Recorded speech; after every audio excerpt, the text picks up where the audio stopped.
My name is Lin Qian. After spending 5 years in prison, I finally stepped into the outside world again.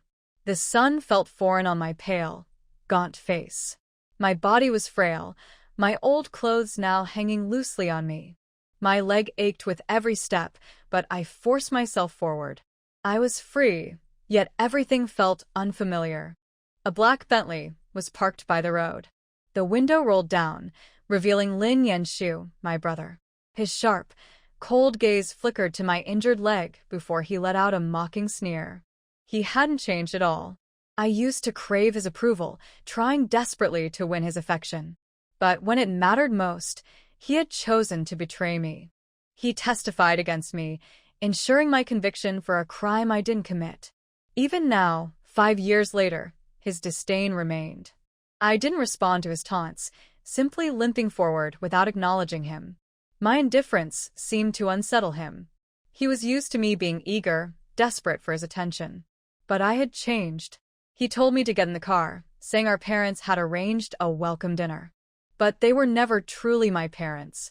I had been an outsider in that home, while their adoptive daughter, Lin Wanner, was the real daughter in their eyes. I refused to go with him, which made him snap. He grabbed my wrist and yanked me back, causing me to lose my balance and fall. Pain shot through my leg, but he didn't care. Instead, he blamed me once again for the past, the crime I had always denied committing. He still believed I had pushed Gu Yilin down the stairs, still thought I had framed Lin Wanner. No one had ever believed my truth. I had learned my lesson. I didn't need to fight for a place in their world anymore. I pulled away from him, stepping back. My coldness frustrated him, but I no longer cared. Then another voice called my name. Lu Chen, my childhood friend, my closest ally, the one who had betrayed me in court, securing my sentence. He smiled, reaching out as if to welcome me back. I ignored him. Instead, I turned to Lin Yanshu. Didn't you want me to go home? Let's go. If they wanted something from me, they would only get my indifference. After realizing there was no way to escape, I chose the lesser evil, going with Lin Yanshu. Facing Lu Chen, someone I once trusted the most but who betrayed me so deeply, was unbearable. At least with Lin Yanshu, his hatred for me was consistent. He had never given me hope, so I had nothing to be disappointed about. That was easier to accept than betrayal. Prison had taught me survival. When you have no power, the best way to stay safe is to minimize harm. That's why, when my cellmates forced me to choose between disfigurement and being slapped, I chose to be slapped. When given the choice between being beaten and kneeling, I knelt. When forced to choose between drinking toilet water or barking like a dog, I barked. At first, I resisted, but the more I fought back, the worse the punishments became. I learned to endure humiliation to stay alive. Even among the most ruthless criminals, I managed to survive by avoiding the worst outcomes. As I passed Lu Chen on my way to Lin Yanshu's car, I didn't spare him a glance. His hand brushed against my loose t-shirt, and I could feel the moment he froze. Once, I had always followed him, trusting him completely. Now, I wouldn't even acknowledge his existence. Inside the car, everything around me screamed of Lin Wanner's presence. The pink seat covers, the cute decorations, the photos of a woman who had taken my place. Seeing it all reminded me of the life I had lost, the injustice I had suffered.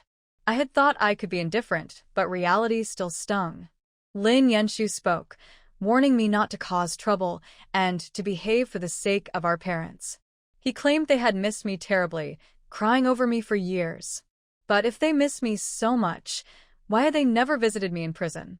I calmly pointed out that prisoners were allowed monthly visits, meaning they had 60 chances to see me. They had taken none. His confident demeanor wavered. He fumbled for an excuse, claiming they had avoided me for my own good, to help me change my ways. His words were laughable. Their idea of helping had been sending me to prison in the first place. Soon, we arrived at the Lin family estate. He handed me a bag with a dress, telling me to change for an event before hurrying away. I stood there, feeling as disconnected from this place as ever. The room I had lived in for 3 years was still the same, a tiny storage space with no windows, a folding bed, and an old desk. It was nothing like a bedroom, nothing like a home. In the orphanage, at least the dorms had sunlight. I used to love the warmth of sun-dried blankets. But in the Lin house, all I had was darkness and the damp smell of neglect. Lin Yanshu had told me to wear something appropriate, but I had never owned anything elegant. My entire wardrobe had consisted of a single school uniform. Even the clothes I was wearing, this t-shirt and jeans, were bought with my own money from a budget store. I had once excitedly asked for his opinion, only for him to scoff and tell me never to wear something so cheap again, afraid I would embarrass the Lin family. Now, standing in that same house, I realized nothing had changed. I never belonged here. I never would. I always knew that Lin Wanner's so-called grace and elegance were built on wealth and privilege. Meanwhile, I had nothing, no money, no love, and yet I was still expected to act refined. Even now, I didn't understand why the Lin family brought me back. My only role seemed to be making Lin Wanna look more precious in comparison. Once, their unfair treatment would have hurt me. Now, I didn't care anymore. In the cluttered storage room where I had lived, the only clothes available to me were my old blue and white high school uniform. 5 years ago, I had been accepted into the nation's top university, Qingbei. Instead of celebrating my achievement, my so-called parents threw a grand banquet for Lin Wanner's college entrance. The entire elite circle of Haiqing attended, showering her with admiration as she stood between Lin parents, dressed like a princess in a custom gown and a diamond crown. And me? I had barely stepped into the banquet when the police arrested me in front of them all. My youth and future were stolen in an instant. Now, 5 minutes later, I walked toward the banquet hall dressed in my old uniform. The maids whispered as they passed by, assuming I was a student worker sent by a hotel. They talked about how much Lin parents adored Lin Wanner, even hiring top chefs for her celebration. When one of them told me to change into a uniform and prepare to serve guests, I finally understood. I wasn't here as a guest. Lin Yanshu had said this was a welcome banquet for me, but in reality, it was just another way to humiliate me. My arrest had been public. Now, my release had to be just as public, a spectacle for the same elite crowd to witness my disgrace once more. Frustration and anger boiled inside me. I turned to leave, but Lin Yanshu appeared, scowling at my attire. His words were as harsh as ever, accusing me of trying to gain sympathy, of shaming the family. When I tried to respond, he cut me off, growing more furious. I had heard this all before. His disgusted looks, his relentless accusations, they no longer affected me. 5 years in prison had hardened me. He ordered me to change into a proper dress. I simply told him I didn't have one.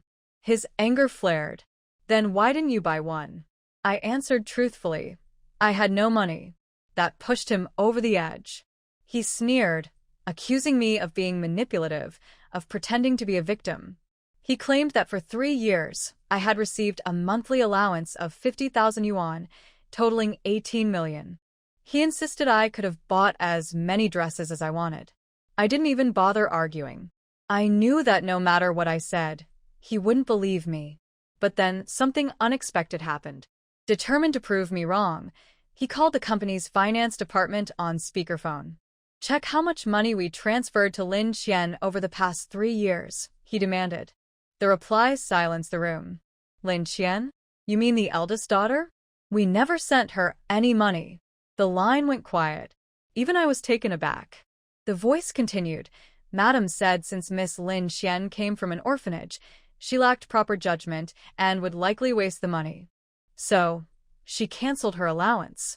Instead, she doubled Miss Lin Wanner's monthly stipend to 100,000 as compensation for her emotional distress. Lin Yanshu went pale. For the first time, he was speechless. The crowd grew larger, everyone having heard the shocking revelation over the phone. Murmurs spread through the guests. How could the wealthy Lin family treat their biological daughter this way? A rich family refusing to give their own child a single cent while spoiling an adopted daughter with a lavish allowance was unheard of. I stood there, unaffected by their whispers. It was nothing new to me. The injustice had always been there, I had just stopped caring. Lin Yenshu, however, looked humiliated. He refused to believe it, demanding that our parents confirm they had given me money. When I turned to them with a calm expression, they froze, unable to meet my gaze. Their excuses were pathetic. My father assumed someone else was giving me money. My mother feigned regret, claiming she would have helped had I only asked. But I had asked. She had ignored me. She had also ensured that Lin Wanner's allowance doubled while I got nothing. I knew the truth. She had never cared. She wasn't blind to my worn-out clothes or my struggles. She had simply chosen to overlook them. Her apology now was just an act for the crowd. Lin Yenshu, realizing the disgrace this had brought to the family, quickly turned defensive. He scolded me, claiming I should have spoken up. But I had. They just never listened. His expression darkened as a memory seemed to resurface. He had ignored me once before, years ago, when I had timidly asked for a small amount to pay my school fees. He had reacted with anger, accusing me of only returning home for money. Meanwhile, he had spoiled Lin Wana, promising her extravagant gifts for mere test scores. I could see it now, he was remembering, and he was realizing just how wrong he had been. But he wouldn't admit it. Instead, he tried to twist the truth, mocking me for supposedly failing in school. That was the final insult. I calmly told him the truth. My grades had always been at the top of my class. His face turned pale. He had no idea. He had never even known which school I attended. Everything felt like a cruel joke. Now, after my life had been ruined, they finally cared about my education. It was ironic. I had worked tirelessly, believing that my studies could change my future. I had no powerful background, no wealth. I only had my hard work. My dream had been to get into Qingbei University, pursue graduate studies, and one day become a professor, helping others like me change their lives. But reality had crushed me. Instead of becoming a scholar, I became a convicted criminal. My record was stained forever, a mark that would follow me for generations. I clenched my fists, my nails digging into my palms, but I barely felt the pain. When I finally spoke, my voice was soft, but my words struck like a heavy stone. The truth about my education at Haicheng No. 1 High School, a school known for admitting only the best students, not just the wealthiest, hit them harder than they expected. Lin Yenshu refused to believe it at first, questioning how I could have commuted 30 kilometers every day on a bicycle. But then, realization dawned on him. He had never known. He had never cared. I explained my daily struggles. Waking at 4 in the morning, cycling 2 hours to school, skipping meals because I had no money, coming home to cold leftovers and mockery. They had never once noticed. My mother began to cry, pretending regret, but I knew better. This was the same woman who had once begged me to take the fall for Lin Wanner, convinced I would adapt to prison life just as I had survived the orphanage. Her tears meant nothing to me now. Lin Yenshu, desperate to shift blame, accused me of jealousy and resentment. He even had the audacity to bring up the false charges that had sent me to prison. My father, sensing the rising tension, tried to smooth things over, but his words only revealed another painful truth. They hadn't even known today was my release date. To them, today was only Lin Wanner's birthday. I had been nothing more than an afterthought, an inconvenience. The realization stung, but I had long since stopped expecting anything from them. I turned to leave. Before I could, a white figure rushed toward me. My injured leg made it impossible to dodge in time. I fell hard, pain shooting through my body. As I struggled to regain composure, I looked up to see Lin Wanner, dressed in an extravagant white gown, surrounded by concerned family members. They hovered over her, their voices full of worry. Not one of them spared me a glance.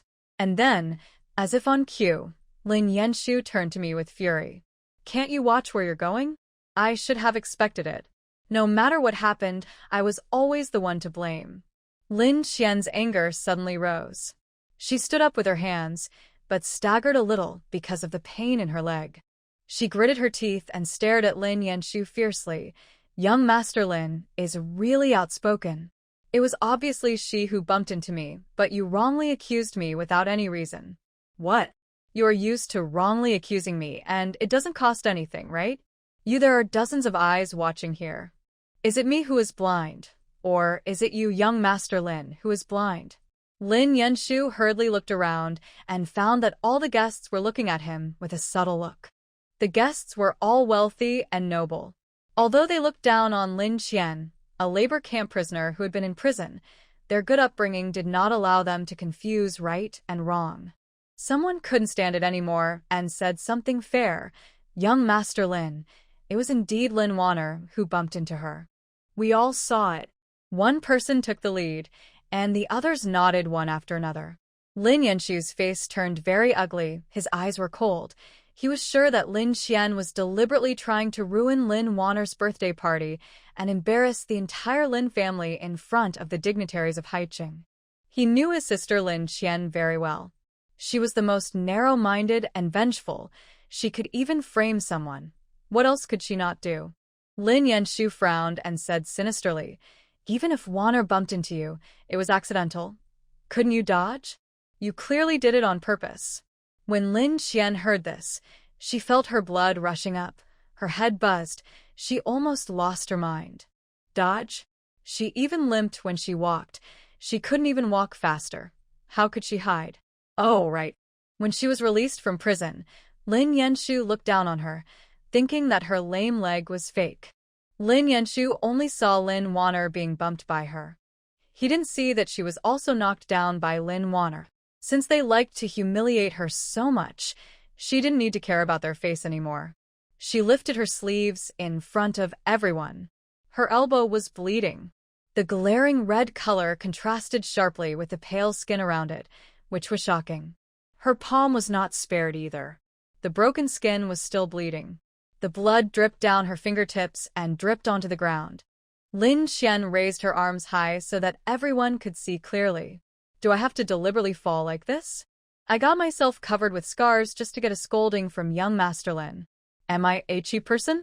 Her voice was filled with tears, and her eyes turned red because of grievance. Looking at the shocking scratches on her palms and arms, Lin Yenshu's pupils shrank, his face was burning, and he didn't dare to look Lin Qian in the eye for a while. Lin's mother exclaimed, and quickly let go of Lin Warner. She stepped forward and wanted to touch Lin Qian, but was afraid of hurting her. "Qian, you are injured. Does it hurt?" As she spoke, she blew air on Lin Qian's wound. Her distressed look seemed real. Lin Warner said with tears in her eyes, "Sister, I'm sorry. I didn't know why the high-end dress that my brother specially ordered for me was damaged, so I accidentally bumped into you. Please don't be angry with my brother anymore. My brother misunderstood me because he was worried about me. I can apologize to my sister on my behalf." She looked at Lin Qian with pitiful and timid eyes.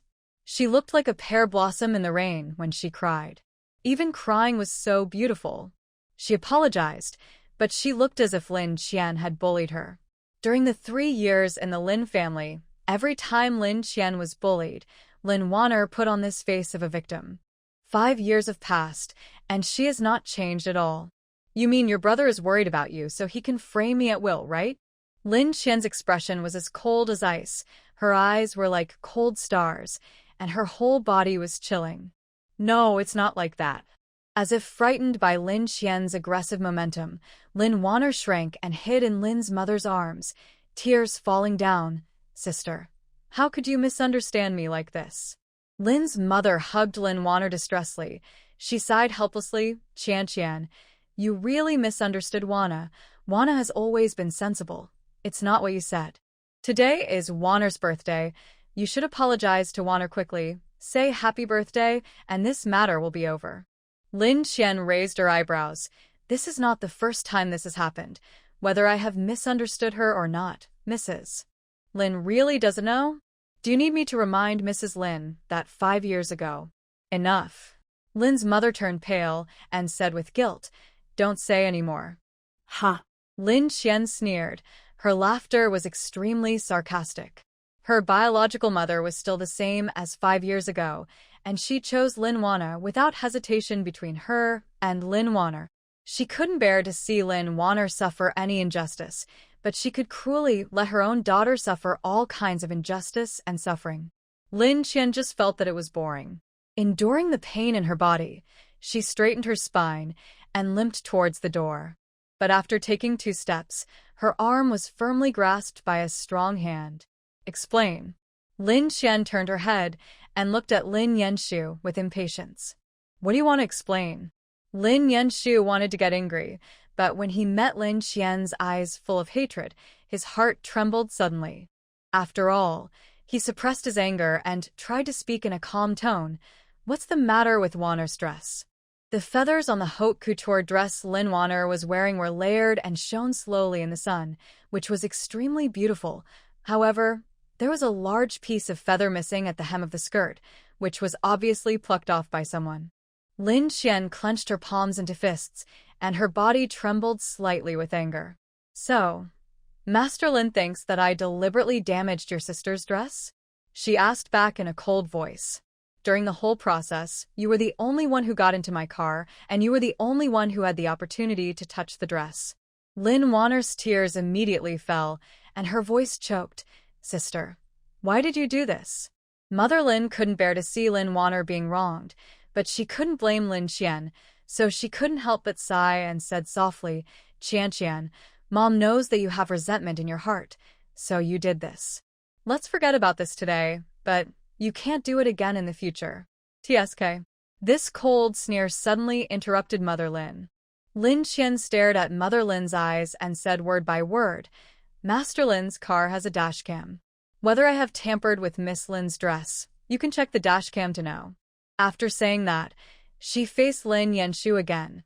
"In order to prove my innocence, I ask Master Lin to take out his mobile phone and turn on the surveillance to check in public." Her self-righteousness made Lin Wanner panic. "Sister, there's no need to check the surveillance." Lin's mother also came out to help Lin Wanner. "The guests are all here. Qian, please stop making trouble." Lin's father, who had been silent, finally came over to persuade. "Let's stop here. Qian, go and clean up your wound first." It was like this again. Lin Qian's body trembled violently with anger. She shook off Lin Yanshu's hand with force. "If I don't check the surveillance, do I have to bear the blame for damaging Lin Wanner's dress? I dare to check the surveillance. Why don't you dare? What are you afraid of?" A firm gaze swept across the faces of the 4 members of their family one by one. Lin's father, Lin's mother, and Lin Wanner avoided her gaze and dared not look her in the eye. Lin Yanshu, who was angry, was also defeated by her sharp gaze like a knife. "Don't want to say? Then let me tell you. The dress was intact when young Master Lin got it. The surveillance can prove that I didn't touch the dress along the way. But when the dress came into Lin Wanner's hands, it was torn. It's self-evident who tore the dress. So you dare not watch the surveillance. Once you watch the surveillance, you can't put the blame on me, and you can't let me take the blame for someone else. Am I right? Take the blame for someone." These 6 words, like a knife, pierced into the hearts of Lin's father and mother, making them think of what happened 5 years ago. Lin's mother had already burst into tears. "Qian, it's not like that. Listen to Mom's explanation. You and Wanner are both Mom's daughters. You are my flesh and blood. How could I bear to do that? If it was the Lin Qian who longed for maternal love 5 years ago, she would have been soft-hearted when she saw her mother crying. But after 5 years in prison, she only had one feeling when she heard these words discussed. Whatever you say, it doesn't matter." After saying that, she didn't want to look at the Lin family again, so she walked away. Lin Qian walked to the corner and met Lu Chun unexpectedly. He stood there quietly, and obviously everything that had just happened was seen by him. Lin Qian's heart tightened suddenly, but her steps did not stop. She pretended not to see him and continued to move forward firmly. Every step seemed to be stepping on her sour heart. She didn't want to have any intersection with him. She just wanted to escape from this suffocating place as soon as possible. When she was about to pass by him, Lu Chen's familiar yet unfamiliar gentle voice sounded in her ears, soft and firm. "Qian, I believe it was not you who did it." Hearing this, Lin Qian was not comforted, but full of ridicule. It was ridiculous to hear the word believe coming out of his mouth. She paused for a moment, then quickened her pace. Because of her inconvenient legs and feet, she walked faster, which made her look like she was fleeing in a panic, making her limping back look so miserable. Lu Chen's heart seemed to be pierced by countless sharp needles into the softest part of his heart. The pain spread, almost making him unable to breathe. He wanted to call out her name, but it seemed as if something was choking his throat, and he couldn't make a sound. Lin Qian dragged her heavy steps back to the utility room. She slowly sat on the shabby folding bed. Her body seemed to have been drained of all its strength, and fatigue surged like a tide. Her eyes were empty, and her heart was filled with anxiety. The disappointment in this home was like a bottomless black hole, constantly devouring her only remaining attachment. During the 3 years she spent here, every minute and every second was like walking on a knife edge. The indifference, grievances, and pain she suffered were like nightmares, which were unforgettable ones. She never wanted to fall into such a quagmire again. She took a deep breath, forced herself to pack her things. Looking around, there were very few things that belonged to her in the simple environment, only the set of clothes she had changed, which she casually stuffed into a plastic bag. It was time for her to go. She stood up and pulled the door. Before her slender pale fingers could touch the doorknob, the door was opened from the outside, and a woman in her 60s appeared in front of her. When the woman saw her, she was stunned at first, and then she couldn't hide her surprise and said excitedly, "Miss, you are really back." Lin Qian was slightly startled. "Auntie Wu?" Looking at Auntie Wu, she felt mixed emotions. In the entire Lin family, only Auntie Wu treated her as a real eldest lady, and the attitudes of other servants towards her were extremely cold. In their hearts, the eldest lady of the Lin family was only Lin Wana, and she, in their mouths, was Miss Lin Qian. In the hot summer, she got a lot of prickly heat from staying in the stuffy utility room, and it was Auntie Wu who used her own money to buy her a fan. In the cold winter, she was shivering with cold, and it was Auntie Wu who bought her an electric blanket to keep her warm. Thinking of this, Lin Qian's eyes turned red uncontrollably. After Auntie Wu's excitement, her eyes fell on the plastic bag in Lin Qian's hand. "Miss, are you leaving?" Lin Qian opened her mouth, not knowing what to say for a moment, and just nodded silently. Aunt Wu looked at her with pity. The words to persuade her to stay were on the tip of her tongue, but she couldn't say it. She knew very well that Lin Qian's life in the Lin family was like walking on thin ice. She had seen all the cold eyes, grievances, and injustices. How could she bear to let her continue to stay in this Hades of the Lin family? With a helpless sigh, she said, "Miss, I won't stop you if you want to leave, but I'll help you take care of your injury first." Lin Qian looked indifferent. "It's just a minor injury. I'm used to it." Hearing this, Auntie Wu felt bad. How much suffering did the young lady have to be so nonchalant about the wounds on her body? She was indignant for Lin Qian in her heart, but she was just a servant, with little influence. Facing the various things in the Lin family, she was powerless. Auntie Wu suppressed her heartache and raised a loving smile. "The young lady hasn't eaten a single bite when she returned home. I'll go make you a bowl of noodles now. Wait until you finish eating before leaving." Lin Qian refused again. "No." After saying that, she felt that she was too cold, so she added, "Leave here as soon as possible so that you can find a place to stay as soon as possible." In fact, she just simply didn't want to eat the Lin family's food.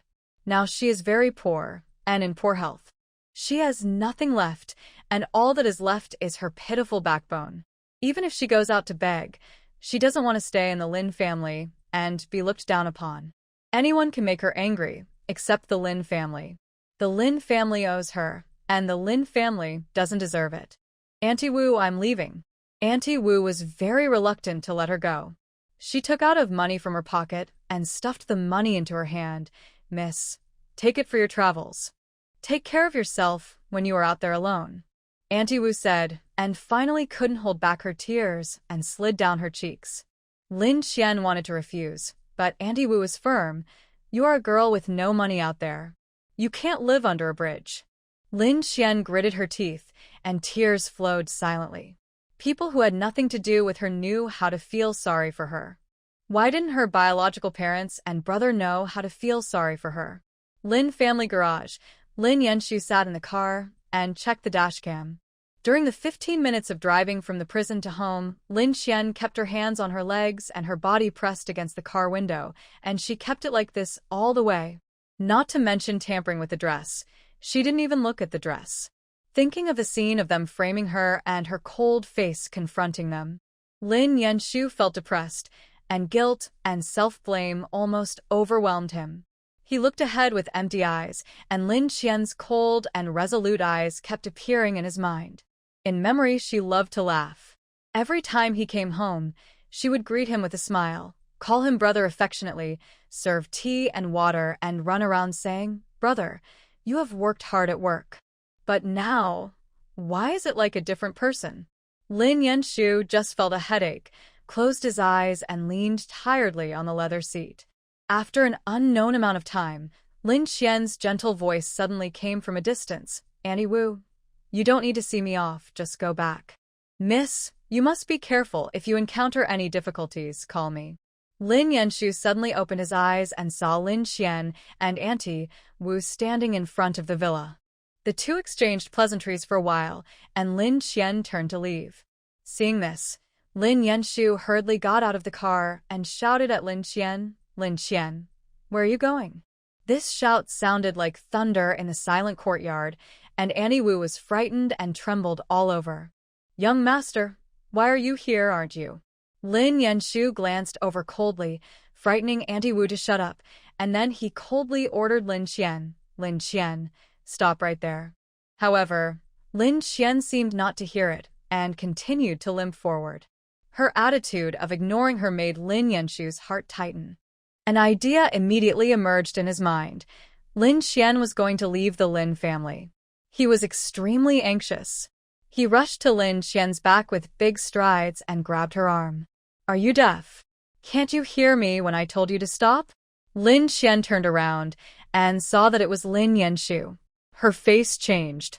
Yes, she really didn't hear him. In the first year of imprisonment, she was deafened by a beating in the left ear. Due to long-term slaps, even the hearing of her right ear was not very good. If she was not spoken to face at a close distance, she often couldn't hear clearly. Lin Xian retracted her gaze and tried to pull back her hand stubbornly. "Let me go." Seeing Lin Xian so stubborn, Lin Yanshu's guilt was instantly replaced by an unknown fire. "Are you done yet? Today is Warner's birthday. You didn't make enough trouble in the banquet hall just now, and now you want to run away from home. How can you be so ignorant?" After that, he ignored Lin Xian's resistance and pulled Lin Xian's arm and pulled her hard. "Come back with me now." Lin Yanshu's hand was like an iron clamp, and the strength was getting stronger and stronger. Lin Xian only felt a sharp pain in her arm, as if her bones were about to be crushed. She was full of grievances, her eyes were red, tears were rolling in her eyes, and she cried again. "I won't go back, let me go." Her body swayed as Lin Yanshu pulled her, and every step was extremely difficult. Her injured leg was even more overwhelmed and became weak from time to time. Aunt Wu was anxiously persuading him. "Young master, please be gentle, the young lady is still injured." Hearing this, Lin Yanshu's eyes flashed with pity, and he loosened his grip on Lin Xian a little, but did not let go. He looked at Lin Xian, frowning. "Come home with me. Even if I die outside, it's better than staying in the Lin family." Lin Xian stubbornly shook him off. Lin Yanshu was completely enraged by Lin Xian, and his reason was swallowed up by anger in an instant. In a rage, he raised his foot and kicked Lin Xian's leg. "Are you going back or not?" He just wanted to give Lin Xian a little punishment, but he didn't expect Lin Xian to scream and fall heavily to the ground. She covered her injured leg tightly with both hands, her body curled up into a ball. Her face was as pale as paper, and beads of cold sweat kept coming out of her forehead. Tears burst out like a flood, and she could only make painful sobs in her throat, and she was so painful that she couldn't say a word. Seeing her in such pain, Lin Yenshu felt a dull pain in his heart and said in panic, "I just kicked you lightly. Stop pretending to be pitiful." But there was a trace of trembling and guilt in his voice. Wuma was horrified and squatted down quickly. Miss, what's wrong with you?" The bone-eroding pain in her legs suddenly brought her back to 3 years ago, the second year of her imprisonment. She could no longer remember why she was beaten, but she clearly remembered the group of people holding up heavy wooden sticks and hitting her calves fiercely. She cried and begged for mercy, but they still beat her madly, breaking 6 wooden sticks as thick as arms and breaking her legs before they stopped. The leading woman grabbed her hair and warned her, "Don't think about complaining to the prison guards. I'm not afraid to tell you that you have offended someone you shouldn't have offended. Someone specifically asked us to take care of you." Lin Qian's eyes began to become blurred, her body trembled violently, and she kept muttering, "I was wrong. Forgive me. I was wrong. Forgive me."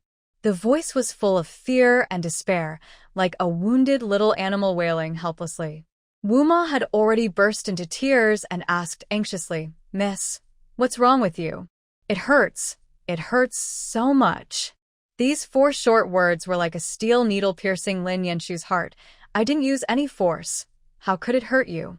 Wuma didn't care about Lin Yenshu and hurriedly and carefully lifted up Lin Qian's trouser legs. In an instant, the shocking scene appeared before her eyes. Lin Qian's calf was severely deformed. The once straight bones were now twisted at a weird angle. The skin was covered with old and new scars. Some of the wounds had not yet healed completely and were red and swollen, while others had already scarred, leaving ugly marks. The muscles of the whole leg had atrophied due to long-term pain, and it looked thin and fragile, like a dead branch compared to a normal leg.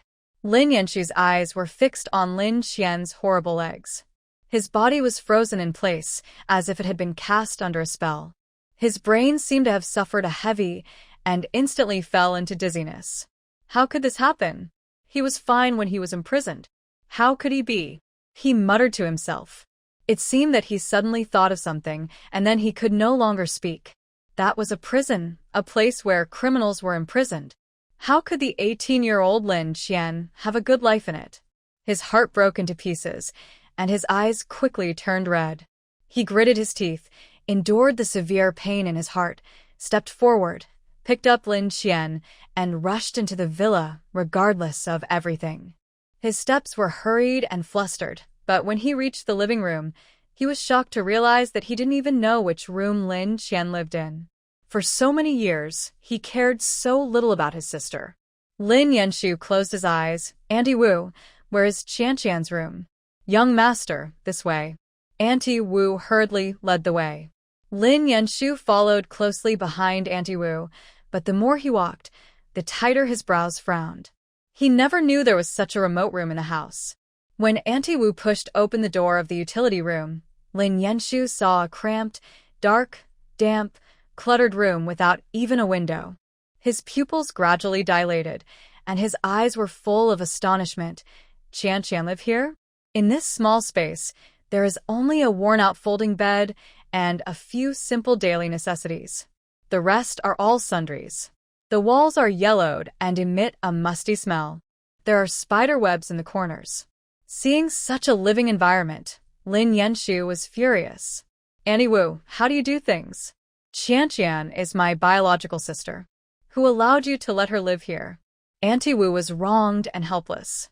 "Master, didn't you let the eldest lady live in? Have you forgotten?" "When did I?" Lin Yenshu suddenly fell silent halfway through his words. 8 years ago, on the day Lin Qian was brought home, he let her choose a room. Lin Qian chose the guest room next to his bedroom, but he immediately refused. "I want to make this room into a study. You can change one." Then Lin Qian chose the room next to Wanner's bedroom, but he refused again. "Wanner wants to make this room into a studio. You can't live in it." Finally, Lin Qian chose to live in the attic, but he still refused. "You are my Lin family's daughter. If outsiders knew that you lived in the attic, wouldn't it make people laugh at our Lin family?" "Aunt Wu, don't you have any other rooms in the house?" "Yes, there are, but there is only a utility room left." "Then clean up the utility room and let her live in it temporarily." He thought that the utility room was like the guest room, with good lighting from north to south, but he didn't expect that the utility room didn't even have a window. In his mind, he couldn't help but recall the days and nights that Lin Qian spent in this cold and lonely room, and the pain in his heart became stronger.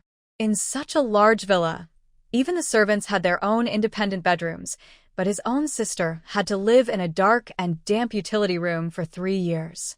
This realization almost suffocated him. Lin Yanshu was emitting a low pressure. Aunt Wu hesitated and said, "The utility room is damp.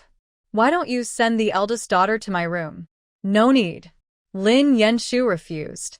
At this moment, his heart seemed to be deeply pierced by countless fine needles, each of which was filled with guilt and pity, which were tangled together and difficult to describe. He took a deep breath and said, "Call Jin Xiu and ask him to come to my room." After he closed his mouth, he hugged the unconscious Lin Qian tightly and walked straight to his bedroom. Looking at Lin Yanshu's slightly anxious back, Aunt Wu was happy for Lin Qian. The eldest son still cared about the eldest daughter. In the past, he always threw the eldest daughter aside and ignored her. Today, he finally acted like a brother. She hurriedly called Lu Jinxiu. "Hello? Dr. Lu, my eldest daughter is sick. Please come quickly." 5 minutes later, Lin Yanshu's door was pushed open, and his voice came before he arrived. "Mr. Lin, how much of a sister complex do you have? Wanner was sick, but you didn't let her just lie down in her room and rest. Instead, you had to drag her to your room." "Why her?" Lu Jinxiu said as he walked in. But when he saw the pale Lin Qian on the bed, the teasing on his face disappeared instantly, replaced by contempt. "I don't treat prisoners." He picked up the medicine box and was about to leave. "Jinxiu." Lin Yanshu frowned and called him. His voice was low but full of unquestionable determination. "She is my sister. Don't call her a prisoner." The indifference on Lu Jinxiu's face was like frost. "She is your sister. What about Wanner? She is only related to you by blood. Wanner is your relative who grew up with you." Gu Yilin, the eldest daughter of the Gu family, was turned into a vegetable by her. She was only in prison for a short 5 years. After she came out, she could still live a normal life, but who would give Gu Yilin a chance to wake up? Gu Yilin's life was ruined by her. Lin Yanshu's face showed a trace of embarrassment, and his hands clenched and unclenched unconsciously. On one hand, he felt guilty about Lin Qian and the blood-thicker-than-water family affection, and on the other hand, he felt the great grievances suffered by Wanner and Gu Yilin after being bullied. He felt like he was caught between 2 huge rocks, in a dilemma. "She is my sister after all." His voice was a little weak, but he still insisted stubbornly. Lu Jinxiu looked coldly at Lin Qian's thin and withered face, and a sneer full of sarcasm appeared at the corner of his mouth. "That's none of my business. A woman with such a vicious mind, even if you cure her, she will only harm others." "Jinxiu." Lin Yanshu emphasized his tone, staring at Lu Jinxiu without blinking, with a look of pleading and firmness that could not be refused, then help her check her body, especially her right leg. The 2 men looked at each other. After a moment, Lu Jinxiu was defeated, and he sighed helplessly. "I can check, but don't expect me to treat her." He walked back to the bed, put down the medicine box, and pulled up Lin Qian's trouser leg with a slightly rough movement, muttering from time to time, "I really don't know why you bother so much about her. People like her should fend for themselves." The complaints stopped abruptly. His eyes fell on Lin Qian's skinny legs. His sight seemed to be glued to the twisted, broken leg. The shock in his eyes hit his brain in waves. He saw that the bones of Lin Qian's right leg were twisted at a weird angle. The skin was tightly attached to the protruding bones. There was almost no extra fat. The scar at the broken end was like a hideous centipede, winding on the pale and almost transparent skin, and there were some dark red bruises around it. Lu Jinxiu slowly raised his slender fingers with distinct joints and gently touched the place where her broken leg was. Every inch of the touch made him tremble with fear. His fingers trembled slightly unconsciously. Although he was full of resistance and disgust towards Lin Qian, as a doctor, he could still judge how serious the leg injury was from a professional perspective. Her legs. Were they like this before? This sentence, like a stone thrown into a calm lake, instantly aroused the fierceness in Lin Yanshu's eyes. How is it possible? Her legs were fine during the 3 years she was at home. Lu Jinxiu understood. Lin Qian's leg injury was probably caused in prison. Suppressing the shock in his heart, Lu Jinxiu continued to examine Lin Qian.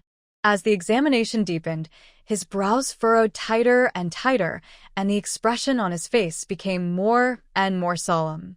Lin Qian's physical condition was simply terrible. Long-term malnutrition made her body extremely weak. Some old and new injuries were intertwined, and no one knew what had beaten her. Lu Jinxiu couldn't bear it anymore. He stood up and said in a hoarse voice, "Yanshu, come out for a moment." Taking Lu Jinxiu to the study, Lin Yanshu said seriously, "Speak." Lu Jinxiu tried to calm himself, organized his words, and slowly spoke. "Do you know the hardness of human bones?" Lin Yanshu shook his head. Lu Jinxiu looked at him and said word by word, "Human bones are very hard, especially the tibia and fibula of the leg. To cause a comminuted fracture, it usually involves a high-energy impact, such as a serious traffic accident or a fall from a height. Because she is in prison, traffic accidents and falls from heights are almost impossible. Her legs look more like being hit by a blunt object. Judging from the condition of the wound, she basically did not receive professional treatment after the injury. The leg bones were not connected and healed over time, which caused her legs to twist and deform. The pain during this process is unimaginable for ordinary people. It is a miracle that she can hold on until now." Lin Yanshu listened to Lu Jinxiu's words, and his body began to tremble slightly uncontrollably. His hands clenched into fists, and his knuckles turned white because of the force. His eyes were instantly bloodshot, and his anger rolled in his chest like raging magma, as if to swallow him whole. In prison. How dare they? The scene of Lin Qian being tortured in prison and her thin body being hit by a blunt object kept appearing in his mind. The dull pain in his heart made his eyes go dark for a while, and he suppressed his anger for a long time. "Jinxiu, can Qianqian's leg recover?" Lu Jinxiu shook his head reluctantly. "Her leg injury has been at least 3 years. It's too late to treat it now." Lin Yanshu was stunned. He didn't know when Lu Jinxiu left, and when he came to his senses, he had fallen down in a chair. His mind was in a mess, and he habitually took out a cigarette, but his shaking hands couldn't light it. Lin Yanshu painfully threw the unlit cigarette in his hand to the ground, holding his head with both hands, and his 10 fingers deeply inserted into his hair. His body curled up, trembling slightly, and suppressed heavy gasps came from his throat from time to time. Time seemed to stand still at this moment. Only his pain continued to spread. After a long time, his breathing gradually stabilized, slowly raised his head, picked up the phone with a cold face, and quickly dialed a number. "Secretary Qin, help me find out what Lin Qian went through during those 5 years in prison. Find out every detail." The voice was low and cold, and every word seemed to contain ice. Hanging up the phone, he sat on the chair, looking ahead with empty eyes. Lin Yanshu was absent-minded for a long time before he got up and walked out of the study. Standing in front of the bedroom door, he didn't have the courage to push the door open for a while. The closed door was like an invisible barrier, separating him from Lin Qian, who was lying inside. It was obvious that she had become like this because of her own fault, but his whole heart was still painful and depressed. While he was hesitating, a servant ran over in a hurry. "Master, the eldest lady's birthday party is about to begin. You should go quickly." Lin Yanshu hesitated for a moment, took a deep look at the bedroom, and finally turned around silently and followed the servant. In the banquet hall, Lin Wanner was surrounded by everyone, like a princess surrounded by stars. She stood in front of the gorgeous cake, and everyone sang happy birthday to her in unison. The singing stopped, she took a deep breath, and then blew out the candles in one breath. In an instant, colorful balloons and ribbons flew out, and everyone cheered happy birthday to Lin Wanner. The sound echoed in the bank. The singing stopped, she took a deep breath, and then blew out the candles in one breath.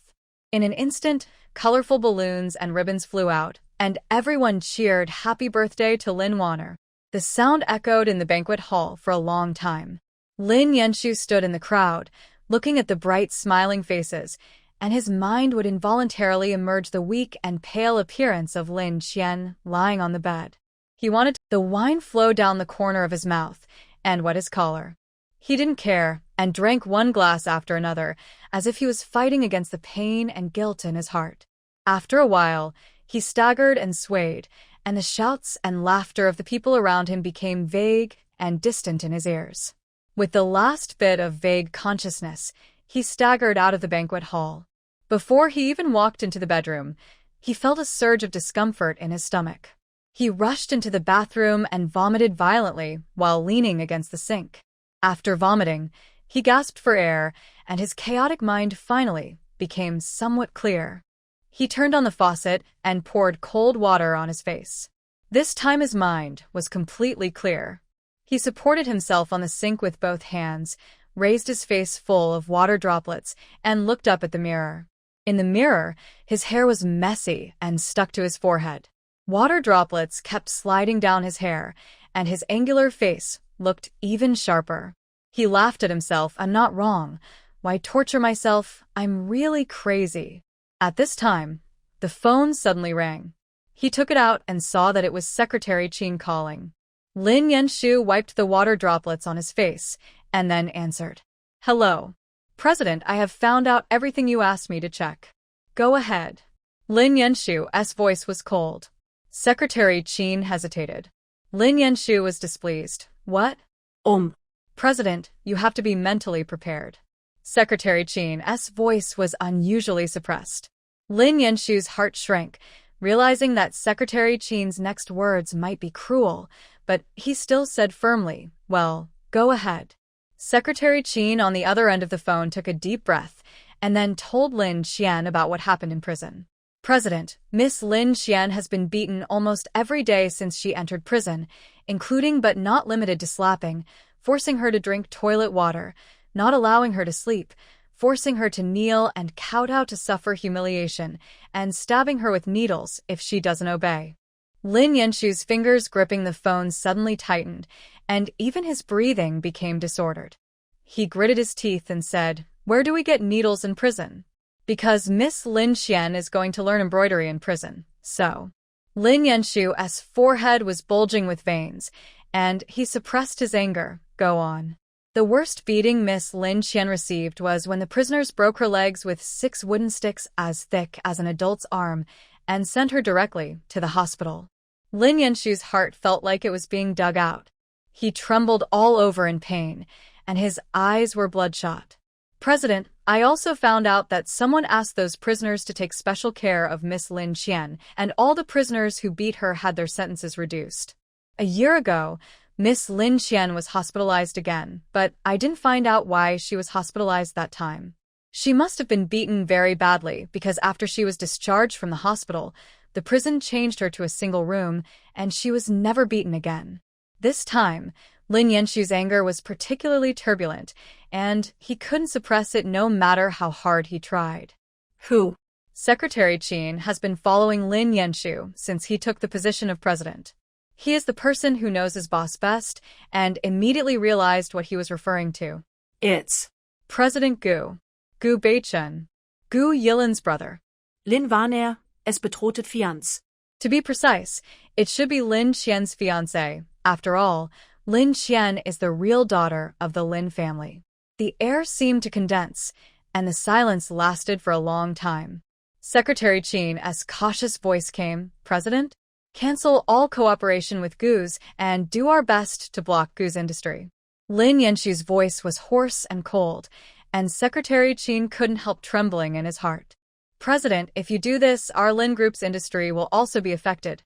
Do as I say, and I don't want to see those people who bullied Qian come out of prison in one piece. Okay.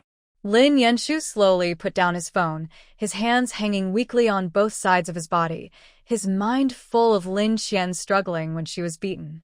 She used to be an innocent girl with a bright smile, but now she has been tortured to the point of being unrecognizable. Although she made a mistake, the law has sentenced her to 5 years in prison, and she really shouldn't be bullied so wantonly. After a long time, he walked out of the bathroom. Standing in front of the bedroom door again, he did a lot of psychological preparation before pushing the door open.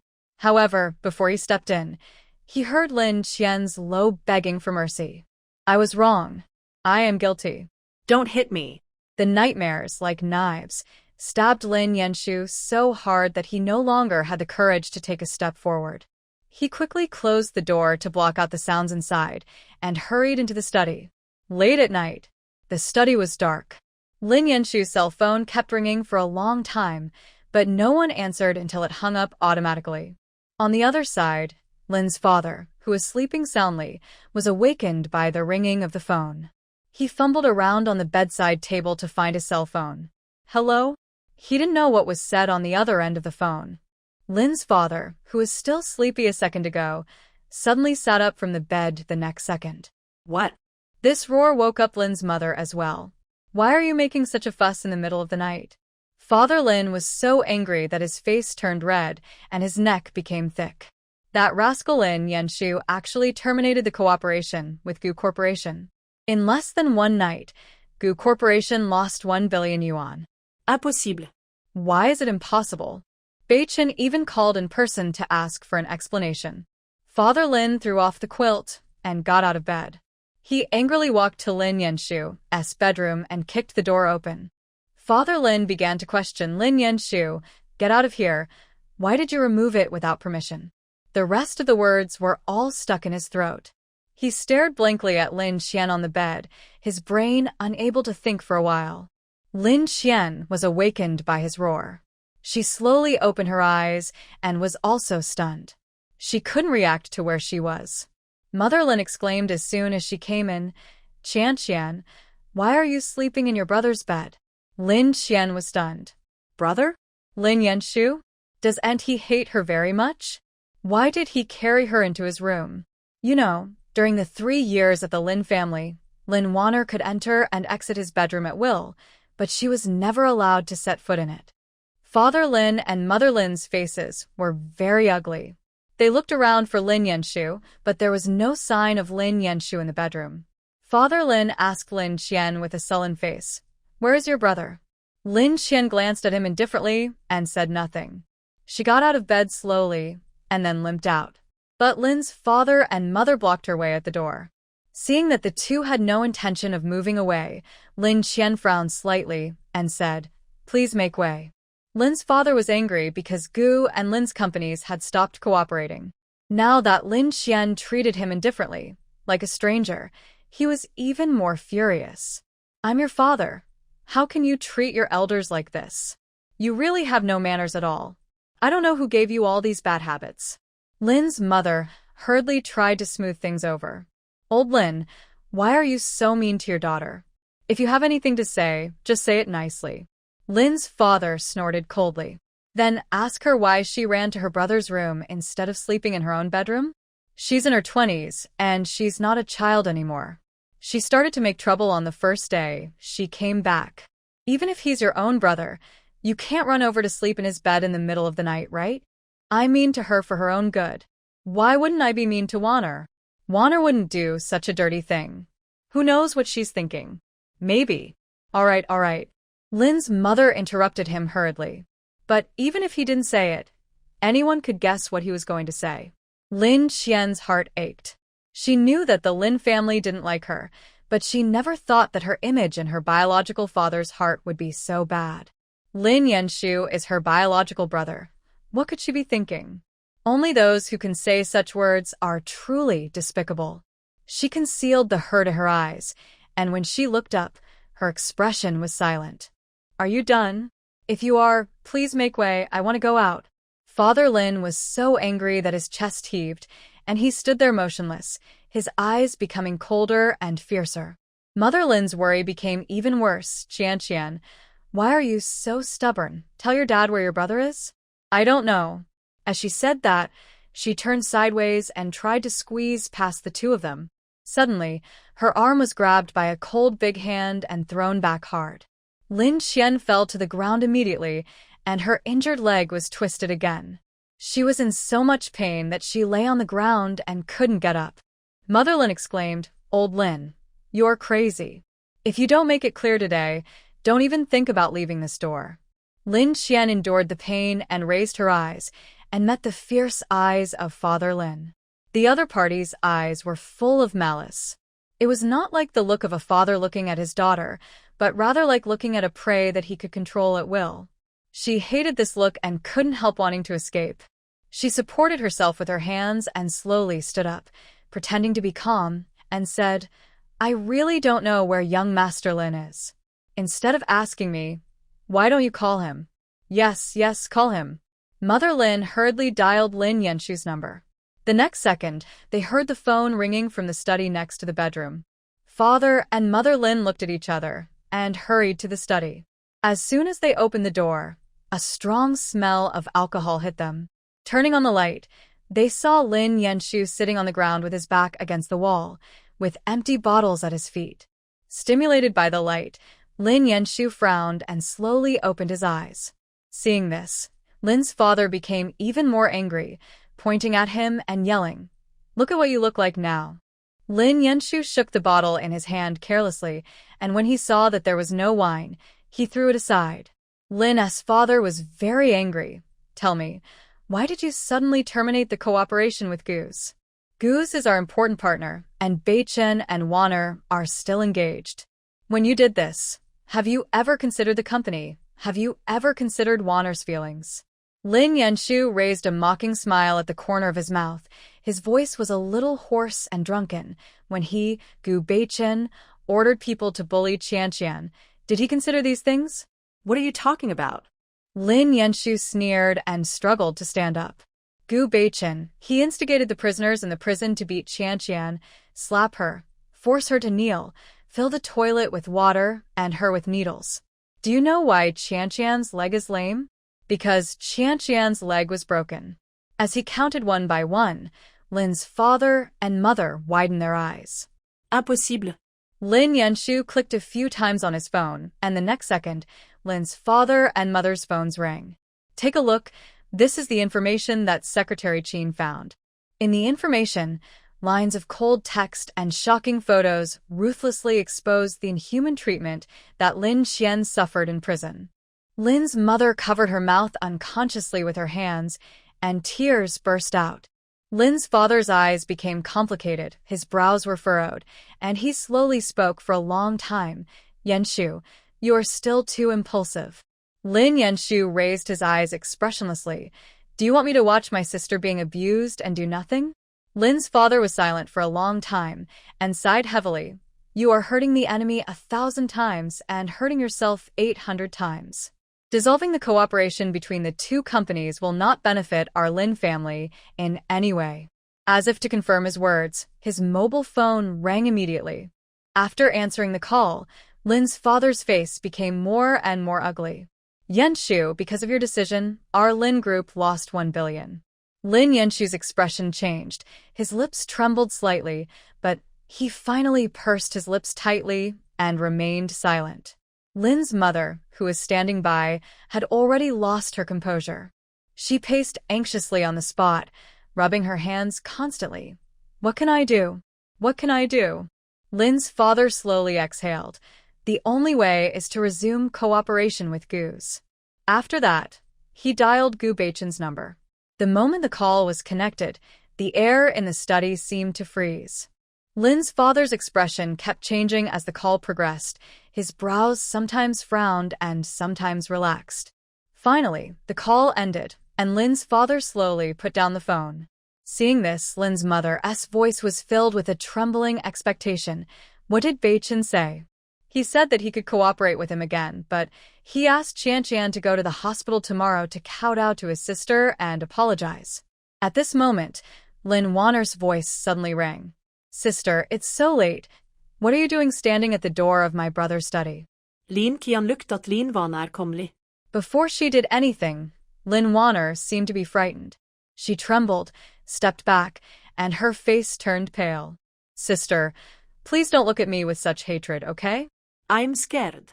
Father Lin pushed Lin Qian away angrily and roared. What are you going to do to Warner? Lin Qian's feet were unstable, and she staggered back, hitting the railing and almost falling from the second floor, but no one cared at all. Father and Mother Lin both protected Lin Wanu and looked at her vigilantly.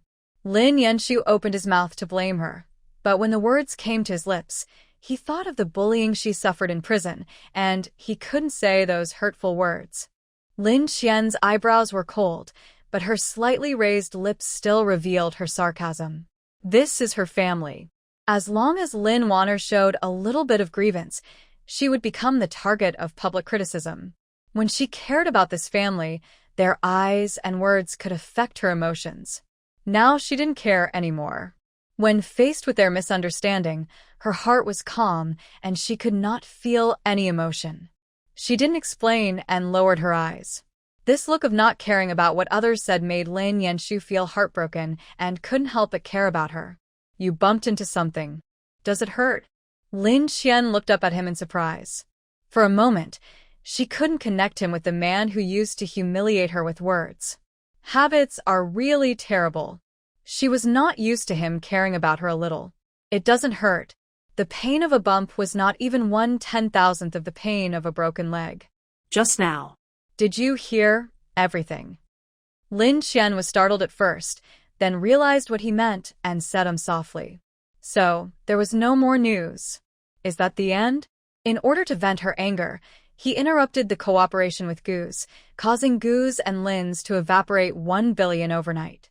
After paying such a huge price, can't she still get a word of gratitude from her? A breath of depression spread straight from his heart to his stomach, as if he had swallowed 100 needles, and his stomach suddenly churned. His stomach disease recurred. As if to punish Lin Qian, Lin Yanshu looked at her with a pale face. In the past, every time he had a stomachache, Lin Qian was the most anxious one. He looked at her with hopeful eyes, hoping to see anxiety and heartache on her face. Even if she just said a simple concern, everything he did today would be worth it. But Lin Qian's face had no expression, and her eyes didn't even stay on him for a second, let alone care. If there is nothing else, I'll go back first. She looked calm, but the words she said were so ruthless, like a blunt knife, cutting people's hearts and flesh. Under the gaze of 4 pairs of eyes, she turned around, staggering, but firmly walked down the stairs step by step. Lin Yanshu supported the railing with both hands, looking at Lin Qian's eyes with pain and disappointment. It shouldn't be like this. She had cared so much about him before. When he had a stomachache, she cried and found medicine for him, wishing she could bear it all for him. Why doesn't she care now? Lin Qian, he shouted while enduring the pain. Lin Qian subconsciously paused. Seeing this, Lin Yanshu's eyes gave birth to hope, and even his voice became softer unconsciously, with a hint of grievance. Qian, my stomach hurts. He gave Lin Qian a way out. But who stipulated that she should give up the way out when he gave her a way out?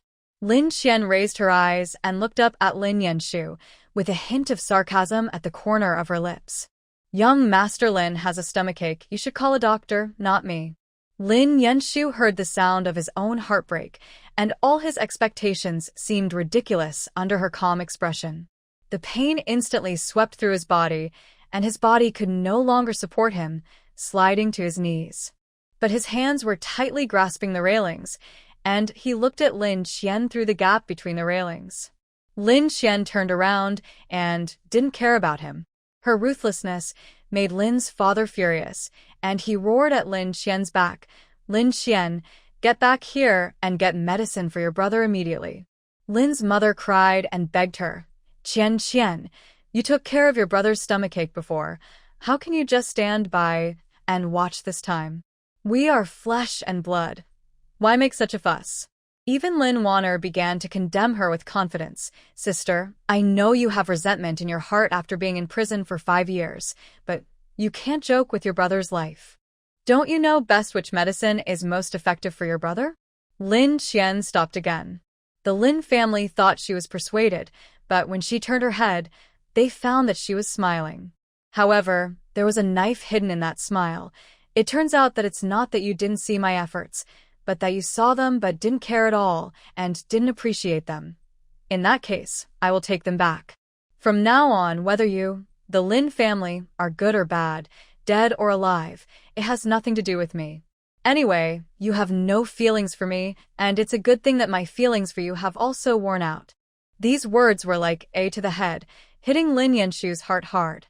Mother Lin cried even more sadly, looking at Lin Qian with tearful eyes. Qian, it's not like that. You are my daughter, whom I looked forward to for 10 months. How could I not care about you? Father Lin's face turned pale and blue, and he was really angry this time.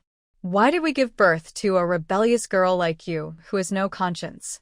If we had known that you would be disobedient and vicious, and so jealous, and always target Wanner and bully her, we should not have brought you back in the first place, so that you would not make the house a mess. Mother Lin's crying subsided, and she pulled Father Lin. Don't say that to your daughter. Father Lin snorted coldly and glared at Lin Qian fiercely. Lin Wanner advised, Dad, it's reasonable for my sister to blame me.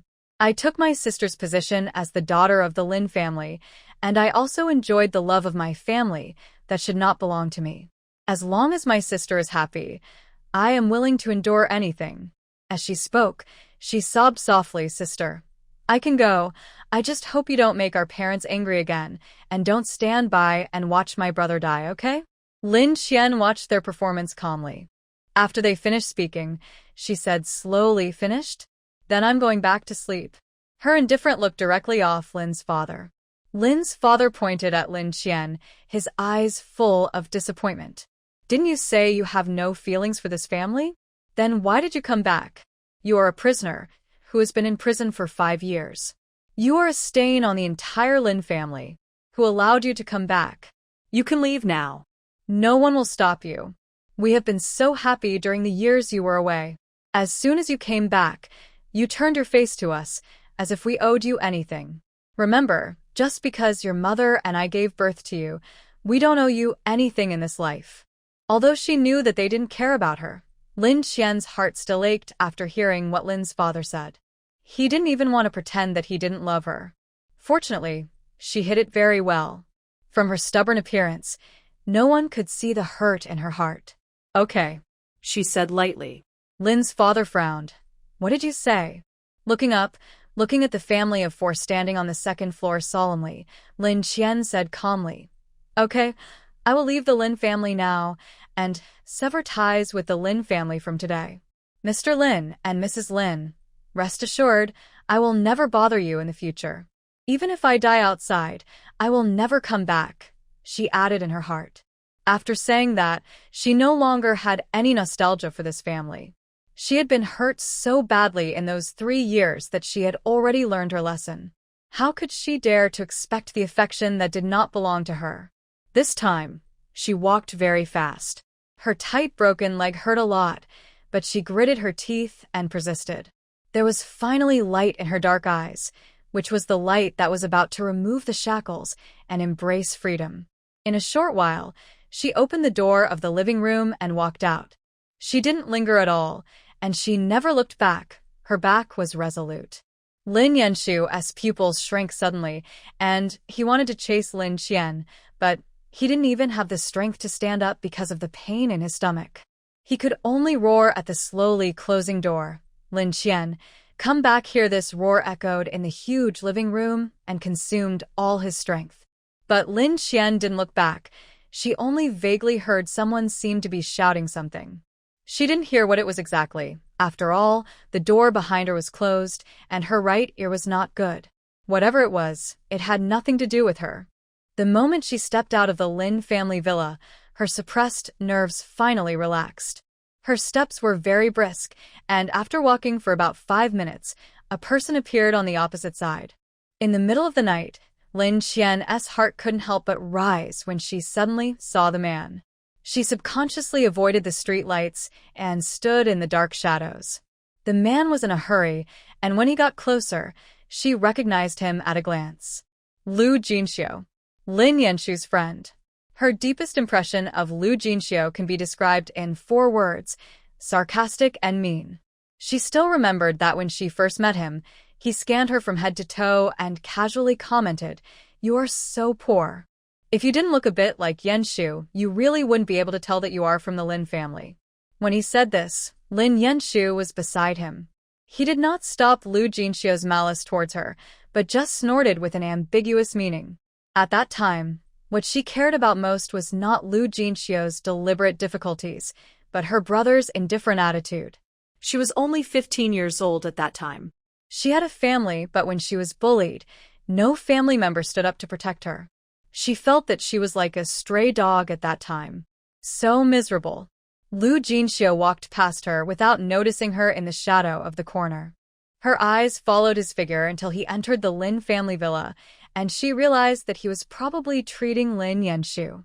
Walking out of the shadows, Lin Qian quickened her pace. Originally, she planned to find a hotel to stay for one night and then find a job the next day. Now, she has changed her mind and wants to leave Haicheng. She heard what the 3 members of the Lin family said in the study. It was obvious that Father Lin wanted to follow Gu Beichen's wishes and let her go to the hospital to kneel in front of Gu Yilin's bed and plead guilty. But why? Father and Mother Lin knew that Gu Yilin was pushed down the stairs by Lin Wanner and became a vegetable, but they still insisted that she take the blame for Lin Wanner.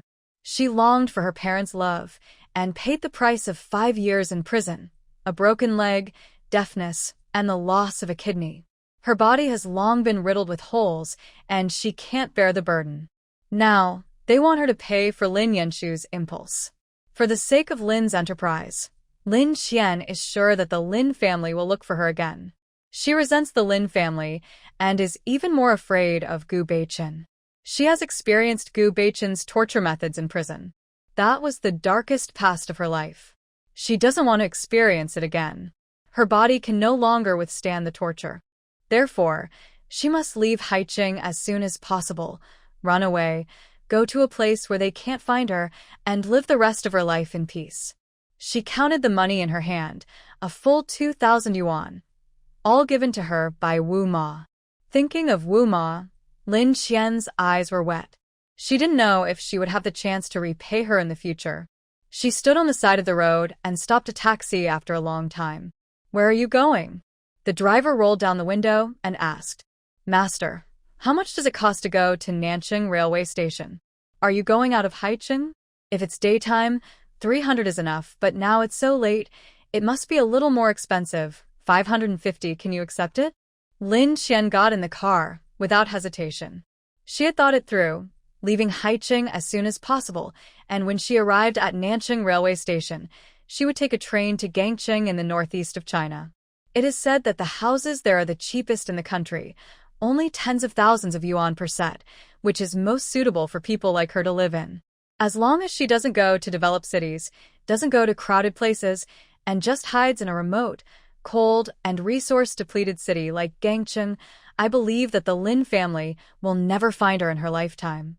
Imagining her life lying flat alone in Gangcheng, her cold heart could not help but give birth to hope.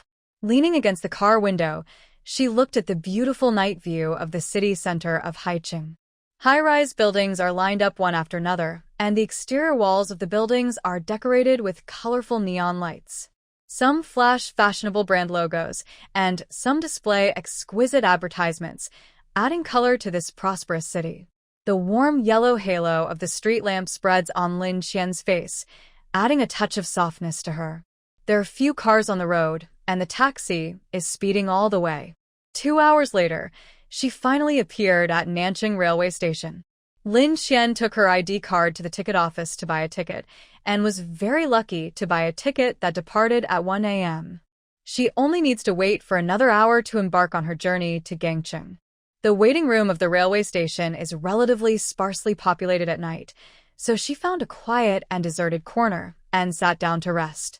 In a daze, she heard the platform seem to be broadcasting. At this time, she was tired and sleepy, and her right ear was not good at hearing, so she couldn't hear anything clearly for a while. About 5 minutes later, the announcement was heard again on the platform. "Hello, passengers. Ticket checking has begun for the No train from Nancheng to Gangcheng. Passengers who are taking the No train, please pack up your luggage and go to the ticket gate to check your tickets and board the train." Lin Qian was startled and opened her eyes quickly. She hurriedly looked at the ticket gate, where passengers were already queuing up for ticket checking. Lin Qian couldn't suppress her excitement. As long as she checked her tickets, once she got on the train, the Lin family would never find her again. She didn't delay any longer and hurriedly got up and walked to the ticket gate to line up.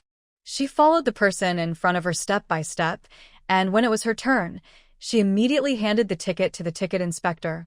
Just as the ticket inspector was about to reach out for the ticket, a big hand suddenly stretched out from the side and tightly wrapped Lin Qian's slender hand and the ticket in her hand.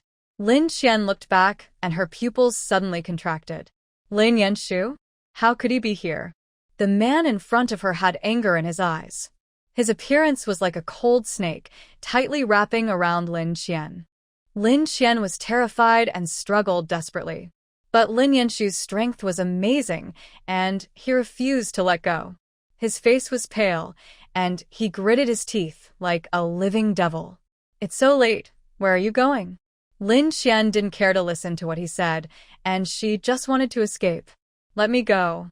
Lin Yanshu was like a mad beast. Regardless of Lin Qian's struggle and resistance, he dragged her out of the ticket gate. Lin Qian's feet left 2 long marks on the ground. Her bag fell to the ground, and her clothes and change were scattered all over the ground. There was a huge disparity in strength between men and women, and no matter how she struggled, she couldn't break free. She felt that her body was like a fragile leaf, being wrapped by a powerful force, and she had no power to resist. No, she didn't want to go back.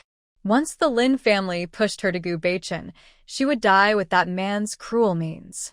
In desperation, she called for help to the crowd at the ticket gate. I don't know him. He is a human trafficker. Help me. Lin Qian's heartbreaking cry for help echoed in the empty train station and immediately attracted the attention of the passengers. Most people hesitated. But there were also kind-hearted people who stepped forward to stop them, but they were frozen in place by Lin Yanshu's words. She is my sister.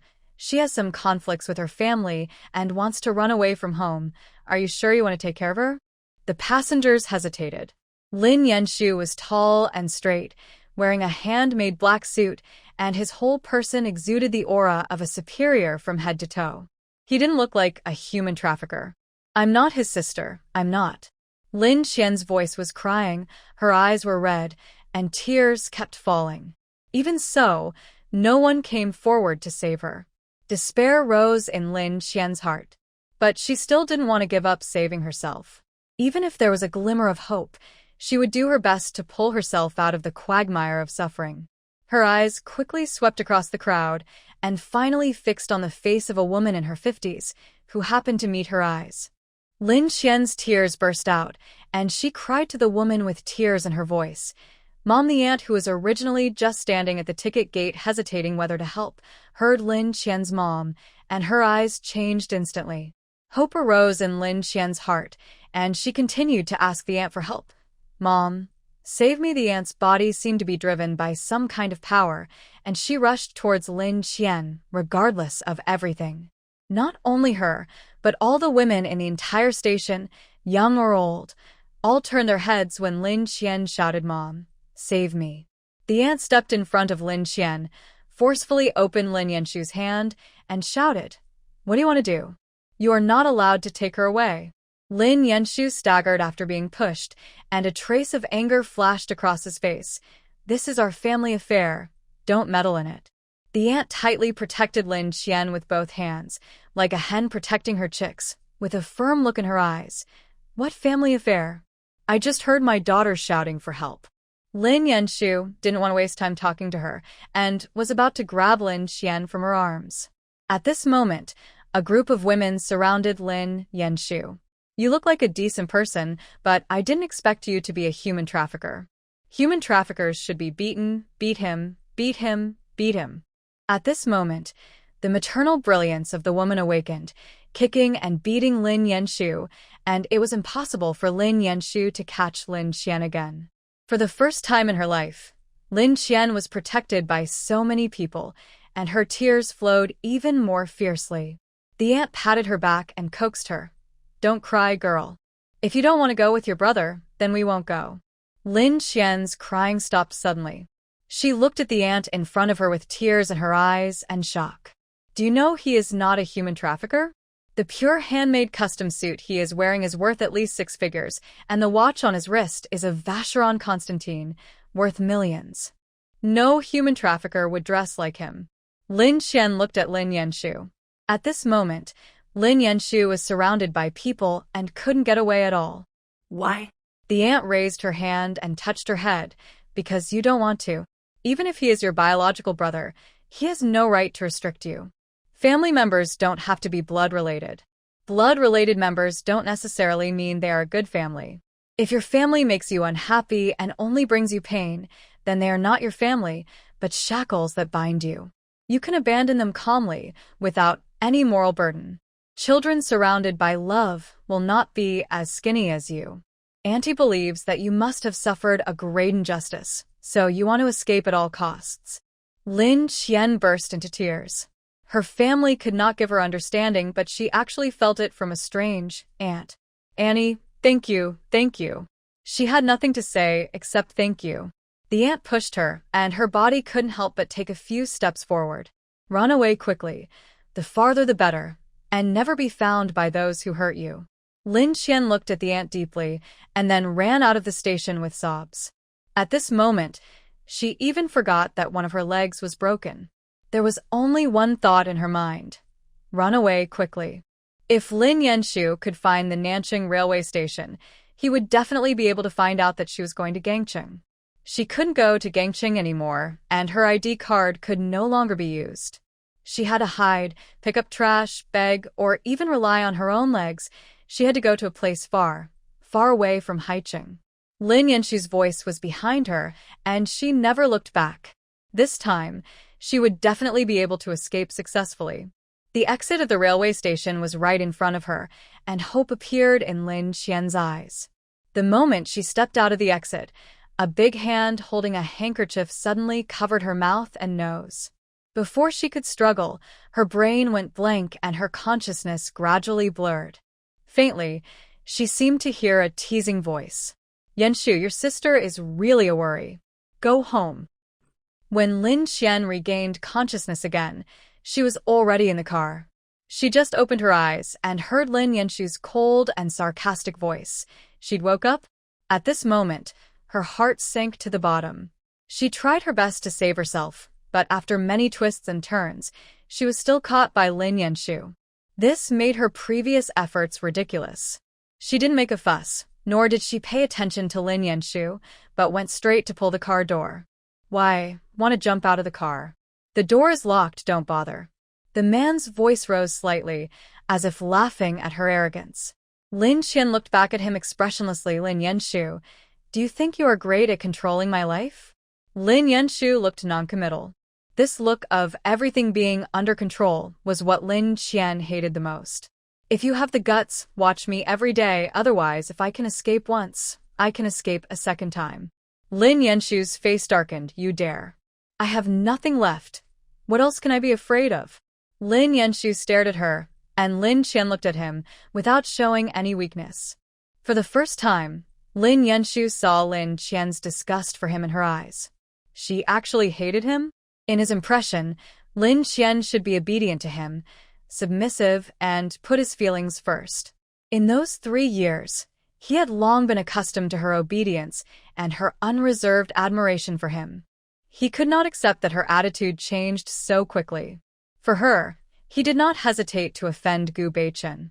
Gu Beichun was Wanner's fiancé, and he even hurt Wanner. He had done this. What else could she be dissatisfied with?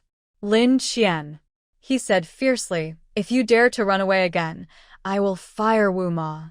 Lin Qian's heart sank. Wu Ma was the only person in the entire Lin family who treated her well. If she lost her job because of her, she would feel guilty for the rest of her life. She clenched her fists and pretended to be indifferent. You fired your own servant. What does it have to do with me?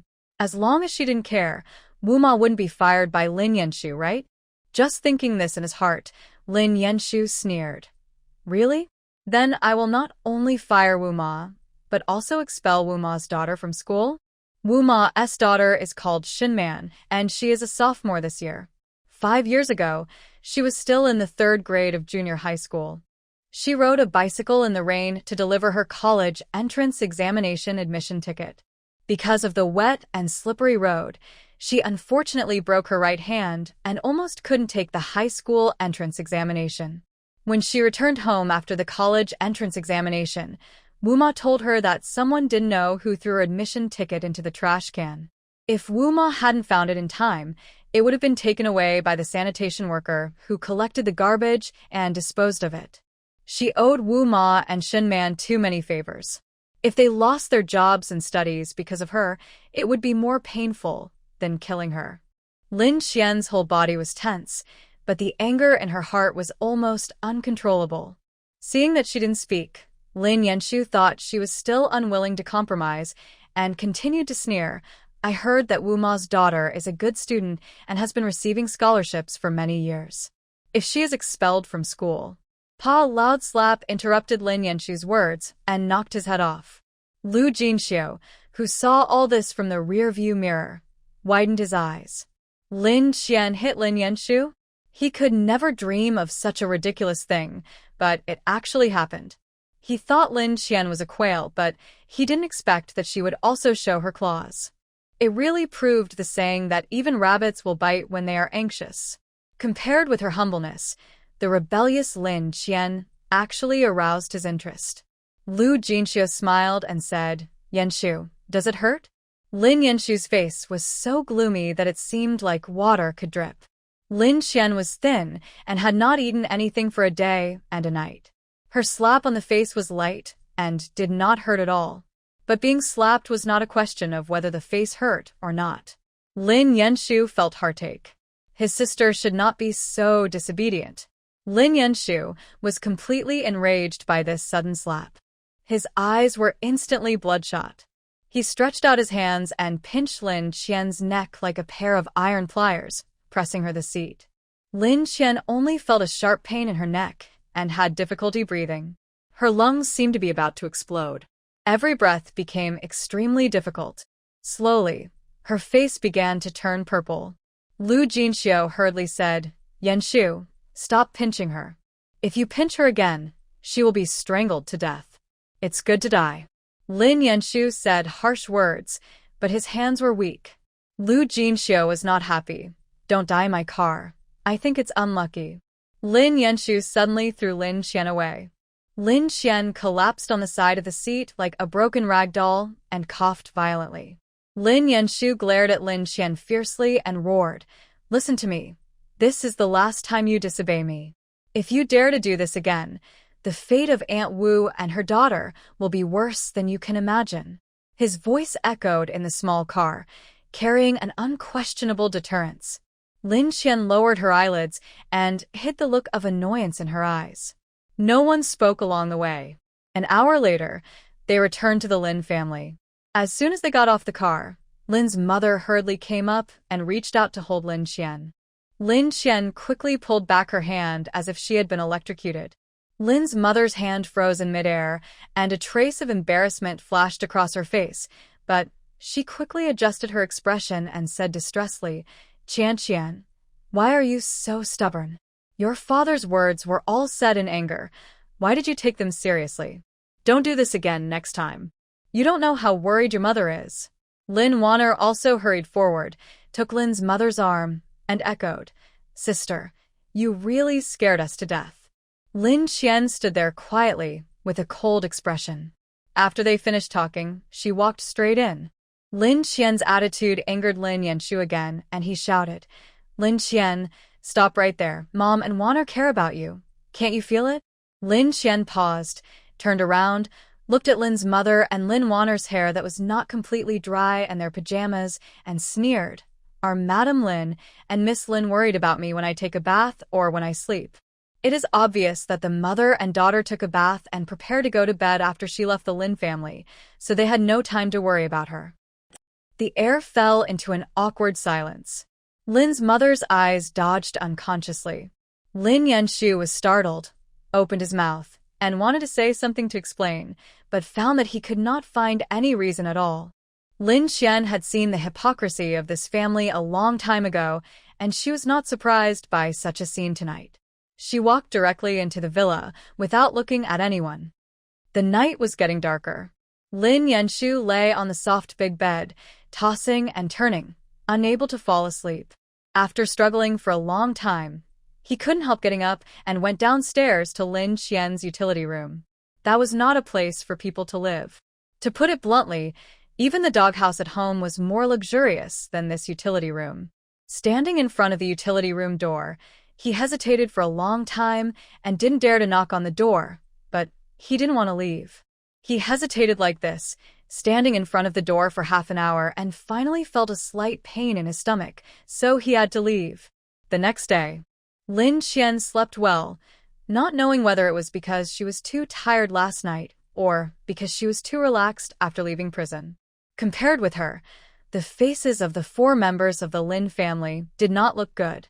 Especially Lin Yanshu, with a large area of blue under his eyes. It was obvious that he didn't sleep well last night. The family sat around the dining table.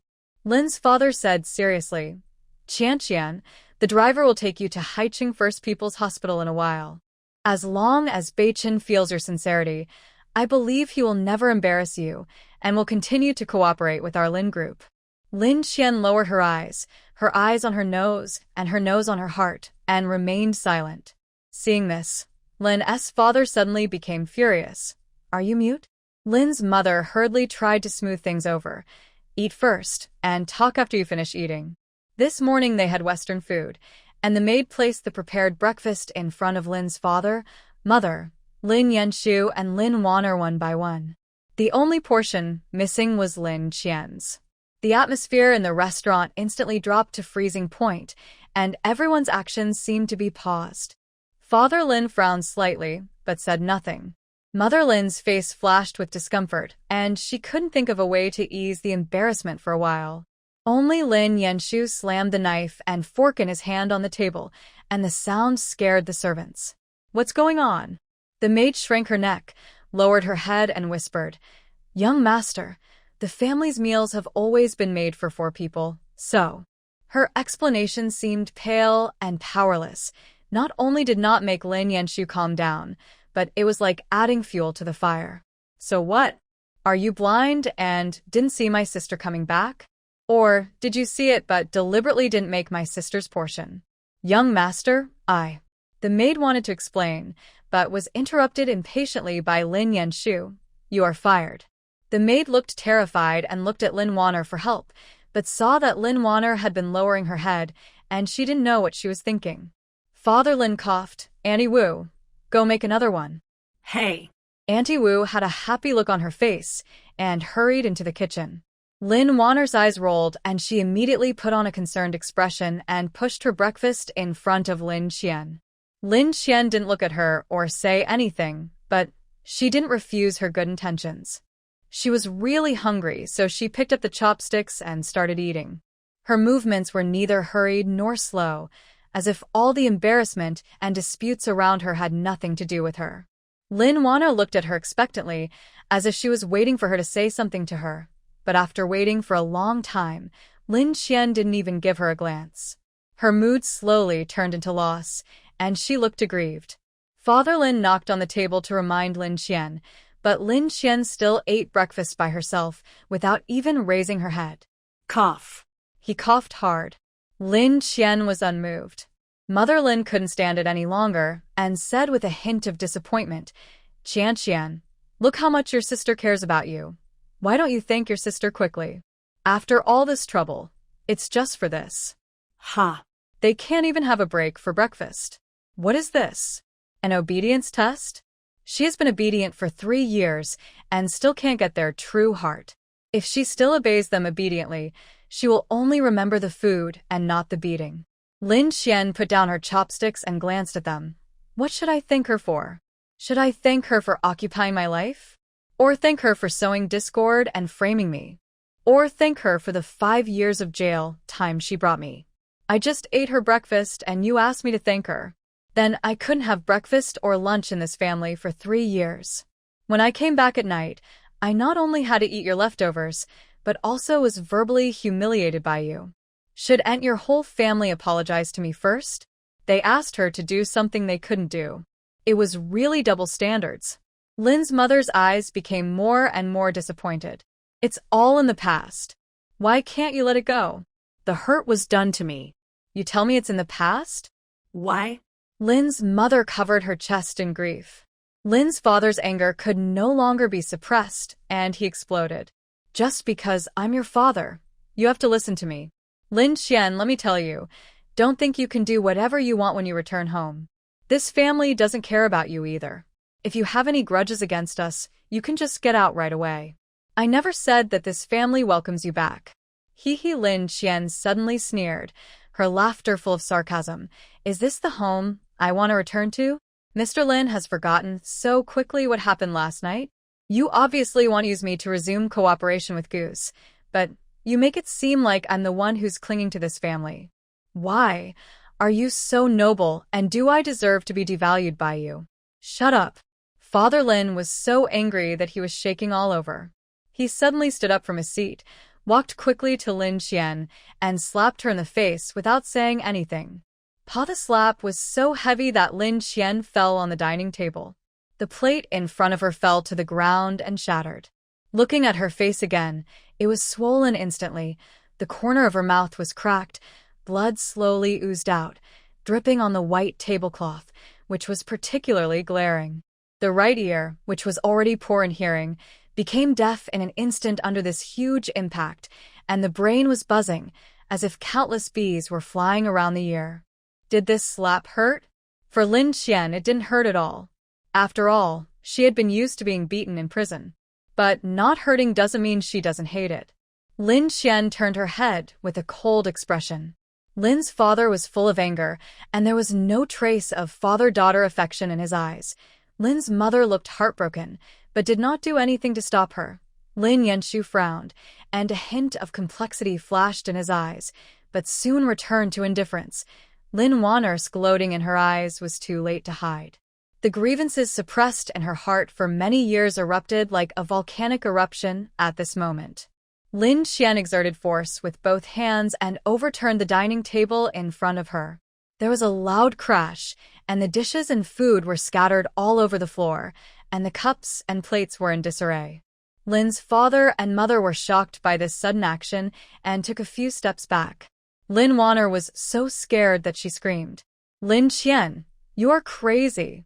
Lin Yanshu roared, "Why do you treat me like this?" Lin Qian screamed, "What did I do wrong to be treated like this by you?"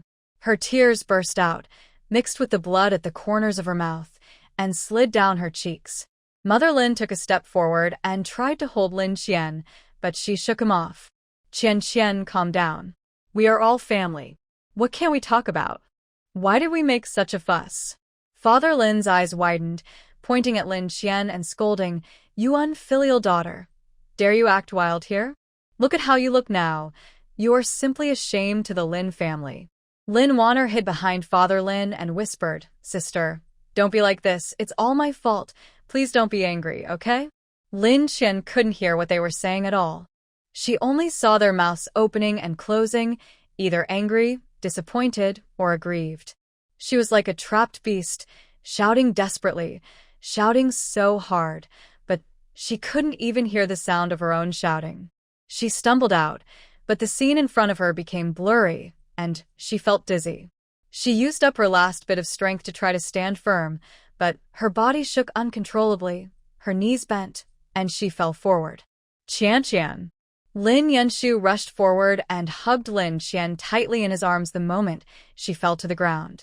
His arms trembled slightly as he held Lin Qian carefully. She was fine just now. What happened now? Lin's mother was so anxious that she burst into tears and was at a loss. Lin's father snorted coldly, "I don't know her yet. She has no other skills, but she is best at pretending." Enough. Lin Yanshu's forehead was bulging with veins. Qian has fainted, and you are still talking nonsense here. I even doubt whether Qian is your biological daughter. After that, he held Lin Qian and strode upstairs. Lin's father was so angry that he almost jumped up. "If she wasn't my daughter, she wouldn't even have the chance to throw a tantrum in front of me." Lin Qian woke up again in Lin Yanshu's room. As soon as she opened her eyes, she saw Wu Ma sitting by the bed. holding a cotton swab and applying medicine to her swollen face with a distressed look. Seeing that she was awake, she hurriedly asked with concern, "Miss, are you feeling uncomfortable anywhere else?" Lin Xian stared blankly at her moving lips, tears falling silently. Wu Ma's eyes were red with anxiety. "Miss, what's wrong? Did I hurt you?" Lin Xian couldn't hear what Wu Ma was saying. The slap from Lin's father made her hearing worse in her right ear, which was already poor, and she could only vaguely hear subtle sounds. However, she could lip read and understood what Wu Ma said. Before she went to prison, she didn't know how to lip read. The reason why she could do it now was because she often couldn't hear the instructions given to her by those people after losing her hearing in her left ear, which led to them to torture her more fiercely. In order to avoid being beaten less, she forced herself to learn lip reading. Even if she couldn't hear clearly, she could understand what they were saying by lip reading. Lin Xian suppressed her bitterness and forced herself to smile. "Annie Wu, I'm fine. I'm just too hungry." Thinking of the bad things that happened in the morning, Annie Wu felt sorry for Lin Xian in her heart. The eldest daughter is so nice and sensible. How come the master and his wife and the eldest young master can't see that? What does the eldest daughter want to eat? Noodles in clear soup. Okay, I'll make it right away. Lin Xian nodded, sat up and leaned against the head of the bed, staring out the window with lifeless eyes. After an unknown amount of time, the door was pushed open again. Lin Xian thought it was Andy Wu, but it turned out to be Mother Lin. Mother Lin met her in different eyes. Her heart ached, but she did not retreat, but sat down by the bed. "Qian, Mom made you noodles in clear soup by herself. Try it." She wanted to feed her herself, but Lin Xian dodged her. "I'll do it myself." Lin Xian reached out to take the bowl and chopsticks. Looking down at the bowl of clear soup noodles, the white noodles were clearly separated, and the clear soup was covered with a layer of tender green onions and a poached egg. There was no excessive seasoning, but the aroma was fragrant. Lin Xian picked up the noodles and put them into her mouth and chewed slowly. Suddenly, the familiar taste filled her mouth and her whole body became warm. "How is the noodles made by Mom?" Lin's mother looked at her expectantly. Lin Xian paused while eating the noodles. "You made it?" "Yes. Even Warner has never eaten noodles made by Mom herself. You are the first." She said this, as if to express her love for Lin Xian, her biological daughter. However, Lin Xian was not moved, but smiled sarcastically, said nothing, and continued to eat noodles. Lin's mother must not know the special meaning of clear soup noodles to her. A simple bowl of clear soup noodles warmed her throughout the winter. After so many years, she still clearly remembered that the first time Uma made clear soup noodles for her was the winter of her freshman year in high school. In the dark night, she rode her bike back home in the snow. The whole villa was dark, and no one left the lights on for her. The Lin family had eaten and drunk their fill and went to bed early, but she was shivering with cold and could only fill her stomach with cold food. As a result, her stomach began to churn that night, and she felt better only after she vomited out everything she had eaten. It was Wu Ma who found out that she was sick when she got up at night, took care of her, and cooked her a bowl of steaming clear soup noodles. From that day on, Wu Ma would leave the lights on for her every night and would wait for her to come back from school to make clear soup noodles, wontons, and multi-grain porridge, which were stomach-nourishing and easy-to-digest foods. Everyone in the Lin family knew that Lin Yanshu had a bad stomach, but no one knew that she had also suffered from stomach problems since she returned to the Lin family. She had never had stomach problems in the orphanage. When she returned to her own home, she was hungry and full, and her stomach was damaged. How ironic. She would never forget the taste of the clear noodle soup made by Wu Ma, so how could she not tell who made the noodles in her hand? She drank up the soup after finishing the bowl of noodles. Mother Lin had a happy look on her face. "Is it delicious?" Staring at her lips, Lin Xian went straight to the point. "Just say it. There's no need to beat around the bush with me." This emotionless sentence instantly distanced the relationship between mother and daughter. Mother Lin frowned, looking unhappy. "Qian, Mom is really good to you. Why don't you let go of your grudges?" Lin Xian didn't say a word, just stared at her steadily. That look seemed to be able to see through her heart. Under such a gaze, Mother Lin gradually lost the battle. Qian, what do you want me to do so that you can accept me? Lin Qian still didn't speak, because she knew that even if she said it, she couldn't do it, so there was no need to talk to a cow. Mother Lin spoke softly for a long time, but in return, Lin Qian was indifferent. Finally, she sighed helplessly and said earnestly, Qian, you may be angry, but you can't just sit back and do nothing about Lin's enterprise. If Lin and Gu don't cooperate, Lin's losses will get bigger and bigger. You are a member of the Lin family, and you should do your part for the Lin family. To be honest, Lin Qian always thought that Lin's mother was a pretty good person. Today, she realized that she was overthinking it. Two people can sleep in the same bed. Lin's mother and the other people in the Lin family are birds of a feather. Even if she wanted to pretend to care about her, she should pretend to be more like her, but she didn't even want to pretend. She used the clear soup noodles made by Wu Ma to fool her, and she was full of benevolence and morality. At this moment, Lin Qian felt extremely sad that she had the same blood as the Lin family in her body. Get out. What? Either you go out or I go out. Lin Qian lifted the quilt and pretended to get out of bed. In just 5 years, how can you become so unreasonable? Lin's mother's chest rose and fell violently with anger. Lin Qian sneered, You're living happily outside. 5 years is of course short for you, while I was either beaten or scolded in prison. These 5 years should have been borne by Lin Wanner. It was you who deleted the surveillance and caused me to go to jail, leaving a stain on my life. Is this what you call sincerity? Then I beg you, don't be sincere to me. I can't bear it. You are unreasonable. Yes, I am unreasonable. You should ignore me in the future. Lin's mother turned around in anger, not having the face to continue facing Lin Qian. Lin Qian lay in Lin Yanshu's room for a day. At night, Lin's father came in and pointed at her nose and cursed. The reason was that Lin's enterprise lost another billion in one day. As long as Lin did not cooperate with Gu's, the loss would not stop. Lin Qian kept smiling at Lin's father. Her appearance almost made Lin's father die. Before leaving, Lin Yanshu looked at her deeply. Originally, she did not understand the meaning of this look until the next day. When she woke up, Lin Qian found that her right ear had recovered a little hearing. As soon as she went downstairs, she heard 2 servants talking about Aunt Wu. Why didn't Aunt Wu come today? I heard something happened to her daughter, and the school seems to be planning to expel her daughter.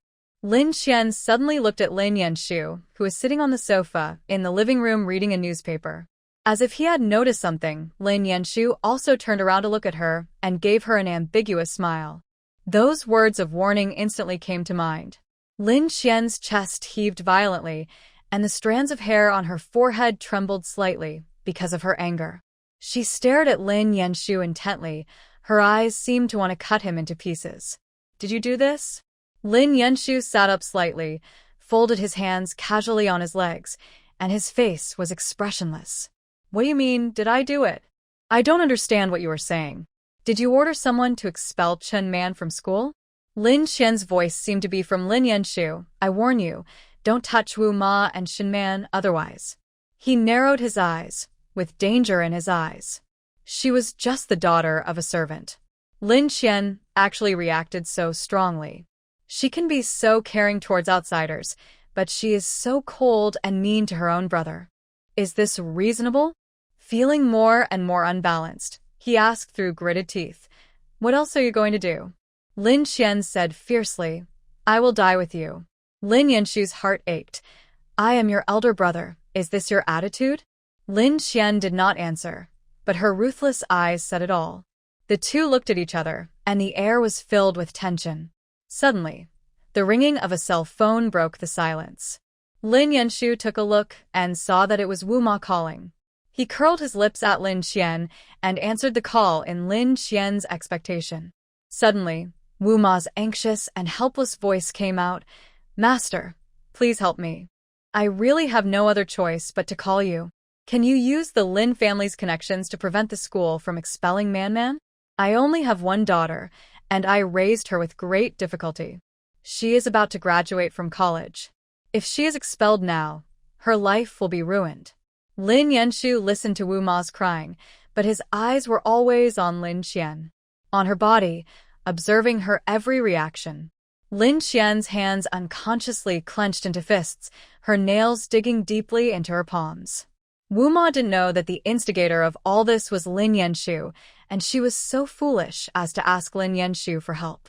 Although she knew the whole story, she was powerless to help Wu Ma and could only place her hopes on Lin Yanshu again. Lin Qian suppressed her anger and said, "Help her." Lin Yanshu raised his eyebrows and covered the receiver with his hand. "You can help her. Go and apologize to Gu Yilin. As long as you get Gu Beichen's forgiveness, Wu Ma's daughter will be fine." Lin Qian, she was so angry that her eyes were red, but she had to compromise. "Okay, I promise you." Seeing her compromise, Lin Yanshu said to Wu Ma without hesitation, "Don't worry, your daughter will be fine." After hanging up the phone, Lin Yanshu stood up and walked away. "I'll drive you." "No, I can take a taxi myself." Lin Qian refused flatly. "I drive fast." Lin Yanshu continued to insist. However, Lin Qian's next words were like a loud slap in the face, leaving him no mercy at all.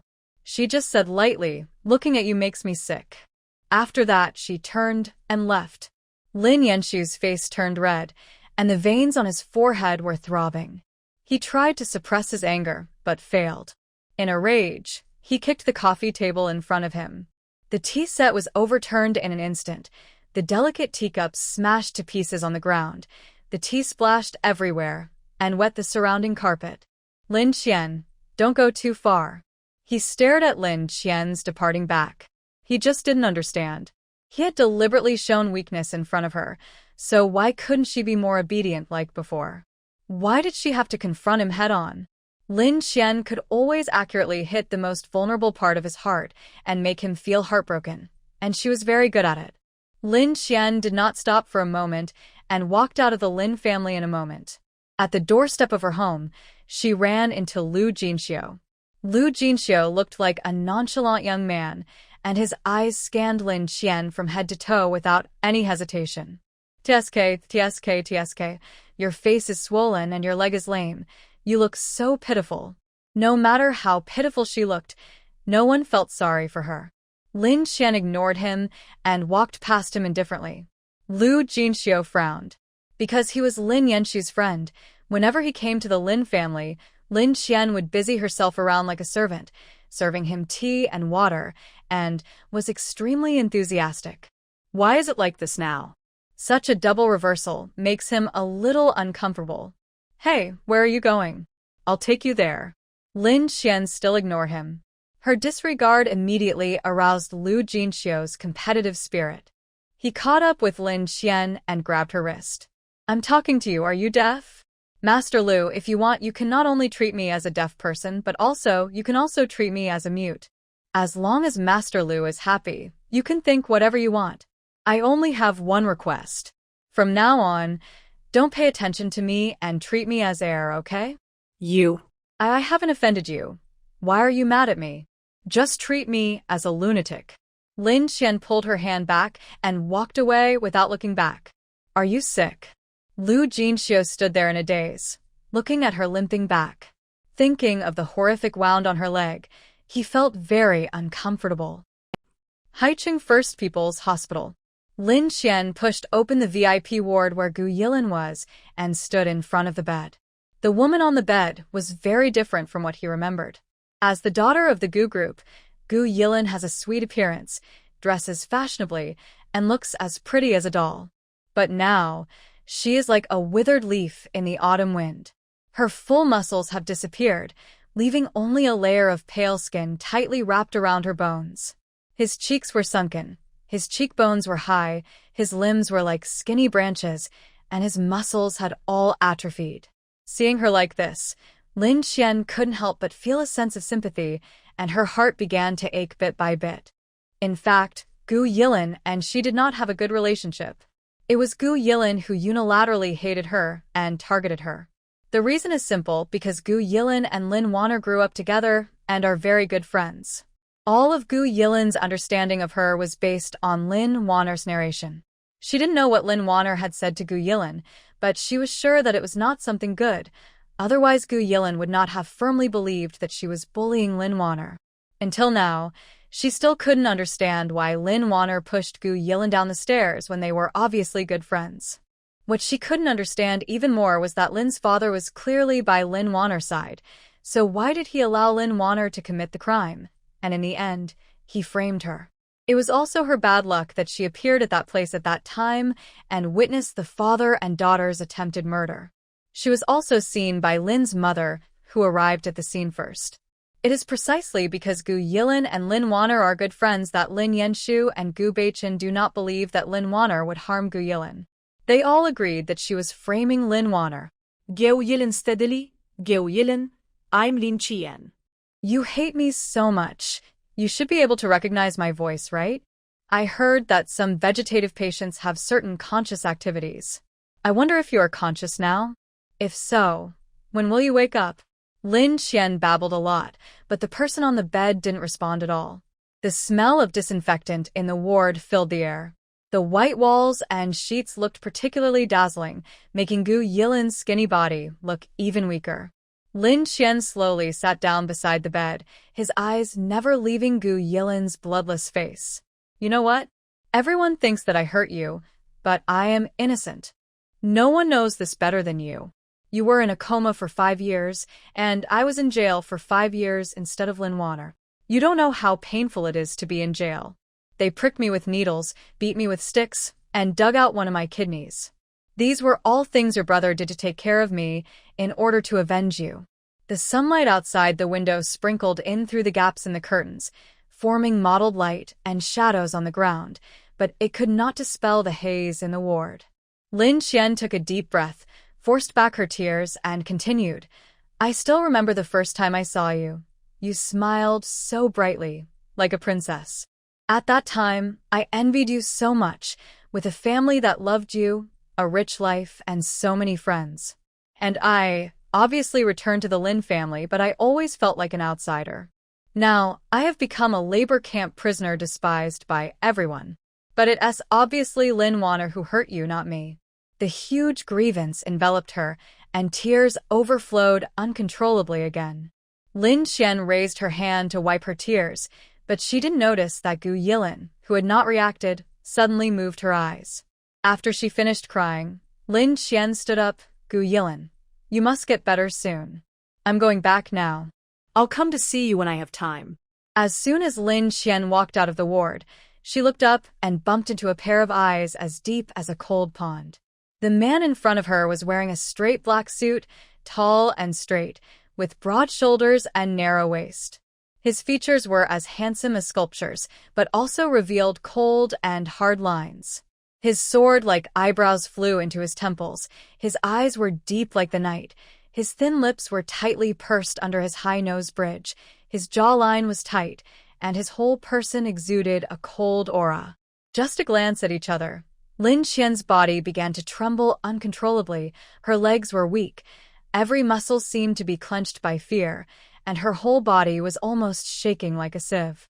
Her heart was beating wildly in her chest, as if it was about to break through her chest, making her breathe rapidly. The man approached slowly with a steady and oppressive pace, while Lin Qian retreated step by step. In a panic, her back hit the door of the ward, making a muffled. The man's eyes locked on her, making Lin Qian feel like a prey trapped in a desperate situation, being pinned by the hunter's cold eyes, with nowhere to escape. Finally, under the man's step-by-step pressure, Lin Qian was forced back to the ward. The man's tall figure almost completely enveloped her. The air in the ward seemed to be frozen at this moment, leaving only Lin Qian's violently heaving chest and disordered breathing, which seemed particularly clear in this suffocating silence. She was forced by the man to hit the bed, with no way to retreat. Gu, Mr. Gu. Gu Beichen frowned undetectably, and his low and cold voice was full of oppression. Are you afraid of me?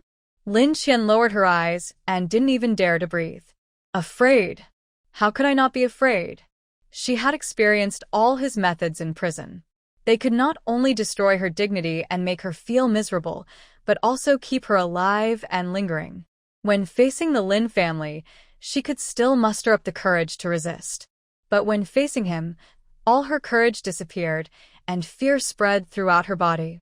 Her eyes were panicked, and her hands were tightly grasping the corners of her clothes, and her knuckles turned white due to the force. Mr. Gu, I have made it clear to Miss Gu. Can I Go now? Her voice was hurried and trembling, and her tone was slightly trembling due to excessive fear. She didn't dare to look up and look directly into Gu Beichen's eyes, but she could feel the extreme coldness from the man. He raised his head slightly, as if he was looking down at an insignificant ant. Explain clearly? His lips curled up in a cold arc. Your father promised me that you would kneel down and kowtow to my sister until I am satisfied. Lin Qian's face turned pale in an instant, and she suddenly raised her head to look at the man. Under the man's aggressive gaze, she lowered her head again. The humiliation and pain she had suffered in prison in the past flashed through her mind like a revolving lantern. Those days of torture made her want to crawl at the feet of the man and kneel down to beg for mercy. Gu Beichen took a step forward, and the sense of oppression emanating from his body became stronger, like a snowy mountain about to collapse, giving people a suffocating pressure. Why? Don't want to? Or do you think 5 years in prison is enough to repay what you owe Yilin? Lin Qian's body shook like a leaf in the wind. She wanted to escape, but her legs seemed to be nailed to the ground, unable to move at all. She wanted to explain, but she knew he wouldn't listen. She had explained it 5 years ago, but he didn't believe a word she said, otherwise he wouldn't have specially asked someone to look after her in prison. She was afraid of him, a fear that penetrated into her soul. Lin Qian's knees slowly bent, and she knelt straight down. I am guilty. I kowtow to Miss Gu Yilin and admit my fault. I beg Mr. Gu to forgive me. As the words fell, her head hit the ground heavily, making a dull and loud sound, again and again, and each time it seemed to use up all the strength in her body. What is dignity? In order to survive, she had already lost her dignity. Gu Beichen watched all this quietly, but his mood did not improve because of Lin Qian's surrender. Instead, he became more angry. This was the scene he had been looking forward to seeing, but now that he really saw it, he didn't feel the slightest pleasure in his heart. An indescribable irritability spread in his heart. Lin Qian's forehead was broken, and the bright red blood flowed down her cheeks and dripped onto the white ground, gradually staining a small patch of glaring red. But she seemed to have lost her sense of pain, mechanically repeating the action of kowtow, and kept muttering, I am guilty. I am wrong. Please let me go, mister. Gu. Every word was accompanied by the sound of the forehead hitting the ground. Gu Beichen clenched his fists, and a storm swept through his eyes. He didn't notice that as Lin Qian kowtowed and begged for mercy, Gu Yilin on the bed moved her eyeballs back and forth several times, and a crystal tear slowly slid down from the corner of her eye and disappeared into the pillowcase. Looking at Lin Qian's blood-stained face, Gu Beichen's irritability became even worse. There was no sense of satisfaction after revenge in his heart, only endless annoyance. His eyes were cold, and his thin lips opened slightly. Get lost.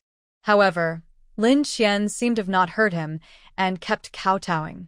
The sound was like a heavy hammer hitting Gu Beichen's heart. Gu Beichen's temples were throbbing, and his anger became even worse. I told you to get lost. Can't you hear me? Lin Qian's mind was blank. Her ears were buzzing. She could not hear the surrounding sounds, and only the instinctive action of kowtowing and begging for mercy remained. Gu Beichen strode forward with a cold face and stretched out his hand to lift up the woman who was begging on the ground. Unexpectedly, when Lin Qian saw Gu Beichen's hand, she instinctively shrank into a ball, holding her head with both hands, crying and begging for mercy. Don't hit me. The scene of being beaten all over in prison instantly appeared in her mind. The endless darkness and pain made her completely collapse at this moment. Gu Beichen's pupils suddenly shrank, and his hands froze in midair, not moving for a long time. His eyes fell directly on Lin Qian's huddled figure, and all kinds of emotions intertwined in his heart, making him feel a little mixed. For a moment, he seemed to see the innocent Lin Qian of the past. At that time, she was shy and loved to laugh, and her bright eyes seemed to be scattered with stars, slowly shining.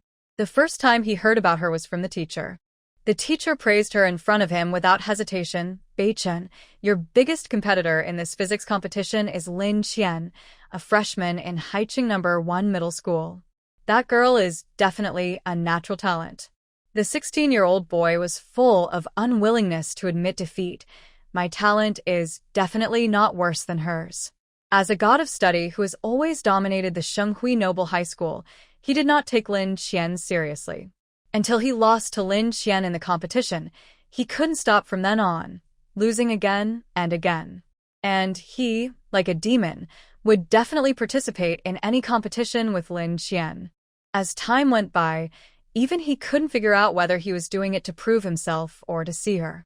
In the 3 years of high school, in all competitions without exception, Lin Qian was first and he was second.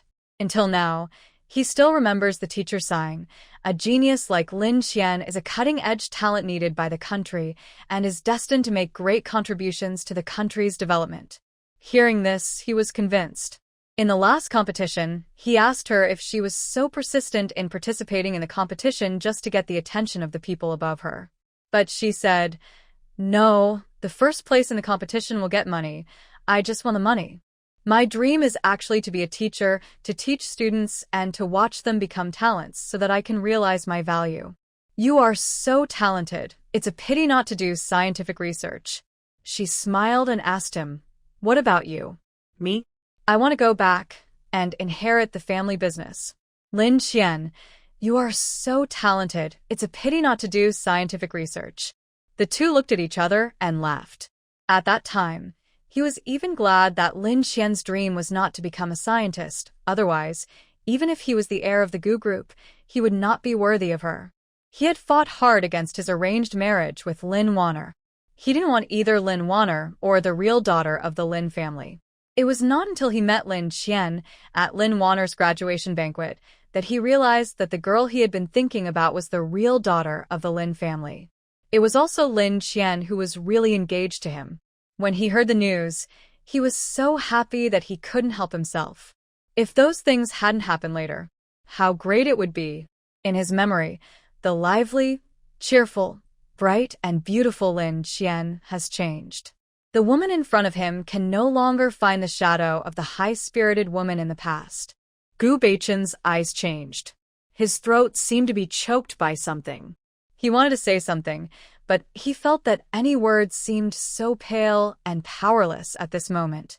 Lin Qian in front of him, with her trembling body and frightened eyes, was like a sharp knife, piercing straight into the softest part of his heart, causing a in his iron-hard heart. "You can go now." Gu Beichen finally spoke, his voice no longer cold and tough, but with a hint of imperceptible fatigue. He slowly lowered his hand and clenched it into a fist. Lin Qian was still huddled on the ground. He frowned slightly, and an impulse to hold her in his arms and comfort her surged in his heart, but as soon as the thought appeared, he was fiercely suppressed. "I told you to go." Lin Qian couldn't hear what Gu Beichen was saying. Blood mixed with tears blurred her eyes, and she couldn't see his lips clearly. She raised her hand in panic to wipe the blood and tears on her face, her eyes wide open, staring at Gu Beichen's lips. Finally, she understood what he meant. "Go." He was telling her to go. Was he going to let her go? An indescribable ecstasy surged in her heart, with relief, disbelief, and more of a sense of relief for surviving a disaster. "Get out. I'll get out right away." Her voice was trembling and hoarse. She ignored the pain in her knees and forehead and climbed up from the ground with her hands and feet. Her injured legs were almost unstable, and she stumbled several times and almost fell, but her instinct for survival made her hold her body. She was afraid that Gu Beichen would suddenly change his mind, so she didn't dare to delay for a moment and rushed out desperately. Gu Beichen stood there for a long time, until the embarrassed figure completely disappeared from his sight, and then he slowly retracted his gaze. He sat down by the bed, and his fingers gently stroked Gu Yilin's sunken eyebrows. "Linlin, I let her go so easily. Will you be angry with your brother?" But what to do? Facing her, He always couldn't bear it. Gu Yilin still lay there quietly, without any response. The lights in the hospital corridor were a little dazzling. Lin Qian squinted her eyes and stumbled forward. Her body seemed to have lost control, and she kept bumping into the wall and passers-by, but she didn't care about that anymore. She ignored the strange looks from passers-by. At this moment, she had only one thought in her mind, which was to stay as far away from Gu Beichen as possible. She was afraid that if she walked too slowly, Gu Beichen would catch up with her again. Because she ran too fast, she didn't pay attention to the person who came out of the consultation room next to her. She bumped into the other person, and the rebound force made her fall backwards. The next second, a strong big hand appeared at her waist, and she fell into the other person's arms with just a slight pull. Qian. A familiar yet unfamiliar voice came from the man above her head. As soon as she raised her eyes, she bumped into Lu Chen's gentle eyes, and her resistance was even reflected in the other person's pupils. Like an electric shock, she pushed him away with force, then lowered her eyes and walked away. But after taking only 2 steps, her wrist was grabbed by Lu Chen's big hand. He didn't have to exert any effort, and she was helpless. Lu Chen noticed the wound on her head, and his eyes were filled with heartache. "You're injured." Lin Qian just stared at the ground coldly, without saying a word. Who hurt you? "Tell me. I will help you vent your anger." Lu Chen narrowed his eyes, and a dangerous light flashed in his eyes. However, his concern sounded so ridiculous to Lin Qian. He said he was protecting her. He was also the one who sent her to prison. 5 years ago, she hoped that he could appear in court as her defense lawyer. But in the court, he sat opposite her as Lin Wanner's defense lawyer and listed all the evidence against her one by one with an expressionless face. Every word was like a sharp blade, stabbing her fiercely, nailing her mercilessly to the pillar of shame, making her lose her freedom, dignity, studies, and future. She believed him once, but he stabbed her in the back. The lesson once made her lose half her life. How could she dare to believe him again? If Gu Beichen was the person she feared the most, then Lu Chen was the person she hated the most. After all, they had been dependent on each other for more than 10 years. That was more than 10 years of love. How could he give up so easily? She envied Lin Wanner so much. She also had a relationship with the Lin family for more than 10 years. For her, the Lin family would rather let their biological daughter take the blame than let Lin Wanner suffer even a little bit of harm.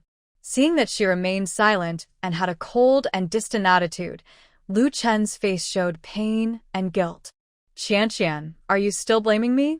I had my own difficulties for what happened back then. Can you forgive me? I promise that I will never let you suffer any grievances again." Lin Qian was not interested in his difficulties. She had endured everything that she shouldn't have endured. No matter how much she explained, it would not make up for the harm she had suffered. Her legs would never recover, her left ear would be permanently deaf, and the kidney that was removed from her would never return to her body. How could she forgive the executioner when all these bloody facts were before her eyes? Lin Qian pulled her hand away, but Lu Chen held it too tightly, and she could not break free. Lin Qian finally looked up at him. Her eyes seemed to be filled with ice that had not melted for 1,000 years, extremely cold and disgusting. Such a look almost suffocated Lu Qian, and he felt as if his chest was tightly grasped by an invisible big hand. At that moment, he was almost drowned by the disgust and indifference in Lin Qian's eyes. She said coldly, "Let go." Lu Chen's fingers tightened subconsciously, and his eyes locked onto Lin Qian. "Qian, I'll take you to bandage your wound, okay?" His voice was so gentle that it was almost cautious. However, to Lin Qian, this was just hypocrisy, which increased her disgust towards him. "I asked you to let go. Don't you understand?" Lin Qian did not hide her disgust. Lu Chen's heart seemed to be pierced by thousands of steel needles, and the pain spread all over his body in an instant. He looked at Lin Qian's resolute and cold face, his lips trembling, and he uttered 2 words with difficulty. "Qian." This call was full of his endless regret, as if he was begging Lin Qian to change her mind, but in return, Lin Qian only became more annoyed. Lin Qian's patience had reached its limit, and a trace of madness flashed in her eyes. Suddenly, she slammed her head against the wall. The wound that had just coagulated suddenly broke, and blood gushed out again, flowing down her cheeks, dyeing her face hideous and terrifying. She looked at Lu Chen with blood all over her face, and there was no pain in her eyes, only the determination to burn her boats. Let go? Lu Chen was shocked by her sudden self-abuse and stood still. You won't let go, right? Lin Qian slammed against the wall again. The dull and heart-pounding sound of against the wall echoed in the corridor, and each sound was like a heavy hammer hitting Lu Chen's heart. His face turned pale, and he almost couldn't stand steadily. Are you crazy?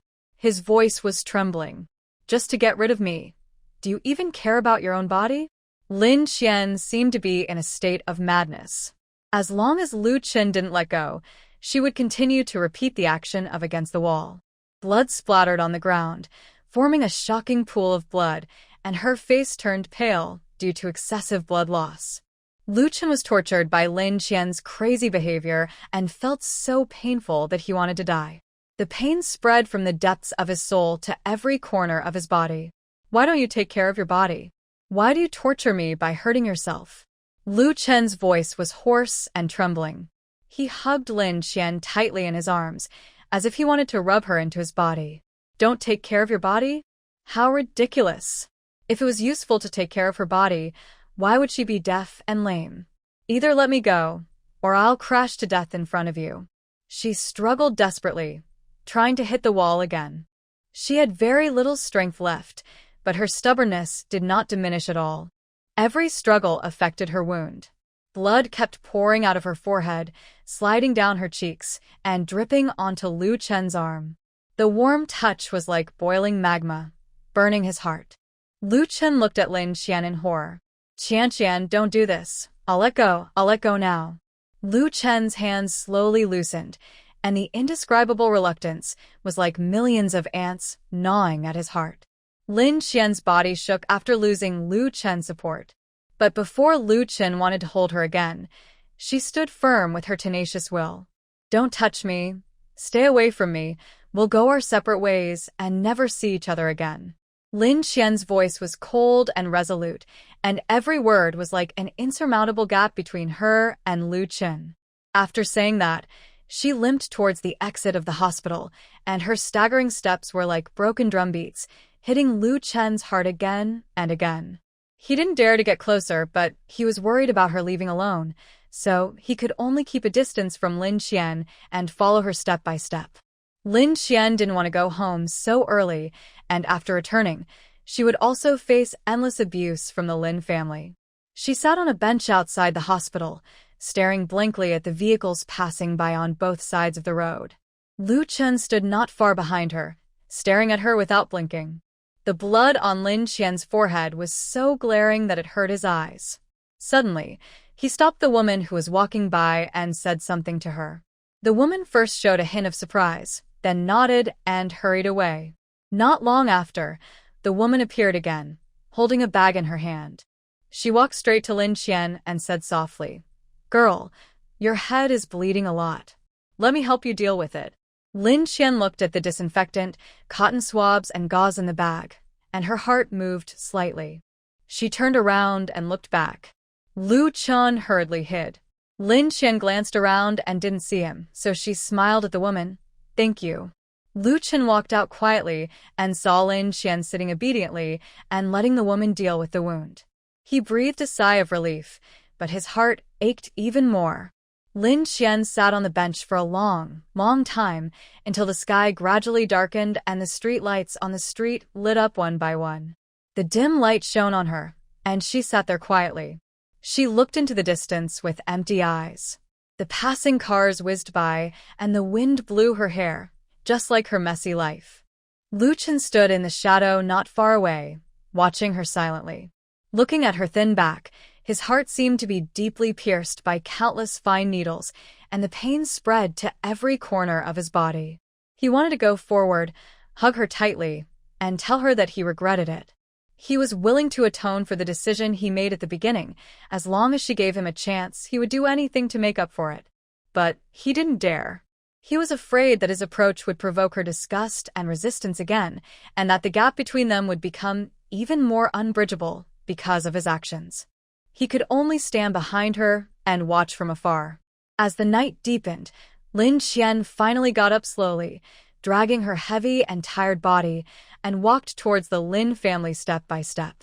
Lu Chen immediately came back to his senses and fell far behind her. Lin Qian didn't return to the Lin family until it was completely dark. As soon as she approached, she saw Aunt Wu standing in front of the villa, looking around anxiously. When she saw her coming back, the worry on her face disappeared in an instant, and she smiled and came to greet her. "Miss, you're finally back," Auntie Wu said as she looked at Lin Qian carefully. When she saw the gauze bandaged on her forehead and her pale face, heartache flashed in her eyes. "Miss, what happened to you?" Lin Qian shook her head slightly. "It's okay." Auntie Wu was still a little worried. "Are you really okay?" "Yeah." She nodded gently, then took a deep breath, suppressed the bitterness in her heart, tried to make her voice sound steady, and asked, "Auntie Wu, how's Man?" A smile instantly broke out on Auntie Wu's face, and that smile was full of relief and gratitude. Thanks to the eldest young master's arrangement, the school will not expel Man. After that, she sighed. If it weren't for the eldest young master's help, I don't know what to do. Miss, actually the eldest young master is a very good person. As long as you resolve the misunderstanding between you, he will definitely be a good brother. Lin Qian didn't say anything, and a hint of sarcasm came out of her lips. Seeing Wu Ma's grateful look towards Lin Yanshu, she felt sadness welling up from the bottom of her heart. It was ironic that someone like Lin Yanshu could make the victim grateful to him after hurting others. She didn't ask Wu Ma about what happened to Shin-man at school. To her, it didn't matter what happened. What mattered was that Lin Yanshu was the culprit. As long as Lin Yanshu wanted, he could torture people in 10,000 ways. This time he used Man to control her, and next time it might be Wu Ma. She wanted to just leave. But she couldn't let Wu Ma and Shin-man be hurt by that lunatic Lin Yanshu. Lin Qian forced a smile and said to Wu Ma, "I'm glad Man is okay." After that, she dragged her feet to the villa. As soon as she came in, she saw the 4 members of the Lin family sitting around the dining table and having a happy meal. The table was filled with sumptuous dishes. The 4 people were talking and laughing with a happy look on their faces. It was so warm. However, her appearance broke this warmth. Lin Yanshu put down his chopsticks with an undisguised look of disgust on his face. Without a single word of concern, he started with a barrage of sarcasm. "You still remember to come back. I thought you ran away from home again." Mother Lin frowned and glared at Lin Yanshu. "Yanshu, how can you talk to your sister like that?" As she spoke, she smiled and waved at Lin Qian. "Qian, don't bother with your brother. Come and have dinner." Her smile looked very gentle, but Lin Qian refused indifferently. "No, you guys eat." She really had no appetite to face this family. Mother Lin's face froze, but she continued, "How can you not eat at night? It's not good for your stomach. You should eat a little." Her eyes swept around the dining table, and Lin Qian curled the corners of her mouth sarcastically. "Sorry, I'm still not used to eating leftovers." Her words were like a stone thrown into a calm lake, instantly freezing the smile on Mother Lin's face. The originally relaxed and happy atmosphere at the table suddenly became very depressing. Father Lin frowned and looked at Lin Qian with dissatisfaction, ruthlessly releasing his father's majesty. Seeing the awkward atmosphere, Lin Wanner quickly put down the bowl and chopsticks in her hand, her eyes full of sincere concern. "Sister, we have been waiting for you for a long time, but we saw that you have not come back, so we thought you had eaten outside, so we started eating. We are also eating now, so don't be angry, come and sit down." Mother Lin seemed to have found a step down and agreed again and again. Yes, Qian, you should eat a little. What we cooked tonight is your favorite." However, Lin Yanshu suddenly slammed the chopsticks on the table, squinting his eyes and warned, "Lin Qian, your parents and Wanner are very worried about you. We don't blame you for coming back so late. Don't be ungrateful." Stop your unreasonable troubles immediately. If you want to eat, roll over and sit down. Don't always act like the whole family owes you. Looking at these hypocritical faces, the anger in her heart burned even more vigorously. She just wanted to be alone and quiet. Why was it so difficult? They didn't take the initiative to cause trouble for her and treated her as heir. Why was it so difficult? She was calm and peaceful, but in their eyes, she became noisy. Do you have to force her? Good. Make a fuss. Then she would make a fuss for them to see. Lin Xian took a deep breath and pointed at the leftovers on the table. There are 6 dishes and 1 soup in total, and they are all almost finished. Lin Wanner, tell me, did you just eat? Lin Wanner's expression froze, and she hesitated to explain, but it seemed that she was stuck and couldn't say anything. Then, Lin Xian turned to Lin's mother. Honorable Madam Lin, how do you want me to eat? Lick the plate? Qian, I. Before Madam Lin could explain, she was interrupted by Lin Xian. You said they are all my favorites. Then tell me, what do I like to eat? Lin's mother's eyes were evasive. You can't tell, right? Then I'll tell you. I have a hard life. I'm never picky about food. As long as I can fill my stomach, I can eat it, but I won't eat things I'm allergic to. Unfortunately, of the 6 dishes on the table, I'm allergic to 3. I'm allergic to seafood, so I can't eat herring and prawns. I'm allergic to pineapples, so I can't eat pineapple chicken nuggets either. Like a string of cannonballs, Lin's mother's face turned red. But it wasn't over yet. Lin Xian turned her spearhead on Lin Yanshu again. Didn't your parents say that they care about me? Is this what you call care? You use food that I'm allergic to perfunctorily treat me, and you say it's my favorite. Do you want this care? Lin Yanshu's face turned livid in an instant. He never thought that Lin Xian would embarrass the whole family just because his mother said something polite to ease the atmosphere. He wanted to get angry, but what Lin Xian said was the truth. He felt angry and couldn't get out of his heart. Father Lin was so angry at what Lin Xian said that he was shaking all over. The muscles on his face were twisted with anger. He slammed the chopsticks in his hand on the table fiercely, making a loud paw sound, and the dishes and chopsticks on the table were shaking slightly. You rebellious girl are so outrageous. He opened his eyes wide. Your mother and I gave birth to you, and I am your enemy? Lin Xian looked at Father Lin's furious look. Did I let you give birth to me? If you gave birth to me just to bring me suffering, I would rather you didn't give birth to me. Father Lin was so angry that he was shaking all over, his chest heaving violently. Mother Lin was heartbroken. Tears welled up in her eyes uncontrollably. She covered her chest with her hands and cried, Qian, it's not like that. Mom and Dad gave birth to you because you love you. Really, you have to believe us. Lin Xian almost laughed at her words, and she really laughed. But there was no warmth in that smile. It was full of ridicule and sadness. Love her? She was standing in front of them with gauze wrapped around her head. Aunt Wu saw it, but her flesh and blood couldn't. There was no concern at all, just blaming her. Lin Xian's eyes were red with anger. She pointed at her forehead, her voice sharp with anger. It's been 10 minutes since I came in, right? In these 10 minutes, has anyone asked me what happened to the wound on my forehead? Do you really not see it, or are you pretending not to see it? Or do you see it but don't care at all? Mrs. Lin, you have made me disabled, but you tell me you love me. How can you be so? Her voice echoed in the room with endless questions, and every word was like a sharp blade, stabbing everyone present. You keep saying you love me, but where is your love? Lin Xian's tears finally burst, flowing down her cheeks, and her body shook slightly because of the excitement of her emotions. Lin's mother stopped crying suddenly. After Lin Xian's reminder, she finally noticed the wound on Lin Xian's forehead and the large amount of blood on her clothes. Lin's mother wanted to hug Lin Xian with heartache, but was frightened by the indifference and resistance in her eyes and stopped. Qian, what happened to your head? Lin Wanner exclaimed. Sister, you are injured.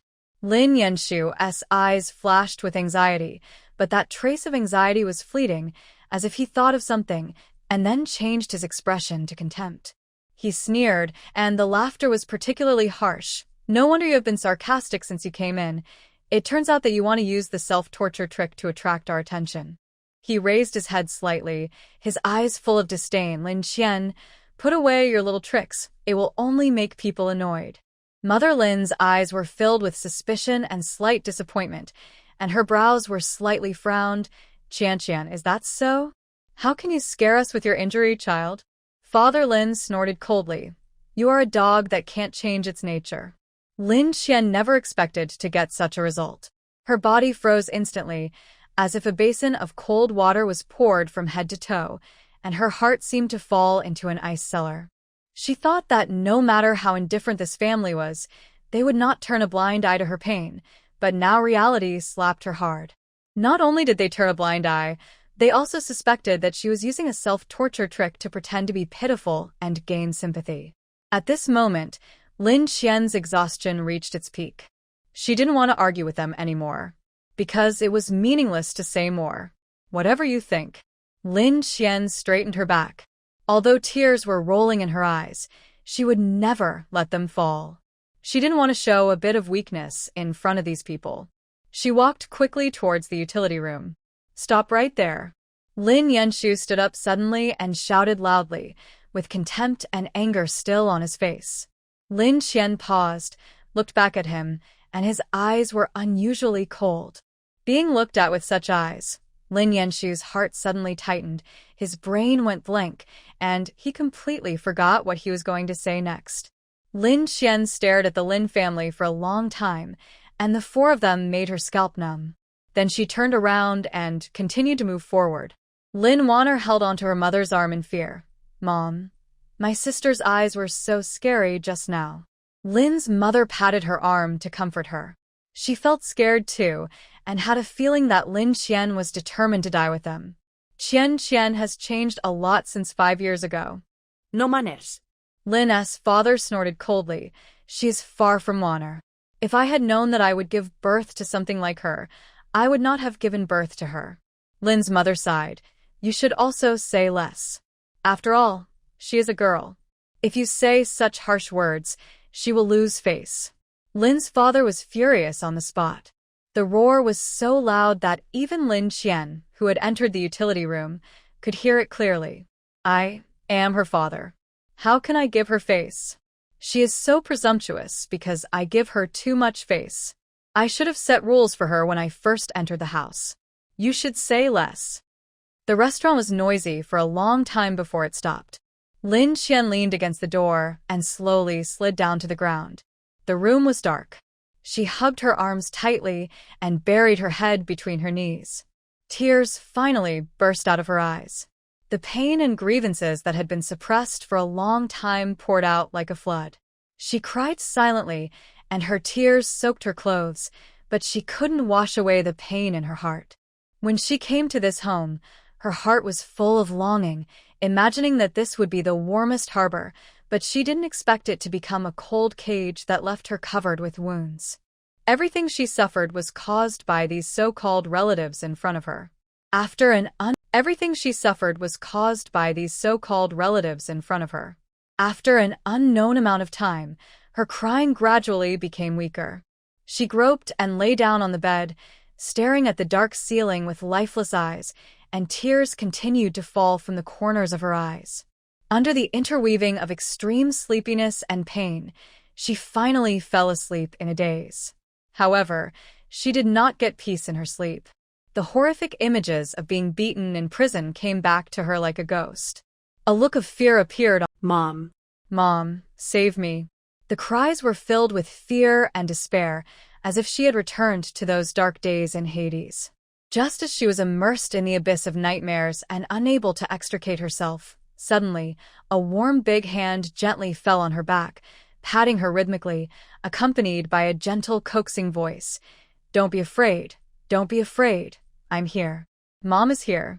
The voice was old and full of concern, like a ray of light penetrating the darkness, trying to dispel the fear in her heart. In her sleep, Lin Qian subconsciously leaned towards the source of warmth. Her frown gradually relaxed, and the cries in her mouth gradually subsided. The door of the utility room was open, and the light from the corridor shone in.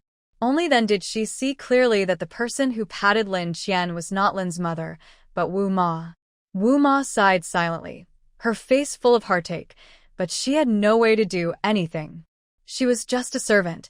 She had no say, so she could only try her best to be nice to the young lady. The next day, after Lin Qian woke up, she was in a trance for a long time. Last night, she seemed to dream that Lin's mother hugged her and comforted her. Lin Qian sneered. She was really crazy, full of unrealistic fantasies. In the restaurant, Father Lin, Mother Lin, Lin Yanshu, and Lin Wanner had already sat down, but this time they did not start eating first, which was rare. Seeing Lin Qian coming out, Mother Lin immediately stood up, walked over to hold her hand, and said enthusiastically, Qian, you must be hungry so early in the morning. Come and have breakfast. As she said that, she pulled her to the dining table. Father Lin sat in the main seat. Lin Yanshu was on his right, Mother Lin was on his left, and Lin Wanner was naturally next to Mother Lin. Lin Qian had only two choices, either to sit next to Lin Yanshu or next to Lin Wanner. Lin Qian did not like either of them, and if she had to choose one, she would choose to sit next to Lin Yanshu. Lin Qian sat down next to Lin Yanshu expressionlessly, without saying a word, picked up the spoon, and silently ate the wontons in front of her. The four Lin family members all looked at her, with different expressions. Father Lin was obviously angry, but he was suppressed by Mother Lin, so he barely did not get angry with Lin Qian. Mother Lin looked a little embarrassed.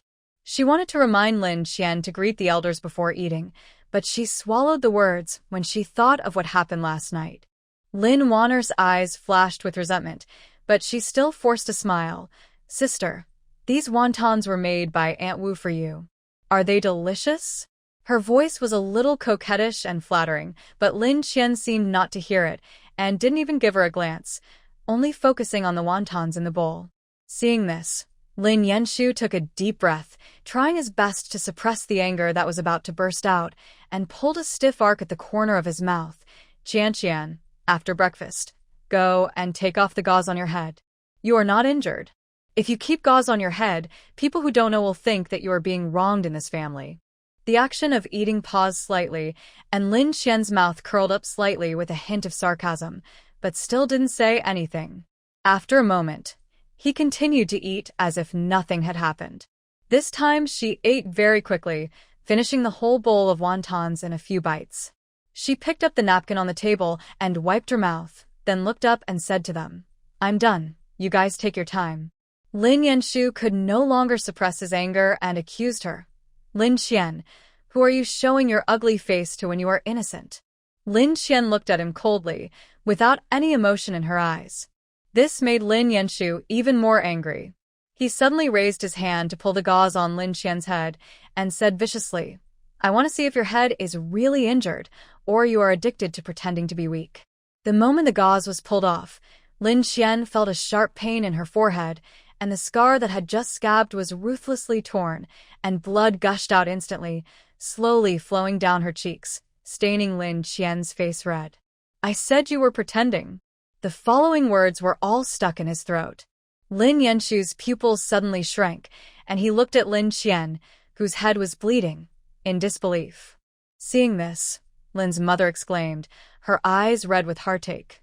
Qian, what happened to your forehead? Lin Wanner's eyes flashed with a hint of pleasure, but soon changed into a horrified expression and whispered, Sister, are you okay?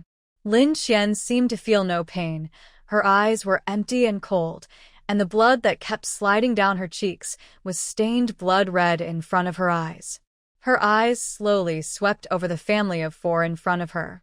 At this moment, in her eyes, they seemed to be evil spirits from Hades, devouring her soul and trampling on her dignity. Are you satisfied now? The voice was hoarse, not hysterical, but like a heavy hammer, hitting them hard. However, Father Lin did not even frown and said nonchalantly, It's just a minor injury. It won't kill anyone. Why make a fuss? Silence. Deathly silence. Lin Qian held the table tightly with both hands. Her fingers turned white due to the force, and she was ready to overturn the table again.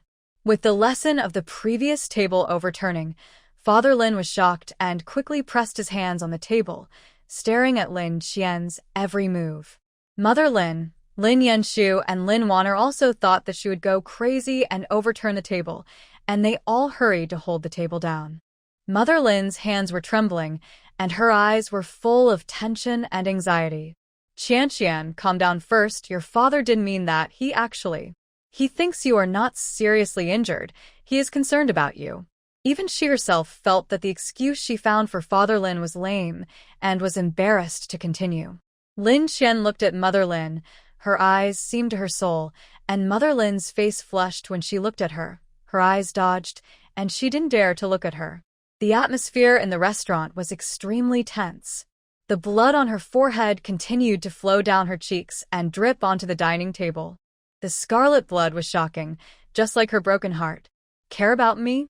It seemed as if it was squeezed out from between her teeth. What a caring person. Mr. Lin, Mrs. Lin, thank you for your concern, Lin Qian said, without giving the Lin family a chance to explain, and turned and left. Lin Yanshu just felt irritated. He was no longer in the mood to eat breakfast. Dad, Mom, I'm going to the company. After saying that, he also left. After getting in the car, Lin Yanshu's eyes fell on the blood-soaked gauze in his hand. In an instant, the dense pain spread from the depths of his heart to his whole body, making his heart tighten suddenly. He leaned back in his chair, and his mind couldn't help but emerge the scene when Lin Qian left home yesterday morning. She was fine at that time, but when she came back in the evening, she had gauze on her head. What did she go through all day yesterday? Was she bullied? Qian is his biological sister. Even if she has made mistakes in the past, not everyone can bully her at will. Lin Yanshu clenched his hands unconsciously and then loosened them after a long time. He picked up the phone and dialed the number. Gu Beichen. Lin Yanshu gritted his teeth and asked, Did you hit Qian's head? You called me just for this? The man on the other side had a calm voice, without any emotion. I warn you, no matter what Qian has done, she has paid the price for it. She is the eldest daughter of my Lin family. You can't just hurt her. Beep, beep, beep. Before Lin Yanshu could finish his words, the other party hung up the phone. Lin Yanshu was so angry that he threw his phone on the passenger seat. It took Lin Yanshu a long time to calm his irritable mood. He exhaled heavily and started the car to go to the company. When he arrived at the company, he had no intention of working. His mind was full of Lin Qian's bloody face, which made him restless. After enduring for an hour, he could no longer hold back and picked up his phone to call Aunt Wu. Aunt Wu, how is Qian? Has the wound on her forehead been treated? Don't worry, young master. I've already dealt with it for the young lady. Yes. Auntie Wu, clean up my bedroom for Qian to live in, and don't live in the utility room anymore. Auntie Wu was slightly stunned on the other end of the phone, and then happily agreed, Okay, young master, I'll clean it up right away. The young lady has really suffered these days, and it's time to move to a better place to live. Lin Yanshu said yes softly and hung up the phone. He is her biological brother. Even if she is ignorant, the blood relationship between them is inseparable. Qian must be able to feel his concern for her now, right? He seemed to have seen Lin Qian's surprised and moved expression after she moved into his room, and a warm feeling surged in his heart. He couldn't help but look forward to Lin Qian's reaction after returning home, and even calculated in his heart that if Lin Qian was in a good mood, she might come to the company to bring him food in person as before. The corners of his mouth rose unconsciously, and the haze on his face gradually dissipated. After finally getting to the end of the workday, the employees clocked out one after another, and the sound of footsteps and conversations gradually dissipated in the corridor. Secretary Qin knocked on the door and entered, placing the documents on the desk. President, it's time to get off work. Aren't you going to eat? Lin Yanshu had a faint smile on his face. My sister will bring the food over later. It's so nice to have a sister who loves you. I don't have this blessing. Secretary Qin joked, and then left. Lin Yanshu's mouth was about to be pulled to his ears. Time passed by minute, and it was almost time to go to work. Employees clocked in one after another, but Lin Yanshu didn't even see the shadow of Lin Qian. Did Qian have any accident on the way? Lin Yanshu quickly picked up his mobile phone and called home. The phone rang several times before Wu Ma picked up. Lin Yanshu asked hurriedly, Wu Ma, how long has Qian been out of the house? Wu Ma was stunned by the question. Young master, the eldest lady has been at home and has not gone out. Lin Yanshu's hand holding the phone tightened slightly. Didn't she go out of the house? She didn't bring him food? Didn't she like to bring him food in the past? Why didn't she send it now? He had already compromised and took the initiative to show his kindness to her. Why did she keep making trouble? He was shocked to realize that all his previous expectations were nothing but a self-indulgent fantasy. How could he be so sure that Lin Qian would easily forgive him and bring him food as considerately as before? Wu Ma didn't hear Lin Yanshu speak for a long time and asked cautiously, Young master, do you have something to do with the eldest lady? Do you want me to call the eldest lady over to answer the phone? Lin Yanshu came back to his senses and refused, no. After hanging up the phone, his mood was terrible. At this time, Secretary Qin came in and said something that was not related to the topic. President, what delicious food did the eldest lady bring you today? He said, and he also inspected the office. Huh. Where is the lunchbox? Lin Yanshu looked at him coldly, and his eyes were like ice knives in the cold winter, which made Secretary Qin's scalp numb instantly. He smiled awkwardly, realized that he had said the wrong thing, and hurriedly changed the subject. President, this document is the information about the land in the eastern suburbs that you asked me to sort out a few days ago. According to reliable information, the land will be auctioned in half a month. Well, put it down. After Secretary Qin left, Lin Yanshu was stunned for a long time before he started to deal with the work at hand. The policy above will plan the land in the eastern suburbs into a business district. As long as the policy does not change, then taking over this land will be a big business that will make a profit without loss. However, it is not only their Lin family who is eyeing this land, but also Gu family. It seems that even someone in the North City is very interested in this land. Wanner and Gu Beicheng are engaged, and the two families working together to develop the Dongjiao project will definitely be a win-win situation. What he can't make up his mind about now is the attitude of Beicheng. Beicheng is the capital of China, and the foundation of the big families in Beicheng far exceeds that of the Lin and Gu families. If Beicheng swallows up Dongjiao alone, then the Lin and Gu families will be in trouble. Lin Yanshu was overwhelmed by his work and family problems. Lin Yanshu worked until late at night before leaving the company. However, he was in a bad mood and did not go home. Instead, he drove to Shengshi Bar. The lights in the bar were dim, and the ambiguous light flickered on the dance floor, reflecting the blurred figures of men and women. Lin Yanshu entered the bar, walked straight to the bar, and found an empty seat to sit down. He raised his hand to signal the bartender to give him a glass of strong liquor. The bartender glanced at him, then quickly mixed a glass and placed it in front of him. Lin Yanshu picked up the wine glass and drank it all. The spicy wine slid down his throat, making him frown slightly, but it seemed that at this moment, he found an outlet to vent his inner depression. Lin Yanshu drank one glass after another, and his eyes gradually became blurred. Lin Qian. Her temper is getting more and more stubborn. She was not like this 5 years ago. Wasn't it just 5 years in prison?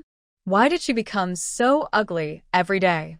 Who told her to push Gu Yilin down the stairs and become a vegetable?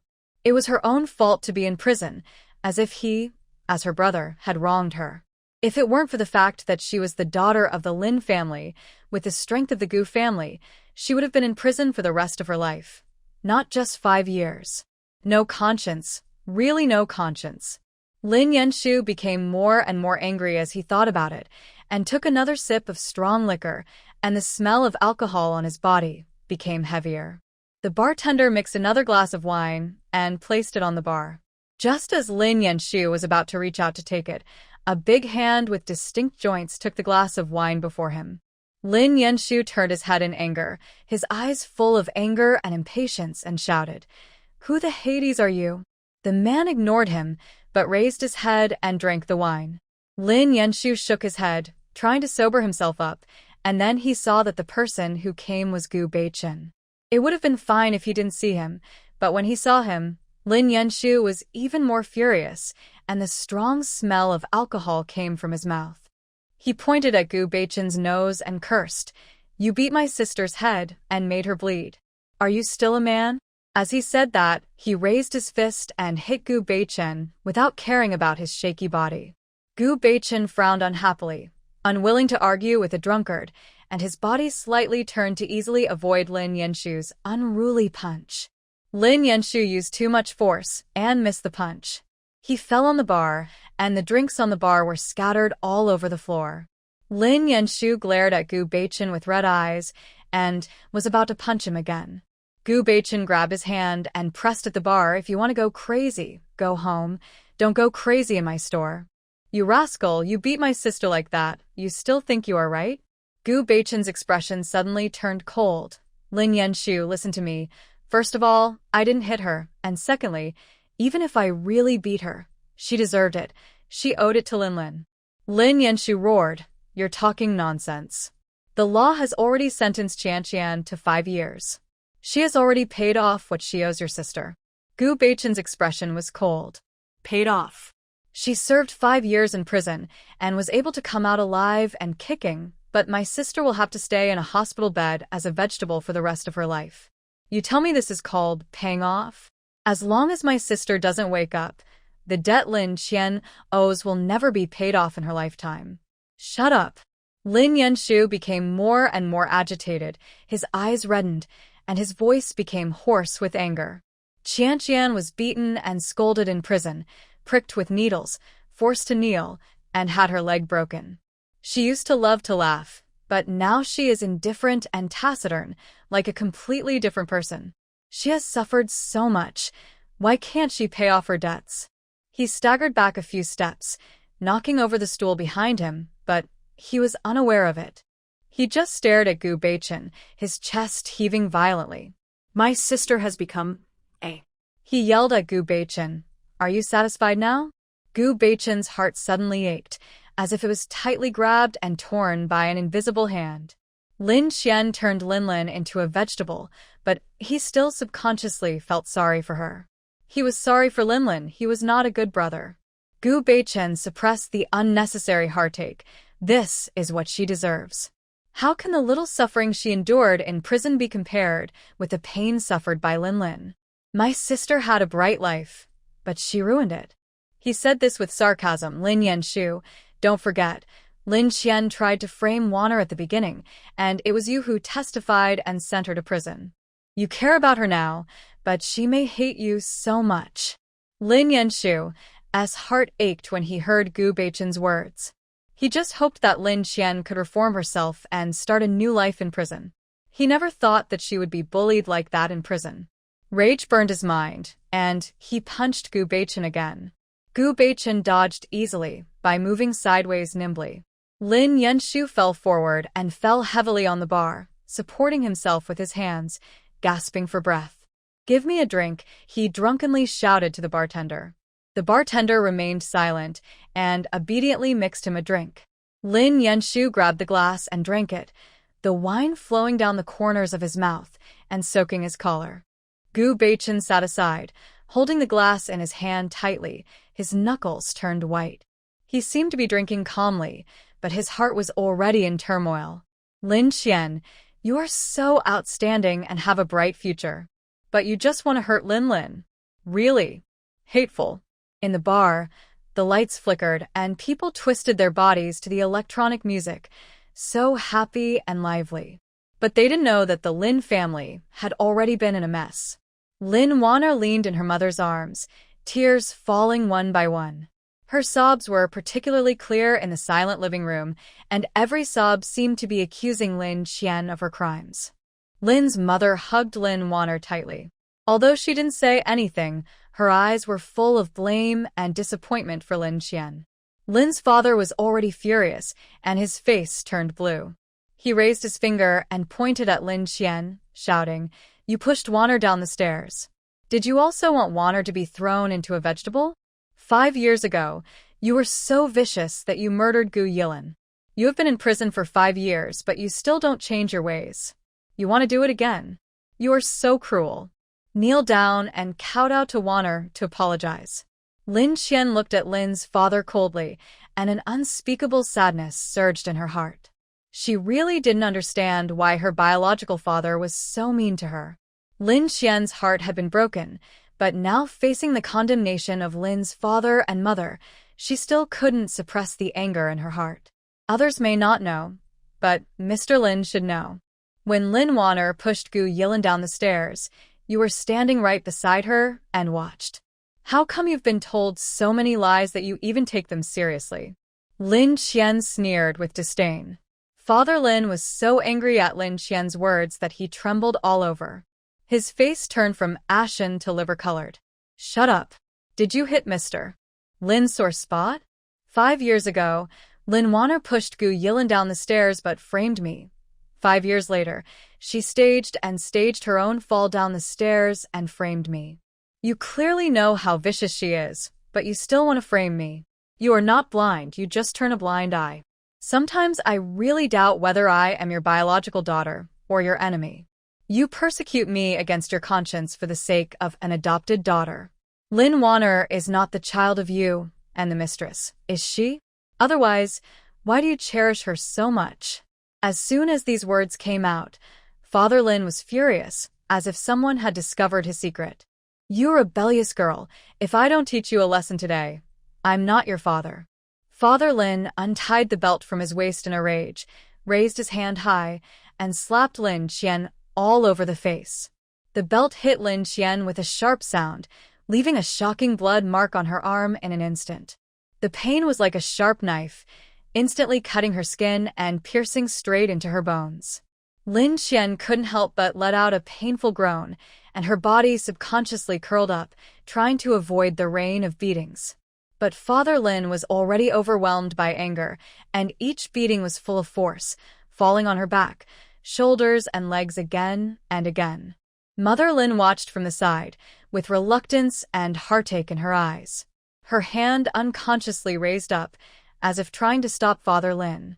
But when her eyes touched the pitiful appearance of Lin Wanner in her arms, the trace of heartache was instantly suppressed by reason, and her lips were pursed into a straight line. After all, she stood there and did not take that step. Wu Ma was anxious and persuaded. Sir, stop beating. The young lady is already injured. If you continue to beat her, you will hurt her. At this moment, Lin's father was like a mad beast.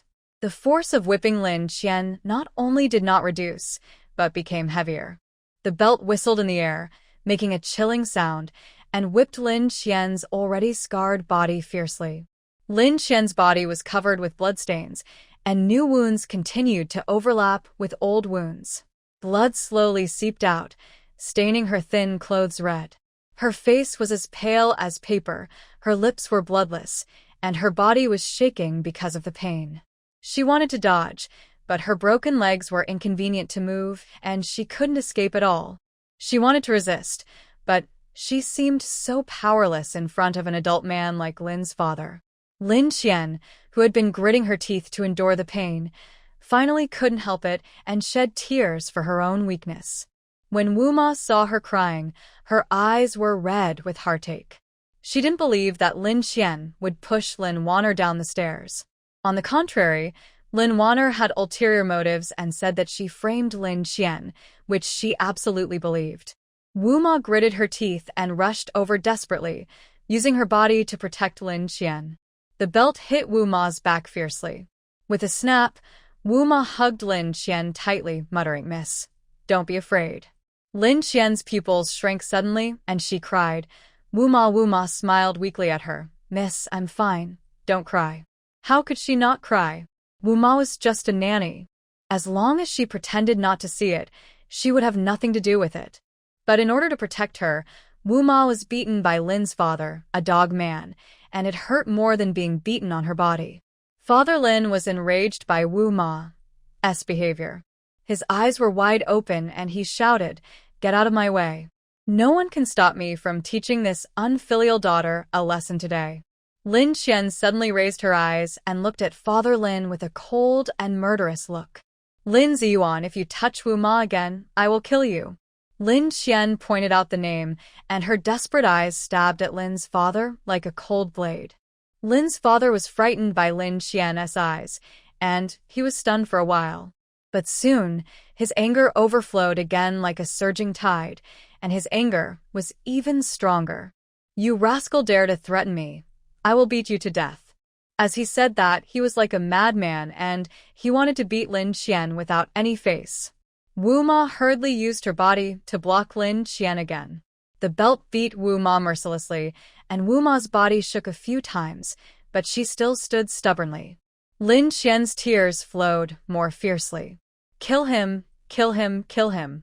There was only this one thought in her mind. Her life had been ruined, and there was no future. When she was released from prison, she originally wanted to find a place where no one knew her to spend the rest of her life, but the Lin family refused to let her go. They will torture her forever. She is living in too much pain. There is no need to continue living like this. It is better to die. If she doesn't want to live, then no one should live. Let's die together. She pushed Wu Ma away with all her strength. Wu Ma staggered a few steps back. She endured the pain in her leg and rushed into the kitchen.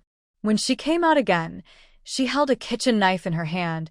Her eyes were fixed on Lin's father, and she walked straight towards him. When Lin's father saw the kitchen knife in Lin Qian's hand, a trace of fear flashed through his heart, but he still shouted stubbornly, "Lin Qian, what do you want to do with the knife? Are you crazy? Crazy?" "Yes, I am crazy, and you have driven me crazy." Lin Qian shouted hoarsely. Her eyes were already red. She raised the kitchen knife and chopped at Lin's father regardless of anything. At that moment, there was no hesitation or fear in her eyes, only endless hatred. Father Lin was frightened by the sudden attack, and his face turned pale. His body instinctively dodged to the side. The kitchen knife passed by his ears with a sharp sound and chopped the huge vase behind him that was as tall as a person. With a loud click, the vase was instantly chopped into pieces, and the fragments flew everywhere and scattered all over the ground. This thrilling scene made everyone present widen their eyes in horror, which showed that Lin Qian was determined to kill him, and it was not just a verbal threat. Father Lin was really scared now. His legs began to tremble slightly uncontrollably, and his steps retreated again and again. He never thought that Lin Qian, who had silently endured all the beatings, scoldings, and humiliations, would now die with him. As the saying goes, the poor are afraid of the tyrants, and the tyrants are afraid of the desperate. When she didn't even care about her life, she was afraid of others. Father Lin shouted in horror, "Lin Qian, you are committing a crime." "I don't want to live anymore. Am I afraid of committing a crime?" Lin Qian continued to hack at Father Lin. Father Lin was so scared that he peed his pants and no longer had the dignity of the head of the family. Mother Lin finally came back to her senses from Lin Wanner's weak state. She rushed over to stop Lin Qian. "Qian, put down the knife. What are you doing? Can't we talk nicely as a family?" "Talk nicely?" Ha ha ha! Lin Qian laughed as if she had heard a huge joke, tears streaming down her face. "When I wanted to talk nicely, you didn't give me a chance. When I didn't want to talk nicely, you started to morally blackmail me. I deserve to be bullied by your family, don't I?" No, no. Mother Lin kept shaking her head. Looking at Lin Qian's irrational appearance, her heart seemed to be torn apart, and it hurt to the bone. "Qian, listen to your mother's explanation. It's not what you think. Tell me what's wrong with you. I will listen carefully." Hee hee. Lin Qian laughed miserably. Too late. "Mrs. Lin, I don't want to say anything. I won't do anything to you, because you gave birth to me. But Lin Ziyuan and Lin Wanner must die today. After I kill them, I will turn myself in." The blood on Lin's mother's face faded instantly, and her eyes were wide open, full of fear. "Qian, don't do this. Killing someone means paying with your life. You are still so young, you will definitely regret it. Mom begs you, put the knife down, okay?" Lin's mother cried and begged. Her voice had become hoarse because of extreme fear and anxiety. See, this is human nature. When she made a big deal and wanted to drag them to death, they could also compromise. But she didn't need it anymore. "I regret it?" What I regret most is returning to this home. Mrs. Lin, tell me, have you ever regretted anything you did to me? Where were you when I was imprisoned and tortured? Where were you when I was bullied and had my legs broken? In your hearts, there is only that outsider, Lin Wanner, and there has never been a place for me, right? You keep saying that I'm a sinner and a criminal, but who is the one who really committed the crime? It was Lin Wanner. She put me in jail, but you turned a blind eye and even acted as an accomplice, pinning all the blame on me. Now that I'm out, you continue to torture me. I did nothing wrong. Why am I blamed for everything? Tell me, Lin Qian roared, scaring her mother to tremble helplessly. Qian, that's not the case. Then what is it? Can't tell? It seems that what I said is right. Then let us destroy it together. Lin Qian raised the kitchen knife high again. The blade flashed a cold light under the light and chopped straight at Lin Wanner behind Lin's mother. Lin's mother was shocked. Her eyes widened like copper bells. She didn't have time to think. She instinctively opened her arms, hugged Lin Qian tightly, and shouted, "Wanna run? Go find your brother." Lin Qian was like a mad, trapped beast. "Madam Lin, let me go." Lin's mother burst into tears. Qian, I'm not Madam Lin. I'm your mother. You're not. I am. I gave birth to you. Qian, listen to your mother. Don't make trouble anymore, okay? Lin Qian's struggle suddenly stopped, which ignited a glimmer of hope in Lin's mother's heart, thinking that she had listened to her words. However, the next second, a mocking laugh came from Lin Qian's throat. Give birth to me? You rely on your kindness to me to blackmail me? Then I will return your kindness to you. Lin Qian said coldly, with a chilling indifference in her eyes. Mother Lin was startled, and an ominous premonition came to her heart. She felt that something even more terrible was about to happen. She subconsciously tightened her hands and hugged Lin Qian tightly, as if this could prevent the impending disaster. Lin Qian didn't know where she got the strength from, and she broke free from her mother. She put her hands on the table and looked at her mother. If you give birth to a child but don't raise him, you can repay him by cutting off his fingers. I will give birth to and raise you, and I will be beheaded as a reward, Mrs. Lin. Your kindness in giving me life is only worth one finger.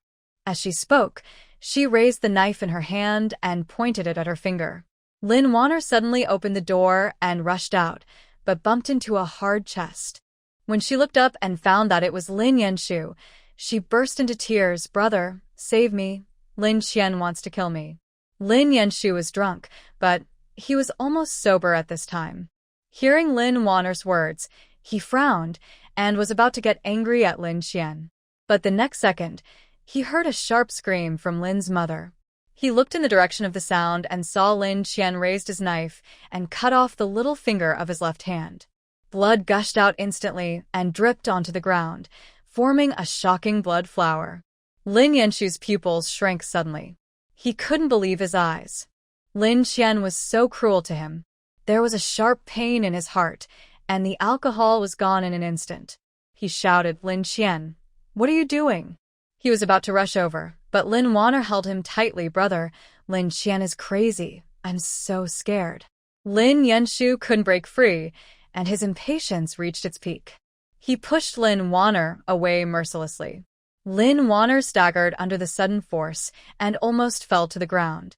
She stared with disbelief, watching Lin Yanshu rush to Lin Qian regardless of everything. Lin Yanshu looked at her bloody left hand, his heart aching, his voice trembling. Qian, are you crazy? How could you be so cruel to yourself? Lin Qian seemed not to hear his words and didn't care about the broken finger. Looking at Lin's mother with empty eyes, I have repaid your kindness, and we will not owe each other anything in the future. Lin's mother's face was as pale as paper, her body trembled violently, uncontrollably, and she shook her head desperately. No. Lin Qian ignored her and continued. Lin Ziyuan and Lin Wanner persecuted me. I must get back today. They must die. All of them. Lin Qian held the bloody knife tightly. His eyes went straight through the air and nailed Lin's father fiercely.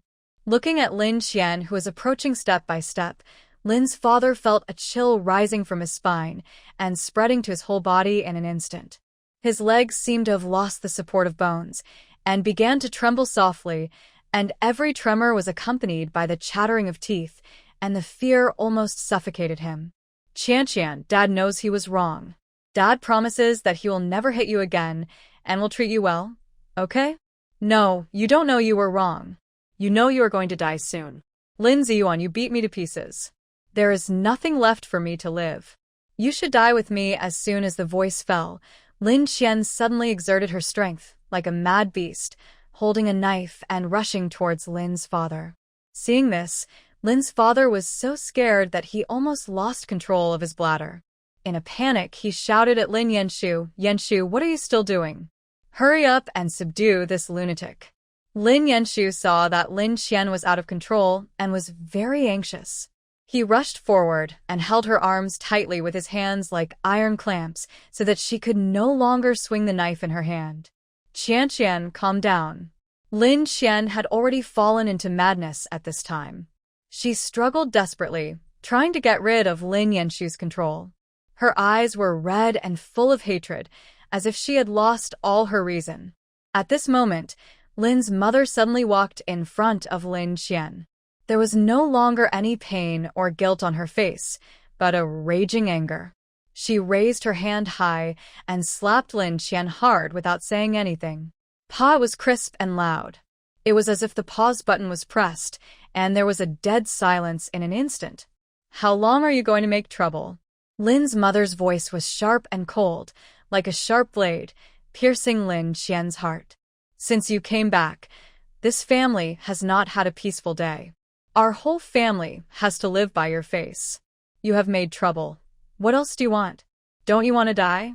If you want to die, go and die by yourself. Don't drag us down. We don't owe you anything. Every word was like a sharp arrow dipped in poison, shooting at Lin Qian's broken soul. Lin Qian's body suddenly stiffened. She looked at Lin's mother. The original madness in her eyes gradually faded, replaced by endless emptiness and despair. Her lips trembled slightly, as if she wanted to say something, but she couldn't say a word. At this moment, she felt as if she had fallen into an endless abyss of darkness and was abandoned by the whole world. There is nothing more cruel than a mother telling her own child to die. Lin Qian's body was like a deflated ball, instantly withering, and she felt dizzy. Her eyes gradually lost focus, and everything began to become blurry. Finally, she could no longer hold on. Her eyelids slowly closed, and she passed out. Lin Yanshu exclaimed, and hurriedly carried Lin Qian horizontally. Wu Ma looked at her bloodless face and the bloody severed finger, and her heart ached to the extreme. "Young master, quickly send the young lady to the hospital." As she said, she picked up the severed finger on the ground and clenched it tightly in her palm. Lin Yanshu could no longer care about anything else. He hugged Lin Qian tightly, turned around, and walked out quickly. Seeing this, Lin's father snorted coldly. Why send her to the hospital? Just leave her outside to die. She deserves to die for being so ungrateful. Lin's mother seemed to come to her senses suddenly, and she regretted what she had just said. How could she say such cruel words to Qianqian? What happened to her just now? Hearing Lin's father's vicious words again, she was furious and exploded instantly like a tinderbox. "Lin Ziyuan, you rascal!" Lin's mother roared and rushed to Lin's father, slapping him hard in the face. This slap was even harder than the one she had slapped Lin Qian before. Lin's father was shocked by this sudden slap, and his eyes widened. "What are you crazy about? If you didn't insist on hitting Qianqian, how could she become like this?" Lin's mother's voice was filled with tears, and tears rolled down like beads that had broken off the string. "When I hit her, I didn't see you stop me," Lin's father roared. Mother Lin's tears flowed even more violently. Her legs went limp, and she slumped to the ground, holding her head in her hands, and fell into deep self-blame. Lin Wanner's eyes flickered, and no one knew what she was thinking. The lights of the hospital were particularly bright in the night. Lin Yanshu rushed into the emergency room holding Lin Qian. The doctors quickly surrounded her, put Lin Qian on a stretcher, and began the intensive rescue work. Lin Yanshu sat on the cold chair outside the emergency room, feeling as if he was pressed by a huge rock and couldn't breathe. His eyes were fixed on the closed door of the emergency room, and he was anxious and uneasy. Aunt Wu stood aside, her eyes full of worry, and looked at Lin Yanshu from time to time, as if she wanted to say something, but didn't know how to start. Finally, Lin Yanshu couldn't help but raise his head, looked at Aunt Wu, and asked in a hoarse voice, "Aunt Wu, what happened? Why did Qian become like this?" Aunt Wu glanced at the operating room, her eyes full of heartache, but helpless. The eldest lady was beaten by the master. In fact, Lin Yanshu had already noticed the blue and purple scars on Lin Qian's body. The bloodstains were particularly glaring on her thin and pale skin. But all his attention was focused on her shocking broken fingers. In comparison, the injuries seemed less eye-catching. Lin Yanshu closed his eyes, took a deep breath, tried to calm himself down, and asked, "Why did my father beat her?"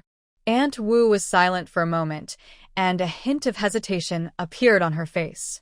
It's not that she didn't want to say it, but she was afraid that Lin Yanshu would not believe it if she said it. But if she didn't say it now, the young master would hear the reversed version from Lin Wanner. Finally, she spoke. Miss Wanner said that the eldest lady pushed her down the stairs, so the master was very angry and beat the eldest lady with a belt. After she finished speaking, she noticed that Lin Yanshu frowned, as if he wanted to blame Lin Qian.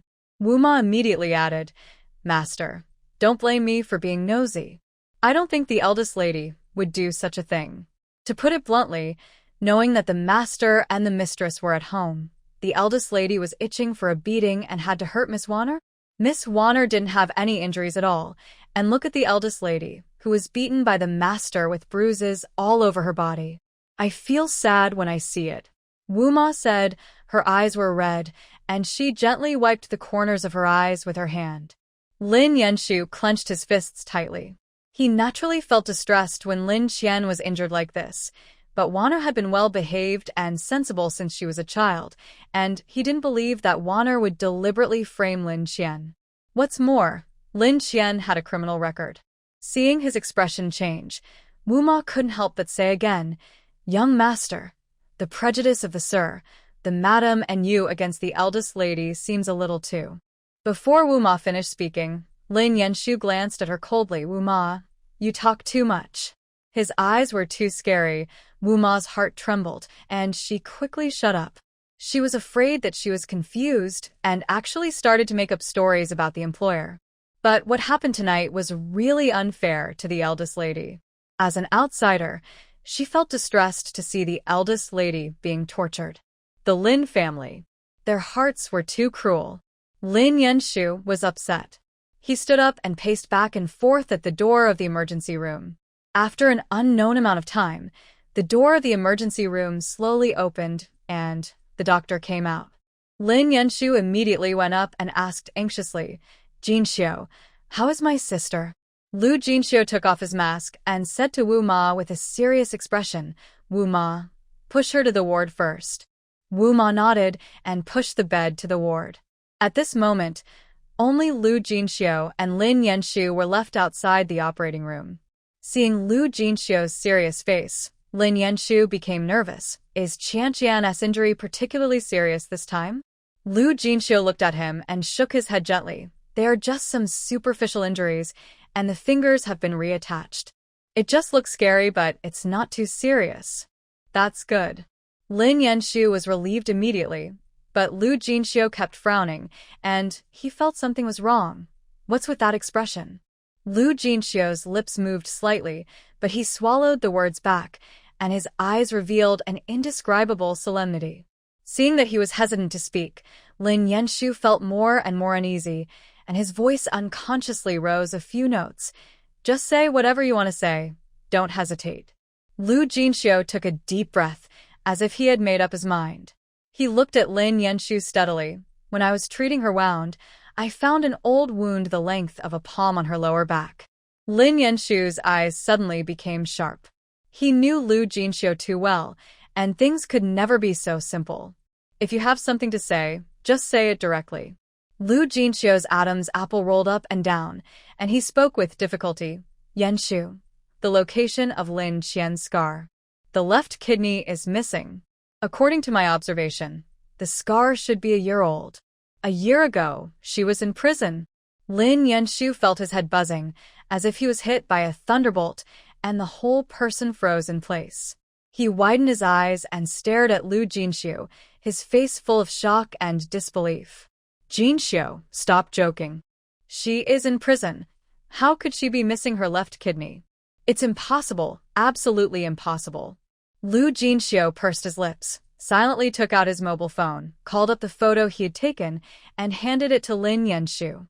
In the photo, the scar on Lin Xian's lower back was twisted hideously, like a centipede crawling on her skin. The scar was dark in color, and the skin around it was slightly wrinkled. Seeing the photo, Lin Yanshu's face turned pale instantly. His sister had a kidney removed in prison. His body began to shake violently, and his legs seemed to have lost the strength to support him, and he almost fell to the ground. Lu Jinxiu was quick-witted and quickly reached out to support him. Yanshu, how are you? Lin Yanshu was in extreme pain and felt a suffocating pain in his heart, as if an invisible big hand was tightly grasping his heart, making him unable to breathe. At the same time, he was also extremely angry, and his teeth were chattering. He used all his willpower to suppress the pain, and after standing firm, he gently pushed Lu Jinxiu away. His voice was colder than ever before. Jinxiu, go to the ward to see my sister first. What about you? Lu Jinxiu asked with concern. I want to find out who dared to attack my sister, Lin Yanshu. Lu Jinxiu patted his shoulder and left. Lin Yanshu stood there for a long time before leaving. In the car, his figure was hidden in the darkness, with only the faint red light of the cigarette ace flickering, reflecting his cold and gloomy face. His mind flashed through the information that Secretary Qin had found for him before. Lin Xian had been to the hospital once a year ago, and since then, Lin Xian had been transferred out of her original dormitory. If she was forced to have her kidney removed a year ago, then her body must have been extremely weak after losing a kidney, and she could no longer withstand the beating, so she was transferred away, and all this seemed to make sense. Thinking of this, Lin Yanshu's heart seemed to be pierced by countless steel needles, and the pain made him almost unable to breathe. He sat up straight suddenly and quickly dialed Secretary Qin's number. Secretary Qin, you checked the information about Lin Xian's visit to the hospital a year ago for me. Dig it out again carefully. No matter what method you use, you must find out which hospital she went to that time, what happened, who took her there, and who she came into contact with. I want all the details. After explaining, he hung up the phone. Cigarettes burned at his fingertips, one after another. I don't know how many cigarettes he smoked, but I only know that he stayed in the car for a long time before getting out and entering the hospital again. Standing in front of Lin Xian's ward, he didn't dare to go in for a while. While he was hesitating, Lu Jinxiu's voice came from the ward. Are you awake? How do you feel? There was no sound from inside for a long time. Then Lu Jinxiu said again, why is it that every time I see you, you are injured? After Lu Jinxiu finished speaking, there was still no response from Lin Xian in the ward. Lin Yanshu hesitated whether to push the door and go in now, but at this moment, she heard Lu Jinxiu's voice again. Your body is yours, you have to take good care of it. I thought Lin Xian would remain silent as before, but this time Lin Xian spoke. Her voice was very soft, but also very cold. Lin Ziyuan insisted on hitting me. What's the point of me taking good care of my body? Lu Jinxiu didn't expect her to say that, and thought for a while and said, if he hits you, you can hide, but if you stand still, you'll be beaten all over. Lin Xian looked at him in a daze, which made Lu Jinxiu feel uncomfortable all over. Why are you looking at me like that? Lin Xian was silent. It seemed that Lu Jinxiu was caring about her. In fact, he was not. Just like when you are sick, people who really care about you will take you to see a doctor and get medicine and take care of you, instead of just talking to you to drink more hot water. She could have ignored it, but Lu Jinxiu frowned, with an expression that he cared about her, but she didn't know what was good for her. Lin Xian looked weak. How do you know I was just standing there and letting him hit me? I can hardly walk fast. How can you let me hide? Her question made Lu Jinxiu feel like he was being questioned. Of course, Lin Qian's original intention was not to question him, but to state the facts. But Lu Jinxiu was a young master, and young masters like him didn't like to be contradicted the most.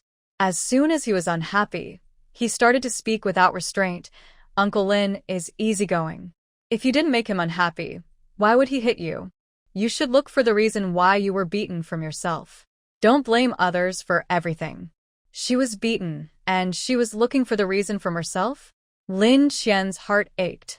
As a weak person, her resistance was like hitting a rock with an egg. She was not a rich lady.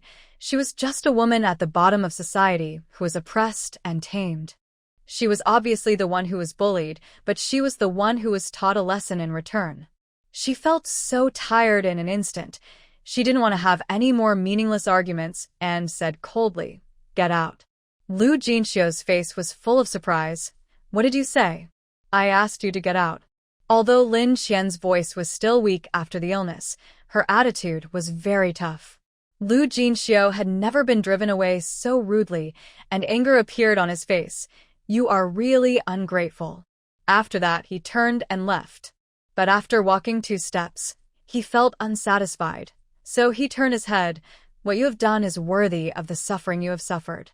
This sentence was like a sharp knife, piercing Lin Qian's heart. Lin Qian's face was pale, and she felt that all the blood in her body had solidified at this moment. She bit her lower lip tightly until a trace of blood oozed out of her lips. The rusty smell spread in her mouth, but she was unaware of it. She knew very well that in this world, no one could truly understand her pain. No one would stand on her side, support her, and seek justice for her. In fact, her suffering was seen by others as her own fault, and she deserved it.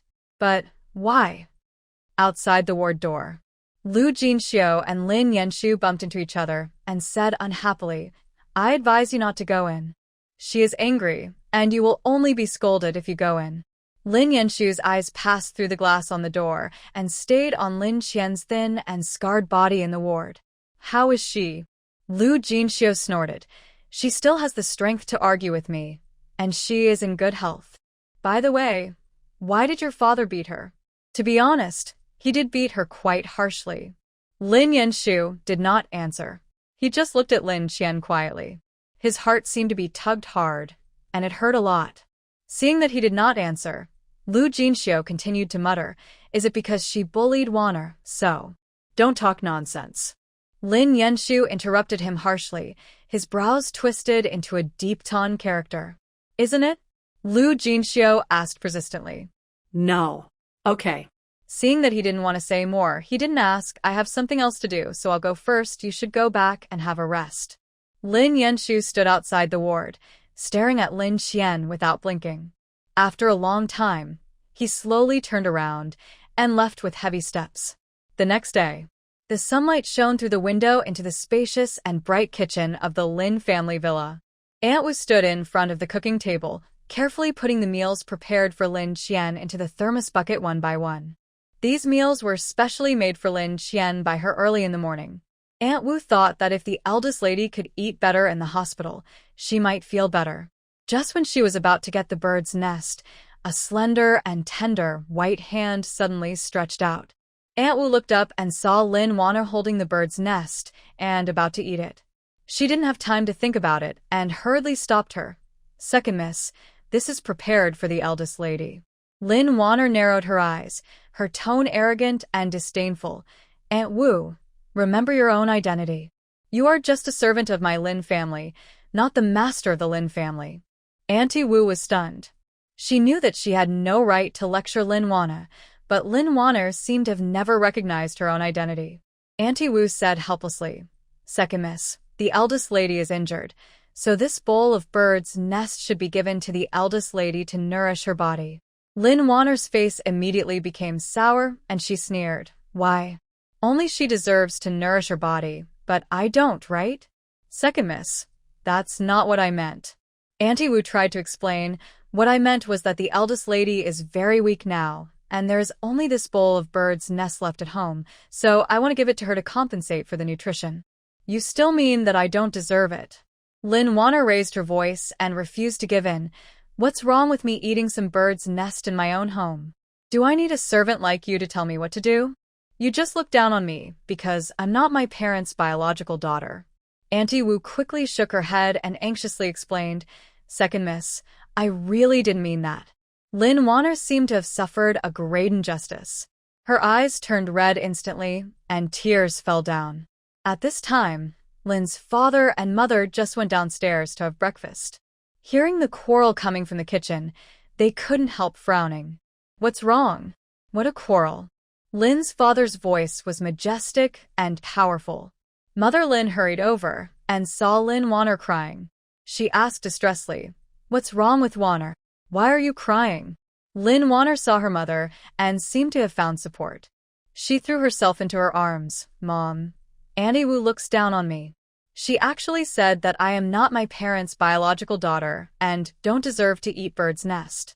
After hearing this, Mother Lin's face sank and her eyes stabbed at Auntie Wu like a knife. You spoke to my daughter like this? Auntie Wu hurriedly shook her head. She never expected that Lin Wanner would actually confuse right and wrong and talk nonsense. At this moment, she deeply felt the anger and powerlessness of Lin Qian being framed. Madam, I never said from the beginning to the end that the second lady was not worthy of eating birds' nests. I only said that the bird's nest should be taken to the hospital to supplement the nutrition of the eldest lady. This explanation still dissatisfied Lin's mother. Auntie Wu, do you mean that Wanner is wronging you? Before Auntie Wu could finish, Father Lin shouted, Auntie Wu, I think you are getting confused with your age and can't tell the difference between the primary and the secondary. Wanner is the legitimate daughter of my Lin family. As for Lin Qian, that evil creature has no education at all. She almost took a knife to kill me last night. She is also worthy of eating such a precious thing as bird's nest. A prisoner like her deserves to be in prison for life. After hearing what Lin's father said, Wu Ma was so angry that she trembled. As biological parents, they failed to take good care of their own daughter and caused her to be lost at birth. This was their dereliction of duty as parents. They could adopt another daughter to comfort the pain of losing their daughter. But what about the eldest daughter? She was reduced to an orphanage and suffered so much before she grew up to 15 years old. After finally returning home, she thought she could have a stable life, but those 3 years were in dire straits. After finally being admitted to Tsinghua University and Peking University, she didn't even have a graduation banquet and was framed and sent to prison. After being released from prison, she was so thin that her bones were just skin and bones, and her legs were lame. It can be imagined how much abuse and beatings she suffered in prison. Finally, she was released from prison, and she had to endure a new round of torture from this family of demons. On weekdays, Lin Wanner disliked bird's nest because it was swallow saliva, and she hated bird's nest the most. Now there was only one bowl left, and she wanted to give it to the eldest daughter, but Lin Wanner started to it. She didn't believe that Mr. and Mrs. Lin didn't know that Lin Wanner didn't like bird's nest. They knew it, but they still chose to favor Lin Wanner, completely ignoring the fact that the eldest lady had a broken finger and was now lying in the hospital. The eldest lady was really unlucky for 8 lifetimes to be reborn as a child of the Lin family. She herself had a daughter, and she couldn't even imagine how distressed she would be if her daughter was tortured like this. The distress for Lin Qian and the anger towards the Lin family rushed to her head. Wu Ma wanted to smear the hot food in the thermos on the vicious and arrogant face of Lin's father. But her daughter needed money to go to school, and she needed this job in the Lin family. Wu Ma lowered her eyes and suppressed her indignation. Lin Wanner's eyes flashed with ill intentions, and she couldn't suppress her proud lips. She didn't like bird's nest, but she wouldn't let Lin Qian eat a bite even if she fed it to a dog. Didn't Wu Ma feel sorry for Lin Qian? Today, she would let this dead old woman lose her job because of Lin Qian and see if she felt sorry for herself or Lin Qian. Thinking of this, she was about to add fuel to the fire. But at this moment, a loud frightened the 4 people present.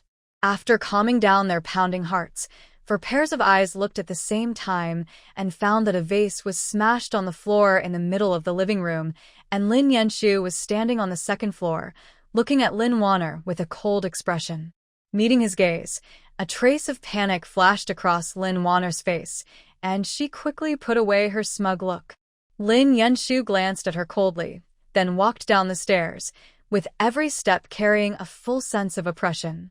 Lin Yanshu's aura was too strong, and for a moment, even Lin's father and mother were shocked.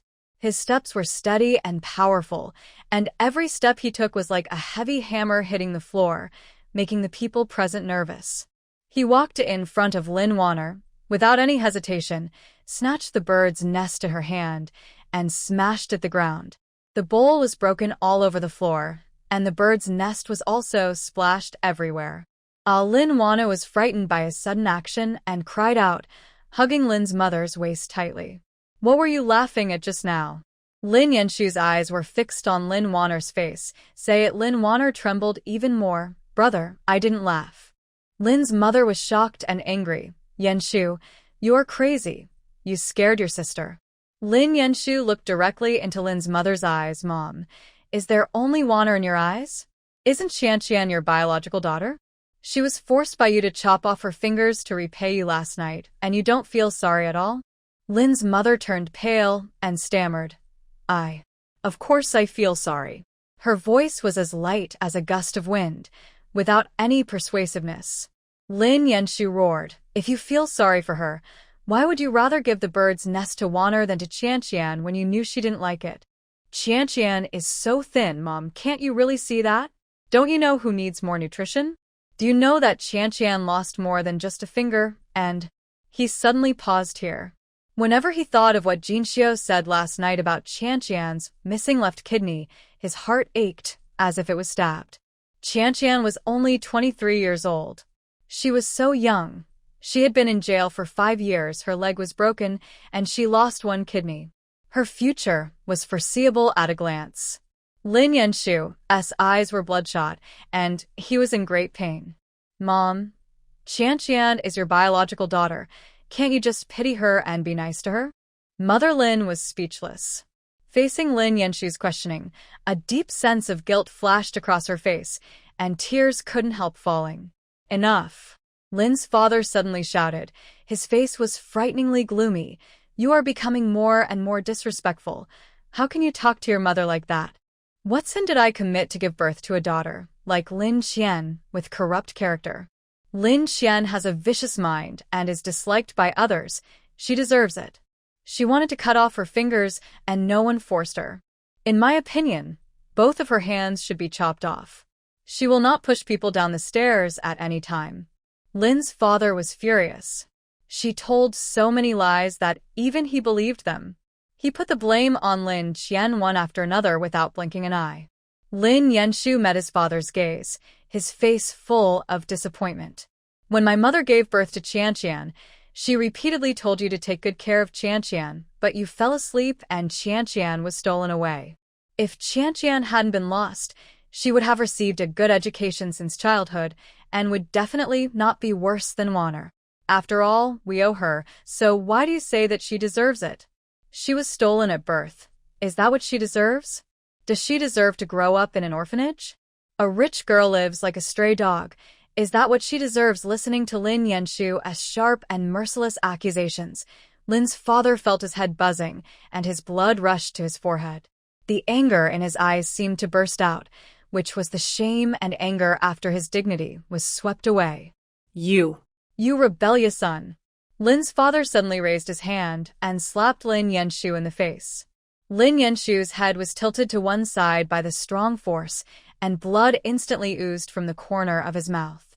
The glimmer of hope that had remained in his eyes was completely extinguished at this moment. After Qianqian's hand and leg were broken, and her kidney was gone, and she became he finally felt guilty and wanted to treat her better. But it all seemed too late. The corners of his mouth slightly raised, and he pulled out an extremely sarcastic smile, which was particularly glaring against the backdrop of blood. As he smiled, his eyes could no longer hold back the surging tears, and the hot tears rolled down uncontrollably. "Qianqian, you must be very sorry for returning to this home that year." After Lin Yanshu finished speaking, He raised his hand to wipe the blood from the corner of his mouth and never looked at Lin's father and mother and Lin Wanner again, but said to Aunt Wu, go and deliver food to Qianqian. Just buy her whatever Qianqian wants to eat. If anyone dares to it from Qianqian, I don't mind chopping off his hand. The voice was as cold and hard as ice, which made people shudder. Mother Wu's eyes were red, but she nodded vigorously with relief. Okay, I'll go now. After Lin Yanshu finished his instructions, he left without looking back. Mother Wu was about to leave with the thermos bucket, but was stopped by Lin's mother. Mother Wu, I'll go with you. As she said that, she took Lin Wanner's hand away from her waist. Lin Wanner es Pupils Schrank. Lin Yanshu's threatening words just now were obviously directed at her. If she had known that Lin Yanshu was standing on the second floor watching, she would not have snatched the bird's nest. It was really not worth it. She was annoyed in her heart, but her face was still pitiful. Mom, I want to go to the hospital with you to see my sister. Lin's mother was embarrassed, but still refused firmly. Qianqian has a misunderstanding of you. You should stay at home. After that, Lin's mother and Mother Wu went out together. When only Lin Wanner and her father were left, Lin Wanner could no longer pretend and stamped her feet in anger.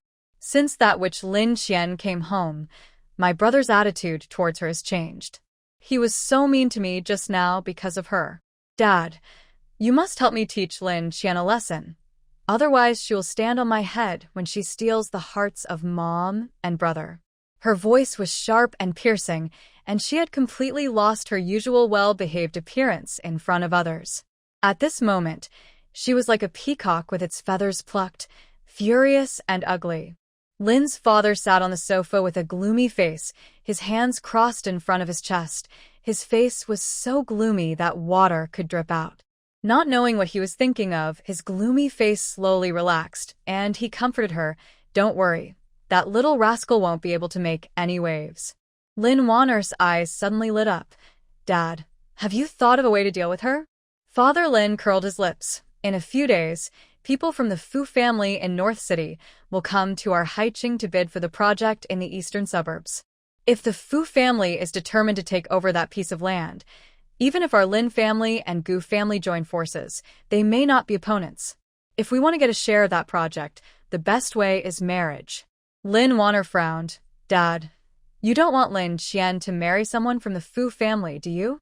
You want her to marry into the top wealthy family in the imperial capital. This is not a punishment for her, but a reward for her. I don't agree. Father Lin laughed. Silly girl, how could I let that little rascal climb over your head? It is said that the prince of the Fu family is not good at that aspect, has a cruel personality, and uses ruthless means. He likes to train women to satisfy his perverted hobbies the most. Lin Wanner became more and more excited as she listened. Haraha, if that's the case, it would be great. Lin Qian's broken body would probably die after being tortured by the prince a few times, right? It was just right so she didn't have to dirty her hands. Lin Wanner approached Lin's father, with a vicious light flashing in her eyes, and asked anxiously, Dad, when are you going to do it? Don't let my brother find out. He is now focused on protecting Lin Qian. If he finds out, he will definitely have a big fight with you. Lin's father snorted coldly and said nonchalantly, I have my own arrangements. You just pretend that you know nothing these days and don't show your true colors. Lin Wanner nodded in response. I know. I'm just waiting to see that which Lin Qian crying for her parents and being tortured by the prince of the Fu family to the point that she can't live or die. In the hospital, Lin Qian was staring blankly out the window. At this time, Lin's mother and Wu Ma walked into the ward together. Hearing the noise, she turned around and saw Lin's mother with a cold look in her eyes. Mother Lin walked to the bed, sat down, looked at Lin Qian's thin and pale face, and said distressfully, Qianqian, you must be hungry, Mom will give you. You are not my mother. Lin Qian denied it categorically. Mother Lin was stunned, her heart was sour, but she still pretended to be calm. Whether you admit it or not, I am your mother, and this will never change. You are not. If you give birth to a child but don't raise him, you can still return it after the finger is broken, so you are not. Lin Qian repeated. After hearing Lin Qian's words, Mother Lin's eyes instantly turned red. Tears rolled in her eyes. Qian, do you hate me so much? What do you want me to do so that you can accept me? Lin Qian just kept silent. In this life, she would never accept her. Seeing her silence, Mother Lin felt choked up. She choked. Qian, can you eat first? After eating, you can be angry with me anyway. Her tone was almost pleading. Lin Qian just said lightly, Mrs. Lin, I'm not angry with you. I've repaid your kindness. From now on, we are strangers. The tone was so distant that there was no intimacy that a daughter should have with her mother. Mother Lin's heart ached again. She forced a smile. Okay, you're not angry with me. Eat first. If you have anything to say, we can talk after dinner. Get out. Lin Qian's voice was as cold as ice, leaving no room for negotiation. Qian. Mother Lin wanted to make a final effort, but Lin Qian's next words directly shattered all her courage. She only heard her say softly, looking at you, I can't eat. Mother Lin was struck by lightning. Her body shook violently, her face turned pale, and tears in her eyes surged. When she saw that they were about to fall, she quickly turned around and fled out of the ward. Outside the ward, she leaned against the cold wall, covering her mouth, trying not to cry out, but her throat still made uncontrollable suppressed sobs. She didn't know how long she cried. When she finally calmed down, she looked inside through the glass window on the door. She found that Wu Ma was sitting in front of Lin Qian's bed, feeding Lin Qian one spoonful at a time. Lin Qian, who was cold when facing her, was actually smiling when facing Wu Ma. Those lifeless eyes were shining. She couldn't hear what the two were saying. She could only see Lin Qian and Wu Ma talking and laughing. It seemed that they were the real mother and daughter. This scene hurt her deeply. She even wanted to rush over, pull Wu Ma away, and sit on it herself. But she didn't dare. After spending some time together, she finally realized that Qian didn't care about her and didn't want her as a mother. This result was unacceptable to her. Qian was her biological daughter. How could she just break off the relationship? She waited outside the door for a long time before Wu Ma came out. When Wu Ma came out, she saw Lin's mother and was surprised. She thought Lin's mother had left, but she didn't expect she was still there. Madam, shall we go back now? Mother Lin glanced at Mother Wu with dissatisfaction. You go back first. As she said that, she was about to enter the ward again. Mother Wu hesitated. Madam. Or should we go back first? The eldest lady is tired. Mother Lin frowned. Why? Do I need a servant like you to agree to see my own daughter? That's not what I meant. Then why don't you leave? Mother Wu wanted to persuade her again, but when she met Mother Lin's warning eyes, she could only sigh. Mother Lin snorted coldly and pushed the door open. This time, Lin Qian did not drive her away. Some things should be made clear in person. Even if she didn't do it for herself, she had to consider Mother Wu and Xin Man.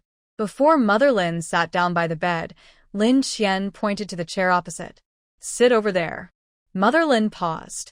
Lin Qian's resistance made her a little hurt, but she still sat over obediently. Before she could speak, Lin Qian looked into her eyes and said, I know what you want to say to me. If you want to get my forgiveness, it's not impossible, but I have one request. As long as you can do it, I will forgive you. Mother Lin said with expectation, Qian, you can ask for anything. As long as I can get your forgiveness, I will do anything you ask me to do. She said it with a firm vow, her eyes full of determination. With such eyes, anyone who saw her would easily believe her words. But Lin Qian didn't believe a word of it. Really? She asked calmly. Mother Lin nodded vigorously. Qian, believe in your mother, okay? This time, your mother will never let you down again. Lin Qian looked at her. A trace of sarcasm flashed rapidly from the bottom of her eyes. Okay. Seeing her promise, Mother Lin couldn't help but smile, but the next second, her smile froze on her face. Lin Qian said, as long as you drive Lin Wanner out of the house and sever the adoption relationship with her, I will forgive you. Mother Lin's hands suddenly clenched the corners of her clothes. Her heart was in a dilemma. She looked at Lin Qian with pleading eyes, but what she met was Lin Qian's cold eyes that did not give in. The ward fell into a dead silence. After a long time, Lin's mother spoke dryly. Qian Wanner. After all, she has been in our family for so many years. Your father and I have always treated her as our own daughter. We suddenly want to drive her away and sever ties with her. What will people outside say about our family? Besides, she didn't do anything big wrong, which makes me... Lin Qian sneered. If she really didn't do anything big wrong, why did you delete that surveillance video, Mrs. Lin? Lin's mother choked, unable to utter a word of rebuttal. Mrs. Lin, stop making excuses for yourself. You don't care what outsiders say about the Lin family. After all, when the police took me away in front of all the celebrities in Haicheng at the graduation banquet 5 years ago, you never cared about the reputation of the Lin family. In the final analysis, you are biased. Admit it. Lin Wanner is a treasure in your heart, but I am just in your heart. Mother Lin was heartbroken. She raised her hands and covered her chest tightly, her eyes full of sadness. Qian, I. Lin Qian looked at Mother Lin's heartbroken look and felt hypocritical. She whispered, "It doesn't matter if you can't do it. I expected this result a long time ago, and I didn't expect you to do anything for me." Mother Lin burst into tears and kept shaking her head. There was a voice in her heart telling her that if she didn't coax Lin Qian this time, their mother-daughter relationship would end here. She took a step forward, holding Lin Qian's hands tightly with both hands, her voice trembling and anxious. Qian, don't say that. Give Mom another chance, okay? As long as Wanner can stay, I will do whatever you ask me to do. Lin Qian remained silent. Seeing that Lin Qian was silent, Lin's mother became more anxious. Qian, Mom knows that you have suffered a lot of grievances. But Mom loves you. I just don't know how to express it. Not very good at expressing it. Lin Wanner's room is the largest and best in the Lin family. Lin Wanner has $1 million pocket money every month. The dress Lin Wanner wears on her birthday starts at $1 million. Lin Wanner is custom made from head to toe. A cup of coffee costs 4 figures. She expresses her love for Lin Wanner so strongly. But when it comes to her, she can't express it. How ridiculous. In the final analysis, it's just that Lin's mother never takes her seriously. That is, she doesn't cherish her well, but she is unwilling to let her go. However, it doesn't matter to her. 5 years in prison, if she still can't see all this clearly, then she has lived in vain. Lin Qian looked up at Lin's mother for a long time. Her gaze was like a mountain, pressing down on Lin's mother so that she dared not look at it. Lin Qian spoke slowly. Okay, then I will give you another chance. Lin Wanner can continue to stay in the Lin family. As long as Madame Lin kowtows 3 times and climbs the 999 steps of the Manhwa temple to ask for the blessing of peace and happiness from Master Xian, I will forgive you. How about it? Lin's mother's face was even paler than before, her lips trembled, and her eyes were full of fear and embarrassment. The 999 steps of the Manhwa temple were steep and dangerous. It would take a lot of physical strength for young people to climb them on weekdays. What's more, she was already 50 years old. No matter how well she took care of herself, her physical fitness was not as good as that of young people. Moreover, these 3 kowtows and 9 kowtows, with 1 kowtow after each step, would definitely hurt her knees and forehead with her pampered body. She was the wife of the chairman of the Lin Group. It would be embarrassing if she was seen doing this. What if someone took a photo and posted it online? How could she survive in the circle of rich ladies in Haicheng? Moreover, not everyone could see Master Xian of the Manhwa temple. She only saved those who were destined to be saved. What if Master Xian didn't want to see her? Wouldn't her previous efforts be in vain? After analyzing the pros and cons, Lin's mother looked embarrassed. Qian, can you change your request? Lin Qian couldn't help laughing, and her laughter was extremely sarcastic. Mrs. Lin, you want to get my forgiveness again, and you keep bargaining with me. Do you think I'm a vegetable market? Lin's mother's face flushed red in an instant. She lowered her head, feeling extremely guilty, and whispered, Qian, it's not that I don't want to. but I'm old and I really can't climb the mountain. Lin Qian looked disappointed, with endless indifference in her eyes. She was obviously unwilling to pay, but she was unwilling to admit it. This is not okay, that is not okay, what kind of request can you make? Do you really want to compensate me? I think you are here to laugh at me. Lin's mother was heartbroken by Lin Qian's questioning, tears were rolling in her eyes, and she said in a crying voice, "No, Qian, you believe in your mother. Give me one last chance." Lin Qian just looked at her coldly, and her eyes seemed to her heart. "I have given you the opportunity, but you don't cherish it. Your so-called motherly love is just lip service." "No, it's not like that." Lin's mother shook her head desperately, and her emotions almost collapsed. "Qian, this is the last time, it's really the last time, what do you want? No matter what you want, I will give it to you, really." Lin Qian closed her eyes, took a deep breath, and tried to calm the waves in her heart. When she opened her eyes again, the determination in her eyes made Lin's mother's heart tighten. "Okay, Madam Lin, since you are so persistent, I will trust you once again. But this is the last time. If you can't do it again, we will go our separate ways for the rest of our lives." Mother Lin nodded hurriedly as if she had been pardoned, but the panic in her eyes revealed her inner anxiety. She looked at Lin Qian without blinking, her whole body tense with tension, "You say." Lin Qian looked at her. The Lin family has raised Lin Wanner for 23 years and has spent more than 100 million on her. Mother Lin was stunned. "Qian, do you want money?" Lin Qian didn't beat around the bush. "You can't give me what I want, and you can only give me money. I don't need you to give me 100 million, I just want 10 million. If you can do that, then the previous things will be written off." 10 million is not much for Mother Lin, but it is not too little. It will take some time for her to take it out all at once. Compared with the previous two conditions, the 10 million requirement is the easiest for her to achieve. Fearing that Lin Qian would go back on her word, Lin's mother quickly agreed. "Okay, I promise you." Seeing that she agreed, Lin Qian had nothing to say to her. "You go back, I'm tired." "Okay, I'll go. Looking at Lin's mother's leaving back, Lin Qian's lips curled up in a sarcastic arc. From the beginning to the end, her purpose was very clear, just to ask for money. But she also knew that if she asked for 10 million from the beginning, Lin's mother would never agree. If she was unwilling to give her 500,000 pocket money every month, how could she expect Lin's mother to agree to give her 10 million? Therefore, she had to make two requests that Lin's mother thought were too much, and she could not do it at all. In this way, when she asked Lin's mother for money again, she would agree without hesitation. The next day, Aunt Wu came to bring her food as usual. However, this time, Lin's mother did not follow, but Shun Man came with Wu Ma. A 20-year-old college student, with clear eyes and no scheming, his whole body exudes the glow of youth. Looking at herself, she is only 3 years older than Shin Man, but she is like a withered flower, having long lost her innocence, and only vicissitudes of life remain. As soon as Shin Man saw Lin Qian, her eyes turned red involuntarily.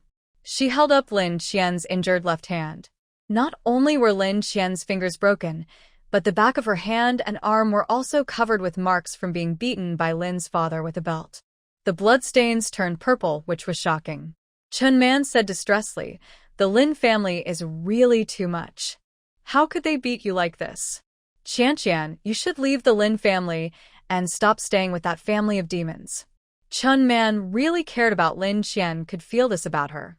During the 5 years she was in prison, no one from the Lin family came to see her. Only Wu Ma and Shin Man would take time out to visit her in prison, allowing her to still feel the beauty of the world. They, mother and daughter, are good people, so she must protect them at all costs. Lin Qian smiled and looked at Shin Man. "Listen to Man. Really?" Shin Man's eyes flashed with surprise. "Yes, really." Lin Qian nodded. However, before leaving the Lin family, she had to find a way out for Wu Ma and Shin Man, and she must not allow Lin Yanshu to use them as weaknesses to control her.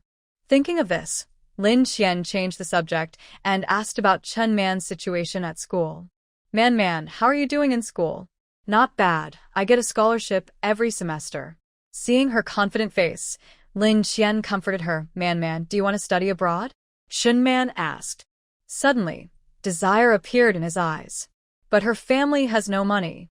Her mother gave birth to her when she was in her 40s, and her father unfortunately passed away when she was in elementary school. It was her mother who raised her alone with great difficulty. Her mother had worked very hard to support her through college, so how could she dare to dream of studying abroad? I don't want to. Although she said it firmly, Lin Qian still noticed the change in her mood. If you have the opportunity to study abroad and you don't have to worry about money, are you willing to go? Shunman smiled bitterly. Of course I am willing, but there is no such good thing in the world.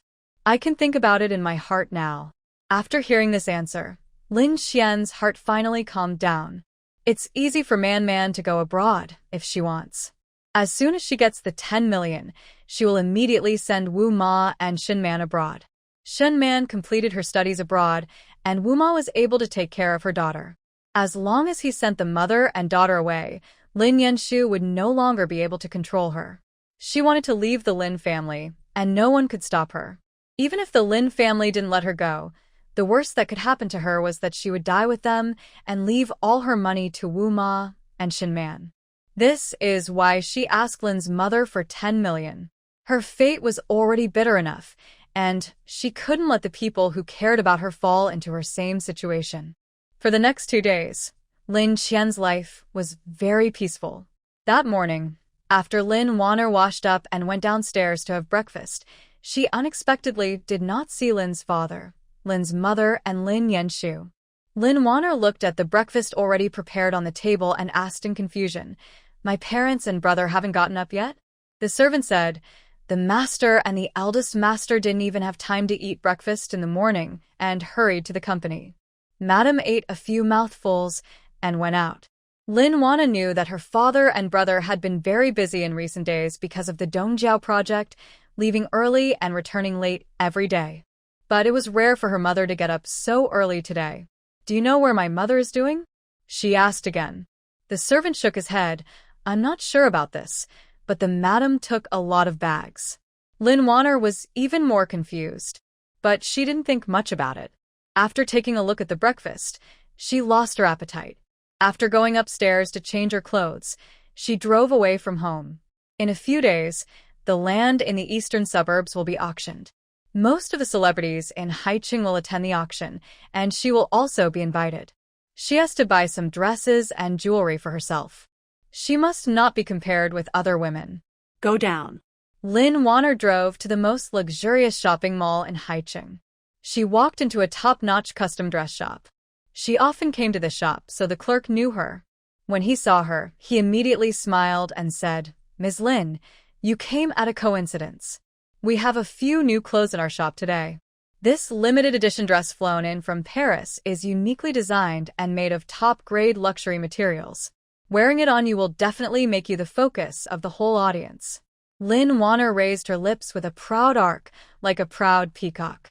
Her fingers gently ran over each exquisite dress, and her mind already emerged with the envious looks cast by the women at the auction, and the men looking at her with eyes of amazement and admiration.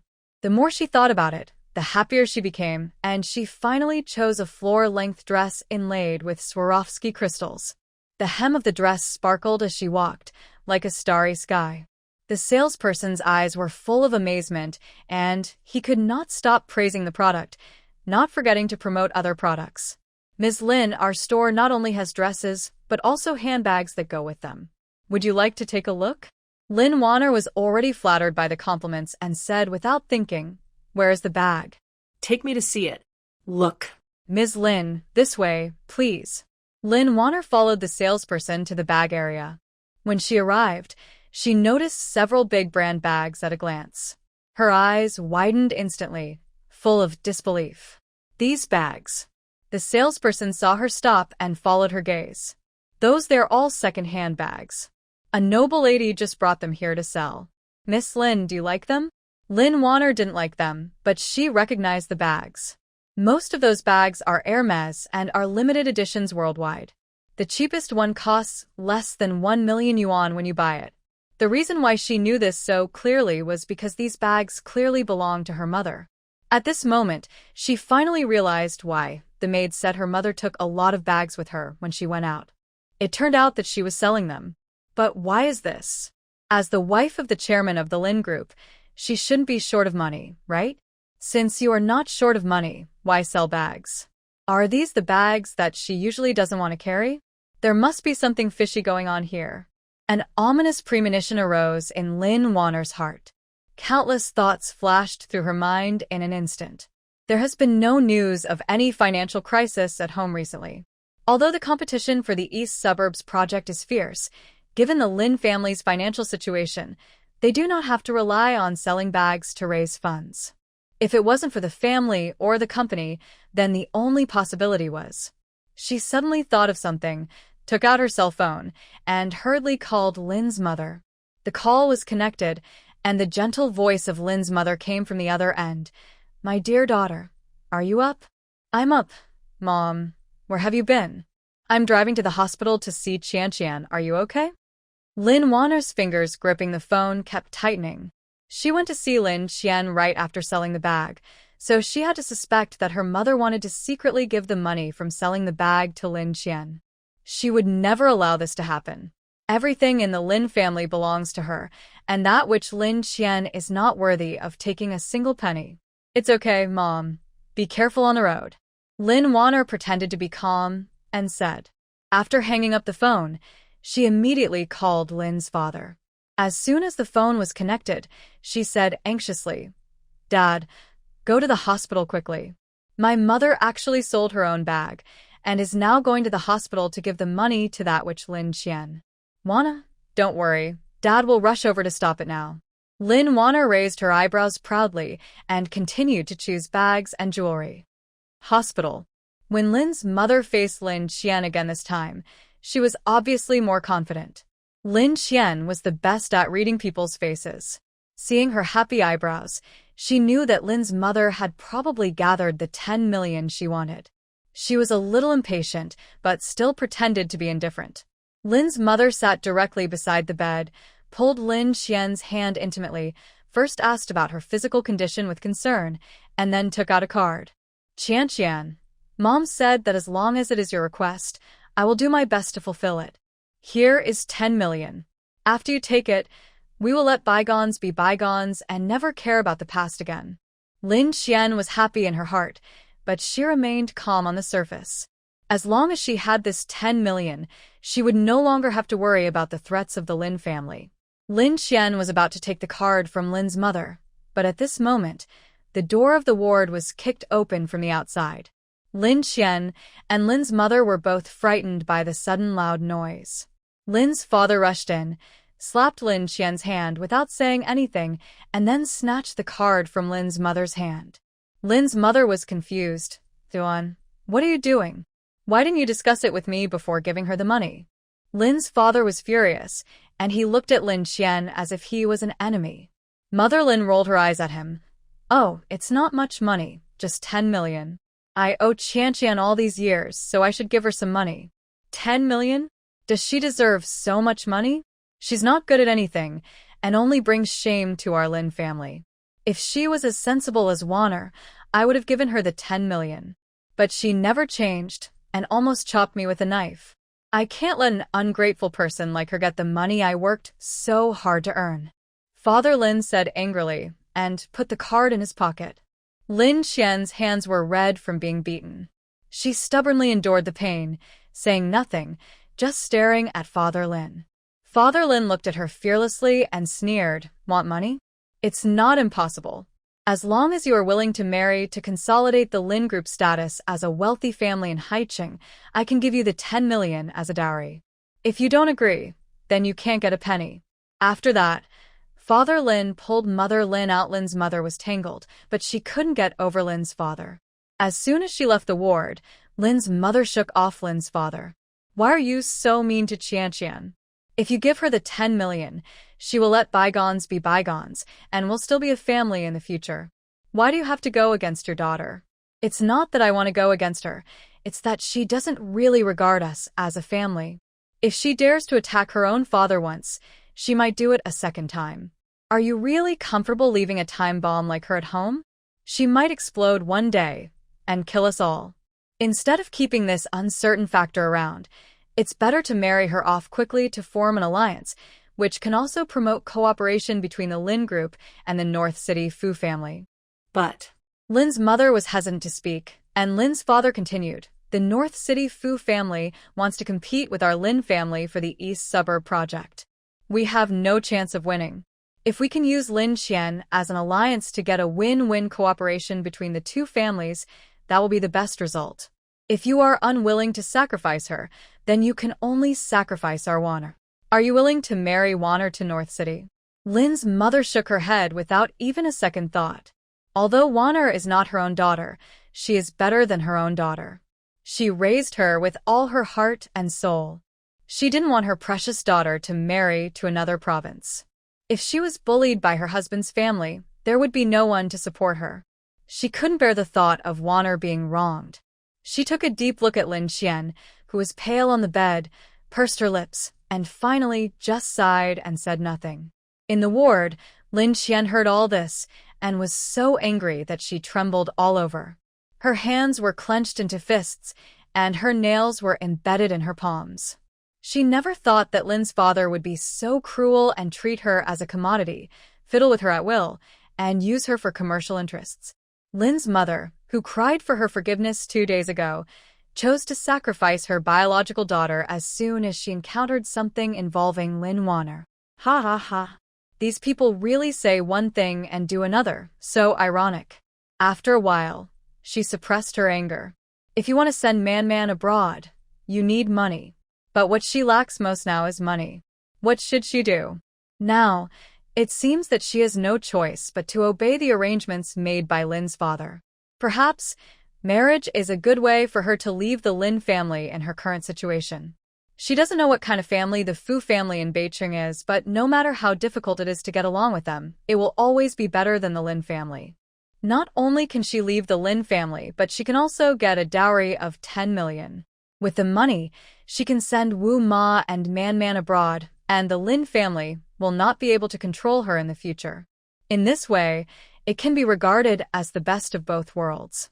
But having her fate arranged by others still makes her feel suffocated.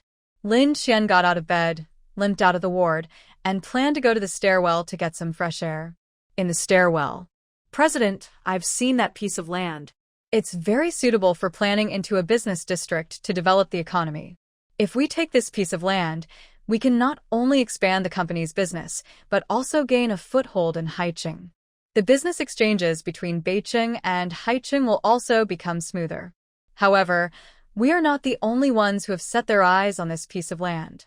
There are also many wealthy families in Haicheng who plan to take it. The first to bear the brunt are the Lin family and the Gu family, especially the Lin family, who have plans to form a marriage with you, the president, for win-win cooperation. What do you think? The man didn't speak, but just glanced at Assistant Li indifferently. Assistant Li immediately shut up and made an okay gesture. Then, President, do you have anything else to say? If not, I'll go to handle official business first. Well, go ahead. The man's voice was very light, but it revealed a majesty that people could not refuse. Assistant Li left. The man leaned against the wall and lit a cigarette. The stairwell was so quiet that you could hear a pin drop. Lin Qian thought there was no one here, but when she walked in, she found that there was someone. Perhaps because he heard footsteps, the man looked up. The two of them, one standing on the high steps, the other standing at the bottom of the steps, just looked at each other. The moment she saw the man clearly, Lin Qian couldn't help but be startled. The man was wearing a black suit, tall and straight, with a face like a carefully carved work of art, with sharp edges and corners, smooth lines of features, and deep eyes as mysterious as the night sky. He just stood there quietly, doing nothing, but exuding a strong aura that made people afraid. In front of her was very handsome. Even top handsome guys like Lin Yanshu and Gu Beichen were inferior to him. Lin Qian was stunned for a moment, but she quickly came back to her senses. She just wanted to find a place where no one was and stay quietly for a while, but she didn't expect that there would be someone in the stairwell. She wanted to turn around and leave, but she had already entered. It was just a strange man, there was nothing to care about. Thinking of this, Lin Qian was relieved. She supported her heavy legs and slowly walked down the stairs.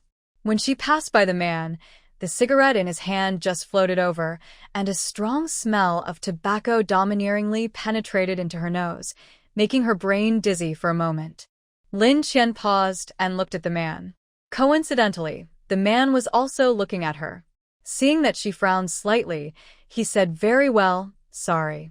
As he said that, he pretended to put out the cigarette, but the next second, Lin Qian stopped him. "Sir, do you have any cigarettes? Can you give me one?" The man was obviously stunned for a moment and looked at Lin Qian with some surprise. The woman in front of him looked pale, and her eyes were tired. It was obvious that she was worried.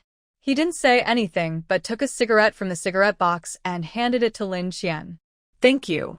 Lin Qian thanked him softly, took the cigarette, and put it in her mouth. There was a friction sound to her ears, and then a slender finger with distinct joints appeared in front of her. The flame swayed in the dim stairwell, reflecting the faces of the two. Lin Qian was slightly startled, lowered her head, lit the cigarette with the man's hand, and took a deep puff. The smell of nicotine instantly spread in her lungs, and she almost coughed because of choking and hurriedly spit out the cigarette in her mouth. The man saw that she didn't smoke, and his soared eyebrows were slightly raised, but he didn't say anything, just silently retracted his hand. Lin Qian slowly sat on the steps and smoked silently. She had seen many men smoking when they were in a bad mood, but only when she smoked herself did she understand that smoking could not relieve her inner boredom. The stairwell fell into silence, with only the occasional faint crackling sound of burning cigarette butts and the occasional smoke rings from the two people slowly dissipating in the air. The man finished a cigarette first and threw the ace into the trash can next to him. He lifted his long legs and climbed the stairs step by step, and his footsteps echoed in the stairwell. Before stepping out of the stairwell, he lowered his eyes and looked down, and saw Lin Qian's motionless, thin and lonely back, and the sparks flashing at her fingertips. He paused slightly and continued to walk out. Lin Qian sat in the stairwell for a long time before leaving. She was in a daze and exhausted, and just wanted to go back to the ward to lie down and rest. However, when she pushed open the door of the ward, she found that there was already someone inside, and it was the person she least wanted to see. He sat quietly by the window, and the sunlight shone on him, coating him with a layer of soft light. But Lin Qian knew that he was not a gentle person, but as sharp as a knife, which could make people fall into eternal damnation. Lu Chen looked up and saw that it was Lin Qian. He immediately stood up and walked over to help her, but Lin Qian cleverly dodged. Lu Chen's hands froze in midair. He clenched his fists and pretended to be indifferent. "Qian, where have you been?" Lin Qian ignored him and went straight to the bed. Lu Chen's face showed embarrassment. "Qian, do you want to eat some fruit? I'll peel it for you." Lin Qian glanced at Lu Chen coldly, with obvious annoyance in her tone. "Lawyer Lu is a busy man. He will not come to me for nothing. Don't waste time. Let's talk about business." Her indifference made Lu Chen feel blocked in his heart, but he didn't dare to continue to be polite. Instead, he asked directly, "Qian, did you push Wana down the stairs?" No wonder he came to find her. It turned out to be for Lin Wana again. 5 years ago, in order to save Lin Wana, he did not hesitate to frame her and sent her to prison. 5 years later, he heard that Lin Wana was pushed down the stairs by her. Is he starting to feel sorry for her again and planning to deal with her? "Yes, I did it." Lu Chen originally thought that Lin Qian would deny it and explain, but no, she actually admitted it readily. He looked at her with disbelief. But Lin Qian just looked at him coldly, her eyes full of sarcasm. "I wonder how Lawyer Lu plans to punish me this time? Send me to prison again and sentence me to a few years? 5 years? Or 10 years? Every word was like a sharp blade, cutting into Lu Chen's heart. Lu Chen felt as if his throat was choked by something, and he couldn't speak for a long time. "Qian, you and I are childhood sweethearts. I won't do that to you." Lin Qian. If she hadn't experienced 5 years in prison, she would have really believed it. Unfortunately, no matter how many sweet words Lu Chen said, she would no longer believe it. She didn't want to see Lu Chen, and she didn't want to hear him say these specious words. If Lawyer Lu is not trying to send me to jail, then you can go out. If you want to sue me, I'm always here to help.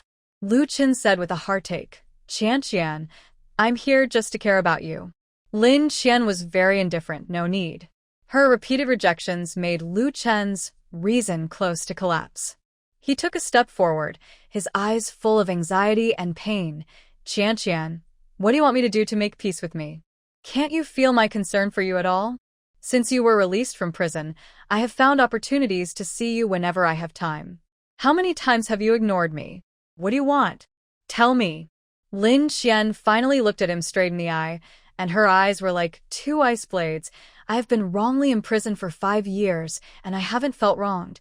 But you, a lawyer who used false evidence as evidence, have felt wronged first. Lawyer Lu studied law. Don't you know how important innocence is to a person? Lu Chen's face was pale, and his heart was bitter.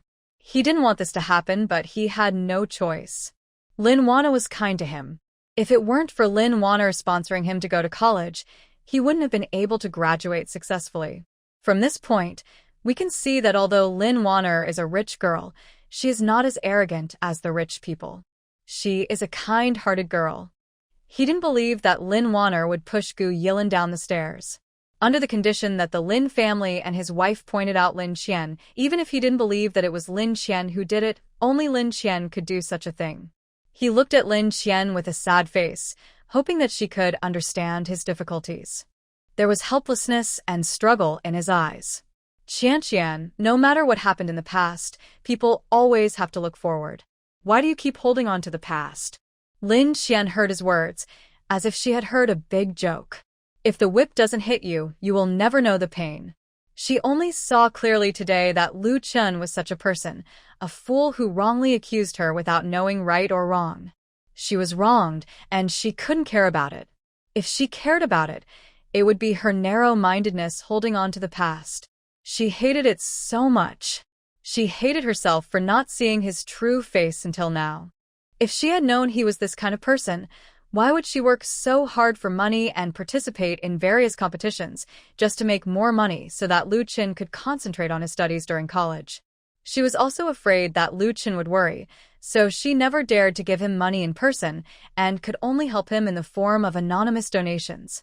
She never expected that the first thing the law student she supported would do after graduation was to use the knowledge he learned to send her to prison.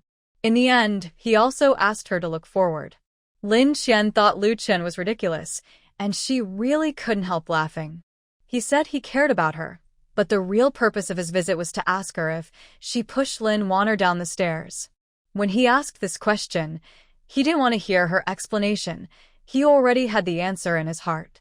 He said something to tell her not to hold on to the past and to look forward, but it was obvious that she was not wrong, and all the charges were put on her by him. It was obvious that he made a mistake. He didn't know it, and still asked her to be magnanimous. Why did he do that? Who was he? In Lin Qian's mocking laughter, Lu Chen's face became more and more gloomy, and he felt that Lin Qian's laughter became more and more piercing his eardrums. Stop laughing. Lu Chen shouted in a low voice, with a hint of suppressed anger in his tone. But Lin Qian was still laughing, her eyes were red, and the hatred in her eyes became real, as if she wanted to tear Lu Chen's disguise to pieces. I told you to stop laughing. Lu Chen was angry, his voice was raised a few degrees, and then he stretched out his hand to cover Lin Qian's mouth and pressed her the bed. His eyes were bloodshot. Why did you become like this? Why can't you just listen to me? Lin Qian wanted to struggle, but the difference in strength between men and women made it impossible for her to break free. Lu Chen's big hand not only covered her mouth, but also her nose. Lin Qian couldn't breathe, and her face quickly turned red. Lu Chen didn't know whether he didn't notice her pain or didn't care about her pain at all, and he pressed her down like a punishment. Suffocation made Lin Qian's brain dizzy, and just before she was about to suffocate to death, Wu Ma's voice suddenly appeared. Stop. She didn't care, raised the thermos in her hand and smashed it on Lu Chen's head. Lu Chen was hit and let go. Immediately, with a flying kick, Wu Ma was kicked out. Lin Qian's heart suddenly sank when she saw Wu Ma being kicked away. "Wu Ma," she screamed, her voice full of fear and anger. The thermos fell heavily to the ground, and most of the boiling chicken soup inside was poured onto Wu Ma, who screamed in pain, and her face and arms were instantly burned red. Lin Qian's eyes instantly filled with bloodshot, and she grabbed the apple on the bedside table and smashed at Lu Chun. "Lu Chun, get out of here. I don't want to see you again." Get out. "What qualifications do you have to ask me to get out? Don't forget, you have grown up because I have always protected you. When you were bullied, I fought for you. You said you wanted to eat fruit, so I found it for you. I have done so much for you, but what have you done for me? When you were beaten and scolded in the orphanage, why didn't you ask me to get out?" Lu Chun said, and walked towards Lin Qian again. Lin Qian was so angry that she was shaking all over. She grabbed the fruit knife from the fruit basket and waved it at Lu Chun, forcing Lu Chun to not dare to get close. He stared at the fruit knife in Lin Qian's hand. "Lin Qian, are you crazy? Do you really want to hurt me with a knife?" "Yes, I am crazy. You've driven me crazy." Lin Qian's hands were shaking violently, and the blade drew messy light and shadows in the air. Her eyes were red. Lu Chun was right. The time in the orphanage was the best memory of her childhood. Because of this, even if Lu Chun caused her to go to jail, she still couldn't hate him completely because when he was a child, he protected her wholeheartedly. Those 5 years in prison were just to repay his 15 years of care for her. There was already a rift between them, and it was difficult to mend the broken mirror. She just wanted to stay away from him and maintain the last dignity. But Lu Chun kept chasing her and refused to give up. He had to force her not to care and forced her to choose to forgive. "What do I want you to do before you let me go?" Lin Qian yelled hysterically, waving the knife in her hand more frantically. "When I was in the orphanage, I trusted you with all my heart and thought you were my only support in this world. You said you would not let anyone bully me and that you would be a lawyer and send all those who bullied me to jail, but what did you do? Did you do what you promised me? I don't care that you broke your promise, and I don't care that you sent me to jail to take the blame for Lin Warner. Why won't you let me go? I was tortured in a dark prison for 5 years, and that's not enough to offset your 15 years of care, right? Okay, I'll give it back to you, all of it." Lin Qian's eyes were full of determination. She slowly turned the tip of the knife, pointed it at herself, and stabbed it into her shoulder without hesitation. The skin on her shoulder was instantly cut by the sharp blade, and blood gushed out like a spring. The bright red blood was like a blooming red spider lily, slowly sliding down her arm and staining the bed sheet with a deep red. But there was no expression on her face, as if she could not feel the pain. In prison, she was injured much more seriously and had long been accustomed to suffering all kinds of injuries. She did not frown, but stared at Lu Chun without blinking and uttered 3 words with slightly trembling lips. "Is it enough?" Lu Chun was already shocked by her actions and stood there. His face was pale, and he only saw the blood gushing out of Lin Qian's shoulder. The glaring red color made his eyes hurt. "Not enough?" Lin Qian's voice was so calm that it was frightening, as if she was talking about something that had nothing to do with her. After saying that, she tightened her hand holding the handle of the knife and pulled the knife hard. As she pulled the knife out, more blood splashed out, and a few drops splashed on her face, mixed with something on her cheek that was not sure whether it was sweat or tears. She looked embarrassed and determined. Without hesitation, she the knife into her shoulder again, with endless madness and exhaustion in her eyes. "Is this enough this time? You are crazy, crazy." Lu Chen's voice became hoarse and dry. He felt that Lin Qian in front of him was so strange that he was afraid. Lin Qian did not answer, but spoke with her actions. She drew the knife again and stabbed it into her shoulder again, one knife after another, without mercy, without a single pause. 10 times in total. Every time the blade penetrated deeper, her body trembled slightly, but the determination in her eyes never changed. In the blink of an eye, her shoulder was bloody, and the whole ward was filled with the smell of blood. Wuma could no longer care about the burns on her body and rushed over distressed. "Miss, stop now." She hugged Lin Qian tightly and immediately glared at Lu Chen with hatred. "Why don't you get out of here? Are you going to kill my young lady?" Compared with Wu Ma's excitement, Lin Qian looked at Lu Chen with extreme indifference. 5 years in prison plus the 10 knives just now, can they be worth the 15 years of care you have given me in the orphanage? Lu Chen's heart was already broken by Lin Qian's determination. "No, it's not like this. It shouldn't be like this. He came here just to care about her. How could it turn out like this? She is the girl he has protected and loved for more than 10 years. Seeing that he didn't speak, Lin Qian threw the fruit knife at his feet. "If Lawyer Lu is still not satisfied, then pick up the knife. I will let you stab as you like until you are satisfied." Lu Chen's lips trembled violently, and his eyes were fixed on the bloody wound on Lin Qian's shoulder. The blood was like a sharp sword, piercing his heart. His throat seemed to be choked by something. He wanted to say something, but he couldn't utter a word. A deep feeling of pain swept over his body. He had imagined reuniting with Lin Qian countless times. He thought that they could be like before. Although they had experienced twists and turns, they could still accompany each other in the end. But now, everything was out of his control. He was afraid to face the hatred in front of Lin Qian, afraid to see the endless indifference in her eyes. He no longer had the face to stand here and face Lin Qian. He turned around with difficulty, staggering and panicking, and rushed out of the ward like escaping. With Lu Chen's departure, Lin Qian was like a deflated ball. Her tense body suddenly lost its support and slowly fell backwards. "Miss!" Wu Ma was anxious and shouted anxiously, "Doctor, help!" When Lin Qian woke up, she was no longer in the ward. She looked around. The room was decorated in the style of a princess room in pink. For a moment, she couldn't tell where she was. She sat up suddenly, which moved the wound on her shoulder. She couldn't help but groan. After enduring the piercing pain, she opened her collar to take a look. The wound had been treated. The white bandage was wrapped around her shoulder, and a trace of blood was faintly visible. Lin Qian got out of bed and walked straight out. The moment she opened the door, she realized that she had returned to the Lin family. The room she was in was Lin Yanshu's bedroom. She didn't know when it was decorated in a princess style. Lin Qian frowned slightly and looked at the first floor. There were many people sitting on the sofa in the living room on the first floor. Lin's father, Lin's mother, Lin Yanshu, and Lin Wanner were all there. Not only them, but also a handsome and noble man, Gu Beichen. Lin Wanner first noticed Lin Qian standing on the second floor. She said with surprise, "Sister, you finally woke up." Lin Qian heard this with a cold look in her eyes. Wake up?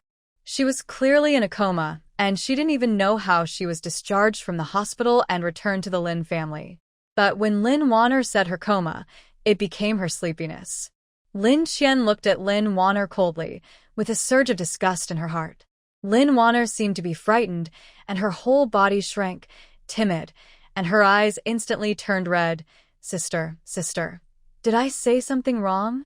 Seeing this, Lin's mother hurriedly hugged Lin Wanner, patted her back to comfort her, and when she looked up at Lin Qian, although she didn't say anything, her face was full of condemnation, as if blaming Lin Qian for bullying Lin Wanner. Father Lin was not as gentle as Mother Lin.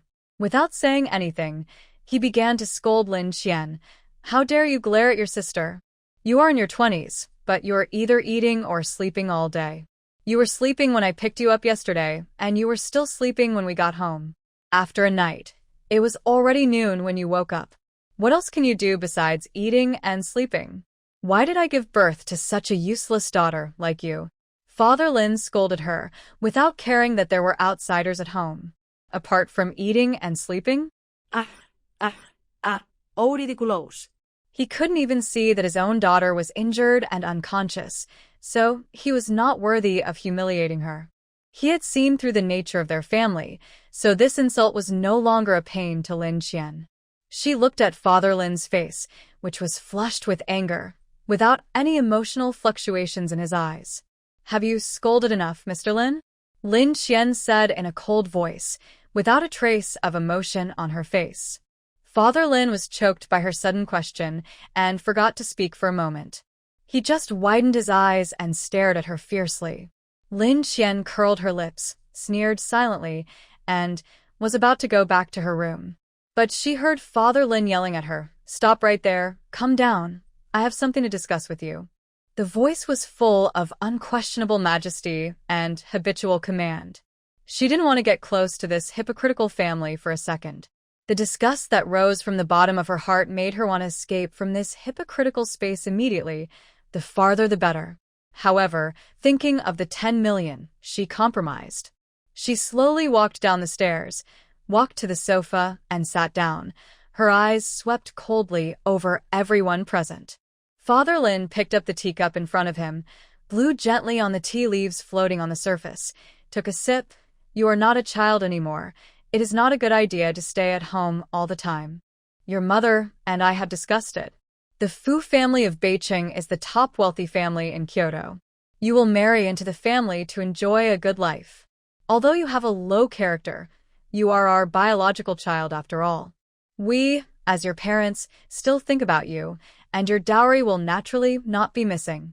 As soon as these words came out, Gu Beiqin's hand holding the teacup suddenly tightened.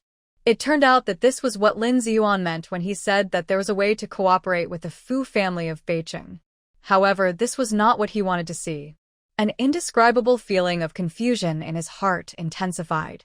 He raised his head and drank the tea in the cup in one gulp, and then he barely suppressed the inexplicable emotion.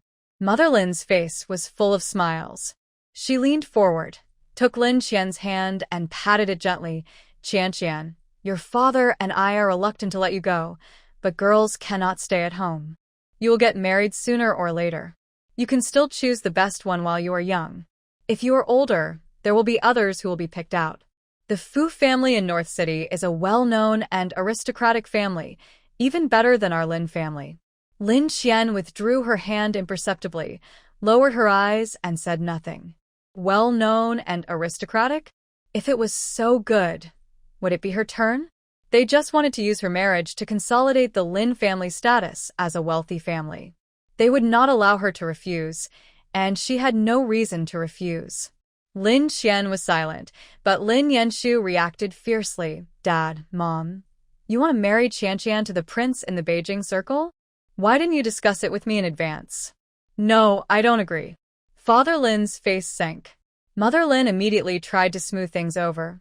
"Yanshu, stop talking nonsense." "I'm not talking nonsense. The prince of the Fu family in North City is not easy to get along with, and he—" "Shut up." Before he could finish his words, Father Lin interrupted him with a shout, his eyes full of warnings. Lin Yanshu clenched his fists. "Qian doesn't even know the prince. She won't agree." The topic turned to Lin Qian, and everyone's eyes turned to her. Lin Qian raised her eyes, looked at Lin Yanshu, and said without hesitation, "I agree." Her voice was clear and loud, echoing in the quiet living room. Father Lin, Mother Lin, and Lin Wanner showed joy on their faces. Lin Yanshu's face was very ugly. Gu Beiqin stared at Lin Qian's face, and his hand holding the teacup kept tightening. The powerful hand actually crushed the teacup. The glass scratched his palm, and blood dripped onto the white carpet, dissolving into an enchanting crimson. Lin Wanner exclaimed, distressed, "Brother Beiqin, you are injured. Auntie Wu, hurry up and get the medical kit." Gu Beiqin seemed to feel no pain, staring at Lin Qian with sharp eyes. Lin Qian's eyes only lightly swept over his bleeding hand, without even a frown. Her nonchalant look instantly brought Gu Beiqin back to 5 years ago. That was the last time she participated in a competition in her senior year of high school. He had a fever of 39 degrees that day, but he still insisted on participating in the competition in order to see her. When she learned that he had a high fever, she was so anxious that her eyes turned red. She supported him and scolded, "Are you stupid? You are so feverish. Why are you still participating in the competition?" Seeing her caring for him, he felt warm inside and felt that his trip was worth it, but she became even more angry. You are about to become a fool with a fever, and you can still laugh. Lin Qian, who never missed any competition, missed it only that time for him. The thin girl almost dragged him to the nearest clinic with a sling. He was lying on the bed for infusion, and she stayed by his side. They were very close at that time, but now they are like strangers. The little girl who would cry anxiously when he had a fever now had a blank expression when she saw him bleeding. She didn't care so much. Aunt Wu quickly brought a medical kit to bandage him. Lin Wanner was so distressed that she almost cried. Tears welled up in her eyes, and her voice was choked with sobs. Brother Beichen, why are you so careless? Just bear with it, and I'll bandage it soon. Gu Beichen seemed not to notice. His eyes were fixed on Lin Qian, and he couldn't move away at all. He looked at Lin Qian's calm face, and an indescribable emotion surged in his heart. Lin Qian folded her hands on her knees, like a cold sculpture. The tenderness that used to worry about his illness had long turned into dust in the 5 years of imprisonment. What remained was only the fear of him. After bandaging the wound, everyone finally breathed a sigh of relief. Lin Yanshu glared at Lin Qian. Are you so impatient to leave this home? Or do you think that you can become a rich wife and live a life of luxury by marrying into the Fu family in Beijing? Lin Qian, why are you so materialistic? It was like this again. He used the dirtiest thoughts to speculate about her regardless of anything. But it doesn't matter. She doesn't care what he thinks of her. As long as he is happy, that's all. Lin Qian didn't deny it. Yes, I just want to marry him and be his rich wife. She spoke calmly, without a trace of emotion, as if she was talking about something that was perfectly normal. Lin Yanshu's face twisted, and he didn't know what to say for a moment. He took a deep breath and tried to calm himself down. The Prince of North City had a bad reputation. With Qian Qian's current physical condition, marrying him would only accelerate her death. You are destined to marry into the Fu family, but you won't be able to enjoy the happiness. I don't agree. Lin Qian smiled, with a mocking smile. Your parents agree, and I agree too. Why don't you agree? Because I'm your brother. I've never admitted that. Lin Yanshu was so angry at Lin Qian's indifferent attitude that he trembled all over. He took a step forward, his finger almost poking Lin Qian's nose. Lin Qian, don't think that marrying into the Fu family is a good thing. Do you know what kind of person the prince of the Fu family is? He has a bad reputation and is a. The women around him change one after another. How can you have a good life if you marry into the Fu family? Lin Qian raised her head slightly, avoiding his aggressive fingers, without any retreat in her eyes. So what? It's better than being regarded as a thorn in the eyes and a thorn in the flesh by you in this family. Her voice was cold, echoing in the spacious living room, as if every word was filled with ice. Father Lin frowned and put down the teacup in his hand heavily, making a clang sound. Yanshu, that's enough. This is a family decision. You can't mess around. Mother Lin also quickly stood up, grabbed Lin Yanshu's arm, and gently advised, Yanshu, don't make trouble. It's a blessing for your sister to marry him, and our Lin family can also benefit from it. As she spoke, she winked at Lin Yanshu, signaling him not to be impulsive. Lin Yanshu shook off his mother's hand, his chest heaving violently. He stared at Lin Qian, as if he wanted to see through her. Unfortunately, Lin Qian ignored him. Lin Yanshu left in anger. Father Lin and Mother Lin looked at each other, and also stood up and left. Lin Wanu understood in her heart that her parents must have gone to persuade her brother, and she must go to see what the situation was. Brother Beichen, please stay for a while. I'll go see my parents and brother. Even she went upstairs. Only Lin Qian and Gu Beichen were left in the living room. Lin Qian didn't want to face him alone. She had seen the horror of this man in prison. Facing him alone would make her feel suffocated and remind her of the most painful past in prison. She stood up suddenly. Because she stood up too quickly, her calf hit the coffee table, which hurt, but she didn't care about it. She just wanted to escape. She walked away quickly, not returning to Lin Yanshu's bedroom, but going straight to the utility room. Just when she was about to close the door, a strong hand pushed the door open, closed it with the back hand, and pressed her against the door. The distance between the two was very close, so close that she could smell the faint smell of cologne mixed with tobacco on his body, and so close that she could see her own terrified reflection in his beautiful but cold phoenix eyes. Gu Beichen saw all her panic and resistance. She made him angry and hateful, but feeling her thin body, he had nowhere to vent all his anger. He just stared at the weak and pitiful woman in his palm. Her body trembled under his big palm, and she pressed her slender hands against his chest, trying her best to prevent him from getting any closer. This stubbornness made him feel distressed and moved for no reason, but when he thought of her determination to marry into the Fu family in North City in the living room, the jealousy in his heart spread like wild weeds. Gu Beichen stared at Lin Qian as if he wanted to eat her alive, and couldn't help but sarcastically said, "Are you so impatient to get married?" Every word seemed to be squeezed out from between his teeth, with a strong sense of sourness and unwillingness. Lin Qian pushed him hard, but the man was like a wall that she couldn't push away. She was angry and anxious, her face flushed red. "It has nothing to do with you." Gu Beichen's eyes darkened, and he gritted his teeth. "It has nothing to do with me?" "Lin Qian, don't think I don't know what you're thinking." "What?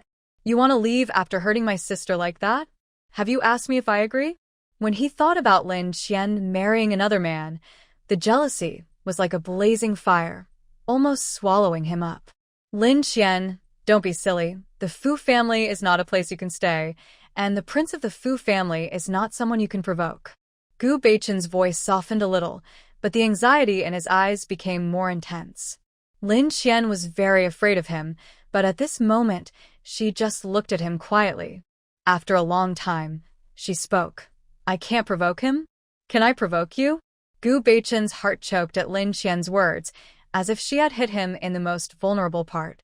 He almost believed that there was a different feeling hidden in her words, but when he met her in different eyes, he realized that what she said just now was just a mockery.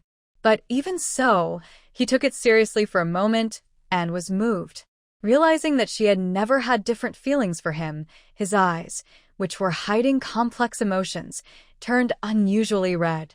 This look scared Lin Qian so much that she couldn't help but push him again. The man was motionless, and his aura was gloomy and terrifying. "Do you think I will allow you to marry another man?" The ambiguity of these words actually made Lin Qian's heart beat faster.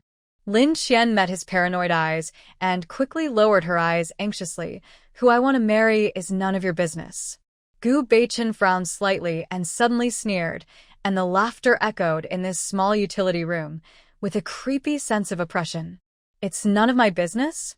You make it sound so easy. As long as my sister doesn't wake up, your life will belong to our Gu family. Do you think it's none of my business?" As he spoke, he slightly exerted force on Lin Qian's shoulders, as if he wanted to rub all the obsession of the past few years into this gentle squeeze. The injured shoulder felt a piercing pain, but Lin Qian gritted her teeth and endured it. Only her hands were shaking slightly. Gu Beichen's palm, which had just been bandaged, was bleeding again because of the force. But he seemed to feel no pain, and as if he was punishing himself and Lin Qian, he continued to exert force. Blood overflowed, staining Lin Qian's clothes red, and for a moment he couldn't tell whether the blood was Gu Beichen's or Lin Qian's. Gu Beichen hated himself for being like this. He once loved her deeply, and even planned to enter the same university as her and confess his love to her. At that time, he was full of visions for the future. In the end, all his expectations were shattered by Lin Qian. 5 years had passed, and he thought he could forget her. But when he heard that she was going to marry someone else, he couldn't suppress the jealousy in his heart. It felt like countless bugs were gnawing at his heart. How could he like her? She hurt Lin. She was just a prisoner. She didn't deserve it. Gu Beichen just stared at Lin Qian in a daze. The surging emotions in his eyes slowly calmed down and finally turned into a chill. The cold eyes were like an ice cellar in the cold winter, without a trace of warmth. The big hand that imprisoned Lin Qian finally loosened. Lin Qian shrank and hid in the corner. It was not until Gu Beichen opened the door and left that her thin eyelids trembled. At the same time, in the study, Lin Yenshu stood in front of his parents with an excited face. Dad, Mom, you knew that the prince of the Fu family has a bad reputation. Why did you let Qianqian marry him? After all, she is your biological daughter. No matter how much you dislike her, you can't harm her. Father Lin slammed the table and shouted, You want to harm her? With her status, it would be her blessing if she could marry the one from the Fu family. Lin Yenshu looked at his father with strange eyes, his lips trembling slightly. Dad, Qianqian's body was tortured and collapsed in prison for 5 years. You let her marry a violent maniac. Do you think her life is too long? Thinking of Lin Qian's frail and incomplete body and the uncertainty she had to face in the Fu family, Lin Yenshu was filled with anger and worry. Father Lin was so angry that his face turned blue, his eyes were wide open, and his voice was raised a few degrees. If she doesn't marry him, do you want her to marry him? Lin Yenshu's body stiffened, and he couldn't help but look at Lin Wanner and met her sad eyes. He felt sorry for her, but he was unwilling to let Lin Qian be a sacrifice. But No buts. Father Lin interrupted him, his tone slightly softened. The auction will start in a few days. The Fu family in North City is determined to get the land in the east suburbs. Even if our Lin and Gu families join forces, we may not be able to compete with the Fu family. Once the land in the east suburbs falls into the hands of the Fu family, our Lin family's business position in Haicheng will be eroded bit by bit. Father Lin frowned and continued with a worried look on his face. The higher-ups have issued a document to focus on supporting the east suburbs project. After the east suburbs are built, Haicheng's business will be transferred to the east suburbs little by little. If the east suburbs falls into the hands of the Fu family, then the economic lifeline of Haicheng will be in the hands of the Fu family. The Lin and Gu families are not opponents of the Fu family. The only way is to settle for the second best and choose to cooperate with the Fu family. Marriage becomes the best way. Lin Yenshu clenched his fists, his knuckles turned white, and his heart was full of guilt towards Lin Qian. Mother Lin sobbed softly. Yenshu, we don't want this to happen, but we have so many employees to support for our family business, and we really have no other choice. Do you think your father and I feel good? These days, I can't sleep well when I think of Qianqian going to suffer. I am her biological mother, and I love her no less than you as her brother. Although the reputation of the Fu family is bad, his family background is very good, and the rumors may not be credible. Maybe the prince of the Fu family is not as cruel as the rumors say? She raised her hand and wiped her tears. Lin Yenshu was silent. He understood his parents' concerns. In the face of family interests, personal happiness seemed so insignificant. Father Lin, Mother Lin, and Lin Yenshu were all silent, and the atmosphere in the study was a little awkward for a while. At this time, Lin Wanner sobbed and said, Mom and Dad, I am willing to marry the prince of the Fu family in place of my sister. As soon as these words came out, all three of them looked at her. Lin Wanner's eyes were red, with tears about to fall. She was obviously extremely sad, but she forced herself to smile.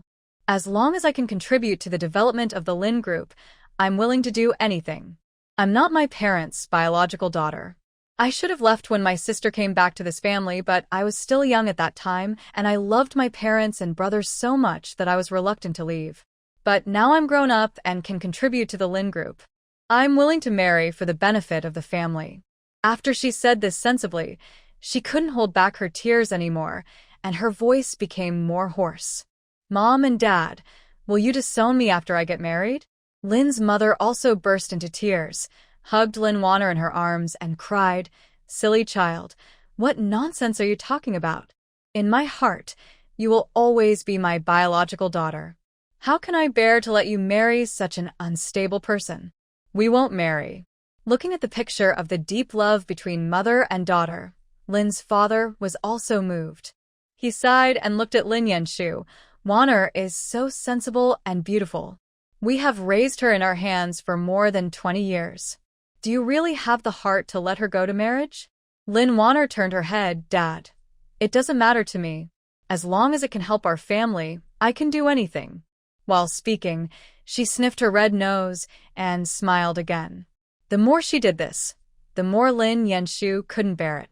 He closed his eyes tightly. Qian can endure more hardships than you.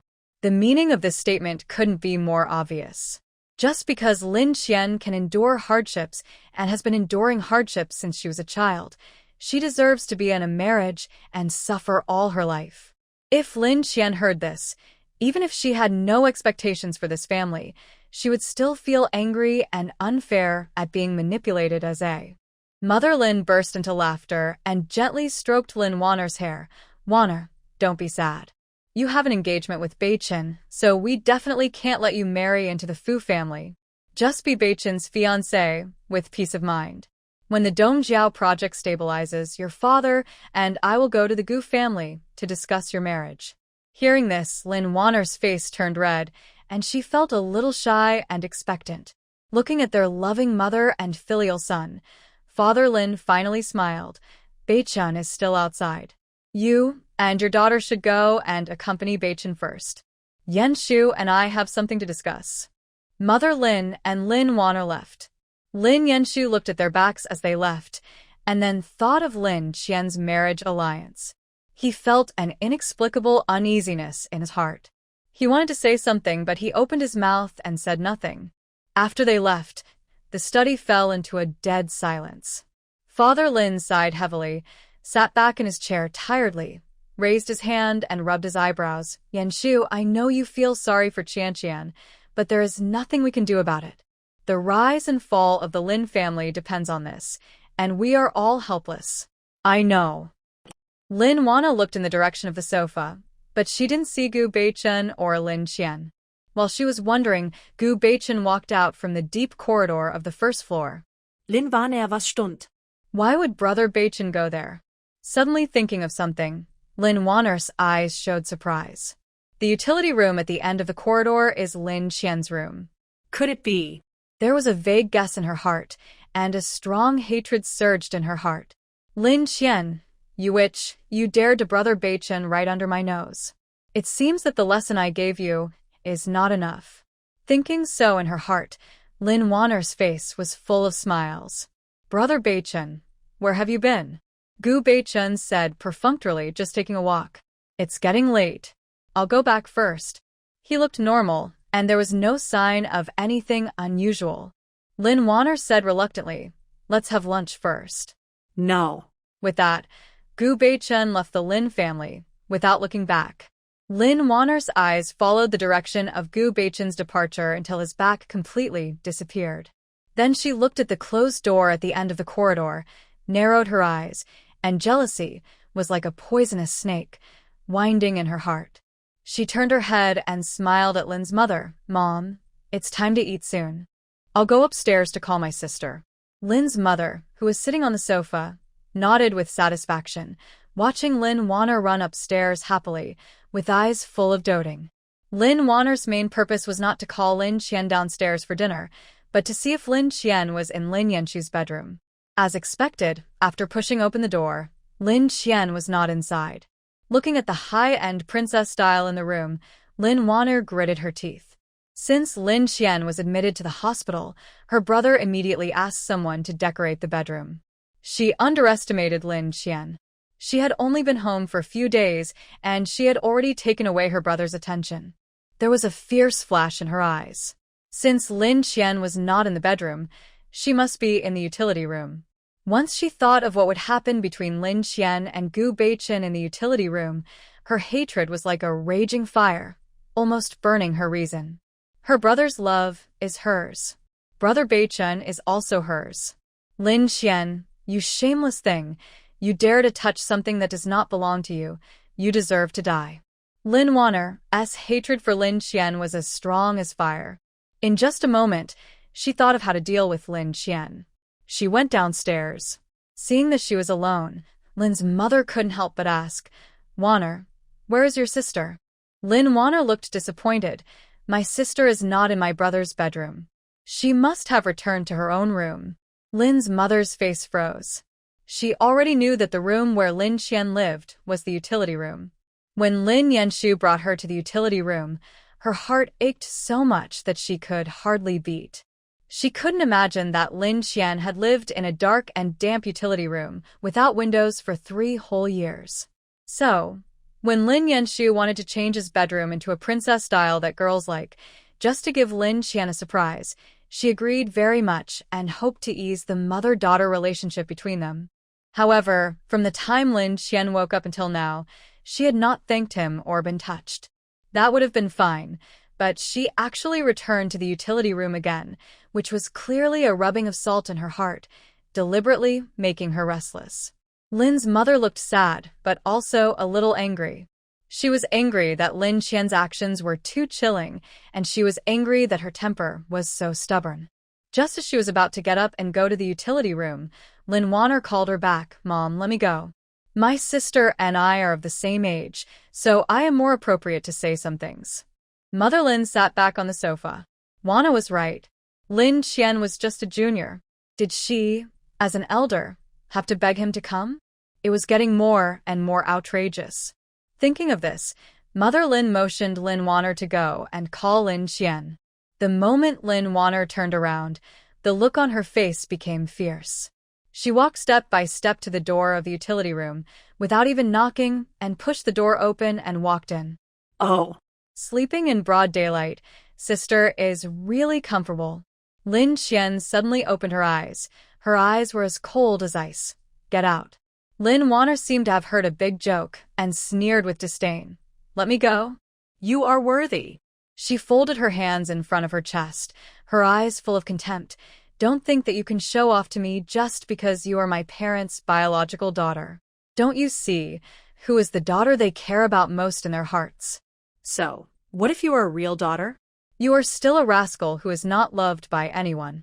She raised her chin high, as if Lin Qian was humble dust. "I warn you, Brother Beichun is my man, not something you can dream of." Lin Qian's mood was very calm. She slowly sat up from the folding bed and stood in front of Lin Wanner. "Your man? You can't keep an eye on him. If you could keep an eye on your man, why would Gu Beichun chase me to the utility room and not allow me to marry the prince of the Fu family?"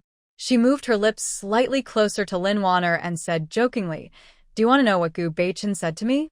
Lin Wanner gritted her teeth. "What did Brother Beichun say to you?" "He said that the prince of the Fu family is not someone I can mess with, but Gu Beichun allowed me to mess with him." Lin Wanner seemed to be hit in a sore spot, and the expression on her face instantly became ferocious. She raised her hand and slapped Lin Qian in the face. "You shameless witch." Lin Qian dodged her attack lightly, then slapped Lin Wanner hard in the face with her backhand. Lin Qian showed no mercy in the slap.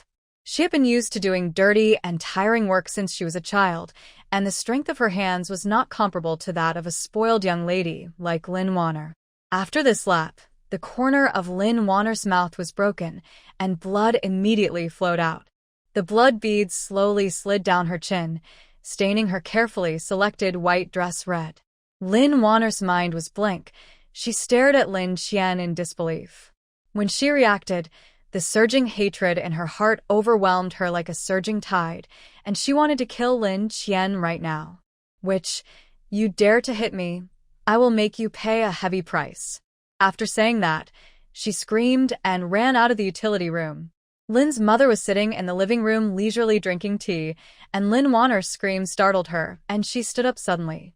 The next second, she saw Lin Wanner covering her face and rushing over crying, "Mom, save me." The cry was full of helplessness, as if she had suffered a great injustice.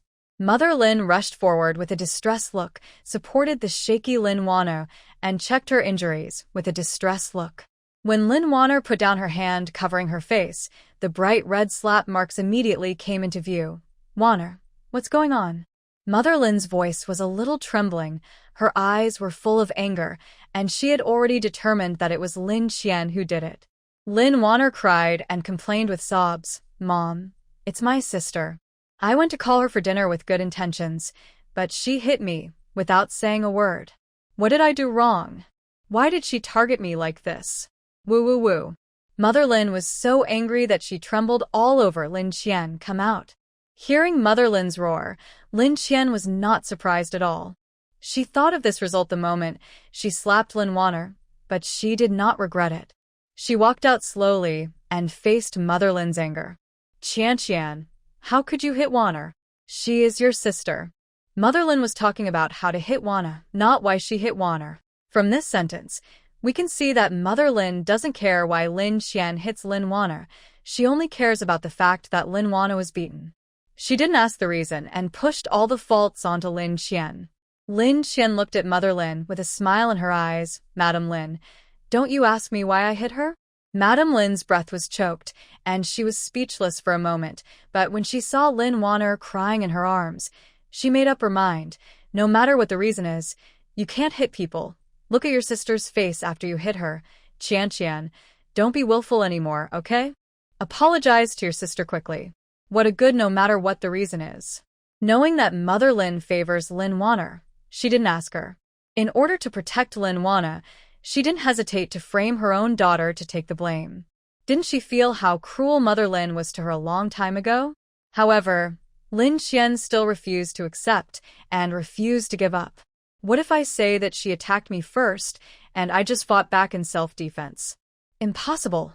Wanner has been well-behaved and sensible since she was a child. How could she hit you for no reason? You just came back a few days ago, and you made a mess at home. I think you did it on purpose. Her words were like a string of cannonballs, one after another, so eager to convict Lin Qian. But under Lin Qian's increasingly cold gaze, Lin's mother's next words became less and less confident. Come on, why don't you continue? Lin Qian clenched her fists tightly. Are you not confident enough to say it, or are you afraid to say it? Since Mrs. Lin won't say it, then I'll say it for you. The well-behaved and sensible daughter in your words pushed her best friend down the stairs 5 years ago, and she became a vegetable. It was also the well-behaved and sensible daughter in your words who falsely accused me of damaging the dress she wore for her birthday party on the day I returned home 5 years later, making me the target of public criticism in front of all the guests in Haicheng. It was also the well-behaved and sensible daughter in your words who used the same old trick to frame me for pushing her down the stairs, causing me to be beaten with a belt by Lin Ziyuan, forcing me to cut off my fingers to repay you for your kindness. Even when I was in the hospital, she still didn't let me go and told Lawyer Liu about the matter. What? Are you so eager for me to be sued by Lawyer Liu? Lin Qian's vivid accusations and questioning made Mother Lin's heart ache, and tears instantly dripped down. Qian. Mrs. Lin. Lin Qian shouted, do you really not know what Lin Wanner did, or are you pretending not to know? Do you really not know the injustice I suffered, or are you happy to see the inhuman torture I suffered? No, that's not the case. Mother Lin was already sobbing. Her crocodile tears not only failed to make Lin Qian soft-hearted, but only made Lin Qian annoyed. You did that. What else do you have to quibble about? You keep treating me like a fool and watching me look forward to your motherly love. You feel very accomplished, and you laugh out loud in the middle of the night, right? No, I don't. Qian, listen to your mother's explanation. Your mother's love for you is the same as for Wanner. Haha. Lin Qian suddenly laughed. Tears were about to come out of her eyes. Her stomach hurt so much, and the injury on her shoulder was even more painful. The pain made her more sober. You said you loved me, but you also drove me crazy. I, Lin Qian, was a top student in Haicheng No. 1 Middle School, the provincial champion in the college entrance examination, and a student of Peking University and Tsinghua University 5 years ago. Look at me 5 years later. I am a lunatic, and a prisoner who can't hold his head up for the rest of his life. Isn't it you who caused me to become like this? You chose to protect Lin Wanner because you loved her, but you chose to push me into Hades because you loved me. What qualifications do you have to say that your love for me and for her is the same? Mother Lin was heartbroken after hearing what Lin Qian said, and shook her head desperately. No, it's not like that. Lin Wanner looked like a weak little white flower, looking at Lin Qian with tears in her eyes. Sister, I know you hate me. It's fine if you bully me alone, but why do you bully Mom too? Mother Lin hugged Lin Wanner and cried bitterly. Wanner, don't say anything more. It's all Mom's fault. Then the mother and daughter hugged each other and cried bitterly. Lin Qian watched the performance of this pair of acting geniuses coldly. This scene happened to be seen by Lin's father and Lin Yanshu, who were walking out of the study. Lin's father didn't give any explanation and immediately scolded Lin Qian. You rebellious girl.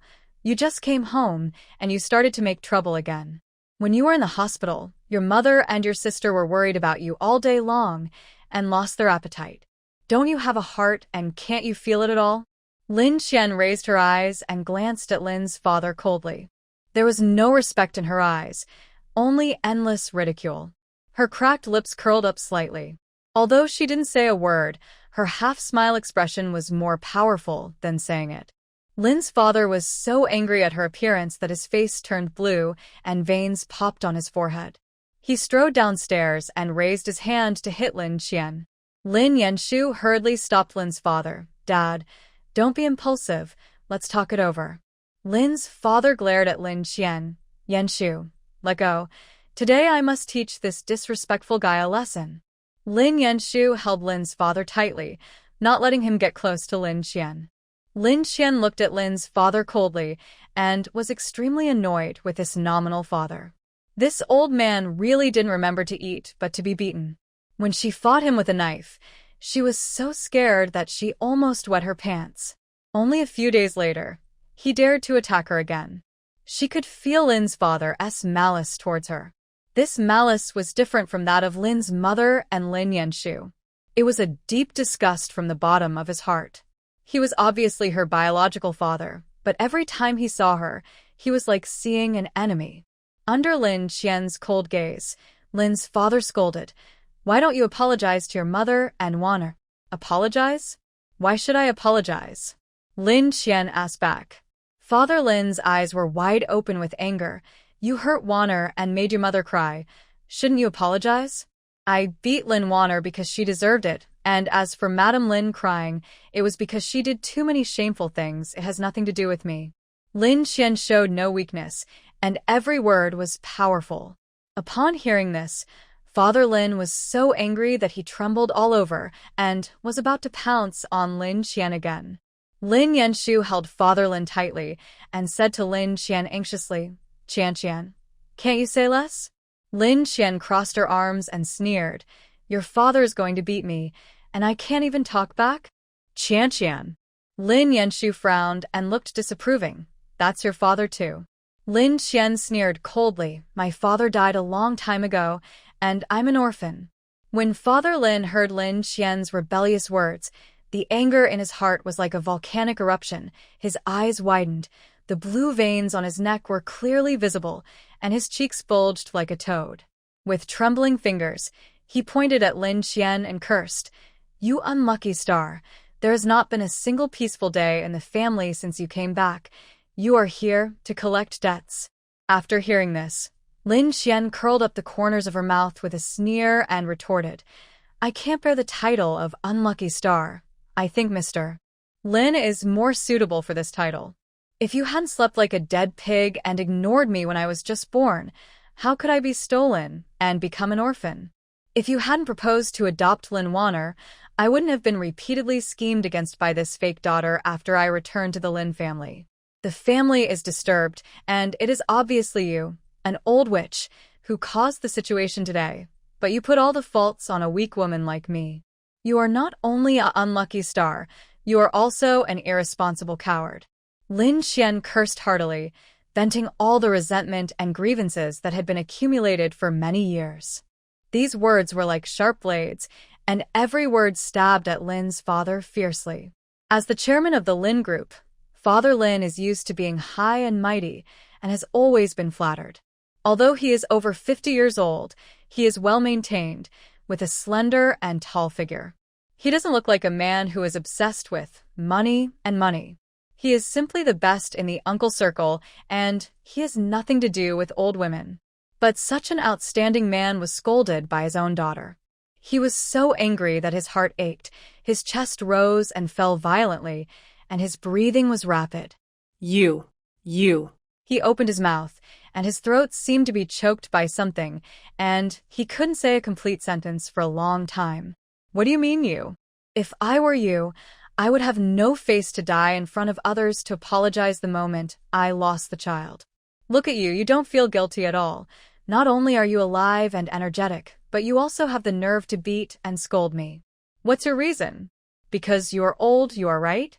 Lin Qian continued to fire at full power, no longer wanting to compromise in this so-called family and let them bully her. Since she is not allowed to have a good life, then she will kill everyone. Lin's mother, who was standing by, was shocked to hear Lin Qian insulting Lin's father. She covered her mouth with fear and anxiety on her face. She screamed, Qian, how can you talk to your father like this?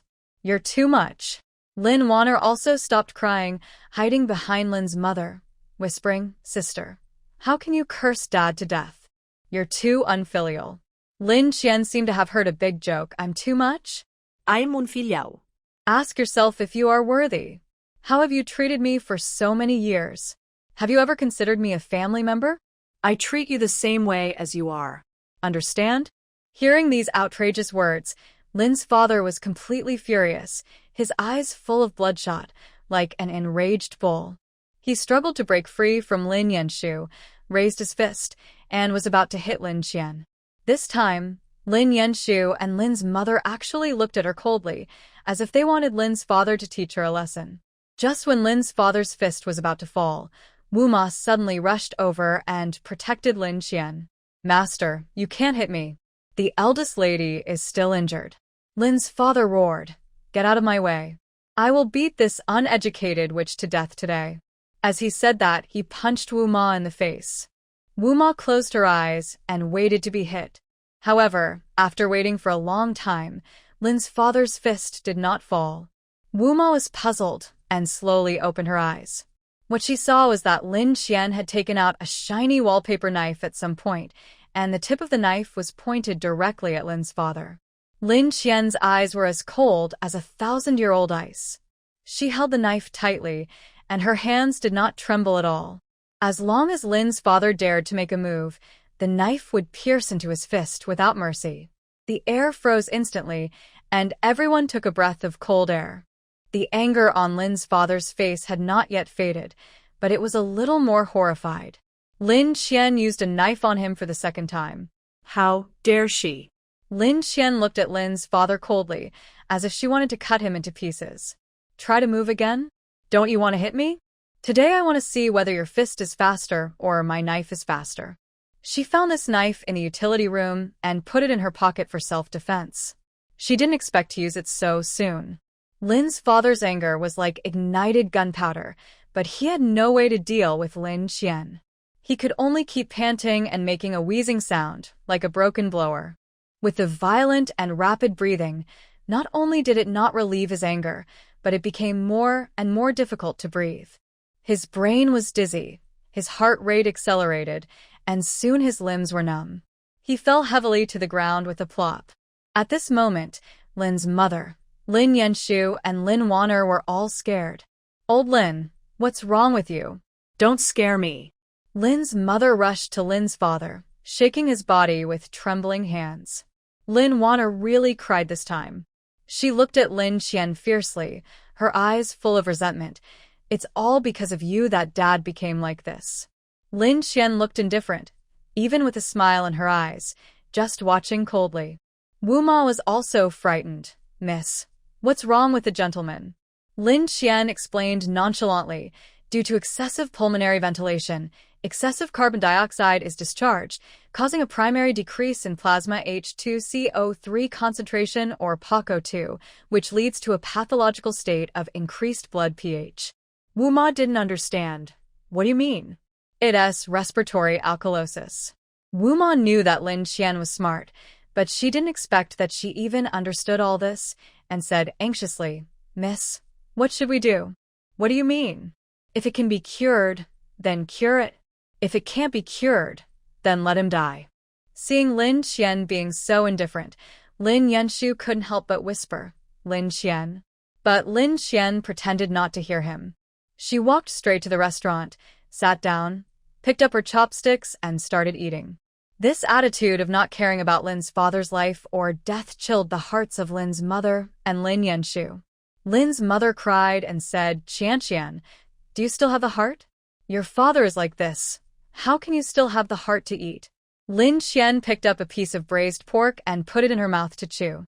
It smells so good. It's funny to say that this is the first time she has eaten such delicious braised pork in her 23 years of life. When she was in the orphanage, there was no braised pork to eat. After returning to the Lin family, she ate leftovers and cold rice. What's even more ridiculous is that she didn't eat delicious hot meals until she was in prison. If Gu Beichen hadn't specially asked someone to take care of her in prison, she really felt that life in prison was much better than the orphanage and the Lin family. After swallowing all the food in her mouth, she said slowly, "Hasn't my heart been broken by your heartless family for a long time?" What? "You can't stand me treating you the way you used to treat me?" I still remember that during the spring festival of her senior year in high school, she had a high fever for 3 consecutive days and nights. She was so burned that she couldn't get out of bed and had to lie in the utility room for 3 days. But no one in the Lin family looked at her, let alone brought her a sip of water or a bite of food. They left her to fend for herself. It was not until 3 days later that Wu Ma came back from the spring festival holiday and found that she was breathing more than breathing. If Wu Ma had come back a day later, she would have died in the utility room. I'm afraid that even if she died, the Lin family wouldn't find out. Seeing how pitiful she was, Wu Ma couldn't help but mention it to Lin's father and mother. What did Lin's father say? "She has a strong life. How could she die of illness? In my opinion, she is pretending to be sick to gain sympathy. I know her better than you what kind of person she is. Wu Ma, if you are too free, go and sweep the snow at the door." Lin's mother sighed. "Qian is such a kid. Even if she is angry with us, she can't hide in the room for 3 days without eating or drinking. What if she starves herself?" It turned out that Lin's mother knew that she had not eaten or drunk for 3 days, but she never took it seriously. She went to the kitchen to get some water because she was thirsty, but then she heard these words. A chill spread from the soles of her feet to her whole body, as if she was in an ice cave. Lin's mother cried even harder. "Qian, when have we ever watched you die without saving you? You can't speak against your conscience." See. They don't even remember what they did. What does this show? It shows that they never took her seriously. Her life is not even as good as Lin Wanner's dog. The dog raised by Lin Wanner fell ill shortly after she recovered from her illness. The 4 members of the Lin family rushed the dog to the pet hospital. The treatment costs more than 100,000 yuan, but the dog's life was not saved. After the dog died, the family cried heartbreakingly and held a funeral for the dog. Those who knew that the Lin family had a dog died, and those who didn't think that their parents had died. Is the matter over here? No. Lin Wanner attributed the death of the dog to her and insisted that the dog was infected by her, so it fell ill and died. But it was obvious that the dog who lived for 18 years died of old age, but the Lin family would rather believe Lin Wanner's unfounded words than the pet doctor's. Diagnosis. In order to vent his anger on the dog, Lin's father punished her to stand in the ice and snow. Lin's mother still sighed with a look of heartache, but did not take any substantial action. She had been malnourished since childhood and did not get her period until she was 17, and her period was very rare.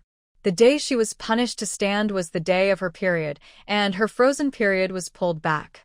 She fainted from the cold, and it was Wu Ma who took care of her. This illness lasted for another half a month. Since then, her has been delayed for half a year, and when it came again, the menstrual flow was even less, and she also had dysmenorrhea.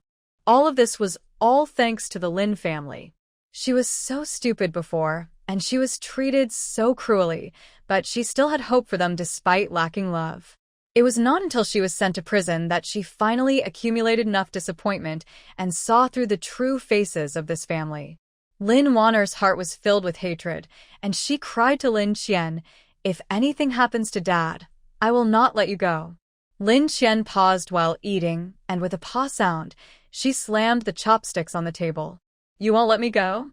What qualifications do you have not to let me go?" She stared at Lin Wanner. "Isn't it because of you that your father became like this?" Lin Qian stood up and walked towards Lin Wanner step by step. "Did you enter my room first? Did you take the initiative to provoke me first? Did you try to hit me first and I was forced to fight back? And was it you who ran to Mrs. Lin to complain first?" Her voice kept getting higher and higher. You started the trouble first, and your dear father got angry with me because he saw that you were wronged, and as a result, he got so angry that he got respiratory alkalosis. Everything started with you, and you started to blame me." Lin Qian stood in front of Lin Wanner, and the moment she finished speaking, her hand was raised. With a crisp paw sound, she slapped Lin Wanner's face hard. "I really gave you face."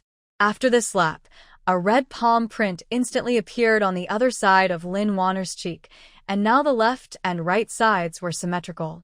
Seeing this, Lin's mother screamed and rushed over. "Lin Qian, why are you hitting people again? You're going to make a scene." Lin Qian sneered and dodged Lin's mother sideways. Mrs. Lin missed and fell to the ground with a plop. Lin Yanshu was furious and could no longer suppress his anger. He pushed Lin Qian hard and roared, "Lin Qian, that's enough." Lin Qian staggered and almost fell on her back. Lin Yanshu was startled and reached out to help her, but the next second, she fell into Wu Ma's arms. The hand he stretched out stiffened for a moment and then slowly retracted, and the worry on his face disappeared. As soon as Lin Qian stood firm, she heard Lin Yanshu's accusation, "No matter what happened, you can't hit Wanner casually. Besides, Dad is not feeling well now. How long are you going to continue to make trouble?" The sarcasm on Lin Qian's face became more and more obvious. "Since I knew your father was unwell, I didn't see you call 120 for your father, let alone give him first aid. I think you are just hoping that this old deng will die sooner so that you can inherit the company." "Shut up." Lin Yanshu wanted to sew up Lin Qian's crow mouth. "Why have you become so unreasonable?" Lin Yanshu was disappointed. In recent days, he had been frowning all day because of Lin Qian's matter. Not only was she not moved, but she was always sarcastic to him. He was also worried that she would be wronged after marrying into the Fu family in North City. It seemed that his worries were unnecessary. With her personality, she asked for some grievances. During their quarrel, Lin's father was stiff, his face turned blue and purple, and he looked like he was about to suffocate to death. Lin's mother, Lin Yanshu, and Lin Wanna no longer cared about making trouble for Lin Qian. "What should I do? What should I do? Dad looks so painful and can't hold on any longer." Lin Wanner cried bitterly. She was really worried about Lin's father, because in this family, her biggest support was Lin's father, and only Lin's father's love for her was the purest. Lin Yanshu took out his mobile phone and called Lu Jinxiu. The call went through, but no one answered. Lin's mother was like an ant on a hot pot and had already lost her composure. Lin Qian looked down coldly at Lin's father, who fell to the ground. She really hoped that Lin's father would die now. But if he really died, I'm afraid that the Lin family would put the account on her again and would not let her go easily. Her 10 million would also be gone. Thinking of this, Lin Qian said, "Annie Wu, go to the kitchen and get a garbage bag." Although Wu Ma was puzzled, she still did as she was told and took a black garbage bag from the kitchen. Lin Qian put the garbage bag directly on Lin's father's head. This action shocked and angered Lin's mother, Lin Yanshu, and Lin Wanner. "Lin Qian, how can you be so vicious? Dad is like this, and you actually want to suffocate him with a garbage bag. Are you still a human being?" Lin Wanner raised her hand to hit Lin Qian, but was pushed away by Lin Qian. "If you don't understand, shut up." Lin Qian roared, shocking everyone present. She glanced at them coldly. The main purpose of putting a plastic bag on the head is to increase the concentration of carbon dioxide in the body. When the patient hyperventilates, he will exhale too much carbon dioxide, causing the carbon dioxide level in the body to drop, which will cause the blood pH to rise and symptoms of alkalosis. By covering the mouth and nose with a plastic bag, the carbon dioxide exhaled by the patient will be re-inhaled, which can reduce the discharge of carbon dioxide and help restore normal acid-base balance. Lin Wanner, didn't you study very well when you were in Shenghui High School? Weren't you able to rank in the top 10 in your grade? How come you don't even understand such a simple principle as balancing the acid and alkalinity? Lin Qian said sarcastically, with disdain in her tone. Lin Wanner was so angry at Lin Qian's words that her face turned red, but she remained silent and did not refute. After a while, Lin's father finally recovered slowly. He pulled off the garbage bag on his head, threw it the ground, got up from the ground, and was about to attack Lin Qian. Lin Qian's cold voice sounded. I advise Mr. Lin to stay rational, otherwise he will get sick again, and you won't be so lucky. You rebellious girl. Lin Qian glanced at him indifferently, snorted coldly, and turned to go upstairs. Father Lin said angrily, if you are so stubborn, don't live upstairs, go to your utility room. Lin Qian stood on the stairs and looked down at Father Lin. I didn't live here before because I didn't want to owe you. Now I want to live here because I saved your life, and in my eyes your life is only worth the value of a room. Otherwise, what I want is not a room, but the whole villa. The whole villa is mine, and you should get out. You are making up excuses. Father Lin was so angry that he was about to get sick again. Seeing this, Lin Yanshu quickly picked up the plastic bag on the ground and put it on Father Lin's head. Father Lin kept breathing in and out, and the plastic bag on his head was flat and bulged, not to mention how funny it was. Lin Qian curled his lips. Once she didn't care, she could go crazy without restraint. Seeing them unhappy, she felt happy like never before. Back in the bedroom, Lin Qian lay on the soft big bed and exhaled deeply. It must be said that the big bed was comfortable. If she hadn't been stolen when she was born, she would have woken up in such a comfortable big bed every day for more than 20 years. Close your eyes and quietly feel this hard one piece. After about 10 minutes, her door was knocked 3 times in a very rhythmic manner. From the strength and rhythm, she knew it must be Wu Ma, because the people of the Lin family always broke in and had no manners at all.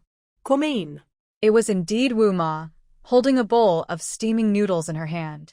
Miss, come and have a bowl of noodles. Lin Qian sat up and leaned against the head of the bed, taking the noodles from Wu Ma. As always, the noodles had noodles, vegetables and eggs, and the top was decorated with chopped green onions and a few drops of sesame oil. The whole bowl of noodles was extremely fragrant. The eldest lady only ate a few bites just now. She must still be hungry. Lin Qian's eyes reddened. Thank you, Auntie Wu. In the entire Lin family, Auntie Wu was the only one who treated her well. She cared for her and took care of her. Whenever she was beaten, Auntie Wu would come forward to protect her. If it weren't for Auntie Wu, she would have died many times. Thanks to you, I can survive in this family. When she said this, she couldn't help but choked up. Seeing her wet eyes, Aunt Wu felt distressed. After hesitating for a moment, she suddenly said, Miss, why don't you sneak away tonight? Lin Qian's eyes were slightly red, and a warm current surged in her heart. She looked up at Aunt Wu, her voice trembling with a barely perceptible tremor. Aunt Wu, I know you are good to me, but I can't leave. Why? Miss, can't you bear to leave this family? Miss, you don't know how cruel the master is. The wound on your shoulder was just sutured yesterday, and the effect of the anesthetic hasn't worn off yet, but the master insisted on taking you home, just to marry the prince of the Fu family. Aunt Wu's eyes were full of heartache and anger. She didn't understand how biological parents could be so cruel to their own children. Even if the young lady was not raised by her, blood is thicker than water after all. How can they not love her? Not loving her would be fine, but they hurt the young lady wantonly. The young lady has a miserable life. What Wu Ma didn't say was that Lin's father was not only cruel, but also insane. Yesterday in the ward, he saw Lin Qian lying in bed and couldn't wake up no matter what he did. He didn't care whether Lin Qian's injury had healed or not, and he pulled her off the bed and threw her to the ground. The wound that had just been sutured was torn again, and the blood soaked the hospital gown. She was pushed into the operating room for suture again. Wu Ma didn't dare to say it out loud. The truth was so cruel that she was afraid that Lin Qian couldn't accept it. Maybe there's nothing wrong with marrying into the Fu family. Lin Qian smiled and comforted Wu Ma. Miss, why are you doing this? You have suffered so much injustice in this family, and they are not worth it at all. Lin Qian was silent. Of course she knew that the Lin family was not worth it. But Wu Ma and Xin Man were worth her giving everything for them. She took a deep breath. Wow, this noodle smells so good. I have to eat it quickly, otherwise it will clump. As she said that, she began to eat the noodles in big mouthfuls. Wu Ma sighed secretly. The eldest lady was too kind-hearted. Anyone who was treated like this would hate it. The bowl of noodles was eaten clean. Not even the soup was left. When Wu Ma left with the bowl and chopsticks, the forced smile on Lin Qian's face slowly collapsed. She swore in her heart, "Wu Ma, wait a little longer. When I marry into the Fu family and get a dowry of 10 million, I will send you and Man abroad. You and your daughter are my weakness. Only when you are out of the control of the Lin family can I have no scruples." From that day on, Lin Qian stayed in the bedroom all day long. She only went downstairs when she was eating and tried to avoid contact with the Lin family at other times. Everything was calm, and Lin Wanner was surprisingly quiet, and she didn't take the initiative to trouble her. 7 days passed in a blink of an eye. This morning, she finished washing up and went downstairs to prepare for breakfast. When she opened the door, she saw Lin's mother standing outside the door with a shopping bag in her hand. Lin Qian had a cold face and asked, "What's the matter?" These days, Lin Qian had always had this cold attitude. Lin's mother had tried to get close to her several times, but she had always evaded the question without leaving a trace. Mother Lin had a loving look on her face and handed the shopping bag to Lin Qian like offering a treasure. "Qian, try it on. This is the dress that Mom picked out especially for you." Lin Qian was unmoved. "Mrs. Lin, if you have something to say, just say it. There's no need to be so attentive." This sentence immediately embarrassed Mother Lin, and her smile froze on her face. "Qian, do we have to be so awkward as mother and daughter? Mom just wants to give you a dress and fulfill her responsibilities as a mother. Don't you even give me such a chance?" Lin Qian grinned. Her smile was so ironic. "You didn't fulfill your responsibilities earlier, and you didn't fulfill your responsibilities later, but now you want to fulfill your responsibilities? I won't talk about whether it's too late or not. Can you please put some effort into the mother-daughter drama you want to perform with me? Instead of giving me a dress, why not give me money directly? I have money, and I can buy whatever I want, instead of having to accept whatever you want to buy for me. Dresses can only be worn at banquets. It's obvious that you have something to ask of me, so why use the excuse of fulfilling your responsibilities to highlight your noble character? Tell me. Is there a banquet tonight, and the prince of the Fu family will be at the banquet, so you need me to wear a formal dress?" Lin Qian's words were full of wisdom, and she didn't give Lin's mother any face. Lin's mother's tears fell as if she had a switch, and she shook her head aggrievedly. "Qian, it's not like that. How can you think of your mother like this?"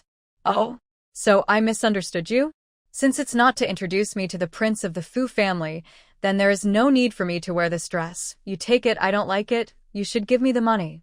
As he said that, he spread his hands to Lin's mother. Lin's mother was stunned and was in a dilemma. Lin Qian looked at Lin's mother's embarrassed look. Without any sympathy in her heart, she just felt happy. She was about to close the door, but Lin's mother seemed to have made up her mind and pushed the door. "Qian, there is an auction in Haiqing tonight, and the prince of the Fu family will be present. Mom prepared a dress for you, and I also hope that you can see your future husband with your own eyes. so? If I am not satisfied with it, you will not let me marry him?" Lin's mother. The marriage was unilaterally decided by the Lin family for Lin Qian, and Lin Qian had no right to refuse. Whether she agreed or not, she would marry. In this case, what difference does it make whether she sees it or not? Lin's mother wanted to sacrifice her for marriage, but she didn't want to bear the stigma of selling her daughter for fame, so she said it so high-soundingly and pretended to be thinking about her. It was really like trying to build a memorial arch. Even if Lin's mother showed her indifference to her, she would not be so annoyed. He didn't love her, but pretended to care about her. He gave her hope again and again, but pushed her into the fire pit again and again. She was like a clown, being played around by the Lin family. This was the most infuriating thing. Lin Qian had clear eyes and had seen through all of this. Lin's mother's face flushed red. Lin Qian said nothing and took out a dress from the shopping bag. The dress was a red suspender dress with a simple design and a standard style. It was obvious that she had just bought it from the mall. But Even the pretense was done so carelessly. Mrs. Lin is really thoughtful. She deliberately emphasized the word thoughtful. Lin's mother naturally heard such obvious sarcasm. She smiled awkwardly. Qian, if you don't like it, Mom will pick another one for you. Lin Qian threw the dress to her mother and said, "My wounds haven't healed yet. Are you sure you want me to wear a dress to the event?" Although the wounds from Lin's father's beating with a belt no longer hurt, the bruises on her arms, back, and thighs were still very obvious. The worst was her shoulder. The wound had healed, but there was still a large area of scars. If she wore suspenders, the wounds on her body would be exposed. Mother Lin realized this belatedly, and a guilty look appeared on her face. It was Mom's negligence. "Mom apologizes to you." "No need to apologize, just give me the money. I'll buy it myself. The one you bought doesn't fit me." Her body was seriously deficient. The consequence of not getting enough nutrition at the age of growth and development was that her figure was abnormally skinny and small, and the parts that should have developed had not developed at all. The Lin family all have model figures. Father Lin is 185 centimeters tall, Lin Yenshu is 188 centimeters tall, and Mother Lin is 170 centimeters tall. Judging from the genes of this family, Lin Qian's height cannot be lower than 170 centimeters. However, Lin Qian is only 160 centimeters tall. If it weren't for her face that perfectly inherited all the advantages of Lin's father and mother and was bright and beautiful, no one would believe that she was the real daughter of the Lin family. The dress that Lin's mother just took out was obviously not her size, but was bought according to Lin Wanner's size. Lin Wanner was tall, with a protruding front and a curved back. She was well-fed and well-proportioned. Although she was thin, she was not as skinny as Lin Qian, so Lin Qian couldn't wear Lin Wanner's size. Lin's mother's whole body was hot, and she wished she could find in the ground to crawl into. She didn't want to continue facing Lin Qian, and hurriedly took out a card and handed it to Lin Qian. Here is 100,000 yuan, you take it first. If it's not enough, ask Mom for more." After saying that, she ran away. Lin Qian packed herself up briefly and left the Lin family with her bank card. She took a taxi to the mall and went to a suit store instead of buying a dress. Wearing a suit was both dignified and could cover up the injuries on her body, which was the most suitable. On the recommendation of the clerk, Lin Qian took a black suit and went into the cloakroom. After changing, she was about to look in the mirror when she saw a handsome man wearing frameless glasses with a worried look on his face. "Is it really impossible to repair it?" The clerk touched the suit in his hand and shook his head in embarrassment. "Sir, the material of your suit is really too high-end, and the hole was burned by a cigarette ace. It is really difficult to repair it to be exactly the same as before. This requires a very professional high-end clothing restorer."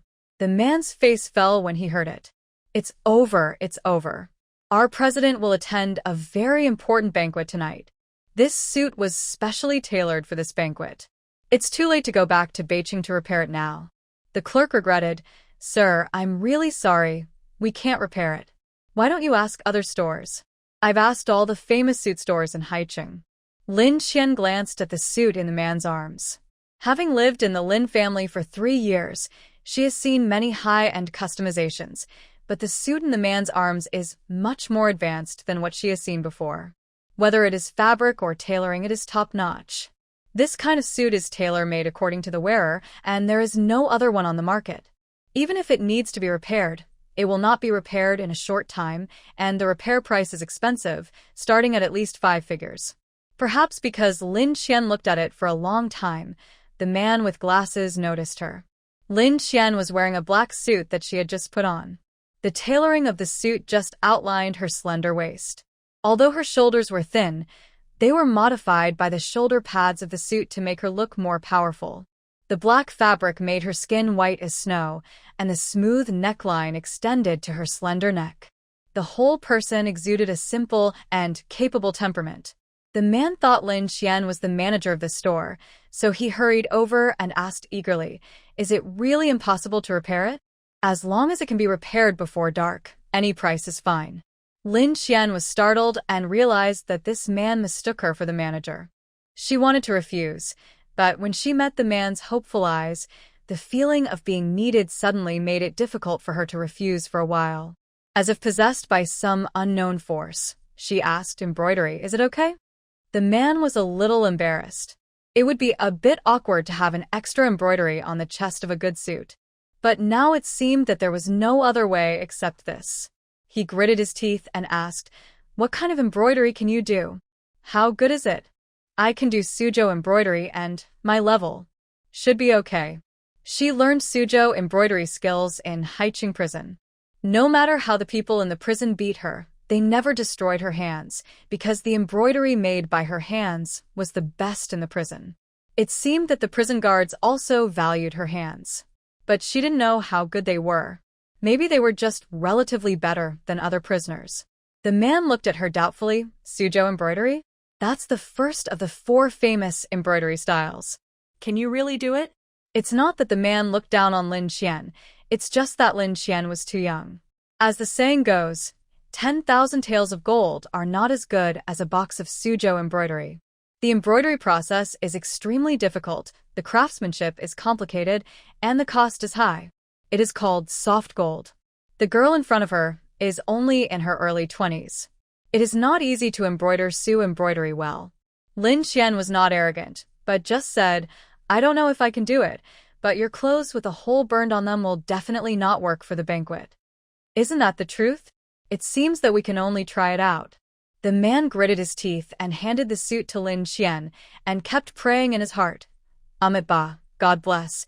It must work. The auction tonight is too important for the president." Lin Qian carefully looked at the hole burned by the cigarette ace and gently stroked the surrounding fabric with her fingers. She had already begun to conceive the embroidery pattern in her mind. "Excuse me, do you have embroidery thread?" she asked the clerk. The clerk nodded and brought all the needles and thread she needed. Lin Qian sat at the table. Her eyes became focused. Before embroidery, she split a strand of embroidery thread into 48 pieces. This one move stunned the man with glasses and the clerk. The man with glasses' heart was beating wildly with excitement. Just from this one move, he could tell that Lin Qian was not an amateur, but a professional. The silver needle in Lin Qian's hand was like a nimble fish, shuttling between the black fabrics. Suzhou embroidery emphasizes delicate needlework, even stitches, and bright silk threads. When Lin Qian applied the needle, each stitch was accurate, and the strength was just right.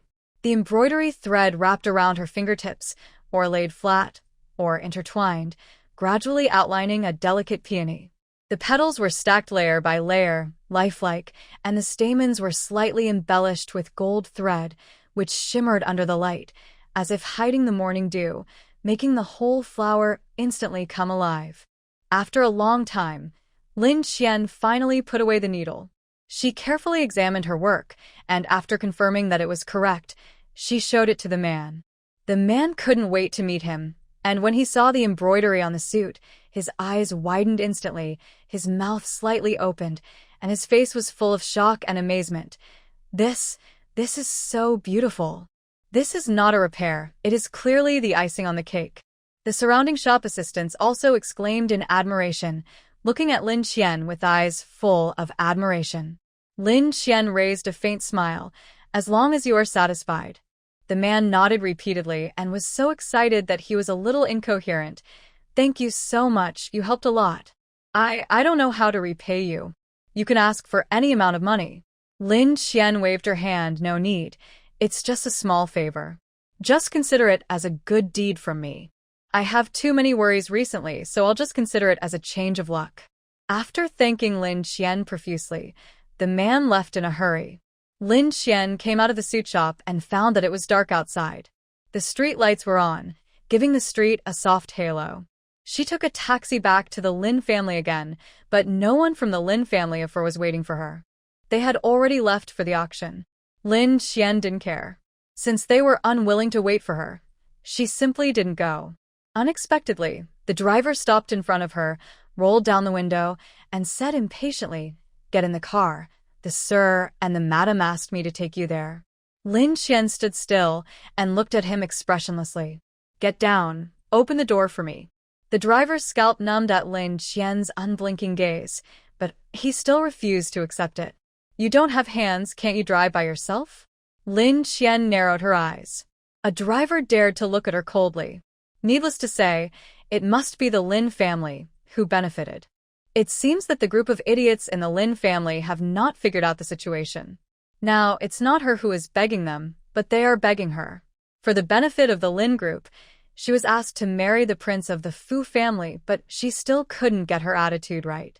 They really thought that she, Lin Qian, was easy to control. Lin Qian didn't indulge the driver and turned around and walked into the villa without looking back. Now it was the driver's turn to be anxious. The sir and the madam solemnly instructed that Lin Qian must be sent to the auction site. Unexpectedly, his attitude was just a little tough. This little witch dared to turn his face away and refused to go. The driver hurriedly got out of the car and chased into the villa. He didn't dare to pretend anymore and hurriedly smiled. Miss, what are you doing? The gentleman and the lady are still waiting at the auction. If you don't go now, you will miss it. Lin Qian sat on the sofa, calmly poured herself a cup of tea, sipped it slowly, and didn't even look at the driver. The driver was as anxious as an ant on a hot pot. He said all the good things and almost knelt down to Lin Qian. Lin Qian raised his eyes. As a driver, you should recognize your identity. If it's none of your business, you shouldn't be the first to make trouble. Yes, yes, yes. The driver was not convinced, but nodded repeatedly. Miss, it's all my fault. You'd better come with me quickly. Lin Qian drank another cup of tea slowly. It was already 8 o'clock in the evening, and the auction was about to start at 8 o'clock. The driver was sweating profusely and regretted it. It was not until half an hour later that Lin Qian put down her teacup. Let's go. The driver came to the car as if he had been pardoned and opened the back door for Lin Qian. Miss, please get in. Lin Qian got in the car with satisfaction. At the same time, the auction was already halfway through. The 3 members of the Lin family were sitting in the VIP seats. Father Lin's face became increasingly gloomy, and he lowered his voice. The auction has been going on for so long. Why hasn't that rascal Lin Qian come yet? Mother Lin also looked anxious.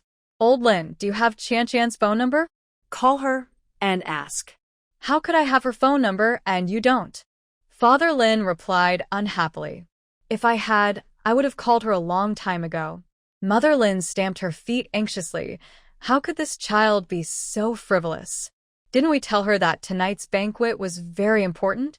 Father Lin gritted his teeth in anger. I think that rascal did it on purpose. Lin Yanshu frowned, took out his cell phone, and said while dialing, I'll ask the driver at home. The call was quickly connected, and he yelled into the receiver. Why hasn't Lin Qian arrived yet? Master, we just left home. The driver's voice was somewhat helpless. When Lin Yanshu heard this, his anger swooped up. What's the matter? Didn't I tell you that the auction would start at 8 o'clock? It's already 8:30 now, and you told me to leave only then? The driver was about to explain that it was because of Lin Qian, but Lin Yanshu was already extremely impatient. She must be sent there before the auction ends. After that, he hung up the phone. Lin Wana, who had been silent all the time, now focused all her attention on the prince of the Fu family in North City. She had only heard that he was not good at that, so his personality was extremely unstable. He was not only cruel and ruthless, but also very perverted, and he liked to torture women the most. In her imagination, the prince of the Fu family should look fierce, but she didn't expect that he would look so good. That face was simply amazing, with deep contours and smooth lines, all of which showed his nobleness. She stared at the prince of the Fu family without blinking, feeling that the rumors were unbelievable. At this moment, she suddenly didn't want Lin Qian to marry him. Lin Qian was just an unloved little witch, and she deserved to be trampled under her feet. Why did she marry into the rich family of North City and have a man who was more handsome than her fiancé Gu Beichen? Especially, this man was not only good-looking, but also very tasteful. Her eyes moved down and fell on the handmade custom suit on the man. Putting aside the texture and tailoring of the suit, the bright red peony embroidered on the chest of the suit is simply the finishing touch, bringing the suit to a higher level than haute couture. Could such a tasteful man really be as unbearable as the rumors say? Lin vender ekspres her doubts. If this prince is really as the rumors say, Lin Qian would naturally be happy to marry him. But if the rumors are false, wouldn't that be a big bargain for Lin Qian? No, she can't just sit there and wait for death. Thinking of this, Lin Wana picked up her phone and sent a message to the driver.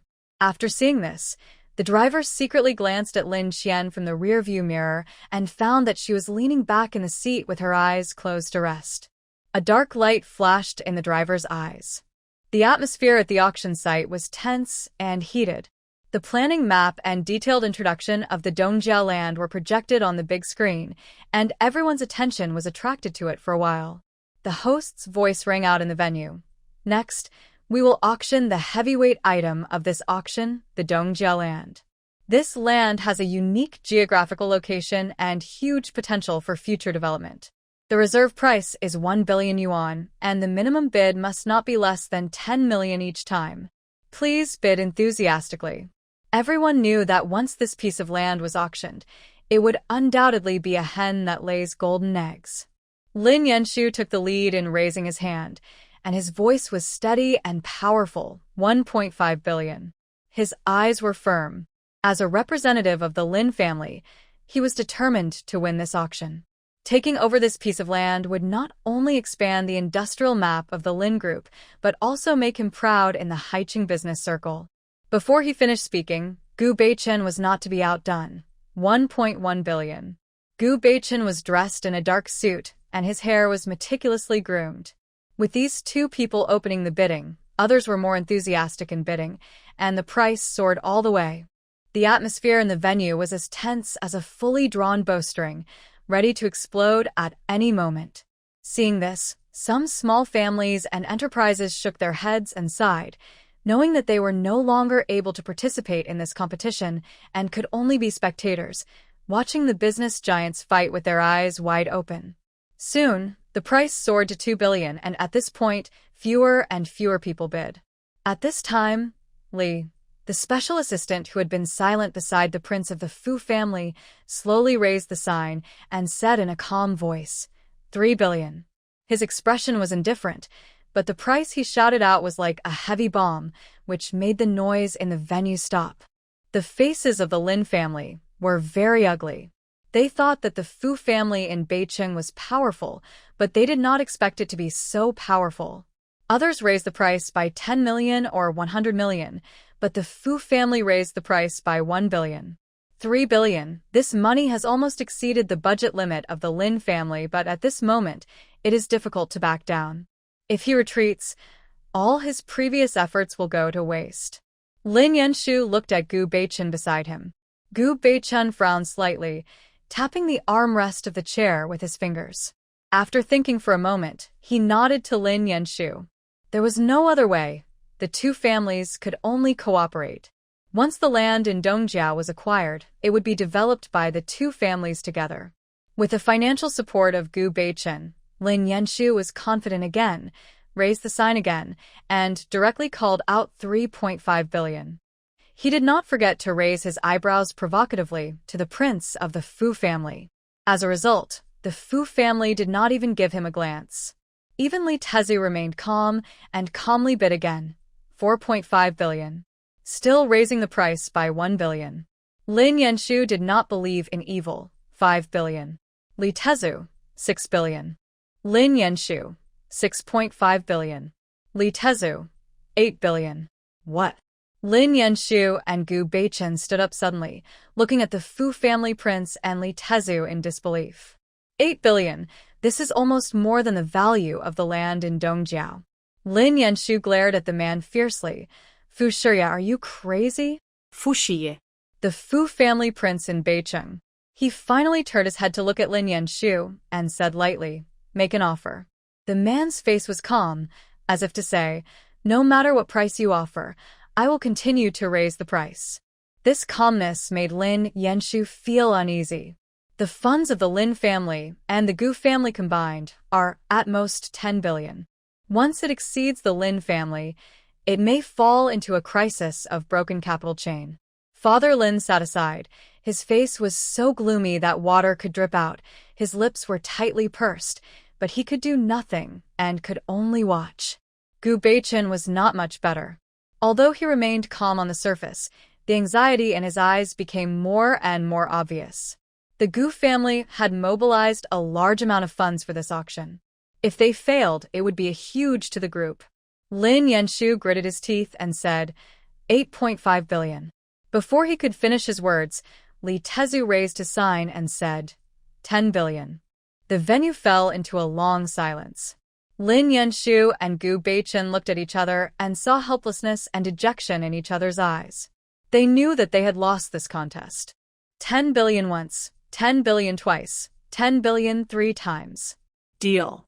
The host excitedly hammered down, and the East Suburbs land was officially won by the Fu family. The Lin and Gu families were extremely depressed. Father Lin was furious, but he could only force himself to hold back his anger because of the occasion. Lin Yanshu sat dejectedly on the chair. As they expected, the Fu family in Beicheng was indeed a century-old family. They didn't even frown when they took out 10 billion. The father and son looked at each other and could only accept it helplessly. It seems that only by letting Lin Qian and Fu Shiya get married can they participate in the East Suburbs project. Lin Yanshu took a deep breath, stood up, straightened his clothes, and tried to maintain his dignity. He walked to Fu Shiya and extended his hand in a friendly manner. I have heard of the Fu family's reputation for a long time. Today, I see that they are as powerful as the rumors say. Fu Shiya did not have any special expression, but he shook hands with Lin Yanshu politely. Father Lin suppressed his unhappiness and smiled with wrinkles on his face. Since the auction is over, why don't we go to the banquet hall to chat? What do you think, Mr. Fu? Fu Shiya said lightly and gave Assistant Li a look before leaving. Assistant Li understood and immediately followed the host to handle the transfer procedures of the Dongjiao land. When they arrived at the banquet hall, Lin Qian also arrived. The driver saw Lin Wanner at a glance, and he quickly came over, put something in her hand, and whispered, "Wanner, this is what you want." After giving it, the driver left quickly. Lin Wanner glanced at Lin Qian and saw that Lin Qian was looking at the entire banquet hall. Lin Wanner picked up a glass of juice, sprinkled the powder the driver gave her into the juice, and shook it, then called the waiter. "Please give this drink to her." She raised her chin in the direction of Lin Qian. The waiter nodded in agreement and walked to Lin Qian with the drink. Lin Qian didn't think much about it. It was normal for waiters to serve drinks at a banquet. Besides, she didn't eat anything in the evening and was a little hungry at this moment, so she took the drink to the pastry area and ate pastries while drinking the drink. When Lin Wanner saw her drink it, her eyes were full of ill intentions. She twisted her waist and walked to Lin Qian. "You look so ignorant, as if you haven't eaten anything good in your 8 lifetimes. It's really embarrassing." Lin Qian was about to eat the small cake in her hand when she heard Lin Wanner's annoying voice. "Lin Wanner, did I give you face? You'd better stay away from me, or believe it or not, I will slap the cake on your face. Then who will you say is embarrassed, me or you?" Lin Wanner's face was ugly, and she wanted to tear Lin Qian's seductive and coquettish face. But she hadn't lost her mind.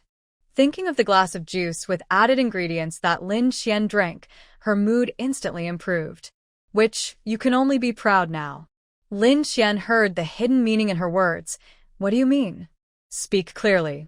Lin Wanner opened her lips and said silently, "I spiked the juice you just drank, so you can expect to be ruined."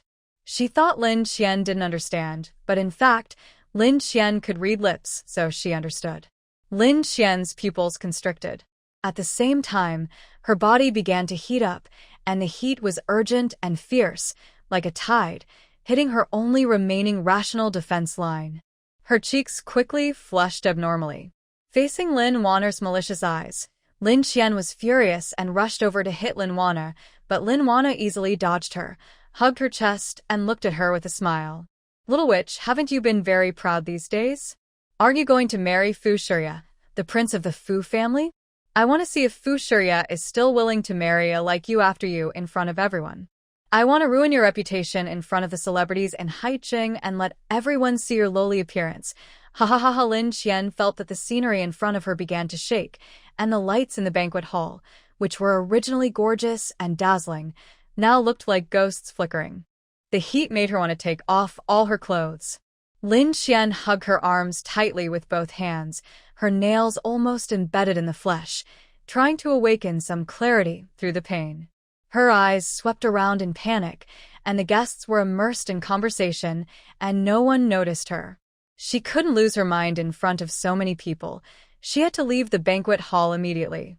Lin Qian gritted her teeth and turned to rush towards the door of the banquet hall. Lin Wana was not willing to give up. She quickly grabbed Lin Qian's arm and said loudly, "Sister, our parents are over there. Let's go together." While speaking, she pulled Lin Qian hard. When Lin's father, mother, and Lin Yanshu heard Lin Wanner's voice, they all looked over at the same time. Seeing Lin Qian, Lin's mother hurriedly greeted her. "Qian is here. Come here quickly. Mom will introduce you to Mr. Fu." Lin Qian was anxious. If she stayed any longer, she would lose control of herself. Her body had begun to tremble slightly uncontrollably due to the effect of the drug, and her forehead was covered with beads of sweat. Lin Qian bit her tongue and tried her best to throw Lin Wanu away. The force was so great that Lin Wanner staggered and fell directly on the table next to her. The wine, cakes, and drinks on the table fell to the ground. She was in a mess for a while, attracting the attention of the surrounding guests. Amid exclamations, Lin Qian limped and staggered away. No matter how Lin's father and mother yelled and scolded, she ignored them. Fu Shiya looked at the slender figure in the black suit and felt familiar for a moment, but he couldn't remember where he had seen her. However, he didn't care too much. After all, she was not an important person.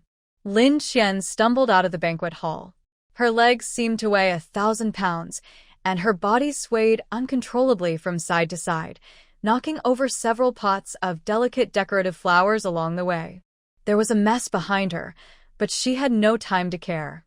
She was panting and just wanted to leave here quickly and find a place where no one was to endure the effect of the medicine, but she was blocked by a tall figure. "Qian, have you been drinking?" Lu Chen's familiar and somewhat surprised voice sounded. He frowned slightly, raised his hand, and put it on Lin Qian's hot forehead. The moment she felt the cool fingers touching her skin, Lin Qian's brain buzzed and instantly went blank. The power of the medicine in her body was like a surging beast, driving her hands to climb uncontrollably on his broad and powerful shoulders. Her cheeks were getting hotter and hotter, and her eyes were full of confusion. Her eyes, which were always cold on weekdays, lost their focus at this moment and could only act on instinct. Lin Qian's sudden approach made Lu Chen's breathing suddenly choke. He froze and subconsciously wanted to retreat, but he was reluctant to move even a little bit. The distance between the two was almost ambiguous. He could clearly smell the faint smell of soap on her body. The sweet smell lingered at the tip of his nose, stirring his heartstrings. Even the soft hair on her face could be seen clearly. Under the dim light, it was shone with a hazy halo. The delicate features looked even more gorgeous and moving under the effect of the drug. His Adam's apple rolled unconsciously, and Lu Chen's big hand wrapped around Lin Qian's slender waist, as if possessed by a ghost. The touch seemed to be soft and boneless, which made his heart tremble violently. His voice was hoarse, with a barely perceptible tremor. "Qian, what's wrong with you?" At this moment, Lin Qian's cheeks were not only flushed, but also her lips were bright red. The color was extremely attractive, and the whole person was as beautiful as a rosebud, exuding an irresistible charm, which could easily arouse the deepest desires in people's hearts.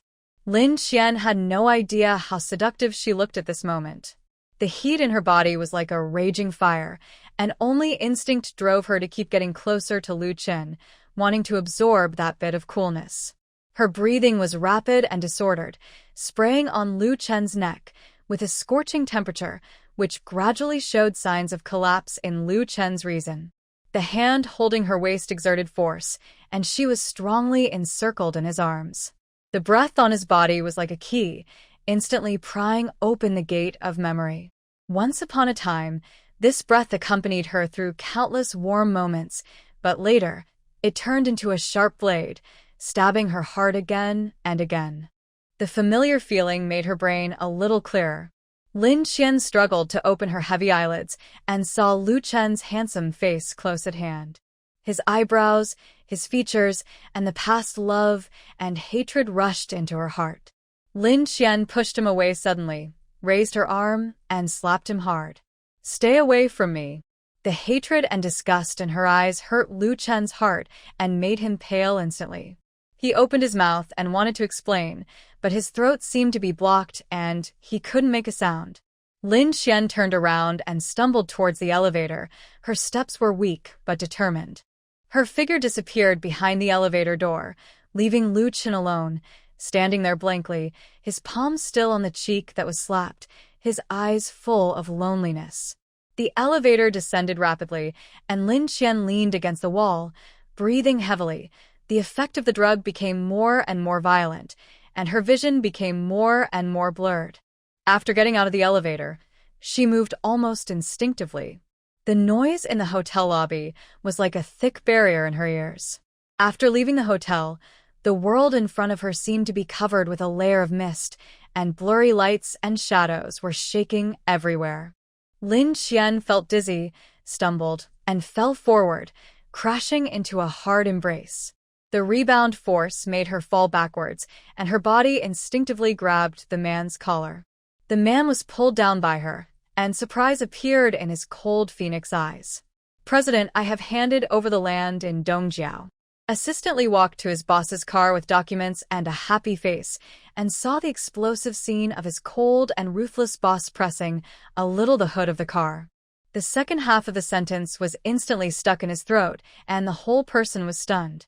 Fu Shiya looked at Lin Qian, whose consciousness was in a state of confusion, and unexpectedly found that she was the girl who asked him for cigarettes in the stairwell of the hospital a few days ago. At that time, she was thin and lonely. She looked like an abandoned little animal sitting on the steps smoking, pitiful. She was completely different now. Her cheeks were as red as ripe peaches, her eyes were closed, her long eyelashes kept trembling, and her hair was soaked with sweat and stuck to her smooth forehead. Her bright red lips were slightly opened, and her breath was full of burning breath, and she unconsciously let out a few unbearable moans. The little hand seemed to be out of control, groping in front of him wantonly, and with a hiss, she actually tore open his collar. In an instant, a firm and strong chest was exposed under the night, and the jade-like skin exuded a seductive luster. Li, the special assistant at the side, had his eyes wide open like copper bells, his mouth became a standard O shape, and his chin almost dropped to the ground in shock. He secretly complained in his heart, "Boss is a 10,000-year-old iron tree. He is usually cold and insulated from women. I didn't expect that he would play so wildly and excitingly in private." When I thought about the old lady sighing all day long because of the boss's marriage, the 80-year-old old lady's hair turned white with worry. Now this scene, isn't it a ready-made surprise? He took out his mobile phone from his pocket in a thieving manner, and with a lightning speed, click, he took a picture of this fragrant and charming scene and quickly tapped on the screen with his fingers and sent it to the old lady. Thinking that the old lady would smile from ear to ear after receiving the photo, he couldn't help but raise the corners of his mouth. Li, who was immersed in his beautiful fantasy, saw his own president's hand knife with a crisp and clear hand, accurately chopping the girl's slender neck. Lin Qian, who was still twisting restlessly in Fu Shiya's arms a second ago, fell softly into his arms the next second and was motionless. Assistant Li's expectations vanished in an instant, and the expression on his face froze into a big dumbfounded look. Is this something a human would do? Shouldn't the correct way to open it be that the boss picked up the little white flower heroine with one hand, opened the car door with the other hand, gently placed the woman on the leather seat, and then pressed his tall body on her, and the two of them were in the wide rear compartment? It was a natural outcome? According to his years of experience in reading boss novels, this is how it should develop. Why does his boss not play by the rules at all? Assistant Lee blinked his eyes, and in return he got Fu Shirya's cold eyes. Have you seen enough? Assistant Lee came back to his senses with a start, smiled and walked forward, just about to report the handover of the east suburbs land, but when his eyes accidentally fell on Lin Qian's face, he blurted out in surprise. Huh. Why is it her? Do you know her? Fu Shirya raised his eyebrows slightly. Well, she is the girl who embroidered the peony on your suit, President. It turned out to be her. Fu Shirya whispered. His eyes fell on Lin Qian's defenseless, sleeping face again, thoughtfully. The Dongjiao project is very important for him to expand Haiqing's business. The suit he is wearing is specially prepared for formal occasions such as auctions. But he didn't expect that a hole would be burned in the suit. Although he didn't know who did it, it probably couldn't escape the families in Haiqing who bid with him. Repairing high-end custom-made suits is a very delicate and difficult job, not something that ordinary people can do. He didn't have any hope, but the Suzhou embroidery peony on the chest of the suit gave him a big surprise. In fact, he always felt that the needlework looked very familiar, very much like the pine crane longevity he spent 30 million on at an auction a year ago. That embroidery was specially bought for his grandmother's birthday. Grandma liked Sue embroidery, but she especially liked the pine crane longevity he gave her. For this reason, he wanted to buy a few more works of the pine crane longevity embroiderer, but he was told that there were only 2 works of this embroiderer on the market. Pine crane longevity is one of them. The other is called National Color and Heavenly Fragrance. The embroidery of this work is more sophisticated than pine crane longevity, but it is a pity that it is a semi-finished product. It was about to be finished, but for some reason the embroiderer suddenly stopped embroidering a month ago. He thought that the embroiderer might have died in an accident. Otherwise, why would she give up her work? President? Fu Shirya came back to his senses, looked at the Sue embroidery peony on his chest, and then looked at Lin Qian in his arms. If her Sue embroidery level is very high, it is not a bad idea to let her complete National Color and Heavenly Fragrance. In this way, she can give her a surprise again on her birthday this year. Fu Shirya carried Lin Qian into the car. He noticed that Lin Qian was not in the right state, as if she had been drugged. He said decisively, "Go to the hospital." When Lin Qian opened her eyes again, she found herself in the hospital. The deadly heat on her body had faded, and her consciousness was very clear. Recalling Lin Wanner's vicious face and actions at the banquet, Lin Qian's heart was filled with hatred. She turned over and got out of bed and left the hospital. After Li handled the admission procedures, he ran to buy some daily necessities. When he returned to the ward, he found that the bed was empty. Half an hour later, Lin Qian took a taxi back to the Lin family. As soon as she pushed the door in, before she could stand firmly, Lin's father's abuse came like a storm. "You rebellious girl. Dare to come back." Before he finished speaking, a teacup hit Lin Qian fiercely. Lin Qian's eyes were stern, and she dodged sideways. The teacup fell to the ground with a crash and broke into several pieces. Father Lin was furious. "You still dare to hide? I will beat you to death, you uneducated thing."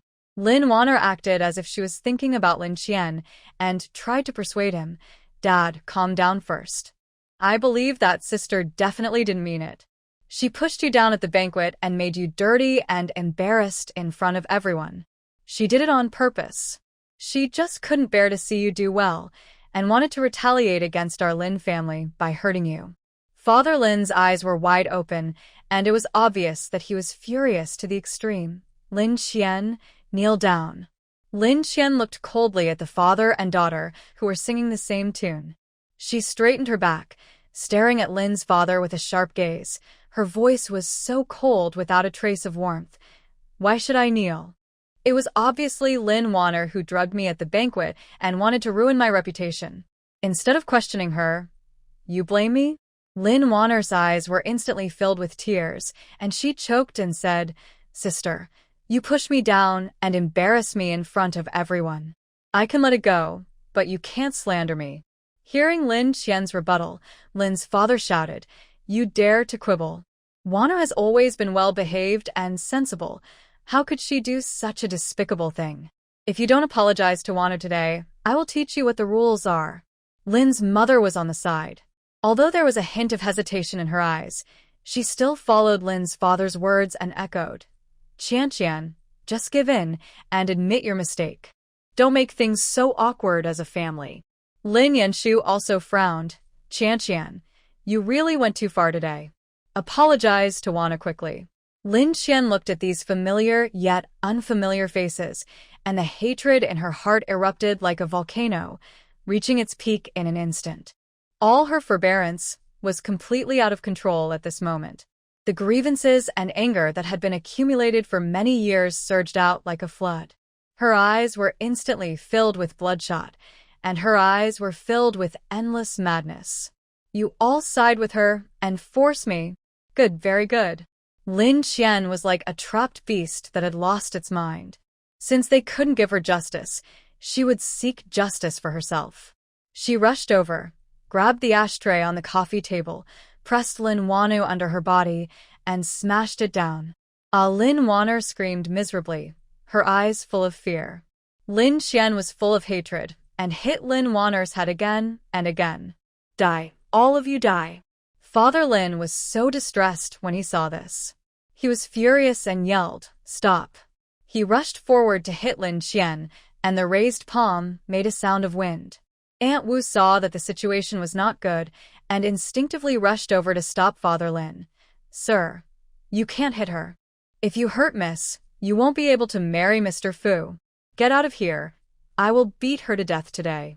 Father Lin picked up the potted plant on the coffee table and aimed it at Lin Qian's head.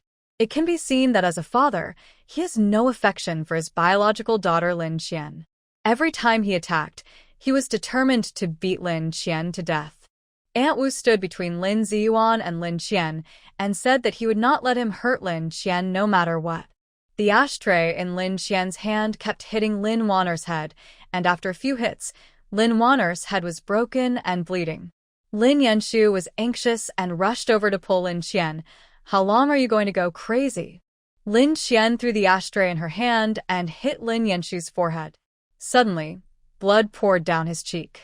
Lin Yanshu groaned, covered his forehead, and staggered back a few steps. Looking at Lin Waner again, blood was gushing out. She lay on the ground, holding her head with both hands, wailing. But Lin Qian did not let her go. The hatred in her eyes made her completely lose her mind. Her hands fell like raindrops, slapping Lin Waner's face crazily, and each slap was accompanied by a crisp sound. Lin Waner's cheek quickly became red and swollen, and blood flowed from the corners of her mouth. Lin's mother rushed over crying, Qian, stop hitting me, stop it now. Lin Qian's eyes were red, and she turned a deaf ear to everything outside. Over the years, she has been patient and tolerant, almost becoming a ninja turtle, but she can't get a little bit of sincerity from this family. She has had enough, and she will make an end today. Kill Lin Waner first, then kill Lin Ziyuan. Lin Qian's hands were shaking, not because of fear, but because of extreme anger. She took out a wallpaper knife from her pocket, raised it high, and was about to stab Lin Waner's neck. Lin's mother was shocked and angry, and her voice changed. In a panic, she picked up the blood-stained ashtray on the ground, used all her strength, and smashed it on the back of Lin Qian's head. With a dull, the wallpaper knife in Lin Qian's hand fell to the ground with a clang. She slowly turned her head and saw Lin's mother throwing away the ashtray in panic and looking at her helplessly. Qian, Mom didn't mean it. It's you who didn't listen to advice. I can't do anything. Lin Qian's eyes gradually became blurred, and she fell heavily to the ground, without any movement. Aunt Wu was extremely anxious, but everyone around was only focusing on Lin Waner. Lin Yanshu carried Lin Wanu upstairs, and Lin's mother followed closely behind him. No one cared about Lin Qian from beginning to end. Aunt Wu looked distressed and couldn't help but speak. Mr. Lin, the eldest lady has lost a lot of blood. Please save her. Before she finished speaking, she was interrupted by Lin's father. Aunt Wu, our Lin family doesn't need a servant like you who has no sense of taste. You're fired. Get out now. The tone was extremely cold, without a trace of warmth. Aunt Wu had tears in her eyes, but she still felt sorry for Lin Qian. Even if she was fired, she had to say some things, mister. Lin, I really don't understand.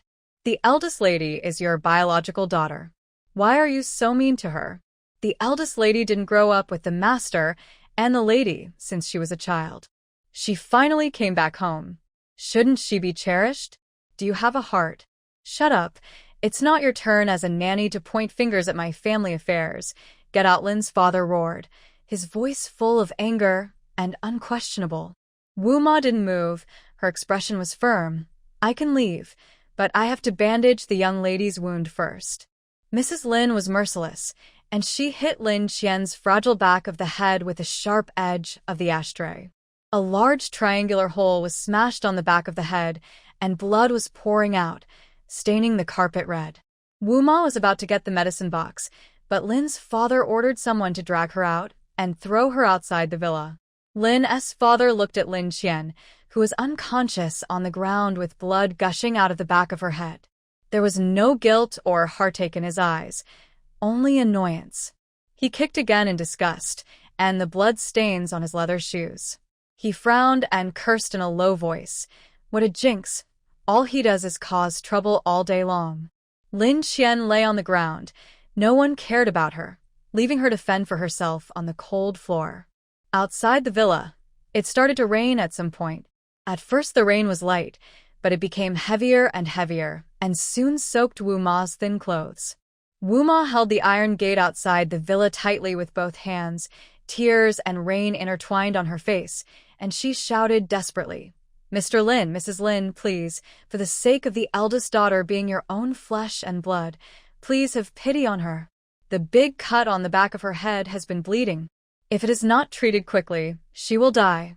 Her voice had become hoarse due to anxiety and shouting, and it was swaying in the wind and rain, but it was like a stone sinking into the sea, and there was no response from the villa.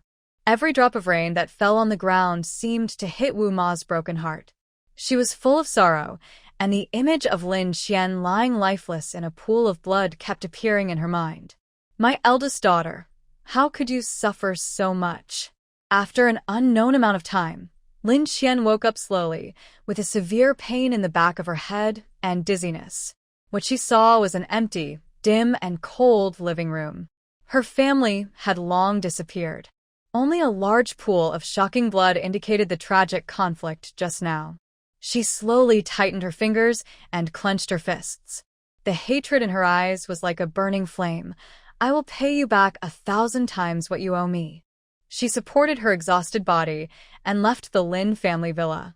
As soon as she got outside, she saw Wu Ma, who was soaked by the rain. Lin Qian's tears flowed instantly. Wu Ma, I'm sorry, it's all my fault. Wu Ma rushed to Lin Qian and supported her with trembling hands. Miss, you're finally awake. Come on my back, and I will carry you to the hospital. Lin Qian wanted to refuse, but she saw Wu Ma had already squatted down. Her heart warmed up, and she stopped talking and gently lay on Wu Ma's back.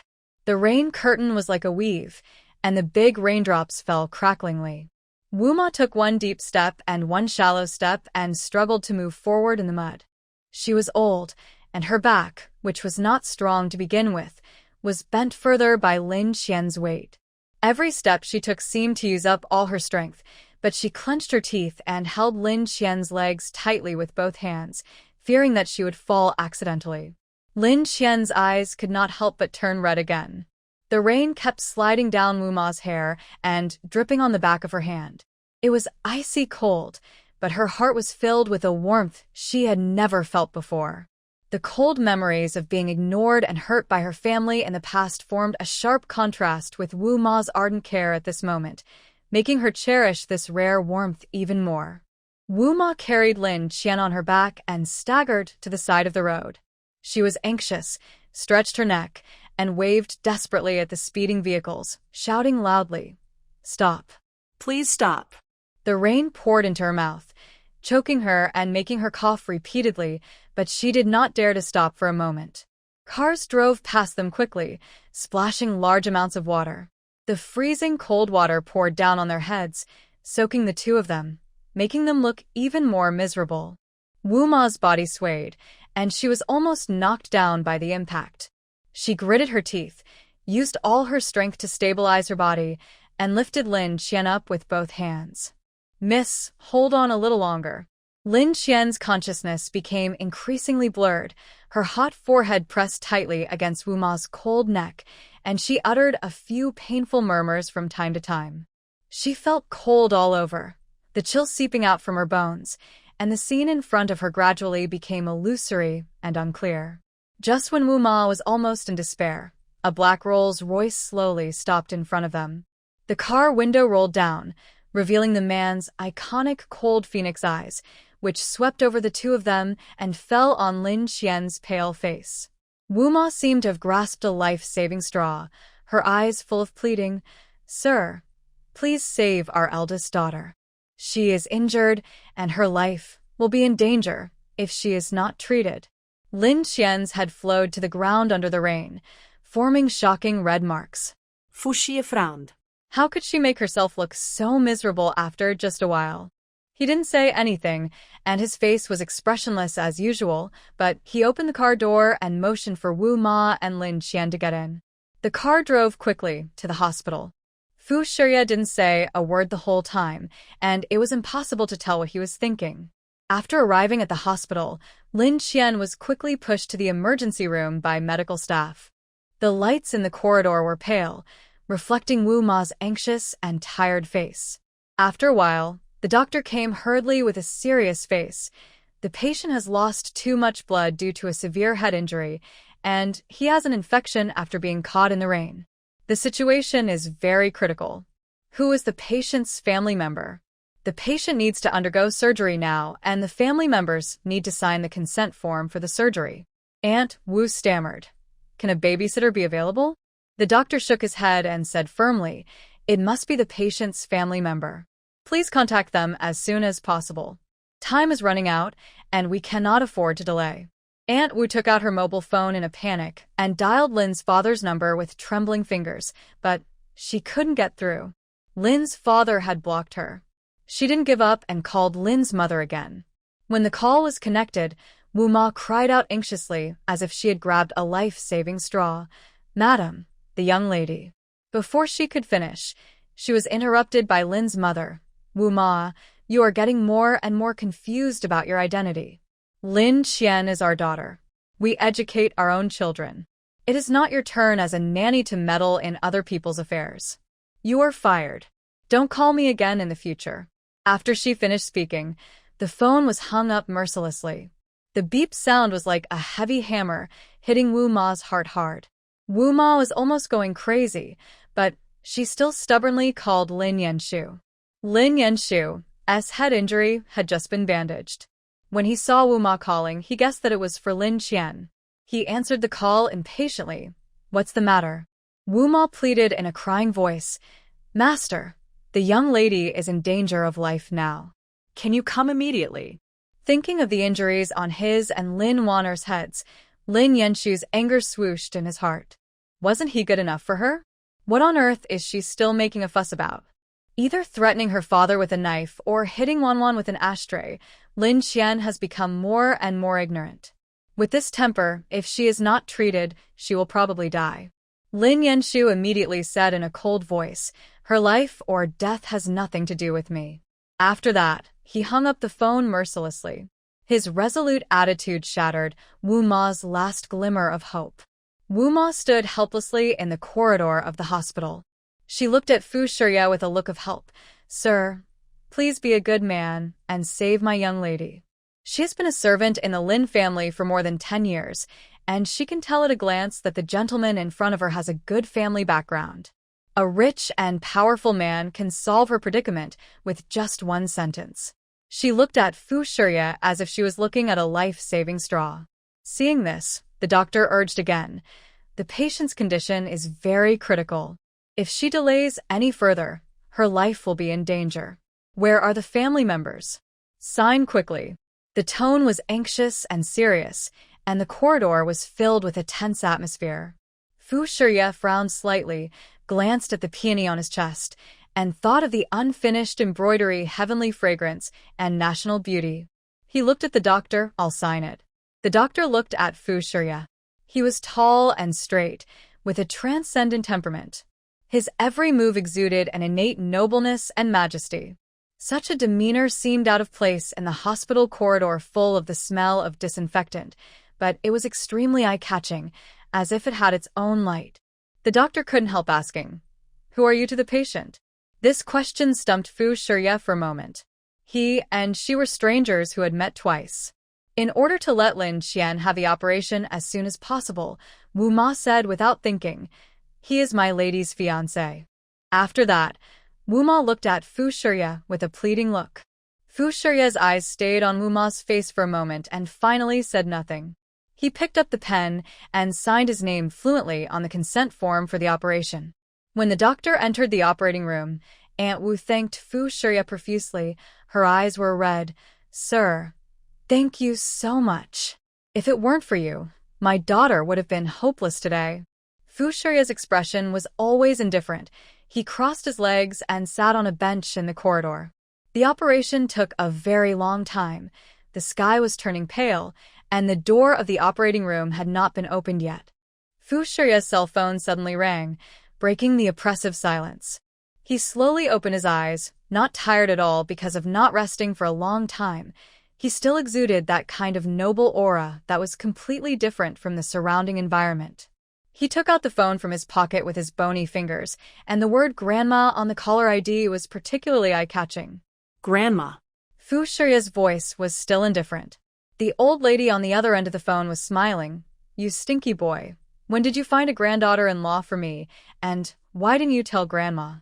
Granddaughter-in-law. Why didn't he know it himself? Thinking of Grandma urging her to get married every other day, he couldn't help but feel that the old lady might be urging her to get married in disguise, so he said, "Grandma, do you have anything else to do? If there is nothing else, can't you call my eldest grandson?" No. Okay. With your sullen personality, don't scare my grandson's wife away. Tell Grandma where you are now, and Grandma will go to find you. I will only feel relieved when I see my grandson's wife with my own eyes. Grandma, if you have nothing else to do, I will hang up." Fu Shiya didn't want to talk about this topic at this time, so he simply hung up the phone. North City, Fu's old house. The white-haired, kind-faced old lady looked at the hung-up phone and sighed helplessly. "I don't know who this brat inherited his cold personality from. There are rumors outside that he likes to play with women, and I actually hoped that he could be more fickle, at least to prove that he is popular with women. But now, he is almost 30 years old, and not only does he not have a girlfriend, he also doesn't fall in love. For a time, I doubted whether he likes men. For so many years, I have been worried about his marriage, and now there is finally some progress. I have to take care of him myself so that the girl won't be spurned away because of his cold personality." Aunt Lee listened to the old lady's nagging and said with a smile, "How did you know that the eldest master found a girlfriend?" The old lady smiled and opened the chat box of Assistant Lee. "Assistant Lee sent it to me last night, and I just saw it when I woke up this morning. Aunt Lee, please help me look at this child." Aunt Lee hurried over. In the photo, Lin Qian was pressed by Fu Shiya on the hood of the Rolls-Royce. The dim light at night cast a layer of warm light on the two of them, which looked extremely ambiguous. When the old lady saw the photo for the first time, she was very excited and felt that her great-grandson was waving at her. "Aunt Lee, how is it?" Lin Qian's profile was only shown in the photo, but it was not difficult to tell from her high nose bridge, full forehead, and bright red lips that she was a very beautiful girl. However, Aunt Lee always felt that she seemed to have seen this face somewhere, but the profile made her unable to remember where she had seen it. "The girl is good but too thin." The old lady also looked at Lin Qian in the photo. Lin Qian grabbed Fu Shiya's collar with both hands.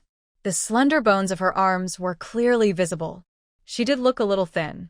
"It's true that she is too thin. Aunt Lee, help me pack my luggage now. I want to go to Haicheng immediately to nourish my grandson's wife." "Old lady." Aunt Lee hurriedly tried to stop her.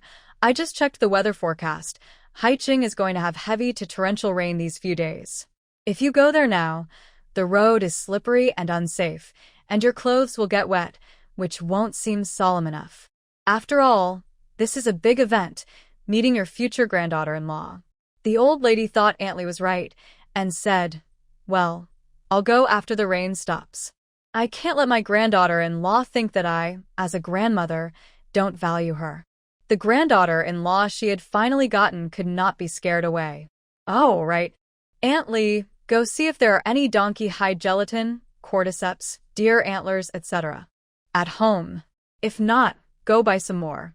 My granddaughter-in-law is too thin and must be deficient in qi and blood. These things are the best for nourishing her body. As soon as the rain stops in Haicheng, we will take the things there immediately. My granddaughter-in-law's body will rely entirely on your specialty medicinal food to nourish her. If you take good care of my granddaughter-in-law's body this year, maybe she'll give birth to a big fat grandson for the Fu family next year." Oh, there is finally hope for this day. The old lady was so happy that she couldn't clap her hands together. She was really smiling so hard that her teeth were showing. Aunt Lee was also happy. The eldest young master was good in everything, but his personality was too cold. I don't know how the outside world spread that the eldest young master was a who loved women. There were also rumors that the eldest young master was not good in that aspect. The old lady was so scared that she made appointments for more than 10 male doctors for the eldest young master. Fortunately, she was stopped by Special Assistant Lee. Special Assistant Lee said, "In novels about domineering CEOs, this type of CEO is a typical Buddhist in the Beijing circle and is very popular. Don't worry, old lady, the CEO is in good health." The old lady was unhappy when she heard this. What Buddhist or not, I think if he continues like this, he will really be a monk for the rest of his life.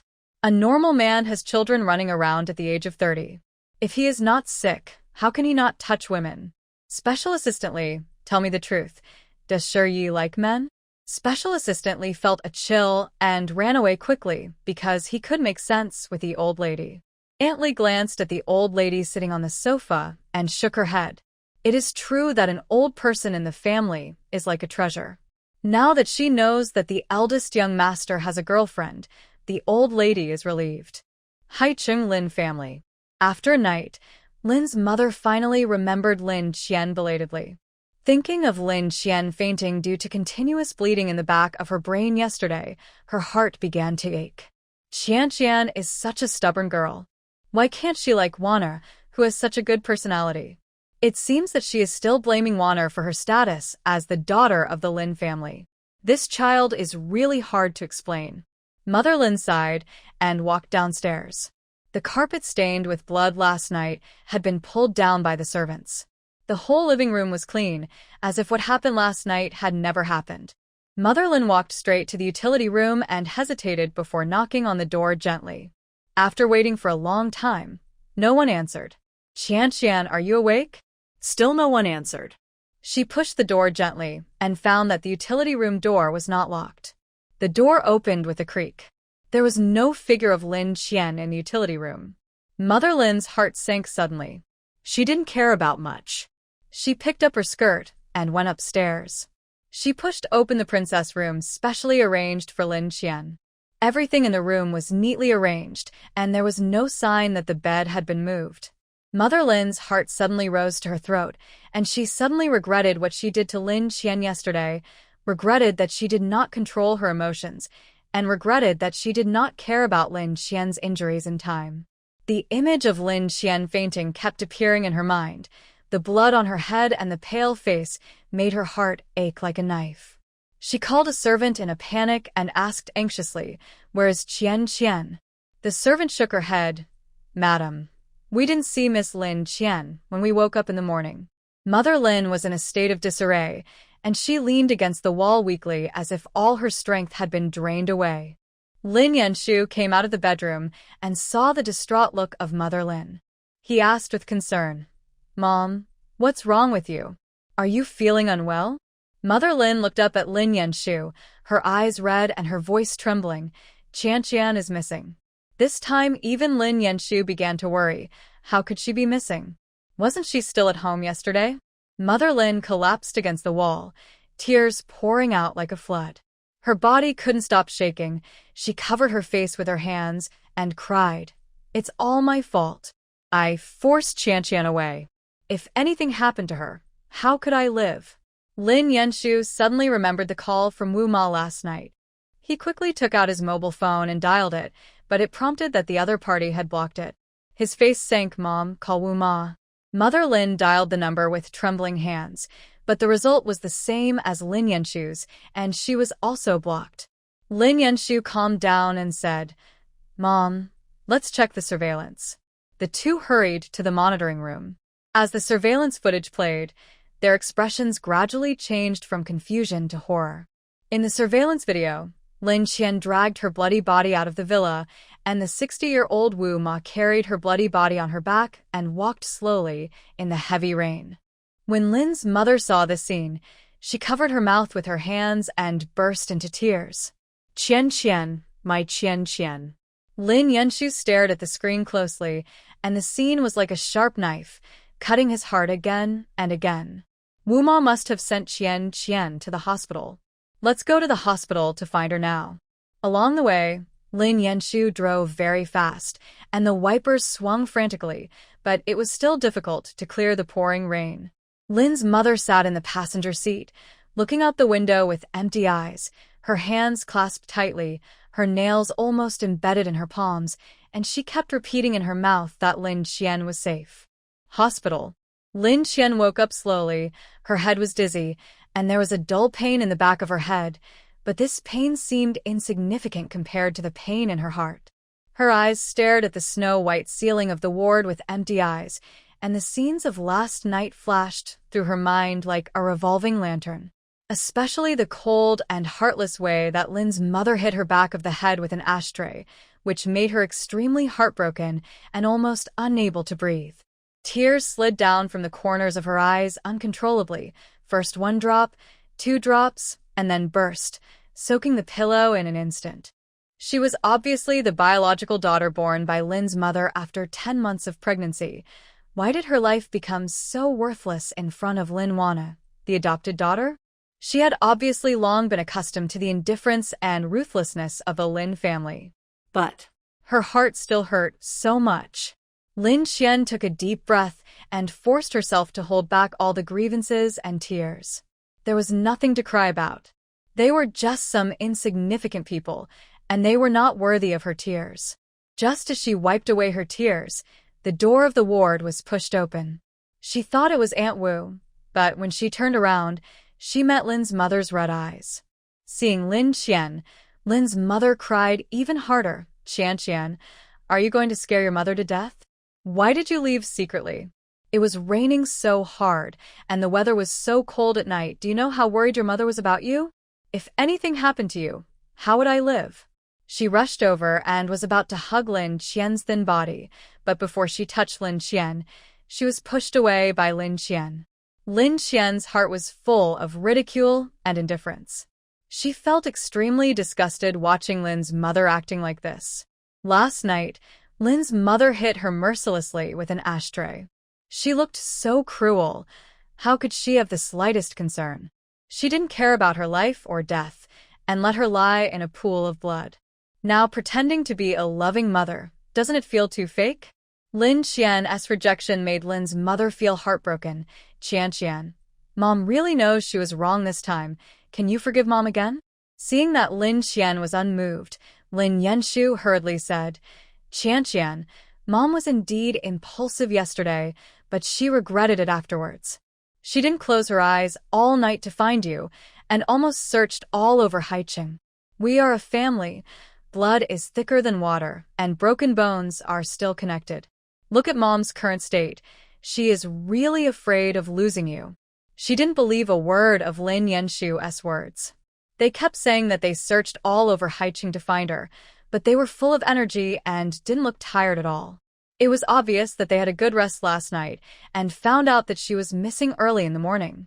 If she hadn't woken up from her coma last night, hadn't been carried away by Wu Ma, and hadn't been rushed to the hospital in time, then she would be a cold corpse now.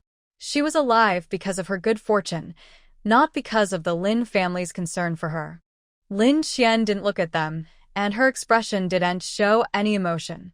Her indifferent look immediately made Lin Yenshu feel palpitations. He didn't like the way she looked now. Even if Lin Qian lost her temper with them and made a big fuss like usual, it would be better than her expressionless and silent look now. At least, her temper could prove that she cared about them. Lin Yanshu was anxious and angry. What do you want? Tell me, what should we do to satisfy you? In just 1 month since you were released from prison, how many times have you made trouble? The whole family loves you and tolerates you, but you're still not satisfied and make trouble again and again. Why did Mom beat you? It was you who made a scene in the banquet hall and pushed Warner down, bringing shame to our Lin family. After returning home, not only did you not apologize to Wana, you also beat her relentlessly. You were wrong first, so don't you allow Mom to educate you? You are my daughter. What's wrong with your parents' education? Lin Qian listened to Lin Yanshu's series of questions with a sarcastic arc on her lips, but her eyes were still cold. She knew in her heart that it was meaningless to argue with them. Countless experiences in the past had made her know that in this so-called family, the truth was never important. They only had Lin Warner in their hearts and eyes. So, there was nothing to explain. However, Aunt Wu, who was standing outside the ward and heard everything clearly, could no longer bear it. She strode into the ward, squeezed Lin's mother and Lin Yanshu, walked to Lin Qian's bed, and put the thermos bucket heavily on the cabinet. Aunt Wu's chest heaved violently, her eyes were red, full of anger and heartache. If it weren't for that kind gentleman last night, the eldest lady would have died from the serious injuries and wound infection. The eldest lady just woke up at this moment. She didn't eat a bite of food, didn't drink a sip of water, and was extremely tired. The Lin family didn't say anything about their concern, but they came to disturb the eldest lady's rest and scolded her. Is this something a human can do? She endured it again and again, but her values did not allow her to watch the eldest lady suffer this heinous humiliation and remain indifferent.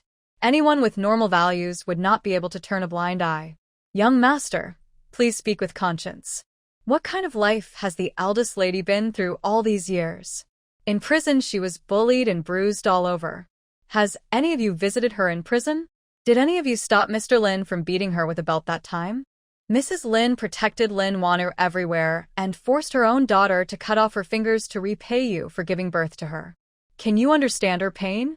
Aunt Wu became more and more excited as she spoke, and her voice trembled a little.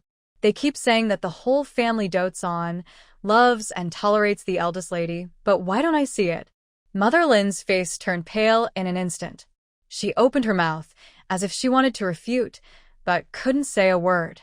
Lin Yanshu was also shocked. He subconsciously looked at Lin Qian, but Lin Qian still had a calm expression. Every time the eldest daughter is wronged, you always blame her without any reason. Have you ever really cared about what she has been through? Beating and scolding her, is this your way of pampering her? Pushing her to death, making her suffer, is this what you call love? Aunt Wu said. Her eyes were red. Lin Qian looked at the emotional Aunt Wu, and a warm current surged in her heart, but this warmth made her eyes sore. For so many years, only Aunt Wu really loved her and protected her. She gently patted Aunt Wu's hand, motioning her not to be too angry, because it is not worth it for the Lin family to be angry. Mother Lin seemed to come back to her senses, and she defended herself with a choked voice. Auntie Wu, how can you say that? We are also doing this for Qianqian's own good. She is too willful and always causing trouble. For her own good? Auntie Wu laughed in anger. Madam, look at the state of the eldest daughter now, and you still dare to say that you are doing this for her own good? Your partiality has almost grown to the sky over the years. Ask yourself, have you really treated the eldest daughter as your own daughter? It's okay not to love her. After all, feelings need to be cultivated. It's understandable that the eldest daughter didn't grow up by your side and has no feelings. But you don't love her, and you want to hurt her. After all, you carried her in your for 10 months and gave birth to her. How can you be so cruel? Mother Lin looked at Lin Qian in panic, but found that Lin Qian didn't even give her a glance. Instead, she looked at Auntie Wu with an extremely sincere look, as if she regarded Auntie Wu as her own mother, and her biological mother was like stinky dog in her eyes, and she would feel sick if she looked at her any longer. The care she once had for the Lin family was gone, and her desire for home was completely gone. The past scenes flashed through her mind like lightning.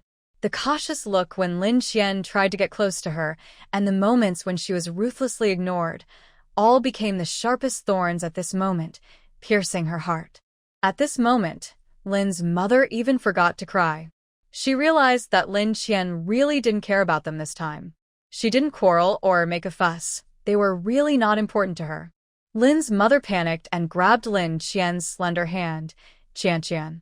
No matter what, I am your mother. Lin Qian pushed her hand away. Legally speaking, I have nothing to do with your Lin family. This sentence was like A to Lin's mother's head. She suddenly widened her eyes, as if she thought of something, and staggered back 2 steps. Lin Yanshu couldn't bear it any longer and shouted angrily, Lin Qian, do you find it interesting to say these meaningless words? What do you mean by meaningless? Master Lin, you must know that my name has never been on your family's household registration book, right? Impossible. Is it impossible? Just ask your mother, and you'll know. Lin Yanshu looked at Lin's mother fiercely. Mom, she's not telling the truth, right? Lin Qian was found 8 years ago. She had been at home for 3 whole years, so her household registration should have been moved here long ago. He thought Lin's mother would give him a positive answer with confidence, but Lin's mother hesitated and was so nervous that she was about to break. Lin Yanshu's heart suddenly tightened into a ball. Is it true that I'm not on our household registration? Lin's mother covered her face and sobbed, Qian, I'm sorry, I'm really sorry. Ha! Lin Qian suddenly sneered. It's no wonder that the servants of the Lin family look down on me and call me Miss Lin Wanner. When it's my turn, I'm Miss Lin Qian. There's nothing wrong with their address to me. After all, Mr. and Mrs. Lin never intended to acknowledge me. I'm just a guest in your house. I'm not a member of the Lin family. Can you leave now? Mother Lin suddenly raised her head, her eyes full of determination, as if she had become a different person in an instant. She stared at Lin Qian without blinking, and the sadness just now had long gone. Whether you admit it or not, I gave birth to you after 10 months of pregnancy. Your blood relationship with the Lin family can never be severed. Since you are a member of the Lin family, you have the obligation to contribute to the Lin family. Don't forget what you promised me and your father. If you regret it and ignore the foundation of the Lin family, you will never get what you want. Her eyes were full of unquestionable firmness, her lips were tightly pursed, and every word was loud and clear. Lin Qian was not surprised at all. She had expected Mother Lin to do this. Seeing that family affection could not hold her back, she began to threaten her with the 10 million. Even if she still didn't agree, the Lin family could still use Aunt Wu and Shen Man to threaten her. She had to agree to her marriage with a prince of the Fu family, whether she agreed or not. Her heart had been broken for a long time. Facing their persecution again, she could no longer feel the slightest bit of heartache and surprise. Lin Qian understood that Lin's mother came to the hospital to see her not because she really cared about her. The real purpose was just to let her marry the prince of the Fu family and consolidate the foundation of the Lin family. Are you done? If you are done, please leave. Lin Qian drove them away in a flat tone without a trace of warmth. She turned her head away, unwilling to look at these 2 faces that disgusted her. Lin's mother felt as if her heart was broken. She hoped that Lin Qian would be as eager for her love as before, and she would be satisfied even if she shed a tear. But no, nothing. The more painful the heart is, the more poisonous the words will be. I think you are fine. Hurry up and leave the hospital. Your father and I will find a chance to arrange a meeting between you and Mr. Fu. After saying that, she turned around quickly and fled out of the ward. Lin Yanshu looked at Lin Qian deeply, as if he wanted to say something, but in the end he sighed helplessly and left quickly with Lin's mother. The ward suddenly became quiet, so quiet that Lin Qian's slightly trembling breathing could be heard. Her hands clenched the quilt, tightening again and again. Her heart seemed to be pulled by something, and it hurt badly. She told herself that she couldn't cry, she couldn't show weakness. These people were not worth a tear from her. Soon, her fingers loosened, and all her resentment dissipated in Wu Ma's caring words. "Miss, are you hungry?" Wu Ma opened the thermos bucket, and the delicious chicken soup immediately warmed the entire ward. Lin Qian drank the chicken soup and subconsciously said, "I really envy Man for having such a good mother like you." Wu Ma heard this, feeling sad and distressed. Her eyes instantly turned red, but she forced herself to suppress the bitterness. She sat down beside Lin Qian's bed. "Miss, we don't want to stay in the Lin family anymore. They have never treated you sincerely. Let's cut off all ties with them and go to a place where no one can find us and live a peaceful life." Lin Qian wanted to do that too. She was eager to break free from this cage like home. But as soon as the idea came to her mind, she immediately dismissed it. If she just left, how could the Lin family let Wu Ma go easily? What about Man studies? She had to leave the Lin family. When she married the prince of the Fu family and got 10 million, she would leave immediately. Not only would she leave, but she would also send Wu Ma and Man away. But she couldn't say these words to Wu Ma, so she could only remain silent. Lin Qian's eyes were empty, and she was even absent-minded when eating. She swallowed mechanically, and the taste was like chewing wax. Wu Ma continued to persuade her. "Miss, I can see that you have long been disappointed with the Lin family. You wanted to leave the Lin family the day you were released from prison. Why are you still reluctant to leave now? Did the Lin family threaten you?" Lin Qian pursed her lips, not daring to look at Wu Ma's concerned eyes, and whispered, "No." The weak voice seemed to be blown away by a gust of wind. Wu Ma wanted to ask more, but seeing that Lin Qian didn't want to say more, she didn't ask more, but sighed secretly, her eyes full of helplessness and pity. The next day came in a blink of an eye. The morning light shone through the gap in the window and sprinkled on Lin Qian's bed. Perhaps because of a good sleep, Lin Qian felt that her head didn't hurt as much as yesterday, and her chaotic mind was clearer. She slowly got out of bed and wanted to go outside to get some fresh air. But as soon as she walked into the corridor, she heard a familiar and charming voice. Lin Qian looked up and saw Lin Wanner and Lu Chen walking side by side, talking and laughing. Lin Wanner wore a white dress today, with white makeup on her face and a thick gauze wrapped around her forehead.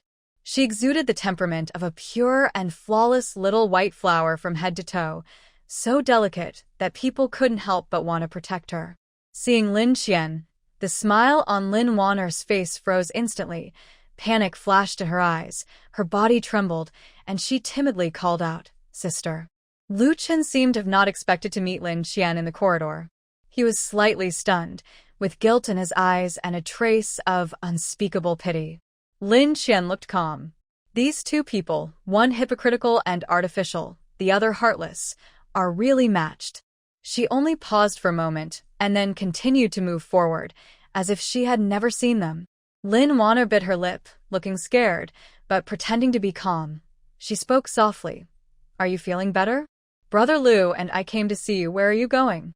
Lin Qian didn't want to pay attention to her, but she couldn't help but get closer to her, clearly trying to make her unhappy. Lin Qian walked up to Lin Wanner, and before she could react, she raised her hand high and slapped her in the face. This slap made Lin Wanner stagger, and her delicate makeup was a little messed up by the force, and a red palm print instantly appeared on her fair cheek. Lu Chen was quick to act. He grabbed Lin Wanner's waist and steadied her while pushing Lin Qian hard. His face was full of anger. "Lin Qian, you are really too much. Wanner came to the hospital to care about you, but you beat her without asking any questions. What on earth do you want to do?" His voice was raised with anger and echoed in the corridor, attracting the attention of several passing medical staff. Lin Qian was almost knocked down by Lu Chen's push, and her anger suddenly rose. She rushed forward and slapped Lu Chen hard. The slap was so crisp and loud that it hurt Lin Qian's palm. Lu Chen's face was tilted, his eyes were wide open, and his pupils were full of shock. Lin Qian shook her hands. "How dare you ask me what I want to do? I also want to ask what Lin Wanner wants to do. She knows that I hate her so much, but she always comes to me. She is here to make me unhappy. So why can't I hit her? And you, who do you think you are? How dare you question me?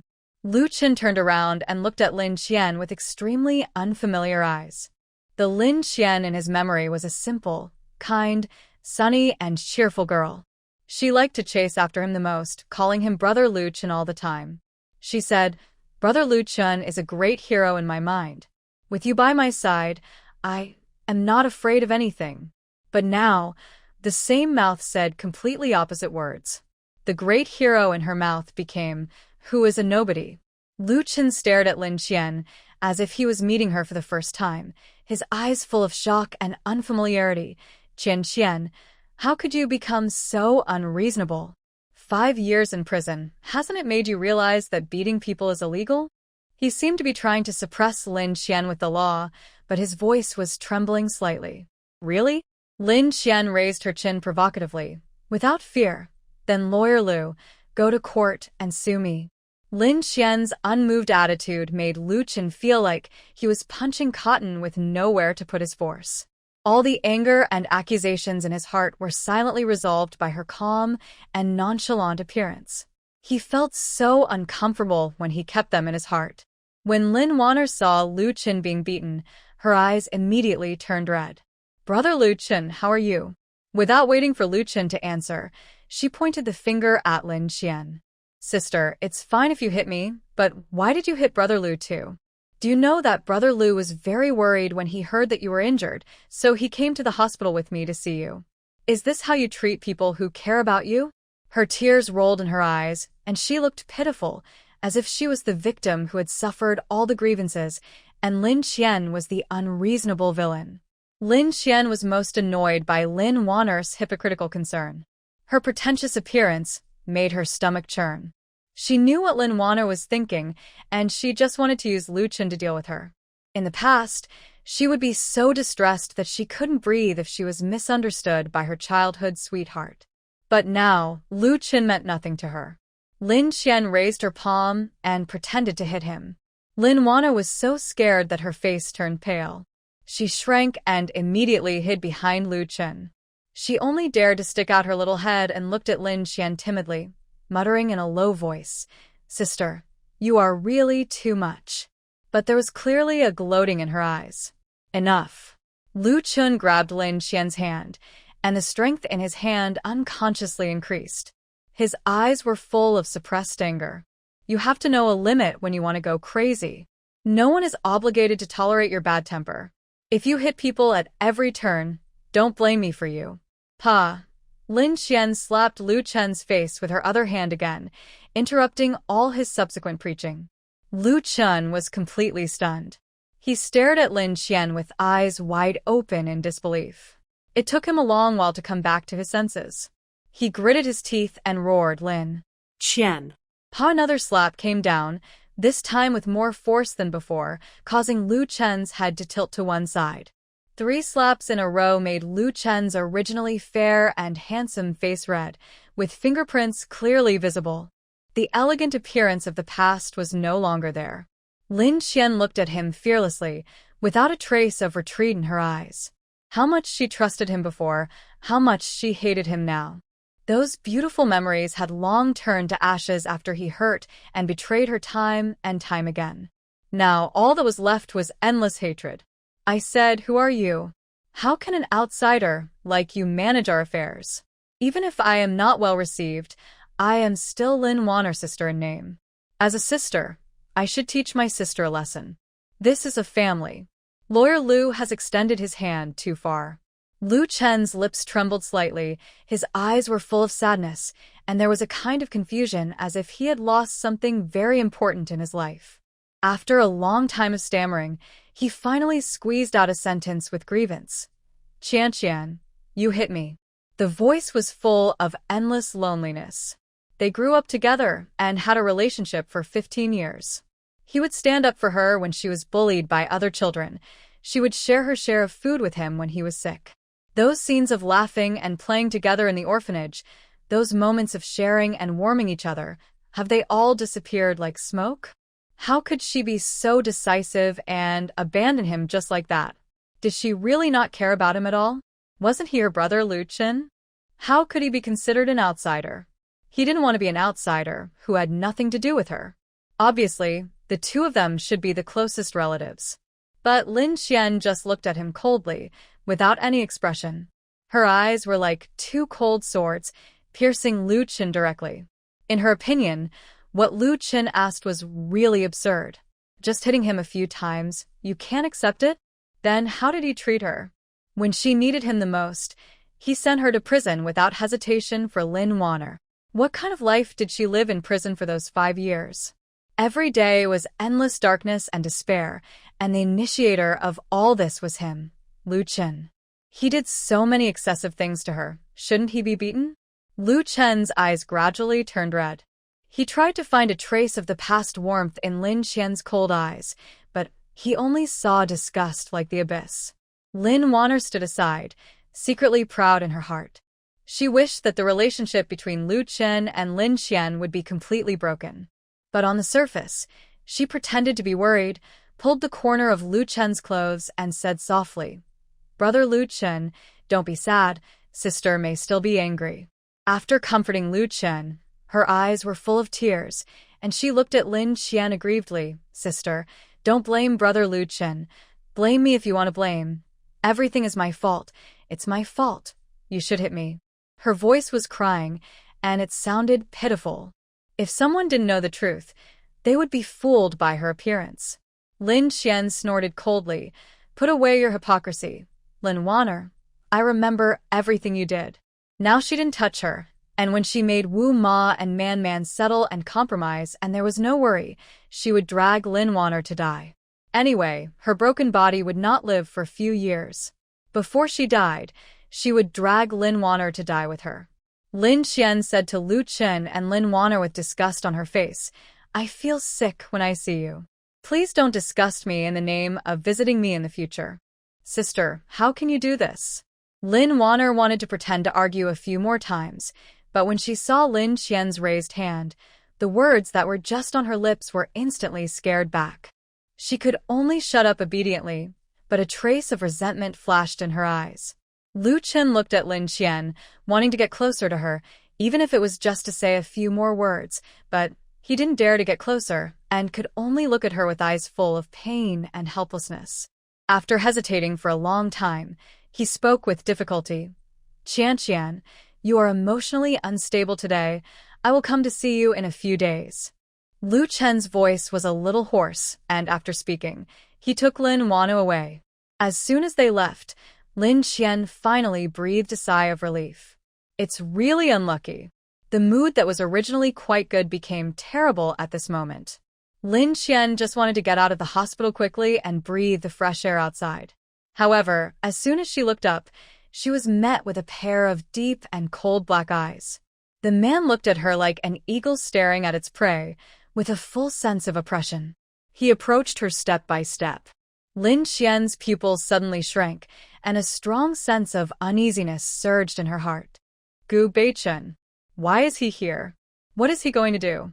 As the distance between Gu Beichen and her continued to shorten, Lin Xian's breathing became rapid and disordered. Gu Beichen was the person she was most reluctant to face, and the person she would never dare to offend easily. Because he was really too cruel, and that kind of cruel method made Lin Xian's fear of him almost engraved in her bones. Just seeing him, her body began to tremble slightly uncontrollably.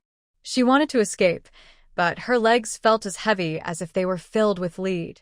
Gu Beichen walked in front of Lin Xian, stopped, and looked down at her with a look of aggression.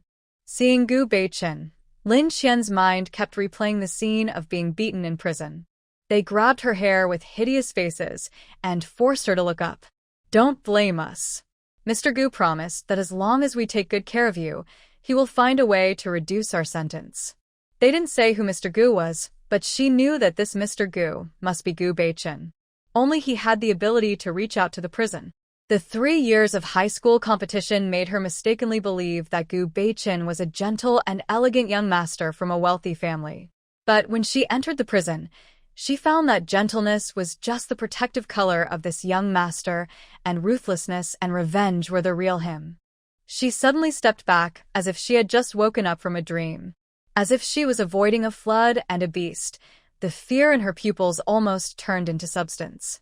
This avoidance irritated Gu Beichen, and his eyes showed displeasure. As Lin Qian retreated, Gu Beichen approached. Lin Qian was frightened, and her brain was dizzy. She was about to fall down after stumbling backwards. Seeing this, Gu Beichen quickly reached out his hand, grabbed her waist, and brought her into his arms. The big hand on her waist subconsciously tightened, and he couldn't help but frown when he felt her slender waist as wide as a palm. Why is she so thin? Lin Qian's heart trembled suddenly at Gu Beichen's sudden move. She instinctively wanted to struggle, but her body seemed to be bound by invisible ropes and couldn't move. She could clearly feel the cold breath emanating from Gu Beichen, which was a kind of domineering aura from a long-time business world who controlled the overall situation, making it difficult for her to even breathe. Gu Beichen looked down at Lin Qian in his arms. Her originally clear eyes were now filled with fear and anxiety, and her long eyelashes trembled slightly, like a frightened deer. He slightly raised the corners of his mouth, and a complex emotion flashed in his eyes. "What are you hiding from?" His voice was low and magnetic, but it sounded particularly harsh in this tense atmosphere. Lin Qian tried hard to break free from Gu Beichen's embrace, but his arms were like iron hoops, tightly holding her, making her unable to move. She raised her head, but saw Gu Beichen's handsome face close to her, so close that she could smell each other's breath. Lin Qian lowered her eyes in fear, put her hands on his broad and strong chest, and pushed him away. "Let me go." Even though she tried her best to stay calm, the trembling in her voice still exposed her inner anxiety. To her, Gu Beichen was like a knife hanging on her neck, which could take her life at any time and anywhere. Only by staying away from him could she ensure her personal safety. Gu Beichen looked at the panic in Lin Qian's eyes, and there was a trace of pity in his heart, but he soon returned to his usual indifference. "Why are you panicking? One is his own sister, and the other is the person he has liked for 3 years. He should be the one who suffers the most, but Lin Qian always looks like she has suffered a great injustice. What's even more hateful is that he actually felt distressed. How could he be worthy of Lin lying on the hospital bed?" Thinking of this, Gu Beichen pushed Lin Qian away from his arms. Lin Qian lost her balance and stumbled back several steps. If her shoulder hadn't hit the wall to give her a support point, she would have fallen on her back. But even if she didn't fall, her shoulder, which hadn't healed yet, still felt excruciating pain. Lin Qian gritted her teeth and endured it, so she didn't cry out in pain, but the bulging veins on her forehead still exposed her pain. Her face turned pale, and the cold sweat that overflowed instantly soaked the hair on her temples. Seeing this, Gu Beichen couldn't help but want to reach out to help her, but he was forced to hold it back. He raised his hand and put it down, struggling inside. An inexplicable bitterness spread in his heart. Seeing Lin Qian in such pain, those deeply buried emotions began to stir again. After Lin Qian stood firm, she hesitated for a moment and finally turned around with courage, raised her foot, and walked forward tentatively. 1 step, 2 steps, 3 steps. Gu Beichen did not catch up, nor did he call her. Lin Qian's heart, which was hanging in the air, finally slowly let go.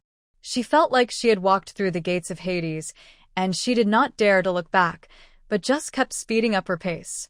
Looking at her thin and limping back, Gu Beichen could not bear it after all, and called out Lin Qian. The voice was very light and soft, like a spring breeze.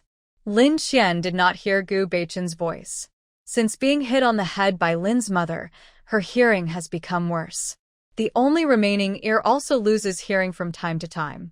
Seeing that she did not stop, Gu Beichen thought she did not want to face him, but there were some things he still had to say, and this time the volume was raised.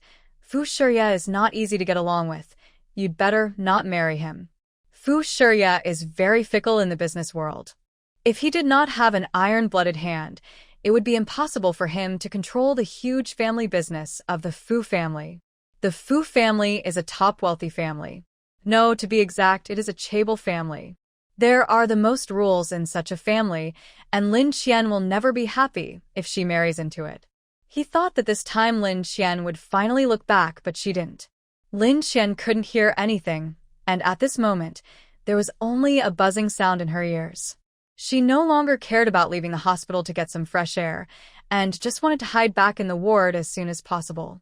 Gu Beichen stood there in a daze, watching her gradually receding back. It seemed that there was a chasm between the two of them that could not be crossed. But the surging desire in his heart made him not want to become a stranger to her. Catch up. The voice in his heart was shouting, as if once he let go, the two of them would never meet again. He wanted to catch her eagerly. But at this moment, the ringing of the cell phone interrupted his steps. After hesitating for a while, he took out his cell phone, and it was Gu Yilin's attending physician who called. He suppressed the emotions that were surging in his heart and answered the phone. Hello. Mr. Gu, please come to the hospital as soon as possible. Your sister is showing signs of waking up. Hearing this, Gu Beichun was ecstatic. He took a deep look at Lin Qian's back, and there was still a trace of attachment in his eyes, but it was soon replaced by worry about his sister. He turned and ran to Gu Yilin's ward. His footsteps hurried, bringing a gust of wind. Gu Beichen rushed into the ward in one breath and asked about his sister's condition anxiously. The doctor told him, "We have observed that your sister's fingers will bend slightly from time to time, and there is brainwave activity, which proves that your sister is conscious." Gu Beichen was surprised and happy. That is to say, my sister can hear us talking now. The doctor said, in theory it is like this. Gu Yilin's current state is like a ghost pressing on the bed. The brain is awake, but the body can't move. Gu Beichen sat down beside Gu Yilin's bed and held her hand. Lin, can you hear your brother talking? Gu Yilin on the bed rolled her eyes. Seeing this, Gu Beichen was surprised and delighted. He gently stroked Gu Yilin's cheek. His eyes slightly reddened. Lin, you finally responded. You don't know how worried I have been about you in the past 5 years. After the excitement, his eyes became cold again. He lowered his head and whispered in Gu Yilin's ear, "Tell me, is it Lin Qian who made you like this?" He got the answer 5 years ago, but in the past 5 years, he still had a glimmer of hope. He hoped that all this was a misunderstanding and that his sister had encountered some other accident. But seeing the tears flowing from Gu Yilin's eyes, all hopes were shattered. Is it really Lin Qian? Gu Beichen's voice became cold, and his hands clenched unconsciously, and his knuckles turned white because of the force. Gu Yilin's tears flowed more fiercely, as if she had a lot to say, but she couldn't open her eyes or speak. She was like trapped in her body. She knew what was happening in the outside world, but she was powerless to stop it. Seeing his sister burst into tears when hearing Lin Qian's name, Gu Beichen felt as if he had swallowed thousands of needles and was in great pain. On the one hand, he really didn't want to believe that Lin Qian, who was beautiful and intelligent in his eyes, could be such a cruel person. On the other hand, his sister's silent crying was like a sharp sword, constantly piercing his heart.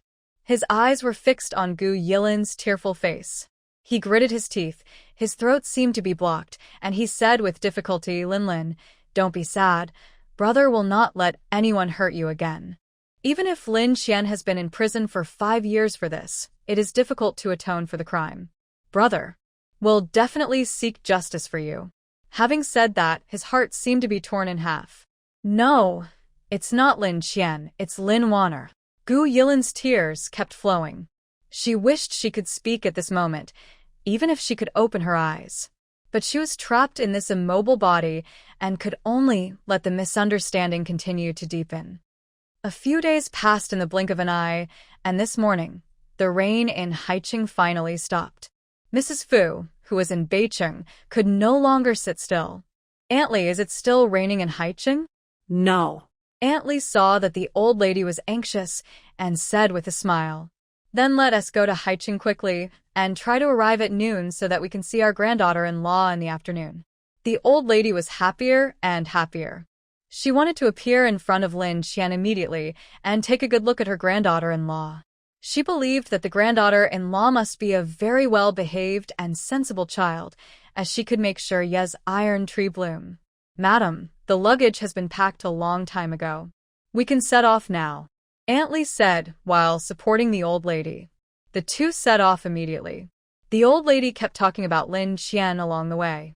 She was so happy that she always had a smile on her face.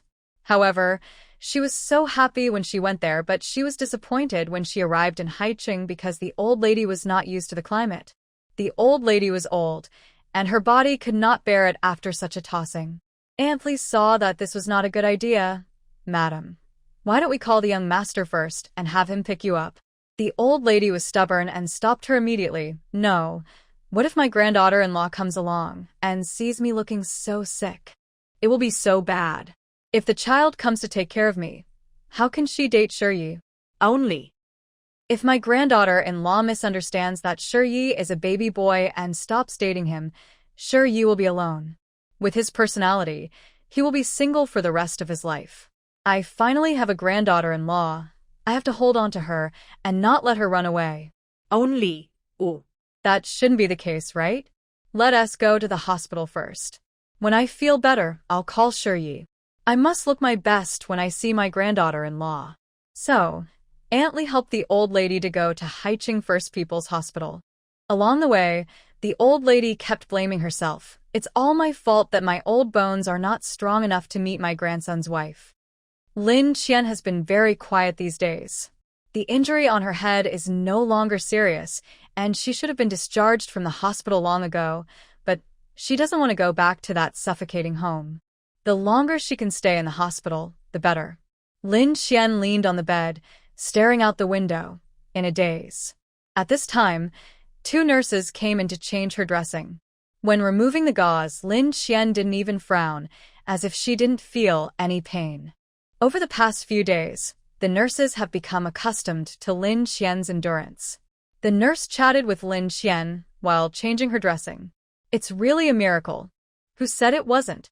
A vegetative patient who had been sleeping for 5 years actually woke up. Yes, but unfortunately, although she is conscious, her body can't move. Since she is already conscious, it's only a matter of time before she wakes up completely. Hearing this, Lin Qian turned back suddenly. The nurse was startled. "Did it hurt you? Just bear with it, it will be fine soon." Lin Qian stared at the nurse without blinking, her voice trembling. "Is the vegetative patient you are talking about Gu Yilin?" Huh. "How do you know?" "It was really Gu Yilin. Gu Yilin was conscious. Does this mean that she will be able to clear her name soon?" Thinking of this, Lin Qian suddenly laughed out loud, and then cried while laughing. Her crying and laughing appearance scared the nurse. What's wrong with you?" "Happy. I'm just happy for that vegetative patient." The 2 nurses looked at each other with a strange look on their faces, but did not ask any more questions. They changed Lin Qian's medicine and left. Lin Qian's tears could not stop falling, and she felt mixed emotions in her heart. 5 years of injustice, 5 years of imprisonment, and those days and nights of torture she had endured alone in silence. And now, Gu Yilin was conscious, which was like a beam of light that suddenly appeared in the darkness, giving her hope of clearing her name. After Lin Qian calmed down, she decided to go see Gu Yilin. As soon as Lin Qian got out of bed, Aunt Wu came in with a thermos. "Miss, where are you going?" Lin Qian was excited. "Aunt Wu, Gu Yilin is conscious now. She can prove that I didn't push her at Lin Wanner's graduation banquet 5 years ago." Aunt Wu was also shocked. "Really?" "Well, the nurse just said that I want to see her immediately." Lin Qian's voice was full of urgency. But. Aunt Wu hesitated. "Miss, you know that the Gu family is very hostile to you because of this matter. If they know that you're going to see Gu Yilin at this time, they will think that you are plotting against her." Lin Qian was stunned. She was so excited just now that she forgot about this. However, the next second, her pupils shrank. Since she knew everything, is it possible that Lin Wanner also knew it? Gu Yilin can prove her innocence, and she will never do anything bad to Gu Yilin. But Lin Wanner is different. She is the culprit who pushed Gu Yilin down the stairs and turned her into a vegetable. The one who least wants Gu Yilin to wake up is Lin Wanner. If Lin Wanner knows that Gu Yilin has woken up, No. she is going to see Gu Yilin now. Even if she is misunderstood by Gu Beichen, she must convince Gu Beichen to take Gu Yilin home from the hospital. Only in Gu's house is Gu Yilin the safest. Lin Wanner must not be allowed to get close to Gu Yilin. Lin Qian looked anxious. Anyway, it was Lin Wanner who pushed Gu Yilin back then. If Lin Wanner knew that Gu Yilin had woken up, it would definitely be bad for her. I must go over and take a look. Auntie Wu looked at Lin Qian's firm eyes. Although she was full of worry, she still nodded. Then I'll go with you. Lin Qian trotted all the way. As soon as she arrived at the door of Gu Yilin's ward, she was stopped by the man guarding the door. Seeing the man's face clearly, Lin Qian's mind was struck by a bolt from the blue. Because this man was none other than the driver of the Lin family. It was him who took her to the auction last time. He was Lin Wanner's exclusive driver. Aunt Wu once told her that he had been picking her up since she started kindergarten. He had been Lin Wanner's full-time driver for nearly 20 years. He was standing in front of the ward door, which meant that Lin Wanner was inside. Lin Qian's eyes were wide open, burning with rage. She stared at the driver in front of her and said word by word, "Get out of the way." However, the driver seemed not to hear him. His eyes were full of disdain, and the corners of his mouth were slightly raised. It seemed that Lin Qian was just trash in his eyes. He looked at Lin Qian with contempt and deliberately pointed his nose at her. He snorted and didn't even move. Lin Qian's anger rose up in an instant. "I told you to get out of the way." Her voice rose several degrees, with a hint of hysteria. After saying that, she reached out to push him angrily, but the driver was tall and strong, and his body was as strong as a small hill. Lin Qian felt that when she pushed him, it was like pushing an indestructible wall, and she couldn't push it open at all. Suddenly, the driver swung a big palm like a palm leaf fan towards Lin Qian's face. The speed was so fast that it brought a gust of wind. Wuma had been following Lin Qian closely and was shocked when she saw this scene. She didn't have time to think about it and rushed over to pull Lin Qian away. The slap landed Wuma's face. Wuma's body was like a fallen leaf, and she was slapped to the ground. Wuma Lin Qian's eyes were full of heartache, and her eyes were red because of anger and excitement. Wuma endured the pain and slowly got up from the ground. She pointed at the driver with a trembling finger and cursed, "You are just a driver of the Lin family, and you actually hit the eldest daughter." The driver looked disdainful and even showed a mocking smile on his face. "What a eldest daughter. She doesn't deserve it. The Lin family has only one eldest daughter, and that is Wanner. What is she, Lin Qian?" Lin Qian clenched her fists and trembled with anger. Mrs. Fu and Aunt Li went through the hospitalization procedures. At this moment, they were walking towards the ward and saw the arrogant scene of the driver scolding Lin Qian like a millionaire. Mrs. Fu's eyes fell on Lin Qian, and her eyes suddenly widened, and she began to look at her carefully. "Why does that girl look so much like my granddaughter-in-law?" Aunt Li looked carefully, and it was indeed the girl in the photo. No wonder she felt familiar when she saw the photo, but didn't recognize her for a while. Now that she saw the real person, she suddenly remembered that this was the girl she rescued at the South City railway station more than a month ago. At that time, the child was about to be caught by her brother and called her mother. She was soft-hearted and saved her. Aunt Li hurriedly said, "Old lady, do you still remember the girl I told you about at the South City railway station more than a month ago? Remember? Why are you talking about this suddenly?" Aunt Li pointed at Lin Qian, her voice a little excited. "That girl is her." What? The old lady was so shocked that she almost couldn't stand still. When Aunt Li told her about this, she felt that her family must have treated the girl badly, so she ran away in the middle of the night. How dangerous it was at night. A girl would rather take the risk to go to the train station than go home. She must have suffered a great injustice. When Aunt Li finished speaking, she felt so distressed. Unexpectedly, the child was her granddaughter-in-law. The old lady felt even more distressed. The driver raised his fist and wanted to hit Lin Qian with a fierce look on his face. He looked like a beast that was ready to eat. The old lady was furious. It was really outrageous that he dared to bully her granddaughter-in-law. The old lady was also a hot-tempered person. She went forward without saying a word, swung her cane at the driver, and started to hit him. A big man bullies a little girl. I told you to bully people. I will beat you to death. The old lady did not show any mercy. She hit the driver with her cane all over his head. After a few hits, the driver was bruised and swollen. Lin Qian was stunned by this change. She never expected that a strange old lady would suddenly appear to help her. Just as she was stunned, the driver reacted and became furious. You old woman, you are looking for death.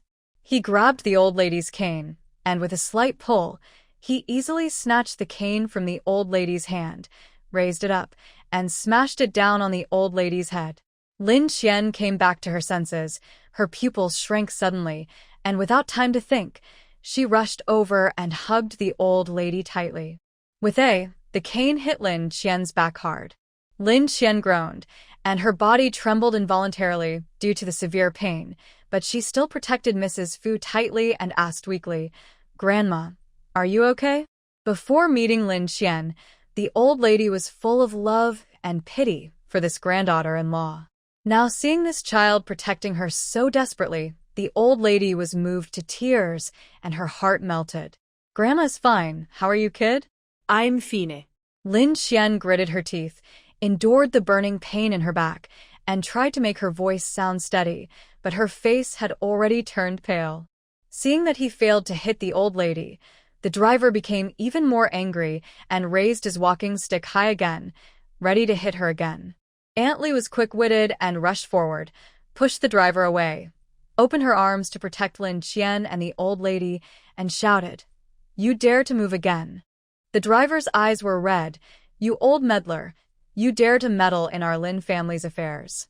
Even if I beat you to death or you today, no one dares to say anything." As he spoke, he raised his walking stick again. Aunt Wu was anxious and looked around anxiously and happened to see the potted plants on the ground. She didn't have time to think about it, and she only wanted to stop the driver's violence. She picked up the potted plants and smashed them the driver's head with all her strength. With a muffled, the potted plant broke apart above the driver's head, and the soil and branches and leaves scattered all over the ground. The driver was dizzy from the heavy, staggered, and fell to the ground. Aunt Wu panted, "Miss, hurry in." Lin Qian didn't care about much, and hurriedly let go of Mrs. Fu, and hurriedly pushed open the door of the ward and rushed in. Aunt Wu followed closely behind. Mrs. Fu and Aunt Li didn't know what happened, but seeing Lin Qian so nervous, they followed into the ward. After entering, I saw Lin Wanner's hands were tightly pinching Gu Yilin's neck. Gu Yilin's face turned red, and her lips turned purple due to extreme lack of oxygen. Lin Qian was stimulated by this scene and rushed up like crazy, grabbed Lin Wanner's hair with both hands, and tore it hard. "Lin Wanner, let go, you let go." There was a tearing pain in her scalp, and Lin Wanner had no choice but to let go of her hands, screaming and fighting with Lin Qian. Lin Wanner's aggressive look at the moment had long lost the cowardice she had pretended to be in the past. Her long nails scratched bloody marks on Lin Qian's arm. Heartbroken, pointing at Lin Wanner, "Aunt Li, quickly pull this crazy woman away." Aunt Li and Aunt Wu each grabbed one of Lin Wanner's arms and held her tightly. No matter how Lin Wanner struggled, she couldn't get free. Lin Qian didn't care about Lin Wanner at all and hurried to look at Gu Yilin. At this moment, Gu Yilin was like a dead person, lying there lifeless, and her chest couldn't even rise and fall. Lin Qian was struck by lightning. Her eyes widened, full of fear, and her lips trembled. "Gu Yilin?" "Gu Yilin," she shook her hard, but Gu Yilin didn't respond. She put her trembling hand under Gu Yilin's nose and felt it carefully, but she couldn't feel any breath at all. Lin Qian felt that her world collapsed. Dr. Lin Qian wanted to rush out and shout, but her legs seemed to be filled with lead, so heavy that she couldn't move at all. Her body leaned forward, her hands tightly grasped Gu Yilin's shoulders, and tears burst out of her eyes like a flood. "Auntie Wu, call the doctor. Hurry up and call the doctor." Lin Qian's voice was already hoarse. Auntie Wu also realized that the situation was critical, and she let go of Lin Wanner in a panic and turned to run towards the door of the ward. However, as soon as she reached the door, she was blocked by 3 tall figures. The man in front had a gloomy face, and his cold aura was like ice. His eyes shot towards Lin Qian sinisterly, gritting his teeth. Lin Qian, what are you doing to Linlin? Lin Qian heard this question with great anger and raised her head suddenly. Her face was covered with tears, which was particularly glaring in the sun. She looked at the aggressive man in front of her and knew that he had misunderstood. She kept shaking her head, and the fear engraved in her bones made her lips tremble. Gu Beichun, listen to my explanation. It's not what you see. It's Lin Warner. The man didn't listen to her explanation at all. He strode into the ward and pulled Lin Qian away from Gu Yilin. Lin Qian's thin body staggered back under this great force, and her back hit a hard chest heavily. At that moment, she felt as if all the bones in her body were about to fall apart. Before she could react, a pair of big hands grabbed her thin shoulders tightly and turned her around. She met a pair of deep eyes. In the first 14 years of her life, these eyes looked at her with infinite tenderness and affection, but now, there was only deep disappointment and blame. Lu Chen frowned. His eyes seemed to be raging with a storm. Qian, how did you become like this? Are you still the innocent and kind you were before? Can you give me back the person you were before? Looking at the familiar yet strange Lu Chen in front of her, Lin Qian burst into tears uncontrollably, her eyes full of despair. She has never changed. It is he who has changed. But he never admitted that he has changed his heart. Her shoulders trembled slightly, her hands hung helplessly at her side, and the whole person seemed to have been drained of all strength. Lu Chen. Her voice was hoarse, with endless grievances and sorrow. But before she finished speaking, her emotions burst out in an instant, and she yelled hysterically at Lu Chen. It's not me, but Lu Chen didn't believe it. Not only did he not believe it, his eyes seemed to be looking at a madman trying to cover up his crimes. He loosened his hand on Lin Qian's shoulder, as if in disgust. The next second, Lin Qian responded with even more rough treatment.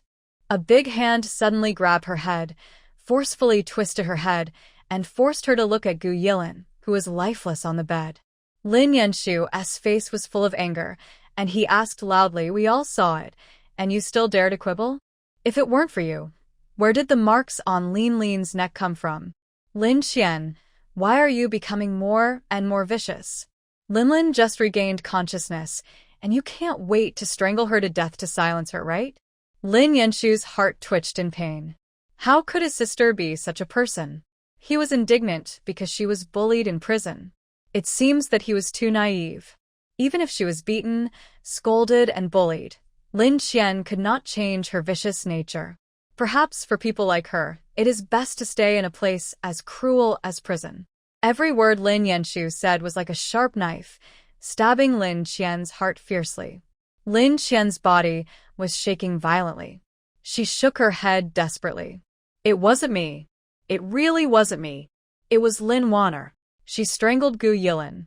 Her voice gradually became desperate and almost screamed at the end. But Gu Beichun, Lu Chen, and Lin Yanshu still looked at her angrily. You are still the same as you were 5 years ago. You haven't changed your bad habits. 5 years ago, you pushed Linlin down the stairs and framed Warner. 5 years later, you strangled Linlin to death and framed Warner. You used the same trick twice. Do you think we are fools? Lin Qian, a vicious person like you really deserves to die. The three of them, one by one, convicted Lin Qian. Just like 5 years ago, no matter how she explained or cried, no one believed her innocence. This time, Lin Qian felt dizzy. For a moment, she seemed to have returned to 5 years ago. It was the same at that time. Her brother, childhood sweetheart, and nominal fiancé all stood on the same front and criticized her, wishing they could drown her with their spit. 5 years passed in a flash.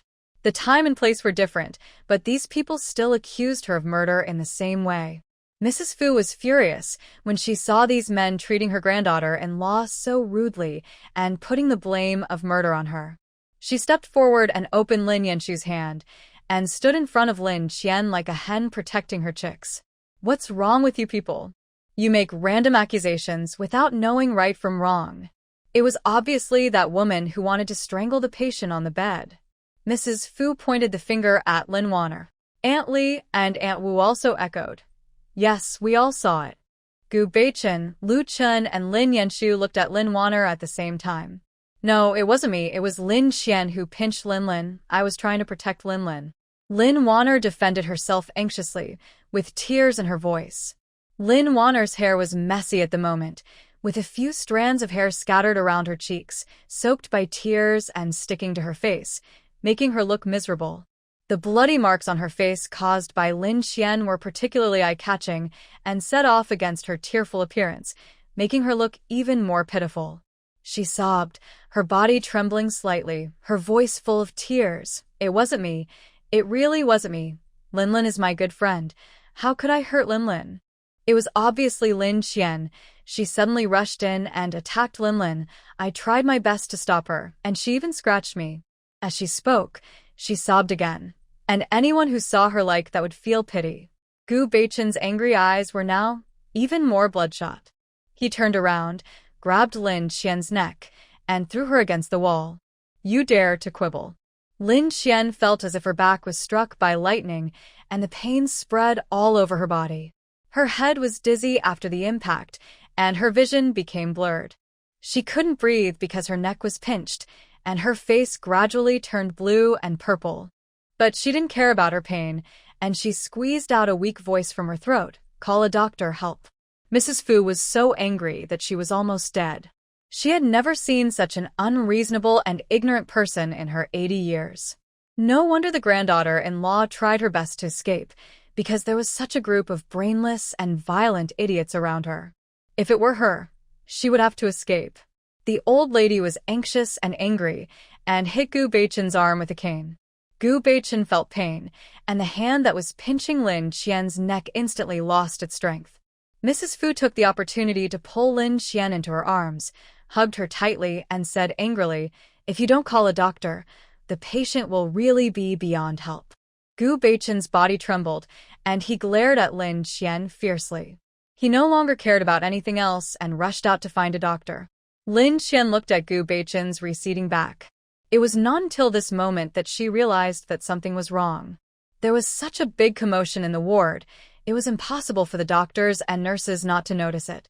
But for such a long time, no doctor or nurse came to check on the situation, as if there was no doctor on this floor.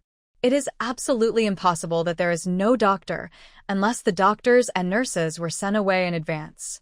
Lin Xian looked at Lin Wanner suddenly, and just happened to not miss the pride in Lin Wanner's eyes. Lin Xian felt a chill in her heart. If all this was planned by Lin Wanner in advance, then Gu Beichen would not be able to find a doctor in a short time. No, she couldn't just sit there and wait for death. Gu Yilin must not die. 5 years ago, she had been framed once. This time, she must not let the tragedy of that year happen again, and she must give Gu Yilin first aid immediately. Grandma, let me go. I want to save Gu Yilin. Mrs. Fu hesitated for a moment, her eyes full of worry, but she still let go. Lin Xian just took a step towards Gu Yilin. Lin Yanshu stepped in front of Lin Xian, and Lu Chen quickly blocked her way from the other side. Lin Yanshu rebuked with icy eyes. Lin Xian, are you done yet? You just wanted to kill Lin, and now you want to kill her in front of us? How could you become so evil? You are simply a vicious woman with a lot of bad intentions. Lu Chen also had an extremely disappointed expression and echoed, Qian, I advise you to stop now. If you still insist on not repenting, what awaits you will not be as simple as 5 years in prison. With the strength of the Gu family, you can be imprisoned for the rest of your life. By then, even if you and I are childhood sweethearts, I will no longer care about this friendship. Get out of the way. If you don't save her, she will be doomed. Are you going to watch her die? Lin Xian was anxious and angry. However, Lin Yanshu and Lu Chen still didn't believe her. Lin Wanner said hypocritically, Sister, even if you don't like Lin, you can't kill her. Even if she wakes up and reveals your past crimes, you've already been in prison for 5 years. The law will not continue to pursue it. You really don't have to kill Lin. Lin Yanshu clenched his fists and mocked, Lin Qian, look at what you look like now, like a crazy woman. You should be locked up for life and never be released. Lu Chen frowned. How long will you be stubborn? Do you have to send yourself to prison before you will give up? Seeing that they still refused to give in, Lin Qian's anger burned fiercely. She knew that it was futile to explain to them, so she stopped talking nonsense with them, grabbed the fruit knife in the fruit basket on the bedside table, and waved it wildly in the air. Get out of here, Lin Qian shouted hoarsely. Her eyes were bloodshot, like a devil crawling out of Hades. She didn't care about anything. Once Gu Yilin died, her own life would be over. Even for her own sake, she couldn't let Gu Yilin die. Lin Yanshu and Lu Chun were startled by this sudden change and hurriedly dodged backwards. But Lin Yanshu was still a little slow to dodge, and the blade passed by his face, and blood immediately flowed out. Lin Qian, you are crazy. Lin Yanshu covered his face and roared. Lin Qian's eyes were red, and his voice was hoarse and firm. Get out. If you dare to come closer, I will kill you too.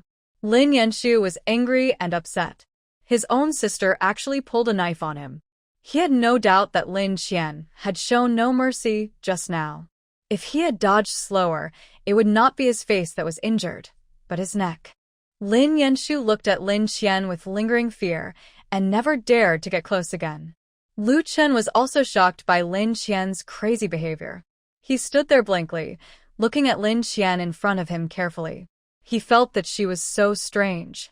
The sunny and cheerful girl with a bright smile in his memory was completely different from the fierce and fearless person in front of him who seemed to be mentally ill. Lin Qian, how did you become like this? Lu Chen murmured to himself, his voice full of confusion and pain. Lin Qian didn't care what they thought of her. She only had one thought in her mind, to rescue Gu Yilin. At this moment, Mrs. Fu, Aunt Li and Aunt Wu rushed over and separated Lin Yanshu, Lu Chen, and Lin Qian. Aunt Wu looked at Lin Qian firmly and said loudly, Miss, just do whatever you want to do. I will always support you. Mrs. Fu and Aunt Li also nodded heavily, their eyes full of trust and encouragement. This scene made Lin Qian's grievances and emotions surge in her heart, and tears fell down in an instant. Her relatives never believed her and kept hurting her. The warmth she felt was given by Wu Ma and strangers. Her family abandoned her, but the world did not abandon her. She didn't know whether her situation was lucky or unfortunate. There were many words of gratitude in her heart, but at such a tense moment, she couldn't say anything. Lin Qian turned around suddenly, threw away the fruit knife stained with Lin Yanshu's blood, walked a few steps to Gu Yilin's bed, and began to perform cardiopulmonary resuscitation on Gu Yilin. Her hands pressed Gu Yilin's chest quickly and forcefully, calling out over and over again, Gu Yilin, you must wake up, you can't die. I have been in prison for 5 years because of you. Do you want me to be sentenced to death because of your death? She was not afraid of death, but she couldn't accept that her enemy was still alive after her death. Seeing Lin Qian desperately giving Gu Yilin first aid, Lin Wana was shocked and scared. When she pinched Gu Yilin just now, she used all her strength. However, before she could confirm whether Gu Yilin was dead, Lin Qian rushed in. She was really worried that Gu Yilin would be saved by Lin Qian. There was a flash of panic in her eyes, but at this moment, everyone's eyes were fixed on Lin Qian and Gu Yilin, so no one noticed her guilty look. Time passed by minute, and sweat poured down from Lin Qian's forehead, soaking her clothes. Her arms were numb and almost unconscious due to long-term high-intensity compression, but she repeated every movement mechanically and accurately with her tenacious will. Looking at Gu Yilin's unresponsive face, Lin Qian was anxious. Come back to life. Come back to life. She pinched Gu Yilin's nose carefully, took a deep breath, lowered her head, pressed her lips together, slowly let the air in, and began to give Gu Yilin artificial respiration. Lin Wana, who was standing aside, saw that Gu Yilin still showed no signs of waking up, and her heart, which had been hanging high, slowly let go. A barely perceptible sneer appeared at the corner of her mouth, thinking, ha, Gu Yilin must be dead. Now she has nothing to be afraid of. Looking at Lin Qian, who was desperately trying to save Gu Yilin, Lin Yanshu and Lu Chun felt mixed emotions. If Lin Qian really wanted to strangle Gu Yilin to death, why did she save her so desperately? Isn't this a waste of time? Or did she do this just to put on a show in front of them? Based on their understanding of Lin Qian, it is most likely that she was putting on a show to escape punishment. The two people's eyes flickered and finally turned into a firm contempt. Lin Qian, don't think that your hypocritical first aid can wash away the crime you committed against Lin. Lin Yanshu frowned and said. Lu Chen sighed. Qian, you disappoint me so much. Old Lady Fu really didn't want to listen to these two idiots. They were dressed very elegantly, and it was obvious that they had received higher education, but from what they did and said just now, they were stupid beyond measure. The old lady was furious and could no longer bear it. She shouted, "Shut up!" Her voice was like a bell. Her aura of a long-time leader was so majestic that it actually stopped Lin Yanshu and Lu Chen. Lin Qian felt her strength disappearing bit by bit. Her arms felt heavy, as if they were filled with lead, and her lips were numb. She gritted her teeth and squeezed Gu Yilin's chest again, and then performed artificial respiration again. Just when she was about to despair, Gu Yilin, who had been unresponsive on the bed, suddenly coughed. The breath she had been holding in her heart finally came out, and then she slowly opened her eyes. Seeing this, Lin Qian was so excited that tears welled up in her eyes. She held Gu Yilin's hand tightly. Just as she was about to complain, Gu Beichen rushed in with a doctor. Gu Beichen was happy to see Gu Yilin wake up, but then he saw Lin Qian standing by the bed. The smile on his face disappeared instantly, and he became angry again. Lin Qian, stay away from my sister. Lin Qian trembled slightly when she heard Gu Beichen's roar, but she soon regained her composure. Gu Yilin woke up, and she would be cleared of the murder charge soon. Now, it was not her who should be afraid. It was Lin Wanner, and Lin Yanshu, Lu Chen, Gu Beichen, the people who hurt her. She was very curious. What kind of expressions would they have when they learned the truth? Lin Qian straightened her back, never more confident than now. She had a faint sneer on her lips, and looked at him teasingly. When he met her calm eyes, Gu Beichen's heart skipped a beat. It was at this moment that he realized that Lin Qian had changed. The whole person's temperament had undergone a drastic change from the inside out. In the past, when Lin Qian saw him, she was like a mouse seeing a cat, and her whole body trembled. But now, she not only dared to look him in the face, but also looked at him with a mocking look, as if she was looking at a complete loser. She stood beside the bed, holding Gu Yilin, who was lying on the bed, with one hand. The two people were equally skinny, with the same sallow complexion, and even the pinch marks on their necks were almost exactly the same. For a moment, Gu Beichen actually had the illusion that Lin Qian and Gu Yilin were in the same boat.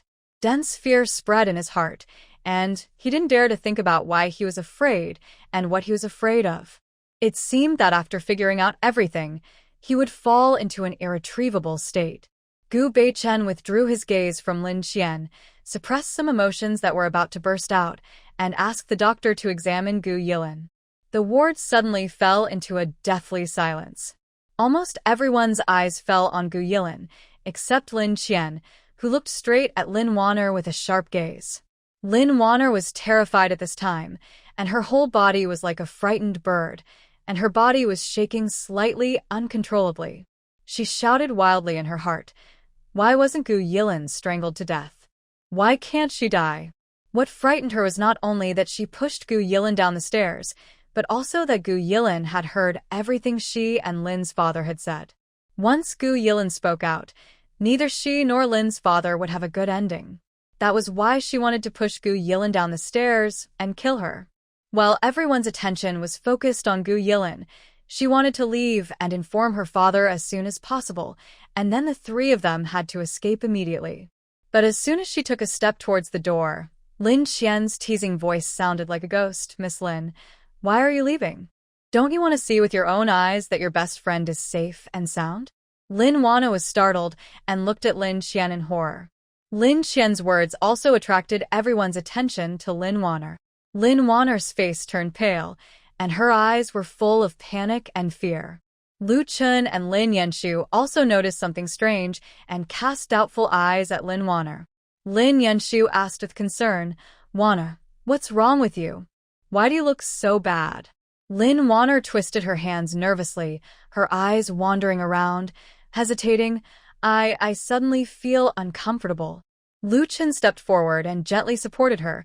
Since you feel uncomfortable, then I'll take you to see a doctor. As he said that, he was about to take Lin Wanner away. Stop! Lin Qian roared, scaring Lin Wanner and Lu Chen.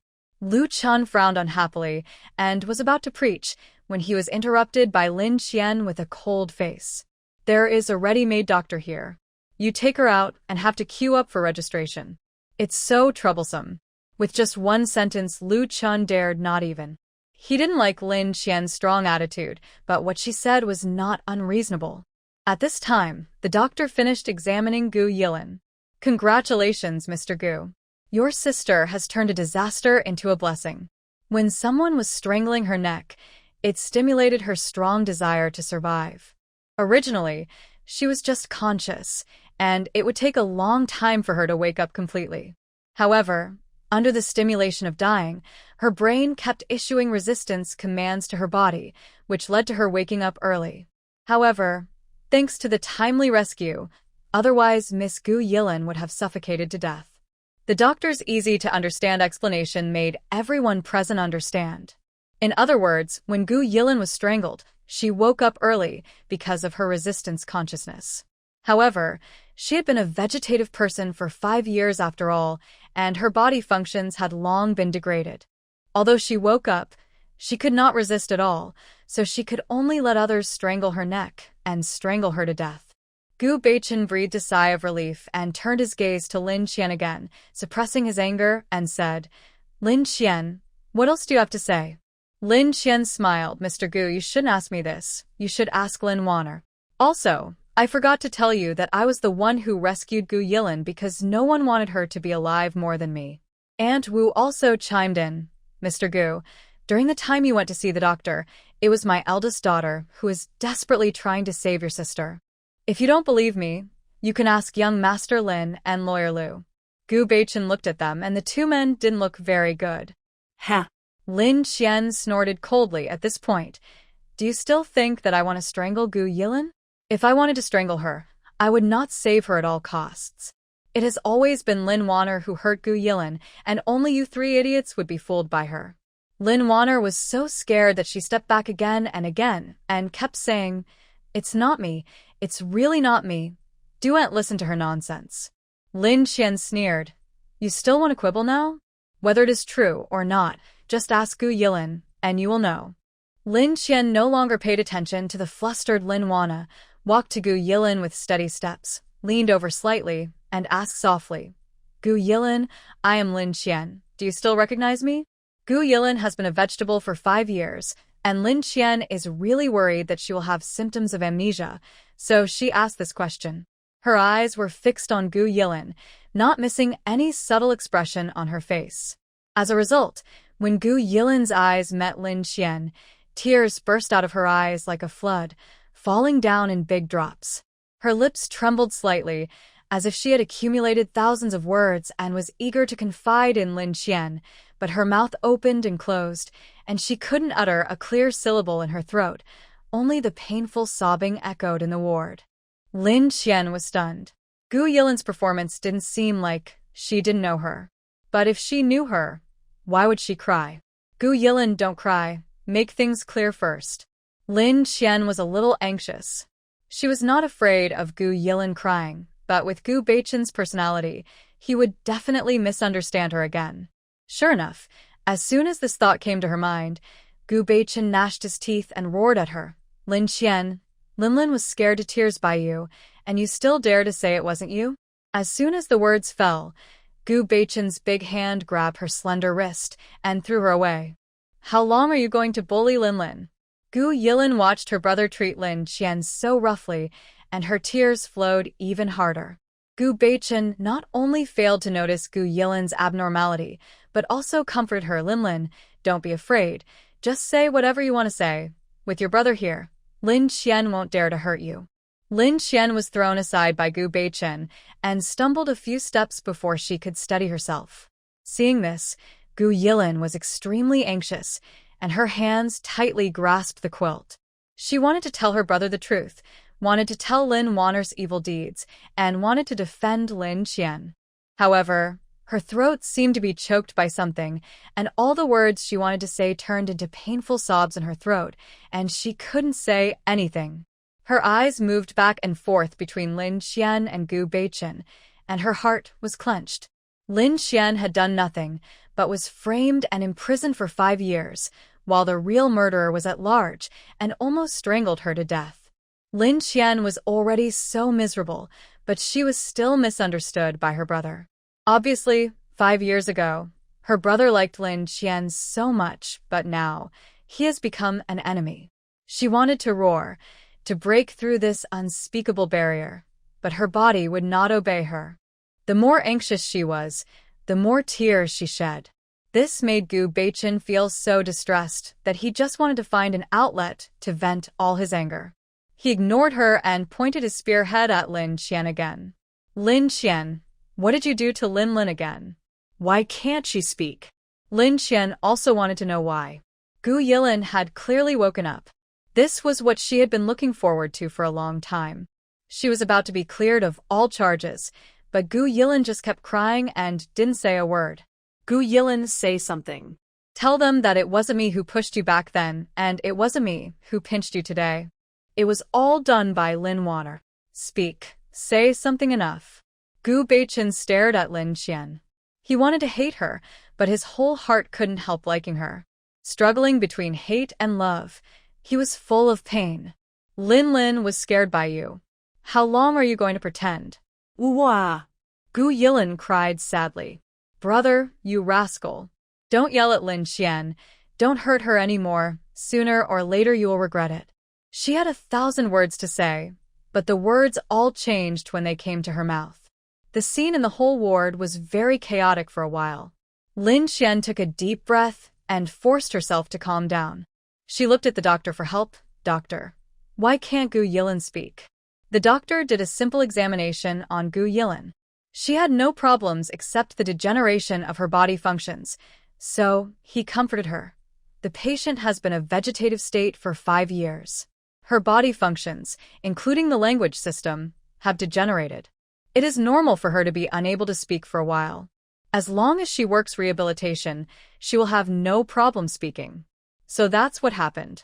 Gu Beichen and others finally let go of their worries.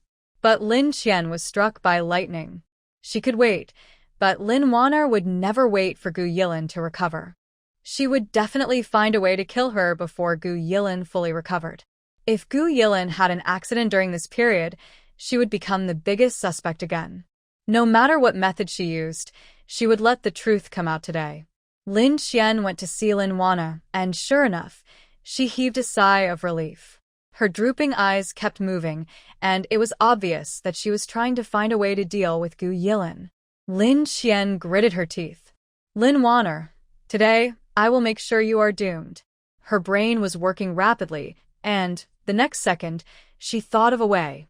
Lin Qian walked towards Gu Yilin and was about to use her own method to verify something, but before she could open her mouth, Gu Beichen stopped her, his eyes full of warnings. Lin Qian, what do you want to do again? Lin Qian looked at Gu Beichen with a firm gaze. I have a way to make Gu Yilin tell me who the murderer who turned her into a vegetable was. Gu Beichen was stunned, and for a moment he didn't know whether he should believe her or not. While hesitating, Lin Yanshu suddenly came over and grabbed Lin Qian's arm. Qian, stop messing around. Since Linlin is fine, just behave yourself. We won't mind that you almost strangled Linlin to death. Lu Chen also came over and sighed. Qian, after going through so much, you should make some progress. Apologize to Linlin and Wanner immediately, and forget about what happened today. Lin Qian looked at her brother and childhood sweetheart indifferently. Now she was most annoyed by these two people. A president and a lawyer. Both of them were highly educated people, but whenever they encountered something about Lin Wanner, they would become brainless idiots, which made people extremely annoyed. You think I'm using this as an excuse to actually protect Lin Wanner, so what? Are you so afraid that I will expose Lin Wanner's hypocritical true face in public? Lin Qian. Lin Yanshu raised his voice and scolded. Don't push your luck. As a result, Lin Qian's voice was 1 degree higher than his. Lin Yanshu, shut up. Lu Chen was unhappy and was about to say something. Lin Qian suddenly turned around and looked at him fiercely. You also shut up. You are not qualified to lecture me, and you are not qualified to restrict what I want to do. Don't force me to slap you, otherwise, slapping you is just a matter of convenience. Lin Yanshu and Lu Chen looked very ugly and felt very embarrassed. But they had seen Lin Qian's madness before, and if they continued to make trouble, they would be the only ones to be embarrassed. Lin Qian forcefully pushed Lin Wanner in front of Gu Yilin. When Gu Yilin saw Lin Wanner, her pale face turned even paler, and she couldn't help but tremble. The hatred and fear in her pupils almost burst out. Any smart person could see that Gu Yilin rejected Lin Wanner, and there was no intimacy between good friends. Gu Beichen frowned, feeling that his sister's reaction was very wrong. Lin, what's wrong with you? Gu Beichen asked nervously. What's wrong? Lin Qian sneered. Of course it's because I saw an enemy. Lin Qian, stop slandering me.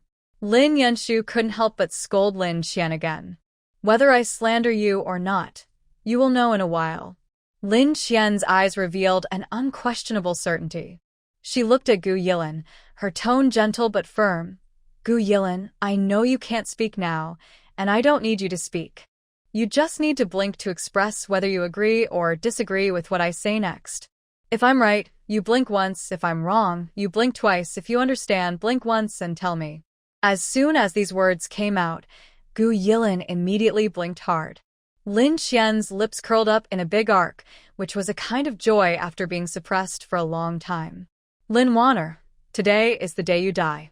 Lin Wanner's heart was beating like a drum. She began to struggle. Sister, I feel so uncomfortable. I want to see a doctor. Lin Qian ignored her. Wu Ma saw her struggling and helped Lin Qian control her. Next, Lin Qian asked Gu Yilin in a resounding voice, 5 years ago, when the Lin family held a graduation banquet for Lin Wanna, was it me who pushed you down the stairs? Gu Yilin looked at Lin Qian's eyes, feeling extremely guilty. She blinked twice firmly and forcefully without even a trace of hesitation. Gu Beichen stood there with this answer, as if struck by lightning. No, really not Lin Qian. He had always believed that it was Lin Qian who harmed his sister, hated her to the core, and even used all means to put her in jail. But at this moment, Gu Yilin's reaction was like a heavy hammer hitting his heart hard, completely shattering the cognition he had built up over the past 5 years. His hands unconsciously clenched into fists. If Lin Qian really had not done anything to hurt Lin, then what was the point of his crazy revenge on Lin Qian over the past 5 years? Lin Yanshu stared at Gu Yilin with his eyes wide open, as if he couldn't believe what he saw. As Lin Qian's biological brother, he has always favored Lin Wanna, turned a deaf ear to Lin Qian's grievances and excuses, and even added insult to injury when Lin Qian was in the most difficult time. And he was also the witness back then, and it was he who pointed out in court that the murderer was Lin Qian. At this moment, he felt dizzy, his legs were weak, and he almost couldn't stand steadily. Lu Chen's face was a mixture of shock and panic.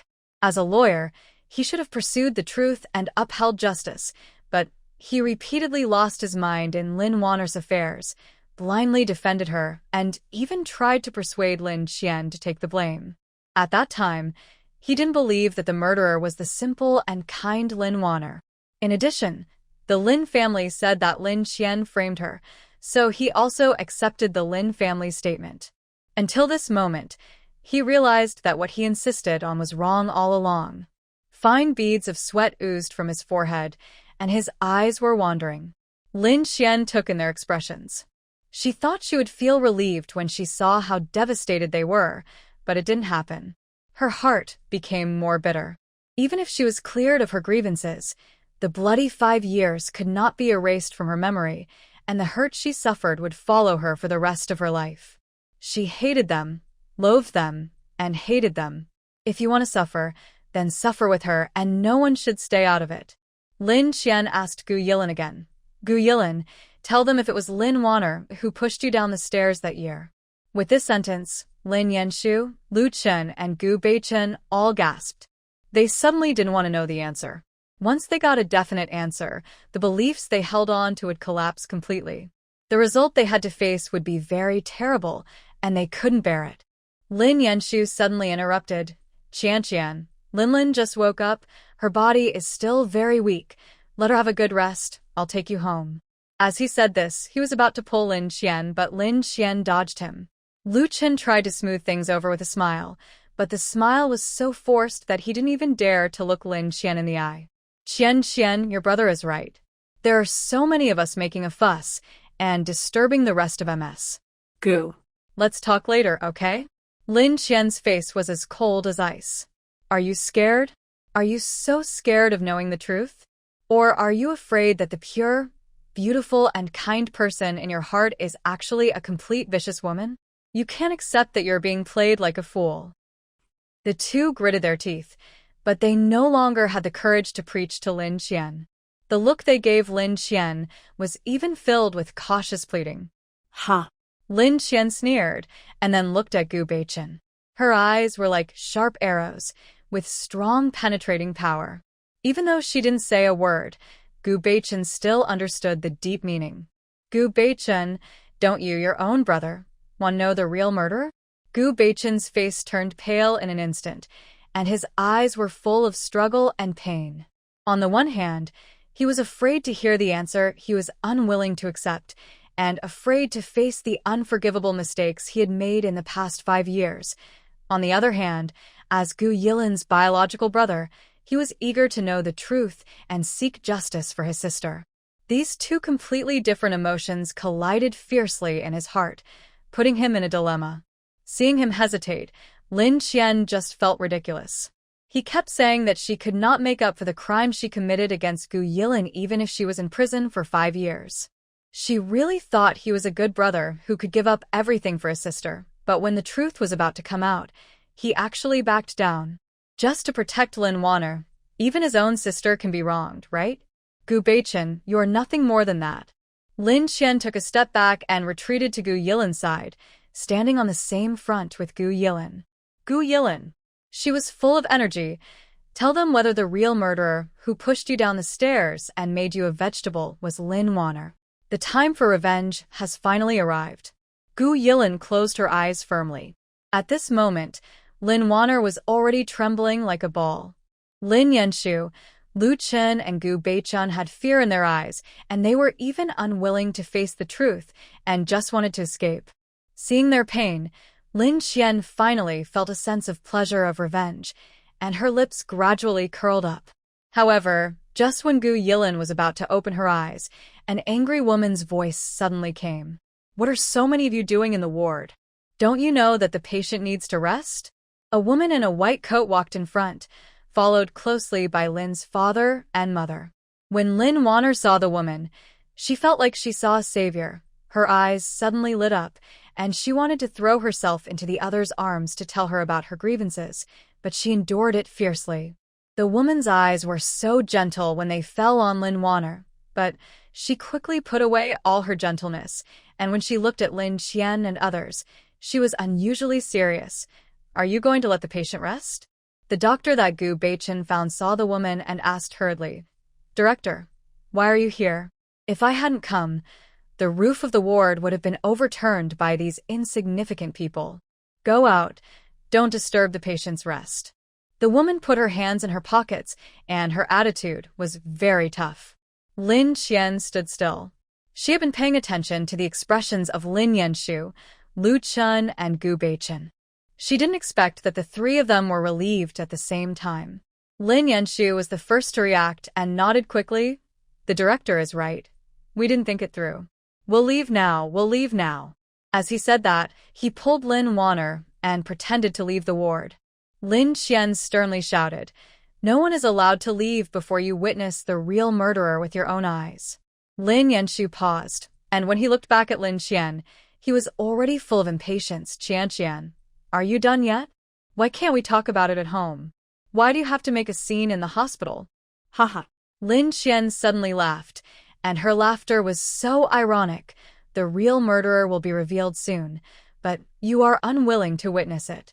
Urging me to go home is just your excuse. Today, unless I point out the real murderer, none of you will leave. You. Lin Yenshu was shaking with anger. Lin Wanner, who was tightly protected in his arms, had already had red eyes and looked like she was bullied. Sister, I have always regarded you as my own sister, but why do you always target me? If I do something wrong, you tell me, can I change it? As he said that, he began to sob. Shut up. You have no right to speak here. Lin Qian was angry and raised her hand to hit Lin Wanner. However, before the slap landed, the female director grabbed her hand firmly and then shook her hand away. This is a hospital, not a court.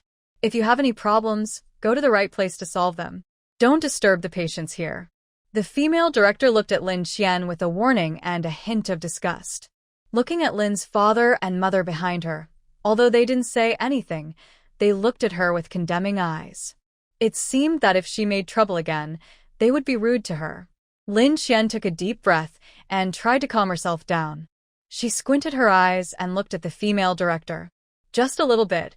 Gu Yilin could identify Lin Wanner as the murderer in public, but at this critical moment, the female director suddenly appeared at an inopportune time. The reprimand just now seemed to be said to someone present, but the look was obviously directed at her. Just now, she was stopped when she wanted to teach Lin Wanner a lesson, and the other party's hand was very strong, almost crushing her wrist. She never believed in coincidences. Too many coincidences were intentional. There was definitely something wrong with this female director. Excuse me, Dean, what is your relationship with Lin Wanner? Why do you only protect her when you come in? Lin Qian asked. The dean's face changed slightly, but soon returned to calm. Little girl, don't speak without basis. I am just fulfilling my duties as the dean and maintaining the order of the hospital. Lin Qian snorted coldly, not buying it at all. Maintaining order? I think you are protecting Lin Wanner. The patients didn't complain about the noise, they didn't feel tired, and they didn't want to rest. You must be guilty of something if you are in such a hurry to kick us out. How can you talk like that? The female dean's voice rose 8 degrees, with anger flashing in her eyes. I am saying this. Although you are the dean, you have no right to stop the patient from identifying the real murderer who hurt her. If you continue to stop her, I have to suspect that you are intentionally protecting the real murderer. Gu Yilin must identify the murderer today, and no one can stop her. Lin Qian's tough attitude immediately angered the female dean. The female dean's face was gloomy, and the veins on her forehead were throbbing slightly. She wanted to tear Lin Qian's mouth apart, but in front of so many people, she couldn't get angry. You are simply unreasonable. If you keep making trouble like this, I will ask the security to kick you out. Lin Qian was not afraid at all. Instead, she took a step forward and stared straight into the eyes of the female dean. You can shout as much as you want. By then, everyone in the hospital will know that the dean is protecting a murderer. I want to see if you can still sit firmly in your position as dean. As soon as these words came out, the female dean's body suddenly stiffened, and the hand that was stretched out to press the call bell also stopped in midair. Seeing the female dean being bullied, Lin's father's eyes flashed with heartache.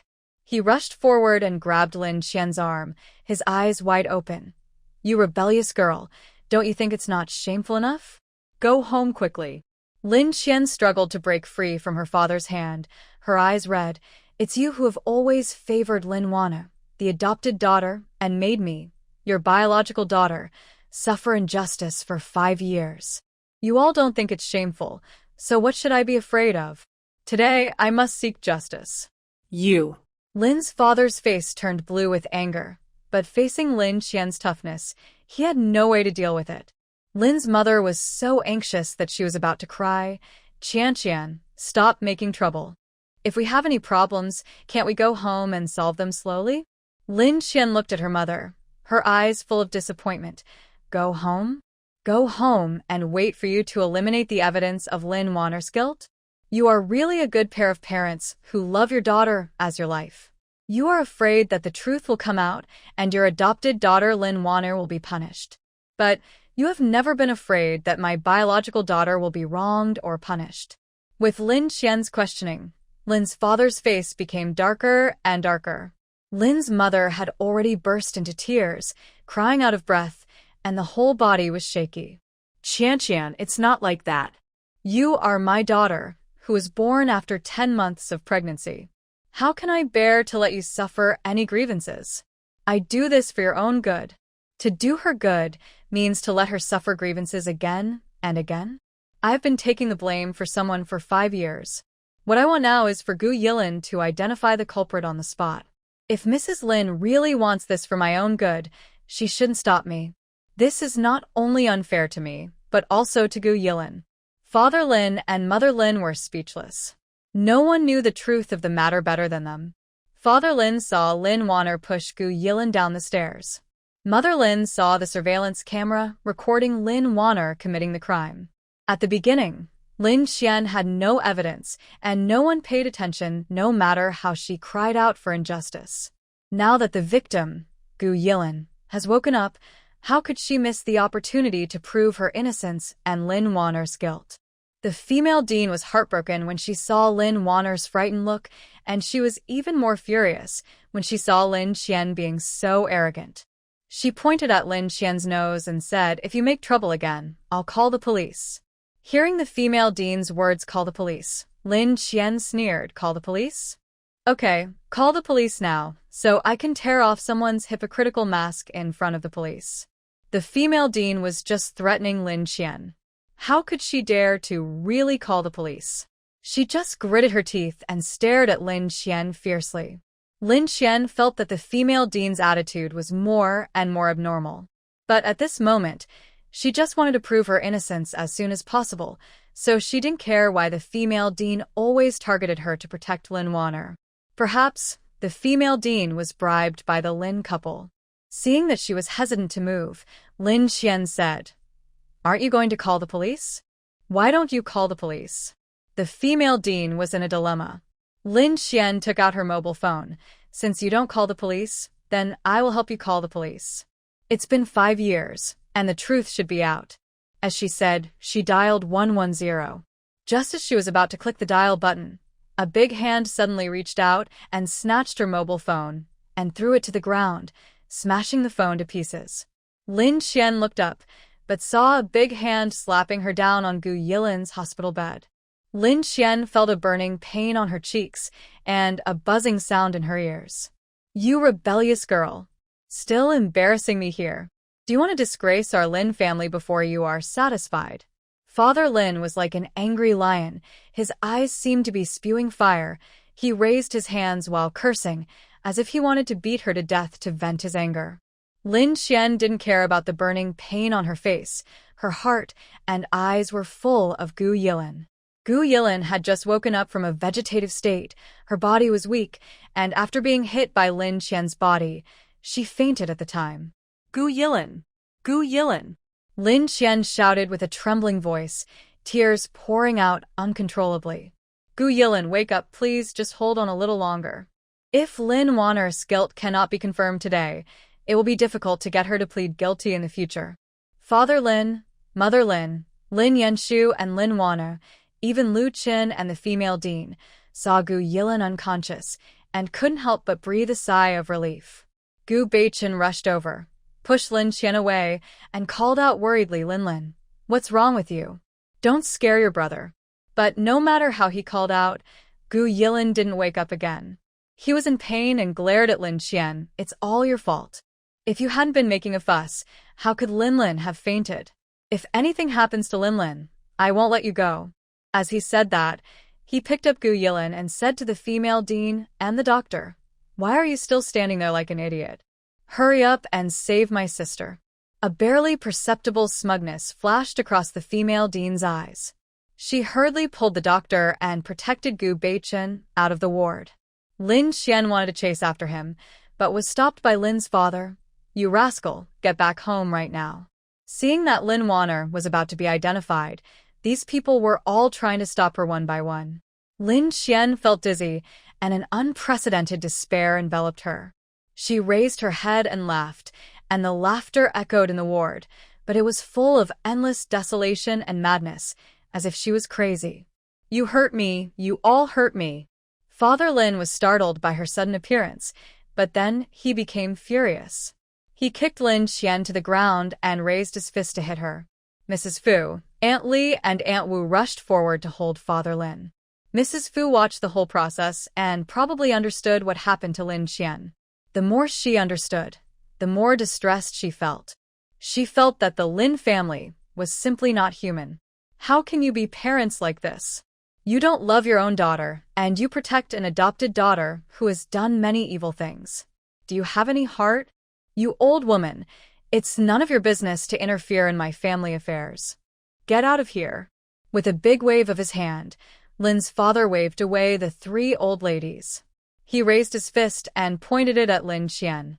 During the whole process, Lin's mother, Lin Yanshu, and Lu Chen watched, and no one stepped forward to stop Lin's father from committing violence against Lin Qian. The fist was about to fall on Lin Qian, but the next second, a pig-killing scream came from Lin's father's mouth. Lin Qian was holding a fruit knife in her hand, and the knife stabbed straight into Lin's father's arm. The bloody tip of the knife pierced through the flesh and exposed the tip. Lin Qian seemed to be suddenly aroused by all her anger.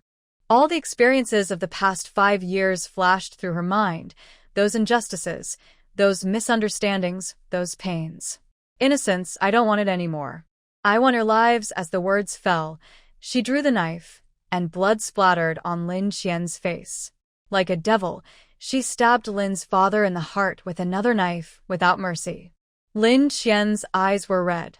She was definitely not just talking about her murderous intention towards Lin's father. At this moment, Lin's father was finally completely shrouded in fear. His mind suddenly flashed back to the resolute look of Lin Qian when she wanted to kill him some time ago. And this time, Lin Qian's murderous intention was even stronger, so resolute that it was chilling. Excessive shock and fear made Lin's father's pupils dilate sharply, and his legs felt as heavy as if they were filled with lead, and he could hardly move. The knife was about to pierce Lin's father's heart. Lin's mother, who was standing next to him, pushed him hard, and Lin's father's body tilted to one side. The fatal knife that was originally intended to pierce his heart pierced his shoulder firmly, and the blade directly penetrated his shoulder. Lin's father's shrill screams echoed in the ward, and the sound seemed to break through the ceiling. Lin Qian did not hesitate at all and drew her knife. At this time, there was no trace of pity in her eyes, only endless hatred, and she was already bloodshot. This time, she aimed at Lin's father's stomach. Father Lin felt an unprecedented fear. While enduring the severe pain from his shoulder, he begged for mercy. Qian, Dad really knows he is wrong this time. Please don't kill me. But Lin Qian was not moved at all. She turned a deaf ear to what Father Lin said and stabbed out with the knife in her hand, without hesitation. Each of these 3 consecutive stabs carried her years of resentment. She didn't even blink her eyes. Just like she roared before, she wanted his life. Father Lin was frightened and incontinent. He could no longer care about anything else and turned around and ran out of the ward. The 3rd knife stabbed his buttocks. Father Lin, who was stabbed 3 times in a row, knew that if he stopped, only death would be waiting for him. At this moment, he had already forgotten his wife and children and just wanted to escape from this hellish ward as soon as possible.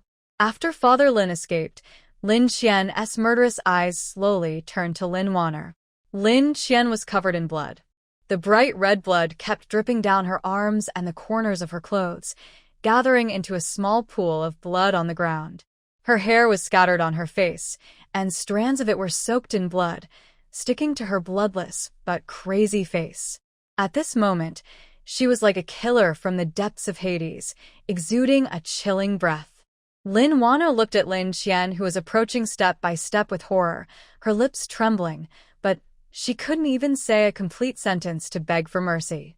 Every time Lin Qian took a step closer, she tried her best to shrink back, as if this would avoid the real killing intent. Lin Wanner, aren't you very good at pretending? Lin Qian's voice was hoarse and cold, and every word seemed to be squeezed out from between her teeth. For the past 5 years, I have been living a life worse than death in prison, but you are free and at ease, enjoying everything that belongs to me. Today, it is time for you to pay back. Sister. Sister, you. Do and kill me. I was wrong. Lin Wanner's voice trembled violently. Her eyes stared at the knife in Lin Qian's hand. Her face was as pale as paper, and the sweat mixed with the powder on her face made her look embarrassed and pitiful. Lin Qian was unmoved, and there was no warmth in her eyes. Wrong? Why didn't you feel you were wrong when you framed me 5 years ago? It's too late to admit your mistake now. He raised the knife in his hand again and stabbed Lin Wanner with an unstoppable momentum. Seeing this, Lin Yanshu yelled in horror and raised his hand to stop Lin Qian. Lin Qian, that's enough. Killing is against the law. Before he finished speaking, Lin Qian's knife had already fallen, accurately piercing his hand that wanted to stop him, and blood gushed out from between his fingers. Lin Yanshu screamed, and the sound was full of piercing pain, and his handsome face was twisted by pain. Lin Qian pulled back the knife without hesitation, still looking at Lin Wanner with cold eyes. Lin Wanner was extremely panicked, and her instinct to survive made her lose her mind. Without thinking, she pushed Lin's mother beside her out to block the knife. Mother Lin's eyes widened, her face full of disbelief. She never thought that her beloved daughter would do such a thing at the critical moment of life and death. Lin Qian's knife just pierced into Mother Lin's lower abdomen. Mother Lin looked at Lin Qian in disbelief at first, then she slowly turned around and met Lin Wanner's horrified eyes. "Mom, I didn't mean it, I really didn't mean it." Lin Wanner cried and shouted, then turned around and fled the scene without hesitation, leaving Mother Lin collapsed in a pool of blood. Tears welled up in Mother Lin's eyes. It was unclear whether the tears were caused by the pain of the knife wound or the deep hurt of Lin Wanner's behavior. Lin Qian loosened her hand holding the handle of the knife and suddenly raised her head and laughed. The laughter was sad and desolate, echoing in the ward. "You are really Lin Wanner's good father, mother, and brother. Mrs. Lin, it must be a happy feeling to be pushed out by your beloved daughter to block the knife, right?"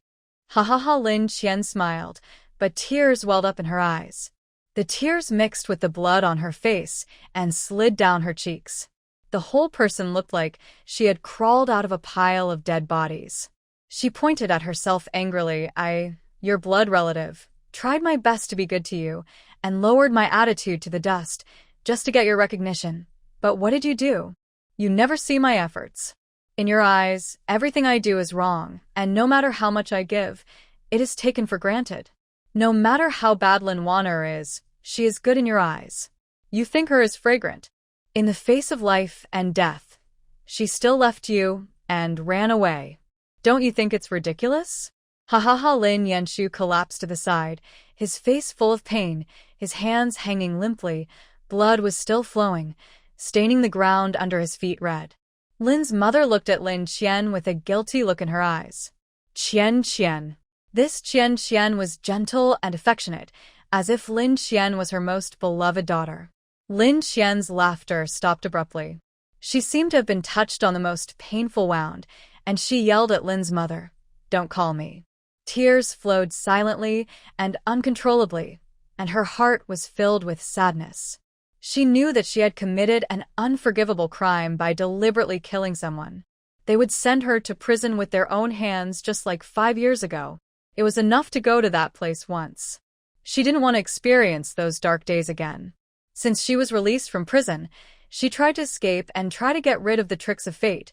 She tried to fight back and want to seek justice for herself.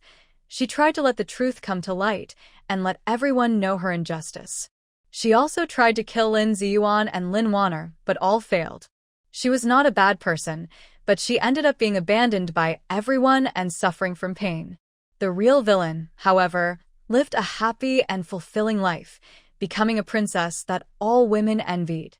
Her life was a joke. Even though it was so miserable, she still couldn't bear to kill Lin Yanshu and Lin's mother, just because these two people had given her warmth in the past. She hated herself for being so useless. She had made a mess of her life and had no attachment to this world. It would be better to die. As long as she died, there would be no more pain. All grievances and innocence would have nothing to do with her. Lin Qian retreated to the window step by step, turned over, and sat on the window without hesitation, with her feet hanging in the air. The wind outside the window blew gently, blowing her hair. As long as she jumped down, everything would be over. Mrs. Fu, Aunt Li, and Aunt Wu saw Lin Qian climb up the window. They all widened their eyes in fear. Mrs. Fu was the first to react. She shouted in a trembling voice, "Come down quickly, girl. It's dangerous up there." Aunt Li also shouted, "Child, there is no hurdle that cannot be overcome. Don't do anything stupid." Aunt Wu was already sobbing and begging, "Miss, no matter what difficulties you encounter, Aunt Wu will be with you. Can you come down?" Lin Qian looked at them, and her crazy look finally calmed down. A gentle smile suddenly appeared on her tear-stained face. She looked at Aunt Wu seriously. "Aunt Wu, the luckiest thing in my life is meeting you. If it weren't for you, I would have died in the first year after returning to the Lin family. You gave me a second life. Every time the Lin family bullied me, you protected me and took care of me. You are the only warmth I have felt in the Lin family. I have fantasized countless times that when I become successful, I will definitely repay you. I will buy a big house for Aunt Wu. I will treat Man as my own sister and support her to go to college and send her abroad for further studies." But Her voice gradually choked, but all my fantasies came to nothing. I was framed by my own parents and brother. They sent me to prison, which prevented me from going to Peking University and Tsinghua University and left me with injuries. I am already a useless person and can no longer repay you." Aunt Wu burst into tears when she thought of the harsh treatment Lin Qian had suffered in the Lin family for those 3 years. "Miss, everything will be fine." "It won't be fine." Lin Qian shook her head, her eyes full of despair. "The Lin family will not let me go. I never want to go to jail again. The people in jail beat me. I am in so much pain every day." Aunt Wu was already crying. Even Mrs. Fu and Aunt Li's eyes were red. How could such a good child be tortured like this? Mrs. Fu suppressed her indignation and comforted her softly with a loving look in her eyes. "Girl, they don't want you, but Grandma wants you. Come with Grandma, and Grandma will protect you." Lin Qian shook her head. Such a kind-hearted grandma. She couldn't let the Lin family target others because of her. Aunt Li also hurried to persuade her. "Child, difficulties are only temporary. Everything will be fine." "It won't be fine. Her legs will be lame for the rest of her life, and the kidneys she lost will never grow again. She tried her best to get into Peking University and Tsinghua University, and she will never have the chance to go to school again. Her life is ruined." She looked at Mrs. Fu. "Grandma, thank you." Then she looked at Aunt Li. She remembered Aunt Li. At the train station, it was Aunt Li who first stood up to protect her. At that time, she called her mother. Aunt Li really protected her in her arms like a mother, even if it was only for a short time, but it made her unforgettable for a lifetime. It is said that a child with a mother is a treasure, and a child without a mother is like a. But why does she live worse than it even though she has a mother? Lin Qian stared at Aunt Li seriously and called out sincerely as if she had seen her for the first time. "Mom, thank you." She would not call the word mom easily. Once she called it out, she gave her heart. 8 years ago, when she saw Lin's mother for the first time, she called her mother with moist eyes. She cherished this hard-earned mother even more. But in the end, she was just being sentimental. Her mother didn't care about her daughter. Therefore, after being released from prison, she only called Lin's mother Mrs. Lin. The word mom made Aunt Li's tears uncontrollable. Mother Lin was shocked. The voice that contained tenderness and yearning for her mother made her think for a moment that Lin Qian was calling her. She stared at Lin Qian blankly, but Lin Qian didn't even glance at her. Qian, I am your mother. Would you rather call a stranger mother than me? Do you hate me so much?" Realizing that she was really going to lose Lin Qian's love for her, Mother Lin's heart was torn with pain, which was several times more painful than being stabbed in the stomach. Lin Qian's tears were still flowing. "It's so tiring to live. I don't want to hold on any longer." Mrs. Fu was extremely anxious, and she took 2 trembling steps forward, her voice filled with unprecedented anxiety and earnestness. "Girl, don't be impulsive. If you jump down, Grandma's heart will be broken. You are still young, and you have a long life ahead of you. There are still many beautiful things in this world waiting for you to experience." Aunt Lee was also anxious and didn't know what to do. "Child, there is no need to be sad for someone who is not worthy. I will be your mother in the future, and you are my daughter. Okay? Miss, please come down." Lin Qian looked at them, with despair and relief intertwined in her eyes. "I know you are good to me, but I am really tired. This world is unfair to me. I have worked so hard for so long, but I still can't escape the fate of being hurt." Mrs. Fu gritted her teeth. "Girl, Grandma promises you that as long as you come down, Grandma will never let anyone hurt you again, and will definitely help you get justice and let those who hurt you receive the punishment they deserve." Lin Qian smiled sadly. "Justice? Where is justice in this world? I have been harmed by them like this. Even if they are punished, my life will never go back. I can't repay you for your kindness to me in this life." "I'm sorry." After saying that, she closed her eyes, leaned back, and fell out of the window like a kite with a broken string. "No." Mrs. Fu, Aunt Lee, and Aunt Wu cried out in despair. At the critical moment, Lu Chen rushed forward, hugged Lin Qian's waist tightly, and pulled her back from the window. After Lin Qian was pulled back to the ward, she had fainted. Mrs. Fu, Aunt Lee, and Aunt Wu rushed over and protected her tightly in the middle. Lu Chen's hands trembled, as if he was afraid that if he let go, the person in his arms would disappear. It was also at the moment when he hugged her that he clearly felt that she had already become skinny and almost weightless in his arms, as if she would break if she was bent slightly. Lu Chen's heart was in a knot. Thinking of her desperate words, hot tears burst out and fell on Lin Qian's face, which was covered with blood and tears. Lin Yanshu was stunned. The scene of Lin Qian's resolute death seemed to be engraved in his mind, which made him completely unresponsive. His eyes were empty and confused, as if his soul had been taken away. Lin's mother cried and crawled towards Lin Qian, calling out, "Qian, my daughter." The voice was filled with endless regret and pain. Seeing this, Wu Ma's eyes suddenly widened, and her anger was like a burning flame. She suddenly blocked in front of Lin Qian and shouted, "Mrs. Lin, don't be so sympathetic. The eldest lady ended up like this, and it was all caused by your family. You're not qualified to call her daughter. You don't deserve it. No one in your Lin family deserves it. Go away and don't touch the eldest lady."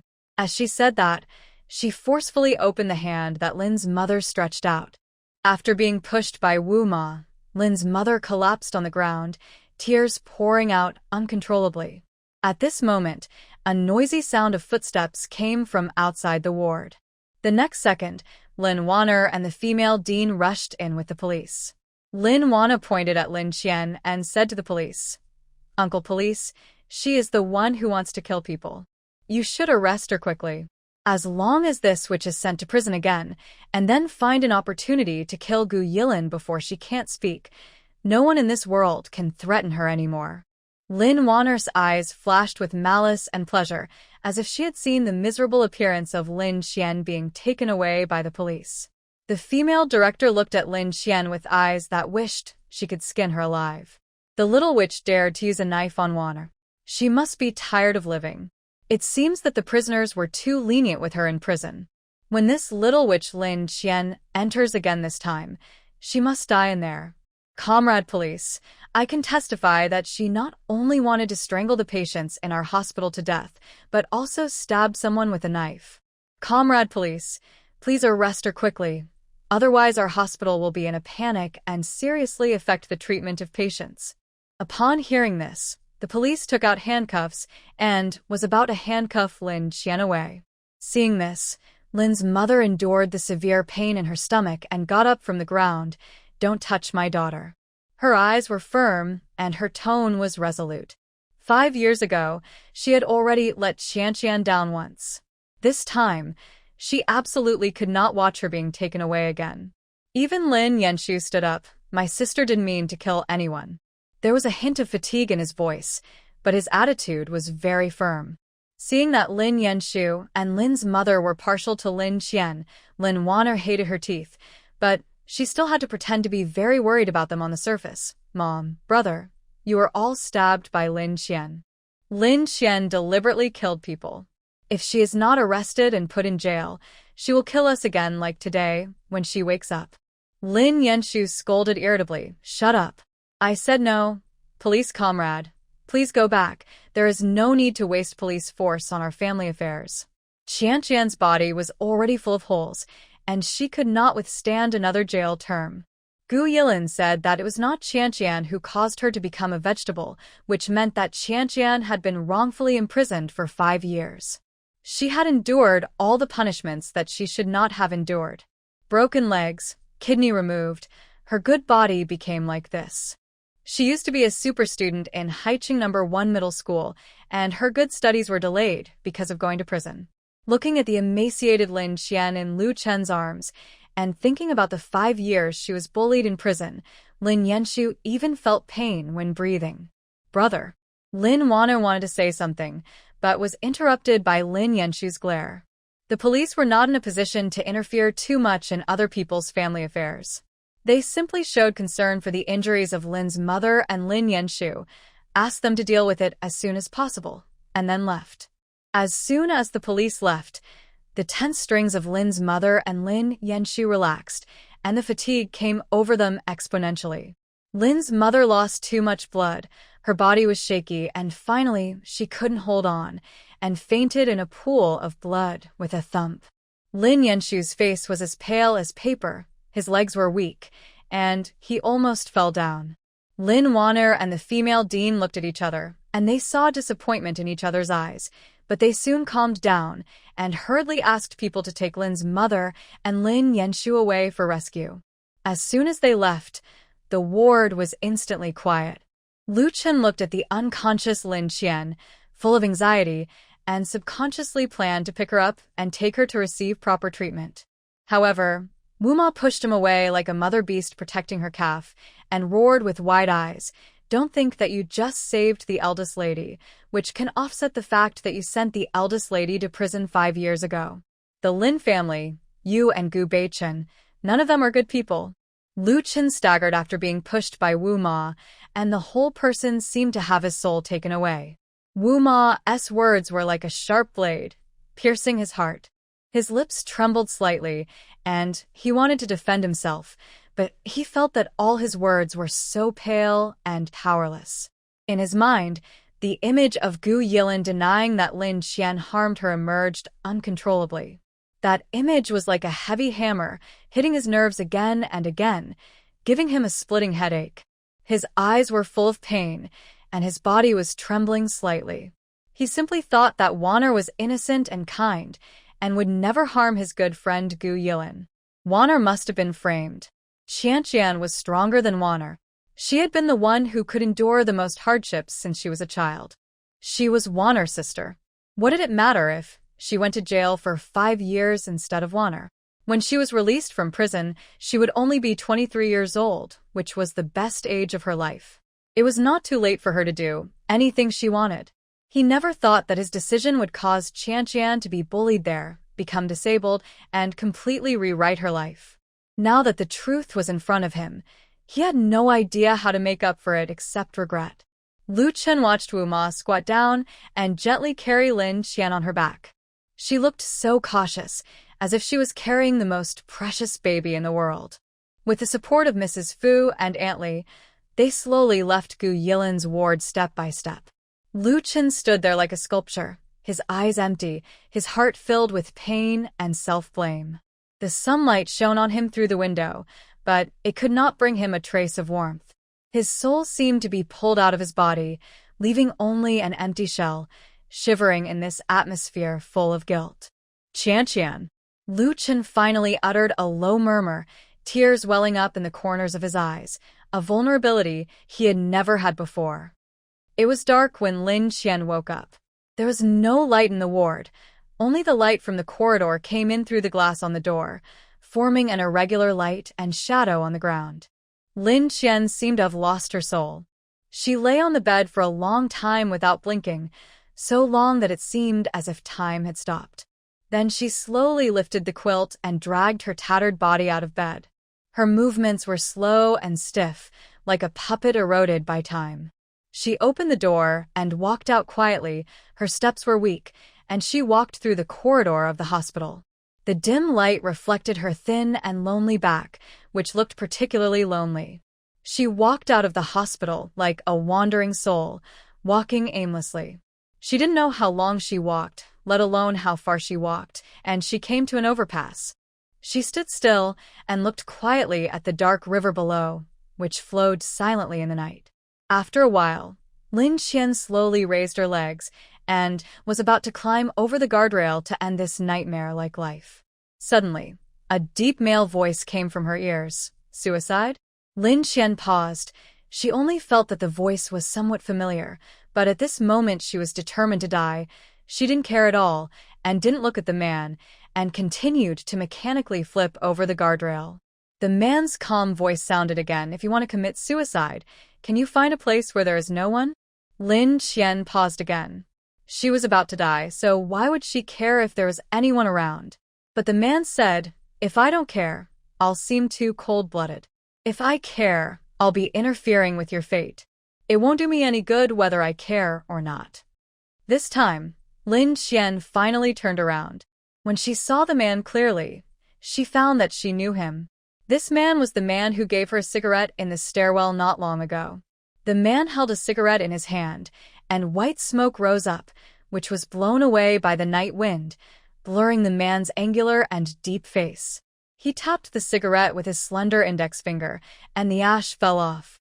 It was just a subtle movement, but it seemed so noble and elegant. Want one? Fu Shiya raised his eyebrows to signal Lin Qian. Lin Qian looked at him. Her eyes were calm, like a pool of stagnant water. After a moment, she slowly put down her legs, turned around and faced the man, her voice hoarse as if it had been sanded. Since you don't want to interfere with my fate, why do you care about me? Fu Shiya took a puff of cigarette and slowly exhaled a smoke ring, which slowly rose and dissipated in the air. His eyes fell on Lin Qian through the smoke. Life is like a play. Sometimes, if there is one more audience, the plot will be different. I want to see how the play of life will be performed if you don't die today. Lin Qian was stunned.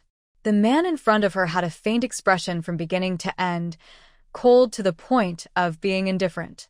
He didn't care whether others lived or died. But even such a cold man, the words that didn't seem to be persuasion, still moved Lin Qian slightly. Who would want to die if they can live? If the play of life can be performed brilliantly, who would want to mess it up? Lin Qian's eyes were sad. My play was a failure a long time ago. There's nothing to watch. Fu Shiya didn't care. That's not necessarily the case. The most exciting part is often at the end. Lin Qian was silent.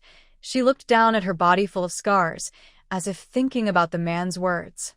After a long time, she raised her head, and there was a faint light in her eyes. Do you think I can start over? Why not? As long as you want, you can do it any time. Lin Qian felt mixed emotions, and the man's words were like a ray of light in the darkness, shining into her desperate world. At this time, a cold wind blew, and Lin Qian couldn't help shivering. Seeing this, Fu Shiya took off his black coat and handed it to Lin Qian. Put it on. Don't catch a cold. Lin Qian hesitated for a moment, but still took the coat and put it on. A faint smell of tobacco and the man's body temperature came, making her feel a long-lost warmth. Thank you. Do you really want to thank me? Huh? Lin Qian looked at him puzzled. Aren't you going to say thank you? Lin Qian was a little confused. Yes. Her eyes were wide open, like two black gemstones, filled with doubtful stars. Fu Shiya looked at her dazed look, his deep and cold phoenix eyes slightly curved. A playful look appeared in his eyes, and even his lips unconsciously raised an imperceptible arc. I heard that you can embroider? His voice was still cold, but with an irresistible temptation. Lin Qian was at a loss, wondering how he knew.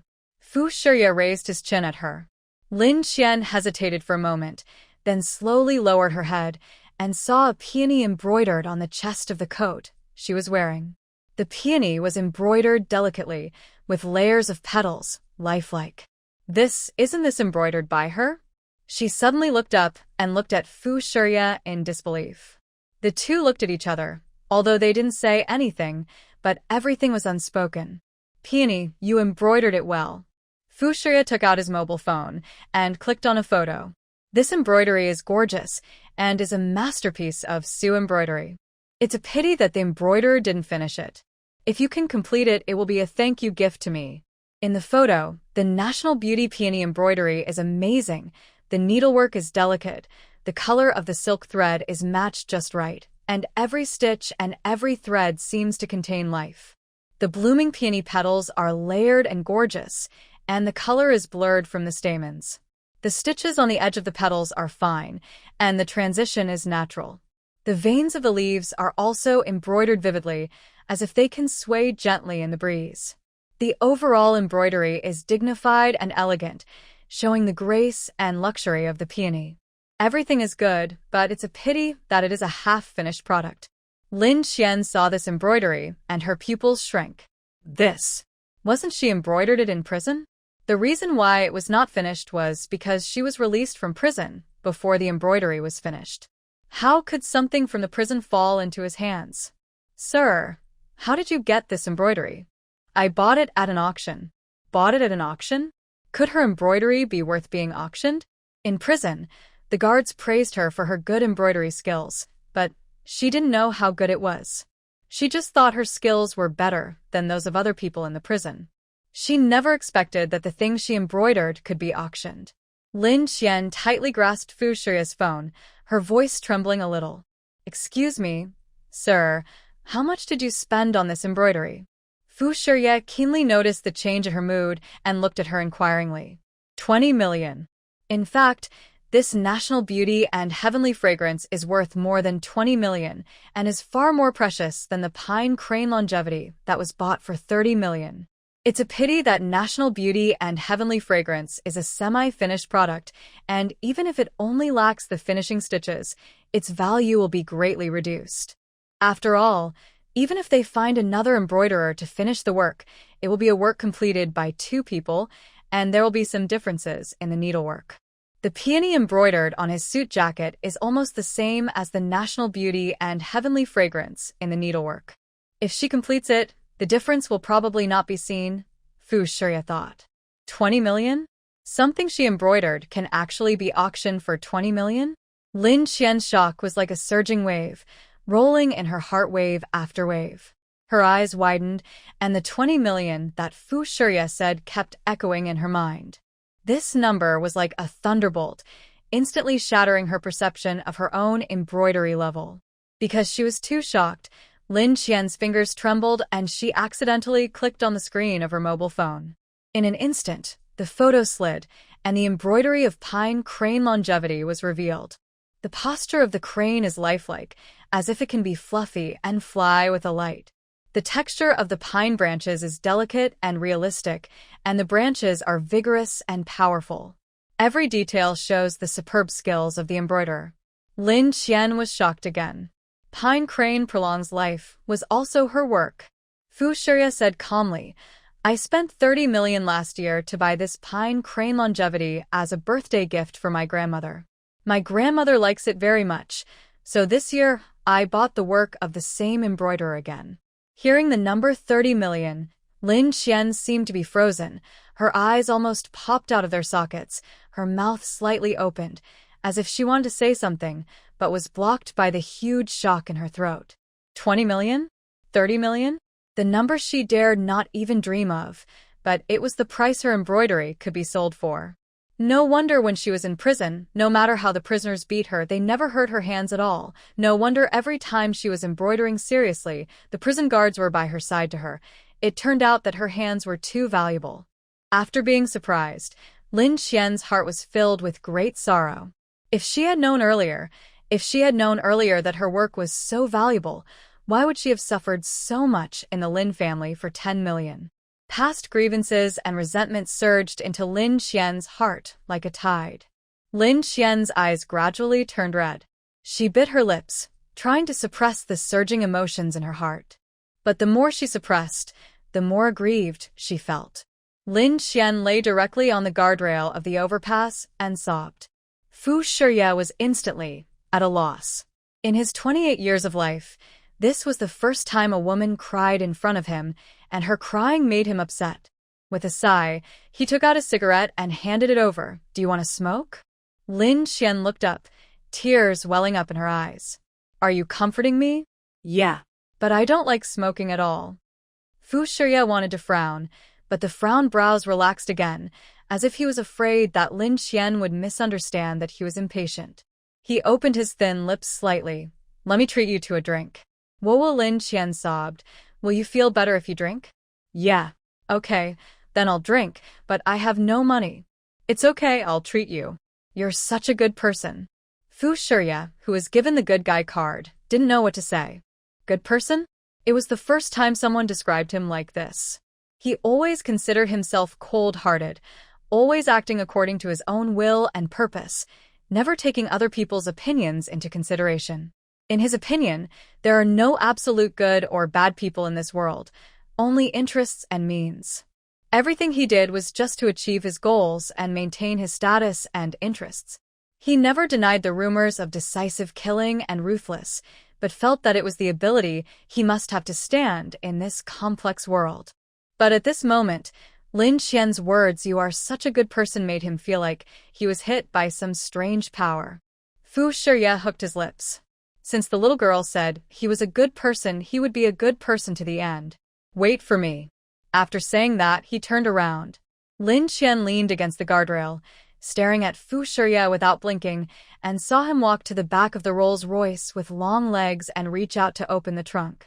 Fu Shiye's eyes fell on the 2 bottles of red wine. This wine was originally prepared for the cooperation negotiation of the East Suburbs project, but now it is used to coax the little girl.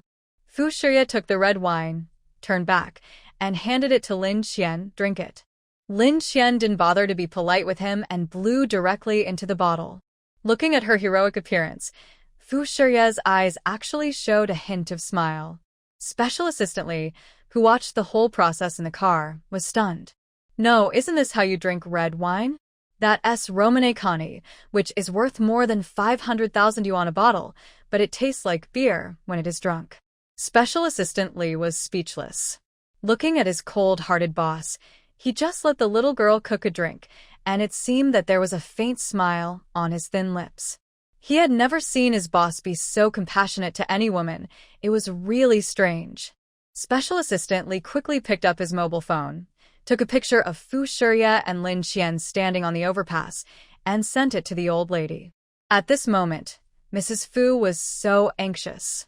Not only her, Aunt Li, Aunt Wu, Lin Yanshu, Lu Chen, and Gu Beichen were all anxious because of Lin Xian's sudden disappearance. They searched frantically for Lin Xian, fearing that she would do something stupid. But after 2 hours of searching, they still found nothing. When Mrs. Fu was at a loss, Assistant Li sent the photos he had taken. The moment she saw the photos, Mrs. Fu's heart was in suspense. She fell to the ground. But then, seeing Lin Xian holding the bottle to drown her sorrows in alcohol, her heart was clenched again. The old lady's eyes were red, and she murmured to herself, "How much pain is this child in?" The old lady has always adhered to traditional concepts and was very opposed to girls drinking, but facing Lin Xian, she was full of pity. Drink. It's good to drink too much and forget the pain temporarily. After calming down a little, the old lady hurriedly called Fu Shiye. At this moment, Lin Xian had finished a bottle. Her pale face was flushed, adding a bit of vitality to her. Her head was a little heavy, but she still picked up the second bottle. Fu Shiye was about to persuade her to drink less when the phone rang. Helplessly, he answered the phone, and the voice of Mrs. Fu immediately rang on the other side. "Shiye, is Qian with you?" "Qian?" He looked at Lin Xian and saw that Lin Xian had already drunk the second bottle.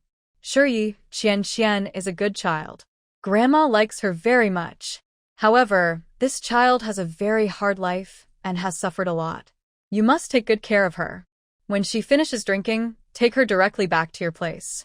Remember, Don't bully her, otherwise I will never forgive you.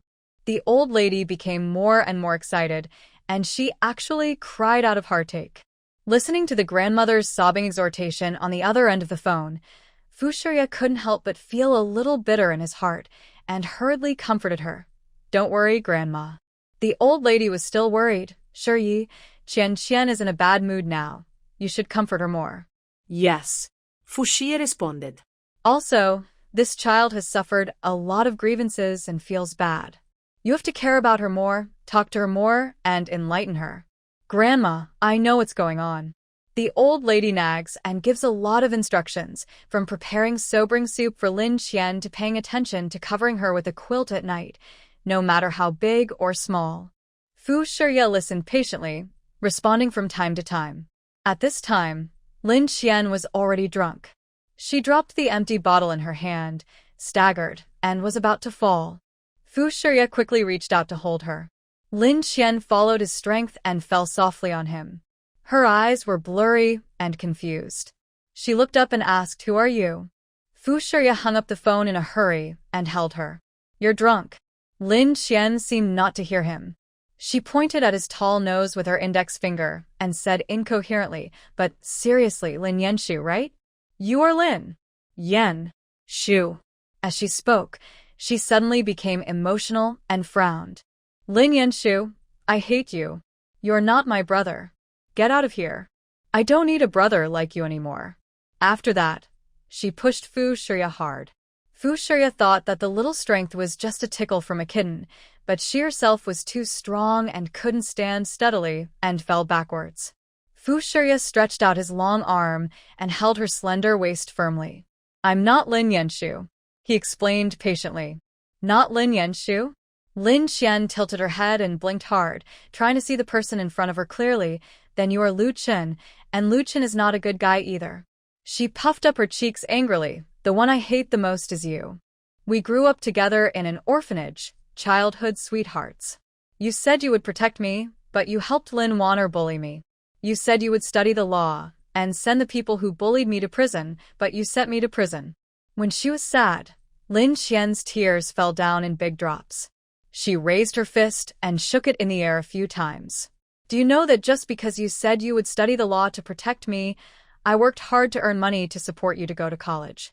Do you know that in order not to hurt your self-esteem, I have been anonymously supporting you? I have been sincere to you. Why do you let me take the blame for Lin Wanna? Whoa." The night was like water, and the moonlight sprinkled on the overpass, covering everything with a layer of silver gauze.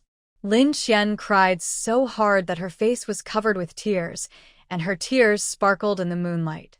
"Don't cry," Fu Shiya said softly, and it was rare for him to be so patient. "I'm going to cry."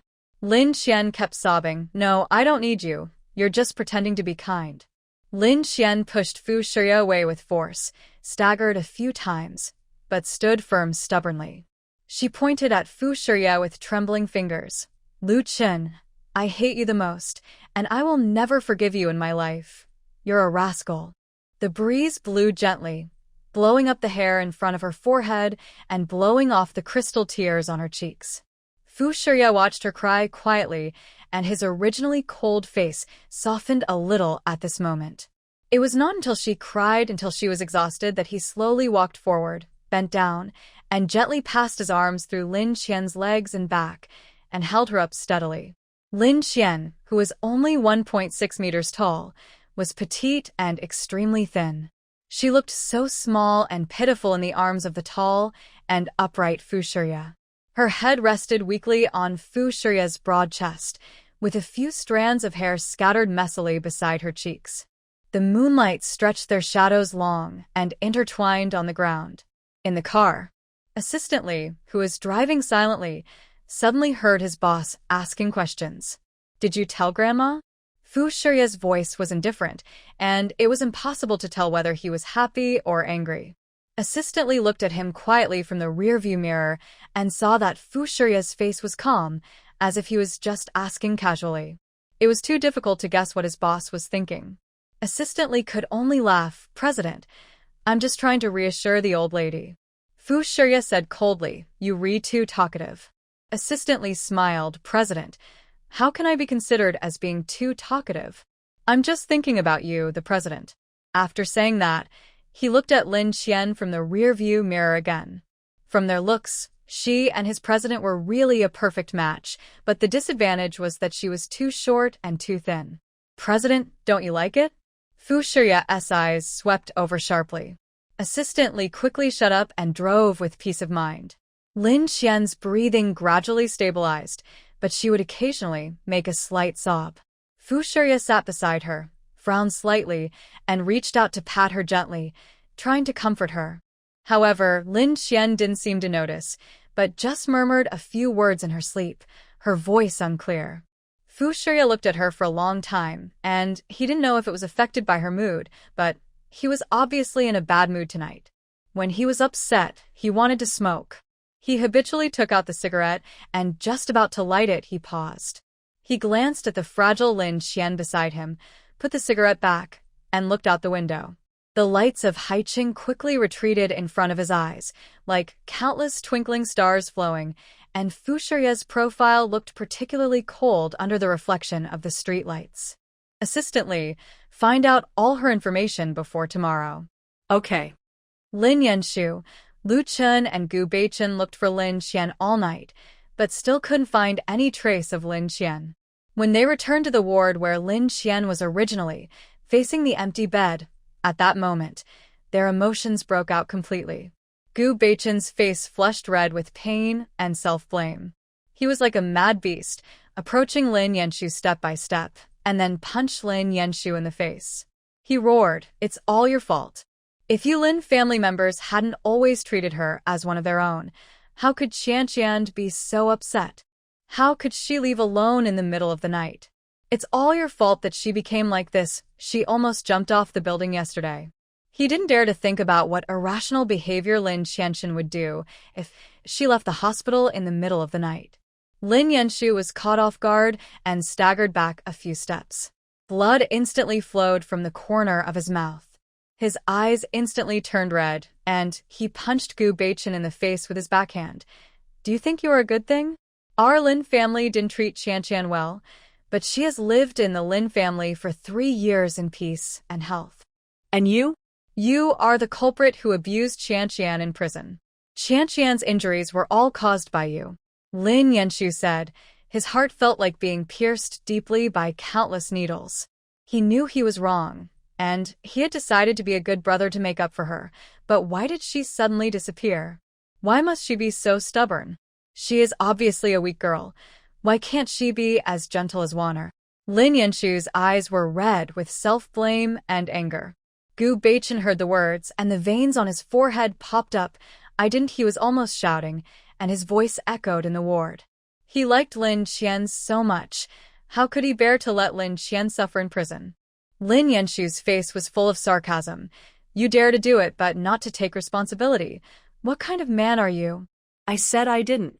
Gu Beichen punched Lin Yanshu again. Lin Yanshu was not to be outdone, and kicked Gu Beichen hard, and the two of them instantly fought each other.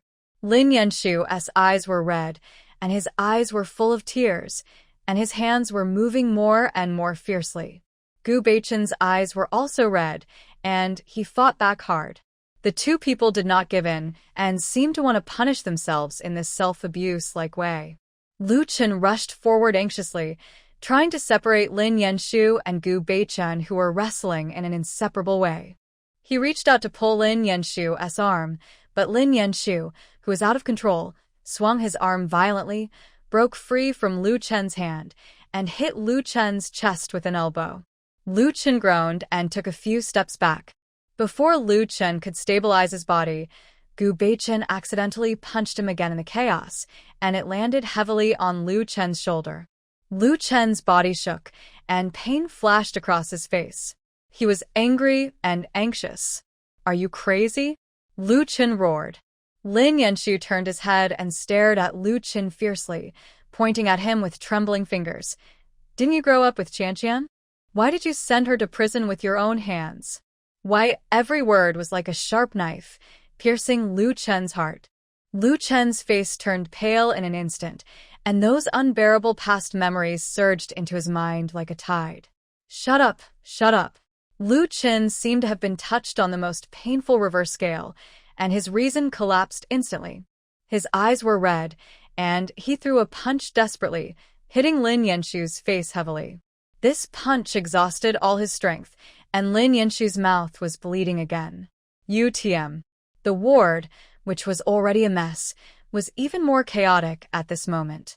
The ground was full of scattered debris. The infusion stand was tilted to the ground, and glass fragments were scattered everywhere. The three of them wrestled in this small space. Their clothes were torn and wrinkled, and their faces and bodies were covered with bruises. In this chaotic fight, no one noticed that a figure appeared at the door of the ward. Aunt Wu looked at the scene in front of her coldly and felt it was ridiculous. The eldest lady was really unlucky to meet these psychopaths. The three of them were people that the eldest lady had treated sincerely, but what they gave her in return was 5 years of imprisonment. They never look for reasons from themselves, but only shift the responsibility to others. Aunt Wu had been informed by Aunt Li that Lin Xian had been found. She came to the ward this time just to pack up the eldest lady's things and go through the discharge procedures. But she didn't expect to see the three of them going crazy. Aunt Wu turned around indifferently and didn't intend to tell them the news about Lin Xian, because they didn't deserve it.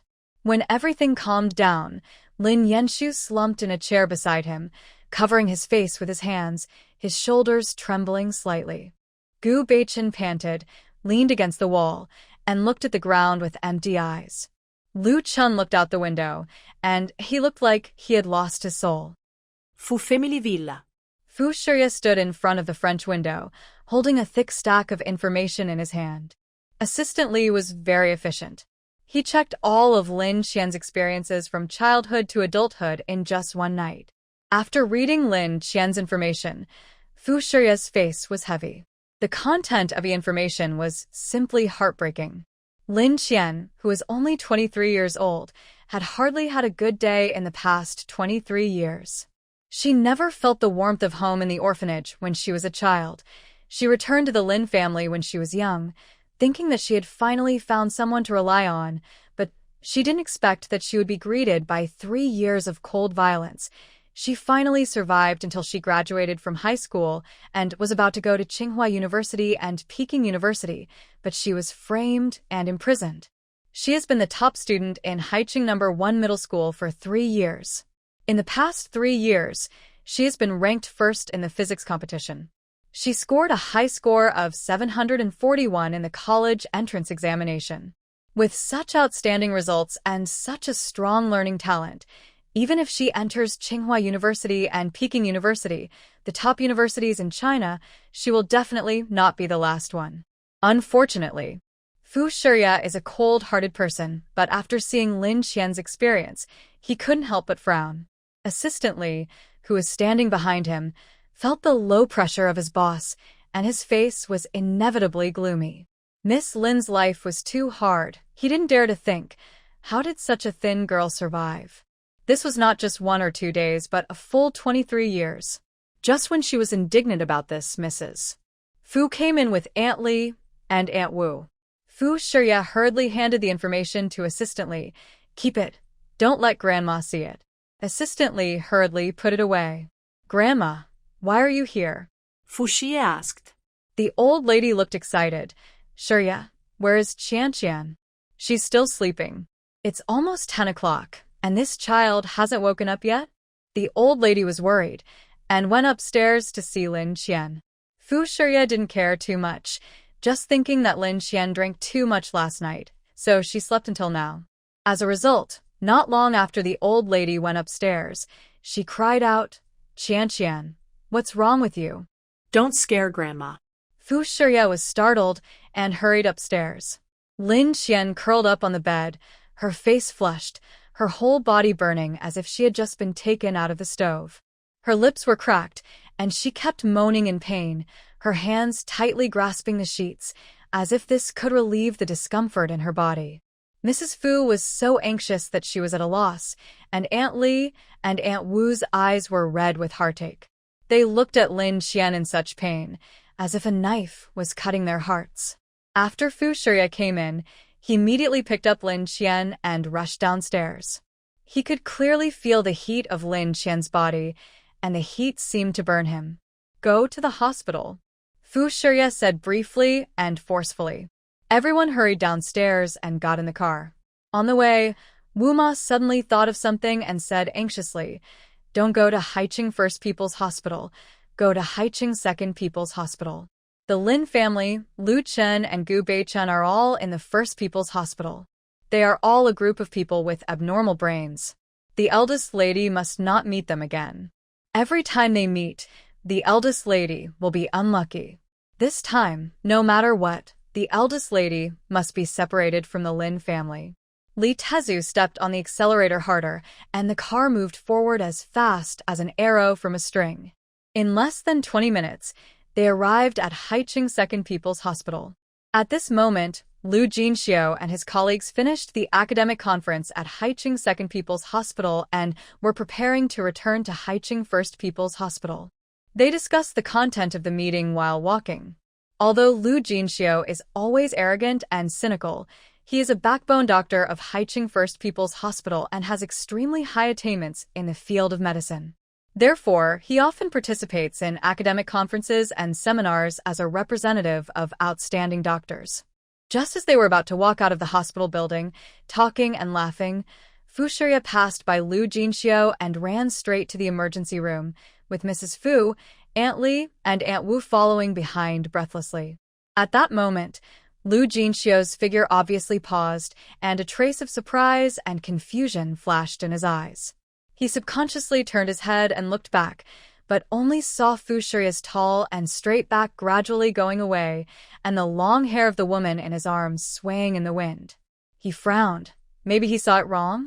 How could Lin Qian be carried to Haiqing Second People's Hospital? The Second People's Hospital is in the suburbs of Haiqing, too far from the city center, and the Lin family will only go to the First People's Hospital in the city center. He shook his head. Maybe he was too tired recently, so he saw the wrong person. He didn't care too much, turned around and continued to talk and laugh with the doctors, and the topic returned to the case discussion just now. In the emergency room, the doctors quickly examined Lin Qian. After a busy period, a doctor frowned and walked up to Fu Shiya. "Are you the patient's husband?" Fu Shiya was stunned by the doctor's question. "I don't." "Yes. He is the patient's husband. I am the patient's grandmother, doctor. How is my granddaughter-in-law?" Mrs. Fu asked anxiously. Upon hearing this, the doctor scolded her.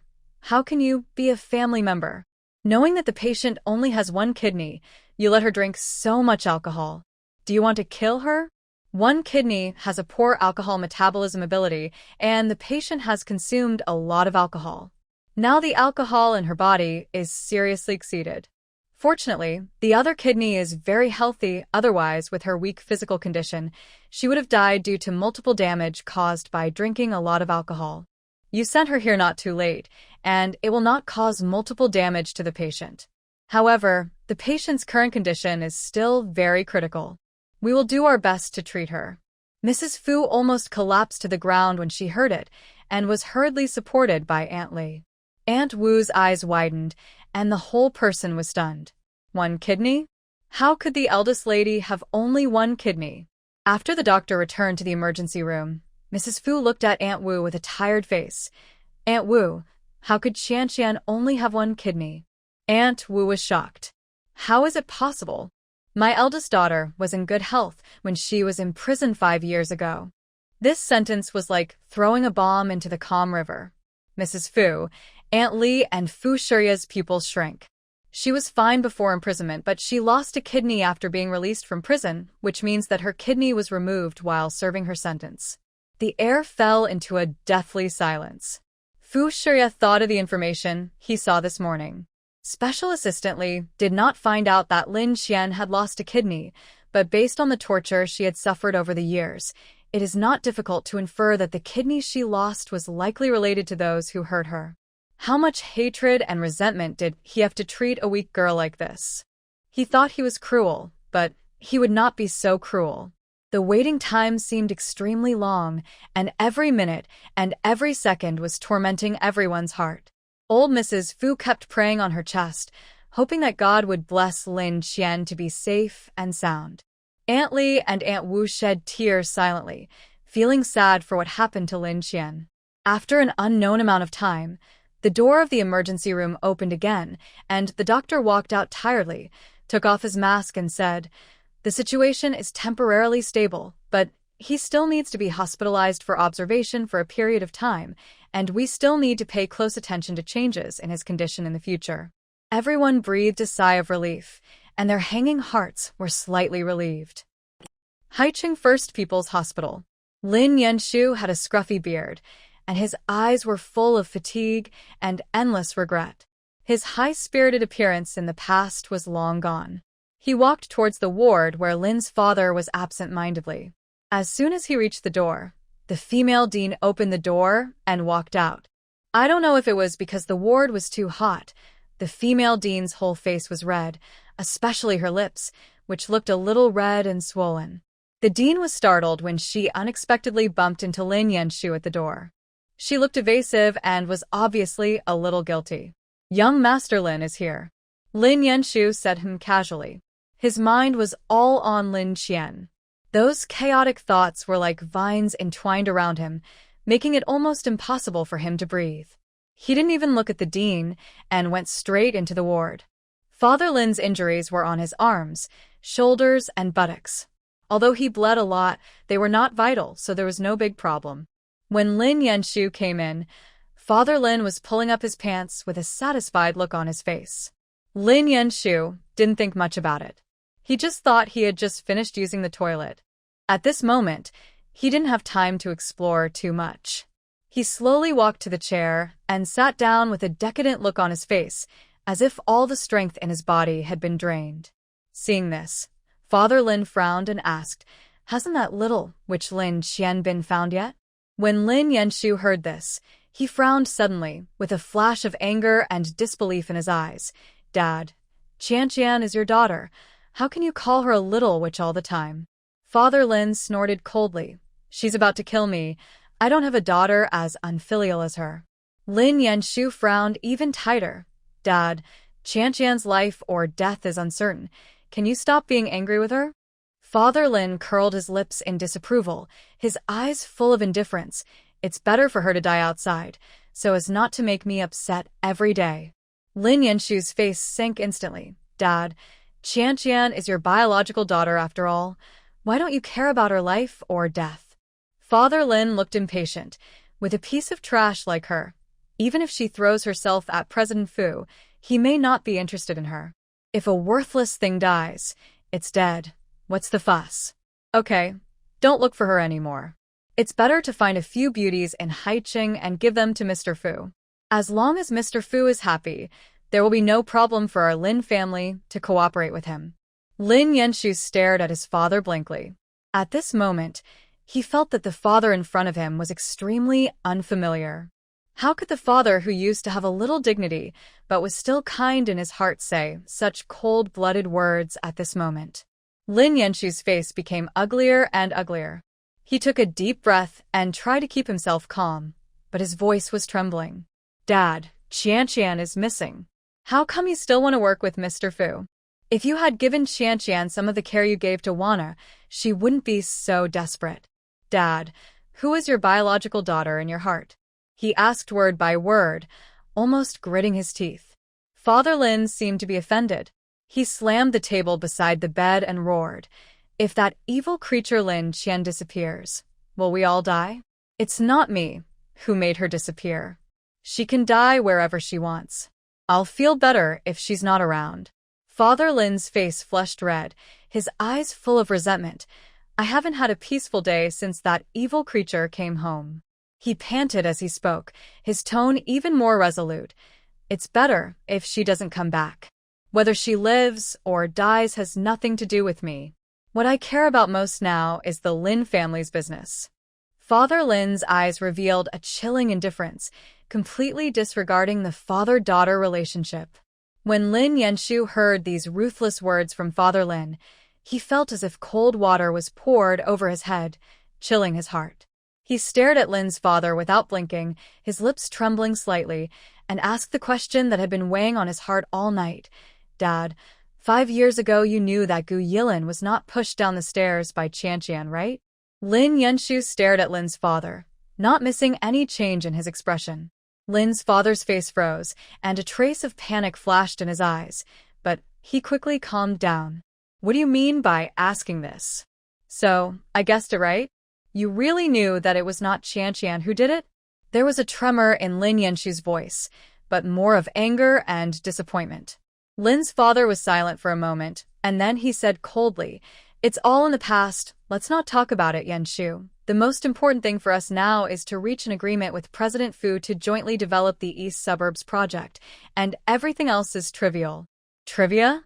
Ha ha ha! Lin Yanshu suddenly laughed wildly. His laughter was extremely sarcastic, and he laughed so hard that his tears flowed out.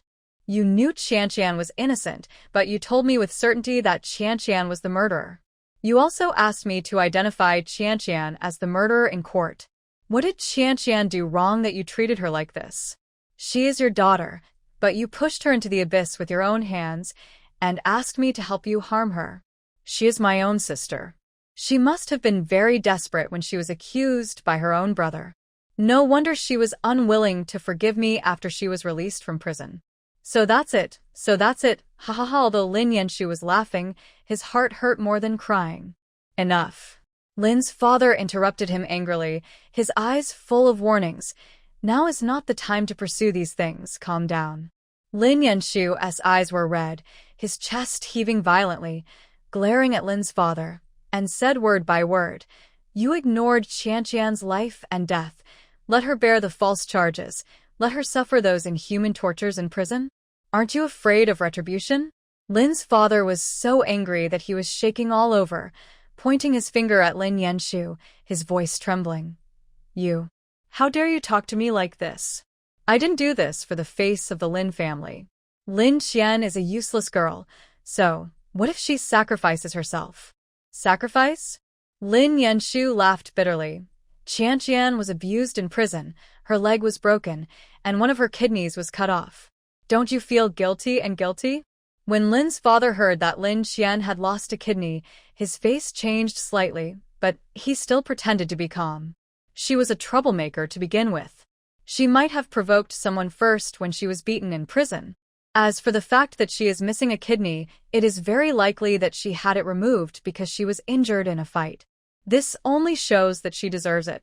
Don't make a fuss here. The most urgent task now is to solve the Lin family's business problems. Didn't I ask you to check Mr. Fu's phone number not long ago? Did you find it? If you have, call Mr. Fu and arrange a dinner. Lin Yanshu stood up slowly, his eyes full of disappointment. Dad, I always respected you and listened to you, but on this matter, I cannot agree with you, let alone do as you say. I will definitely find out the truth of the year and give Qianqian justice. After that, he turned and walked away with firm steps. Lin's father yelled behind him angrily, "Stop right there. If you dare to investigate, don't recognize me as your father anymore, and don't even think about interfering in any Lin family affairs." Lin Yanshu turned a deaf ear to him. He had only one thought in his mind. He must find Lin Qian, make up for what he owed her over the years, and clear her name. Just as Lin Yanshu was about to leave, Lin Wanner came in with a thermos bucket. With a sweet smile on her face, she said softly, "Dad, I made chicken soup for you myself." After she finished speaking, she noticed Lin Yanshu's angry face. Thinking of what happened yesterday, her heart tightened and she couldn't help feeling a little uneasy. But thinking of Lin Yanshu's protection for her, she relaxed again and smiled at him. "Brother is here too. Do you want to eat with Dad?" Lin Yanshu said nothing, with a gloomy face, and walked to Lin Wana step by step, suddenly raised his hands to grab her shoulders, his eyes full of questions. "Qianqian is missing. Are you happy?" Lin Wanner was frightened by his sudden action. Her face turned pale, and her voice was timid. "Brother, I didn't." "You dare to say you didn't?" Lin Yanshu's voice was almost squeezed out from his teeth. "Qianqian is missing, and you are the only daughter left in the Lin family. Isn't this what you want? Lin Wana seemed to have been greatly insulted and immediately burst into tears of grievance. She choked and defended, "Brother, how can you think of me like this?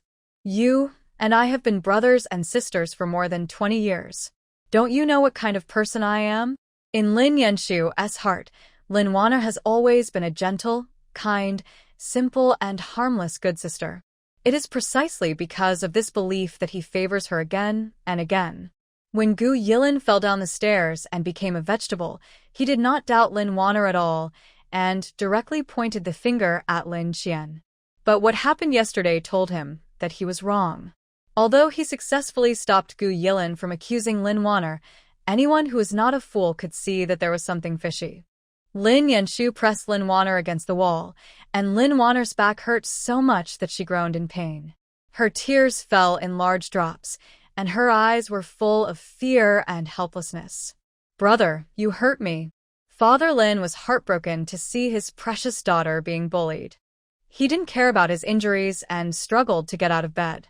Because he moved too quickly, the wounds on his body were affected. He gasped in pain, but still gritted his teeth and endured it. He slapped Lin Yanshu in the face angrily. "You rascal, let your sister go." Lin Yanshu's face tilted to one side by the slap. When Lu Jinxiu walked in, he saw the three of them arguing. He returned to the hospital and heard that Lin's father and mother were injured, so he rushed over to care about Lin's father's injury. Unexpectedly, he saw this scene as soon as he entered the door. Lu Jinxiu hurriedly pulled Lin Yanshu out of the ward and said with a reproachful tone, "Yanshu, your father is still injured.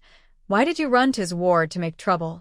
Lin Yanshu's eyes were red, and he suppressed his emotions that were about to collapse and briefly told him what happened yesterday. Then he said, "Jinxiu, Qianqian's legs are not good, and she has lost a kidney. Her body is very weak. I am worried." His voice was full of fatigue. Lu Jinxiu was startled. Lin Qian was missing? The weak woman who was held in his arms and looked very much like Lin Qian quickly flashed through his mind.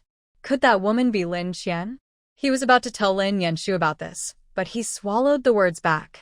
Although he had been conducting academic research during this period, he had also heard some rumors about the Lin family. In the short 2 months since Lin Qian was released from prison, she had been hospitalized several times, and each time she was seriously injured, and the news spread among doctors and nurses. Whose good person is hospitalized every other day with injuries?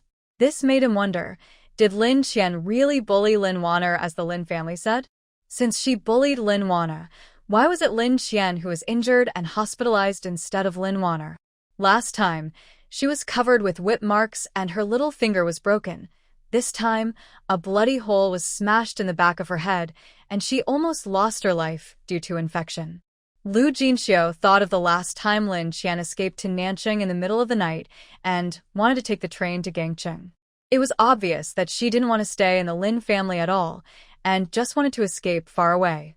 It was Lin Yanshu and him who forced her back.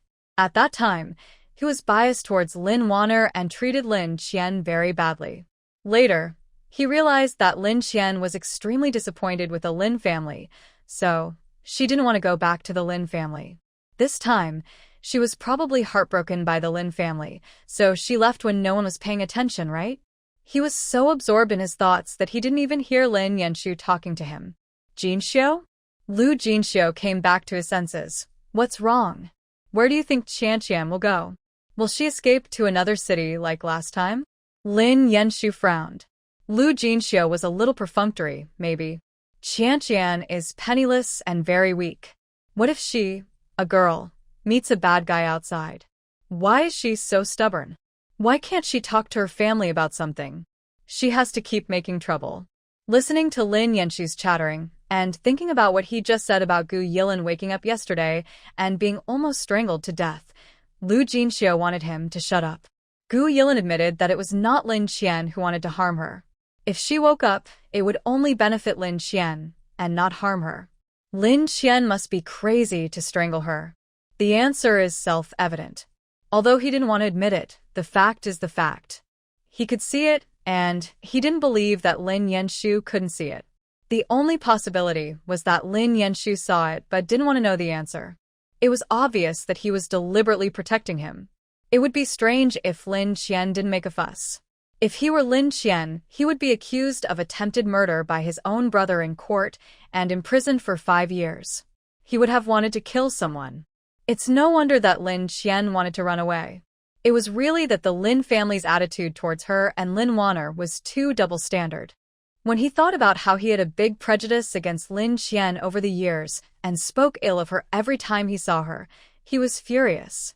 He was the dignified Lu Xiao, who had always been upright, but he was used as a gun by others and shot wherever he pointed, like a stupid bee. Through the glass on the ward door, Lu Jinxiu saw Lin's father coaxing the crying Lin Wanu with a distressed look on his face, and his face immediately darkened. Lin Ziyuan was really confused. He didn't love or protect his biological daughter who was wronged, but felt sorry for his adopted daughter. I still have work to do, so I won't continue to talk to you. After saying that, he left without looking back. Lu Jinxiu did not return to his own clinic, but turned and walked towards the monitoring room. Gu Yilin was in the VIP ward.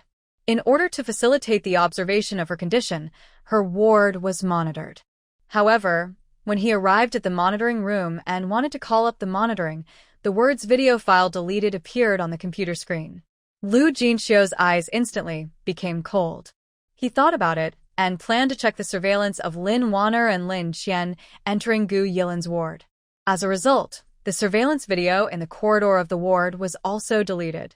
Lu Jinxiu's face became more and more gloomy, and he felt that things were not simple. The surveillance of the hospital cannot be viewed casually, even by medical staff. Not many people have the authority to view the surveillance. He has the authority because he is a key doctor of the First People's Hospital of Haicheng. Because of this, the person who can enter the monitoring room and delete the surveillance without anyone noticing must not be an ordinary medical staff who is helping the real murderer. Lin Yanshu's expression became more and more solemn. It seems that he has to ask Gu Yilin in person.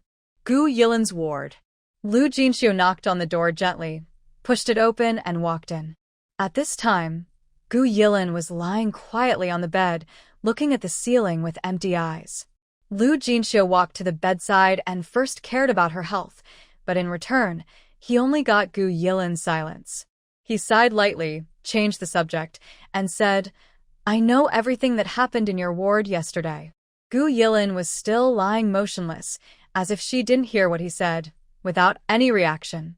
"Gu Yilin, don't you want the person who really hurt you to be brought to justice?" Want.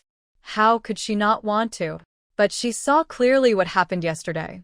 Father Lin, Mother Lin, Lin Yanshu, Lu Chen, and even her brother Gu Beichen were all intentionally biased towards Lin Wanner. She had the opportunity to identify Lin Wanner, but they stopped her again and again. Lin Wanner was so important to them. So important that they could ignore her pain and the misfortune that Lin Qian had suffered for 5 years. Lu Jinxiu had always had a good relationship with the Lin family, so he must be of the same kind. Gu Yilin ignored his questioning and just lay there quietly. Lu Jinxiu advised a lot, but Gu Yilin didn't react from beginning to end, like a puppet without emotions. This indifferent look gave Lu Jinxiu a headache. He stared at Gu Yilin in a daze and said in a deep voice, "Lin Qian is missing." When Gu Yilin heard the words "Lin Qian is missing," her originally empty eyes suddenly fluctuated, as if she was severely stung by something. Lu Jinxiu keenly captured her subtle change and was secretly happy in his heart, knowing that his words had worked. He struck while the iron was hot and said, "The Lin family, Lu Chen, and your brother are all looking for her. You should know what they will do when they find her." Thinking of the beating, scolding, and humiliation of Lin Qian by those rascals yesterday, Gu Yilin made a woohoo sound in her throat and tears slid down her cheeks. She tried desperately to speak, but could only make vague ah sounds at her throat. She was so anxious that she could only let her tears fall. Lu Jinxiu wiped her tears. "Don't cry. Everything will be fine." After Gu Yilin calmed down, Lu Jinxiu whispered, "You should also take good care of your illness. When you recover from your illness, you can help Lin Qian identify the real murderer who hurt you." After a few words of persuasion, he did not stay any longer. He wanted to go to Haiching's Second People's Hospital to take a look. When the car drove out of the garage, he saw two people from a distance. Coincidentally, he knew both of them. One was Shun Wanru, the director of their hospital, and the other was Lin Weiner's exclusive driver. He didn't remember the other's name, but only knew that his last name was Shun. When Lu Jinxiu saw Shun Wanru and the driver, he couldn't help but wonder, how did these two get together? Lu Jinxiu didn't take it too seriously. He drove out of Haiching First People's Hospital and headed for Haiching Second People's Hospital. But halfway through the journey, he seemed to suddenly think of something and stopped the car in front of the flower shop. Today was the weekend, and many people came to buy flowers. Lu Jinxiu was wearing casual clothes. He was tall, handsome, and his hair was combed meticulously. He was cynical from head to toe. The clerk in the flower shop noticed him at a glance and immediately greeted him with a smile. "Sir, are you buying flowers for someone?" Yes, he responded lazily. Since he was going to see Lin Qian, it would not be good to go empty-handed. She was so pitiful, so he bought a bouquet of flowers to make her happy. In fact, the real reason was that he always had a bad face for her before, so today he took the opportunity to visit her in the hospital and gave her a bouquet of flowers to apologize to his past self. But he was a young master, and he certainly couldn't say the words of apology. The clerk asked again, "Sir, are you sending flowers to a man or a woman?" "A woman," Lu Jinxiu answered casually. The clerk glanced at Lu Jinxiu. It seemed that this was a young master. Buying flowers for a girl must be to pursue her and please her. She smiled even more. "Sir, leave it to us. We guarantee that you will be satisfied." Lu Jinxiu didn't say anything. Anyway, he didn't know much about sending flowers. It would be right to leave it to the flower shop. He just had to wait to get the flowers. Thinking of this, he stood at the door of the flower shop and smoked. The unruly Lu Deshao, with his handsome appearance and cynical temperament, successfully attracted the attention of passers-by. Especially girls, they frequently looked at him sideways. Some people were eager to try and wanted to go up and ask for WeChat. After a long time, a young and beautiful girl finally mustered up the courage, took out her mobile phone, and walked towards Lu Jinxiu step by step. Just as the girl was about to walk in front of Lu Jinxiu, the clerk suddenly came out. "Sir, the flowers you requested are ready." 99 gorgeous red roses were handed to Lu Jinxiu. Lu Jinxiu, even though he didn't know much about flowers, he knew what red roses represented. Red roses were obviously inappropriate to give to Lin Qian, a patient. He didn't want to accept them, but there were so many people around him watching. He was young Master Lu and a key doctor at the First People's Hospital of Haiching, and he couldn't do such a humiliating thing as returning the goods. Anyway, Lin Qian had no interest in romance, so she probably wouldn't understand what it meant to give her red roses. Thinking of this, Lu Jinxiu silently took the flowers. The clerk winked at him. "Come on, I'm rooting for you." Lu Jinxiu. Looking at the girl who ran over to ask for Lu Jinxiu's WeChat, she saw such a big bouquet of red roses and instantly realized that she had a girlfriend and ran away with a red face and embarrassment. Lu Jinxiu casually took out the banknotes and handed them to the clerk, not even bothering to ask for change. The clerk took the money and smiled. "Sir, take care." Lu Jinxiu returned to the car with the flowers and placed them on the passenger seat. He started the car and continued to drive towards the direction of Haiching Second People's Hospital. On the way, he couldn't help but take a look at the bouquet of flowers, imagining Lin Qian's grateful look when she saw such a big bouquet of flowers and her lips slightly raised. Haiching Second People's Hospital. Although Lu Jinxiu is not working here, he often comes here to discuss academic issues, and he is handsome, so the medical staff here know him. Seeing him holding such a big bouquet of bright red roses, they all looked at him with gossipy faces, their eyes full of ambiguity and curiosity. "Dr. Lu, are you going to see a patient?" a nurse asked teasingly. Lu Jinxiu smiled slightly. "Yes, a patient. A very sick person." He came to the nurse station and asked casually, "Excuse me, is there someone named Lin Qian living here?" The nurse was stunned for a moment, then nodded. "Oh, Lin Qian. She is in Ward 12 on the 3rd floor. It's no wonder that the nurse was impressed by Lin Qian because Lin Qian's husband was too handsome, even more handsome than Dr. Liu. But, Dr. Liu, isn't it not good for you to go to see someone else's wife with such a big bouquet of red roses? Lu Jinxiu didn't care about the strange looks of others, thanked him, and strode into the ward where Lin Qian was. I thought I would see Lin Qian lying sickly on the bed, but the ward was empty. No one was there. Lu Jinxiu's heart sank suddenly. Could it be that Lin Qian had left? While he was wondering, he heard the sound of flushing in the bathroom. The next second, Lin Qian, wearing a hospital gown, walked out from inside. When she saw Lu Jinxiu without warning, her mind went blank for a moment. When she reacted, her already pale face turned even more bloodless. How could Lu Jinxiu find this place? Doesn't that mean the Lin family also knows that she is here? Lin Qian felt cold all over, and she turned around and ran without thinking. Seeing her running, Lu Jinxiu threw the roses in his arms on the bed, caught up with Lin Qian in 2 or 3 steps, grabbed her wrist, and pulled her back forcefully. Why are you running? Do you think I can eat you? Lin Qian's eyes widened in horror, and she struggled desperately. But she couldn't get away. Her eyes were full of fear. What do you want to do? Did the Lin family ask you to come? Whenever she thought about being caught, and that family framing her without asking any questions, her body couldn't stop shaking. Lu Jinxiu was a little helpless. He let go of Lin Qian's wrist. I just came to see you. Don't think so badly of me. See me?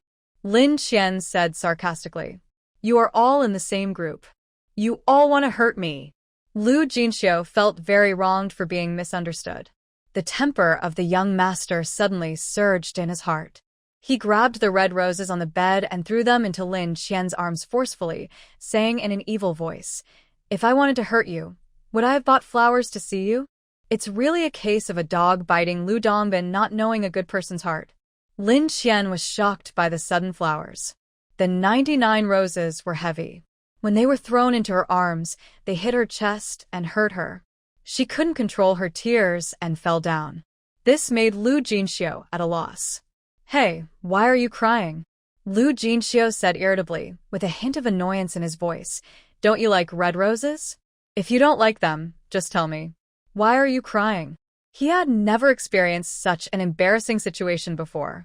It was the first time he gave someone flowers, and he was actually crying because he didn't like them. Don't cry. It's so annoying. Tell me what you like, and I'll buy it for you. Aw, he really owed her. He was not afraid of Lin Qian's cold words to him, but he was afraid of her pitiful look of being bullied by him. Lu Jinxiu was not forgiving in his words, but he reached out to take the red roses in Lin Qian's arms and threw them into the trash can.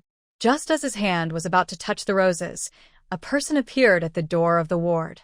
It seems that I came at the wrong time. Lu Jinxiu paused and turned to look at the person at the door. The person who came was tall and straight, with a well-cut high-end suit that made him look noble and extraordinary. His face was cold and hard, his features were deep and three-dimensional, and he wore a pair of gold-rimmed glasses on his high nose. His deep eyes examined the 2 people in the ward through the lenses. He exuded a strong aura, which made people feel oppressed for no reason. Who are you? Fu Shiye did not answer immediately. His eyes moved away from Lu Jinxiu and fell on Lin Qian. When he saw Lin Qian holding a large bouquet of red roses with tears in her eyes, he narrowed his eyes. Receiving a bouquet of flowers, you are so moved? Fu Shiye walked into the ward and came straight to Lin Qian. He gently took the red rose from her arms and placed it on the table beside her. Are you hungry? Grandma made it by herself. Try it. He put the thermos in his hand on the dining table. Lu Jinxiu, who was completely ignored, was upset. Who is this person? So awesome.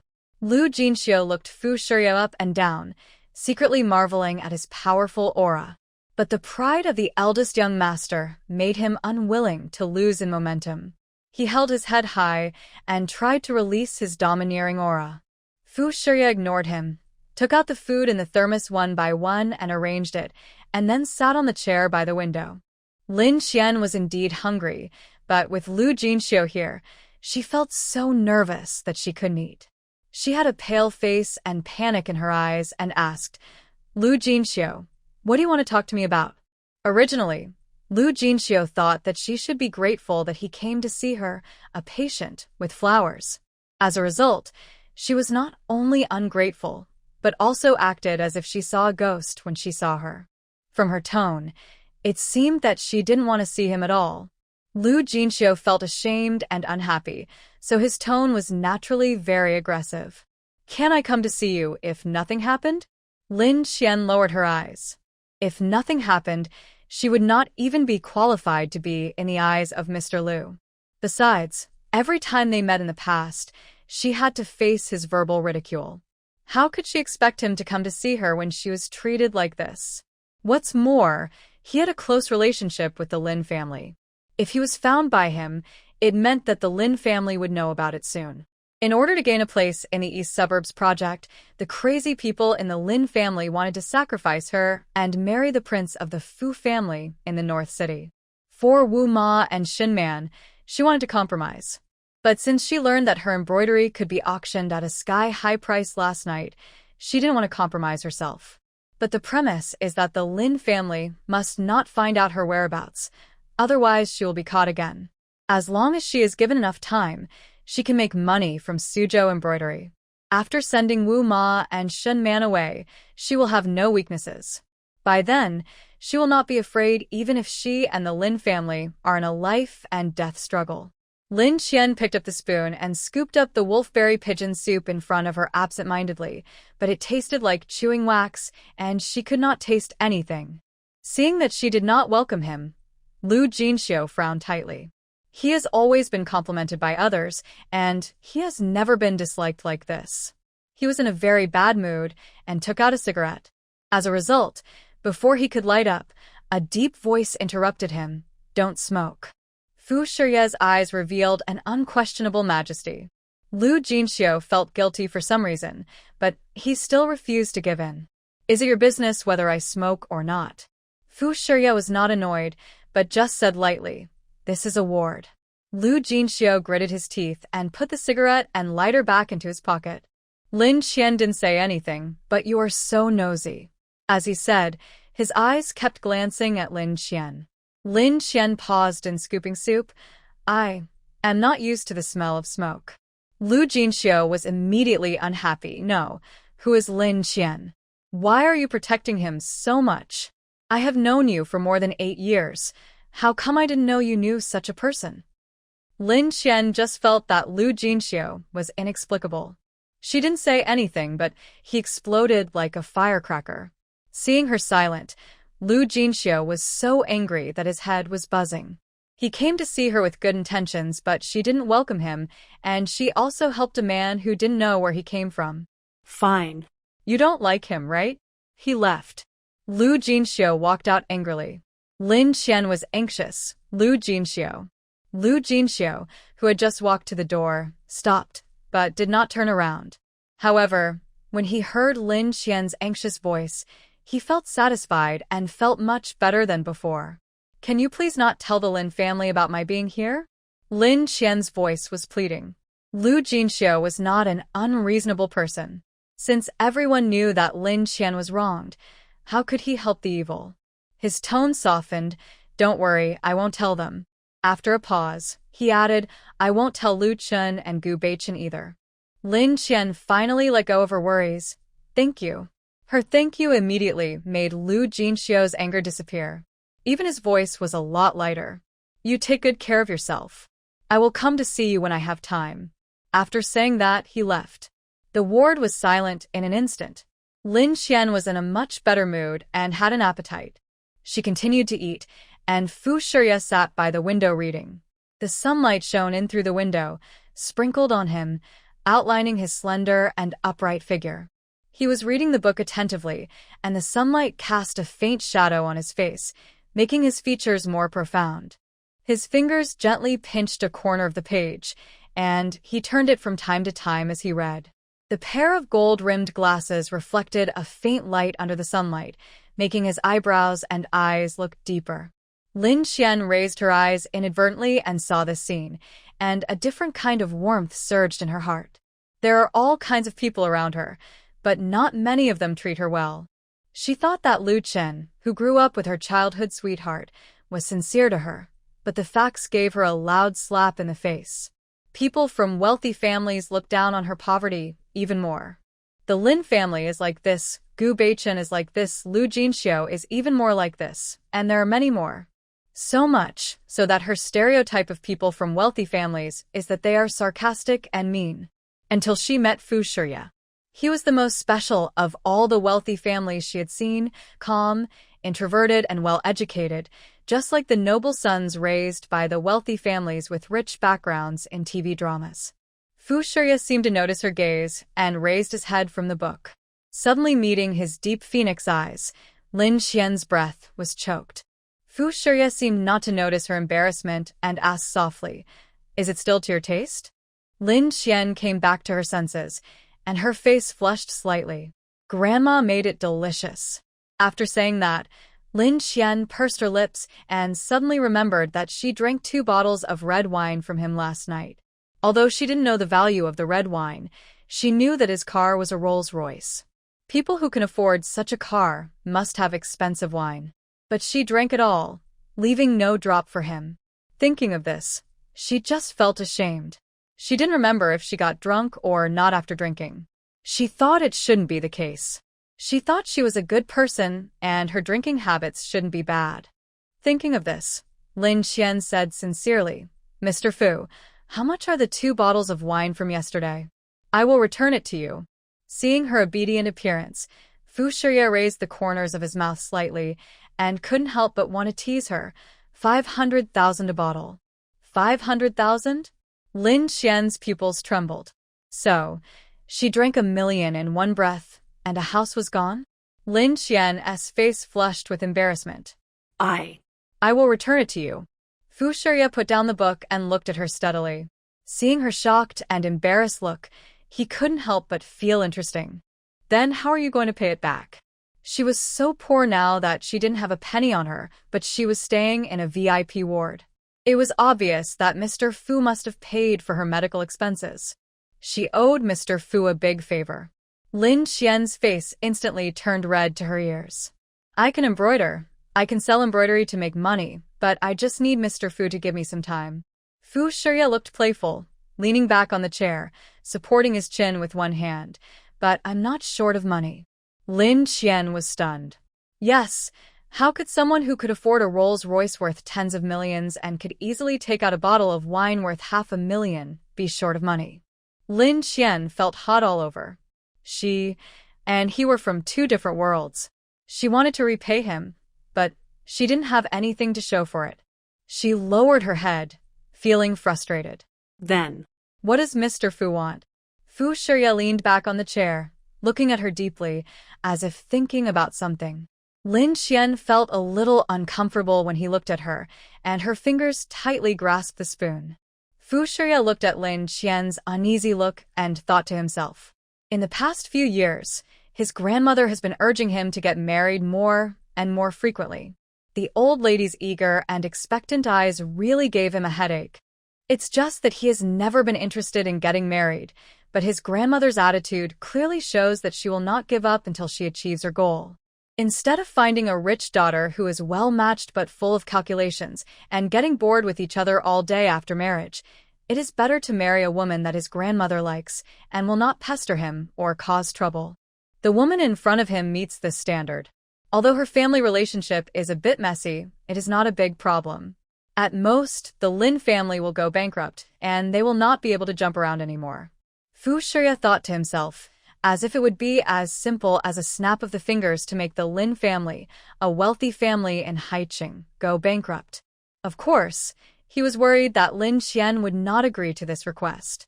He knew Lin Xian's character to some extent. She was kind and had a strong self-esteem. She would never easily accept such conditions just because of his help. It seems that this matter cannot be rushed, and it must be planned slowly and step by step.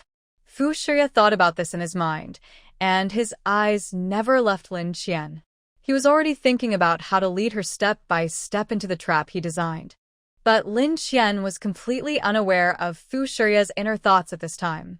She only felt that Fu Shirya's gaze stayed on her for too long, and the strong sense of oppression made her a little breathless, as if she was being targeted like a prey. She resisted the strong sense of oppression and told herself that she was overthinking. Mr. Fu is handsome and rich. He has seen all kinds of women. It is impossible for him to pay attention to a sickly woman like herself. She raised her head and forced a smile. Mr. Fu, I will try my best to repay your money and favors, don't worry.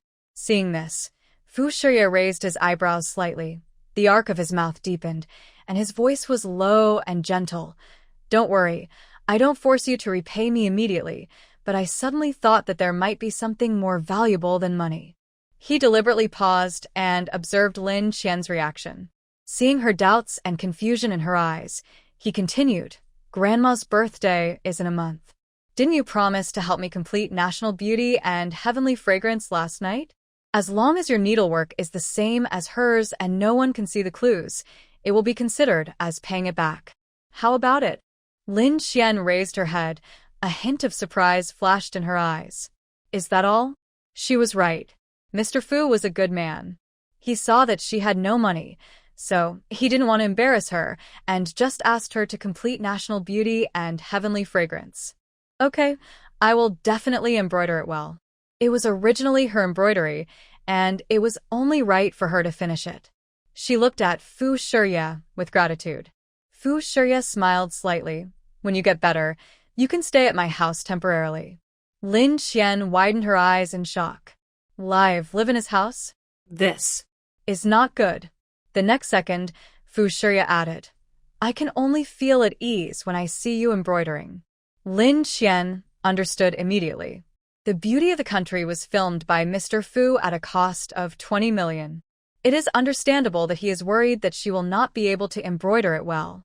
Lin Qian smiled with curved eyebrows. Okay. Fu Shirya looked at her with a deeper look, and the smile on his lips became deeper. The little girl is so easy to deceive. Lin Qian's face flushed slightly, and she quickly lowered her head to continue eating. Fu Shirya also continued to read. Lin Qian occasionally raised her eyes to look at his focused profile, and an inexplicable sense of security surged in her heart. Special Assistant Lee stood outside the ward.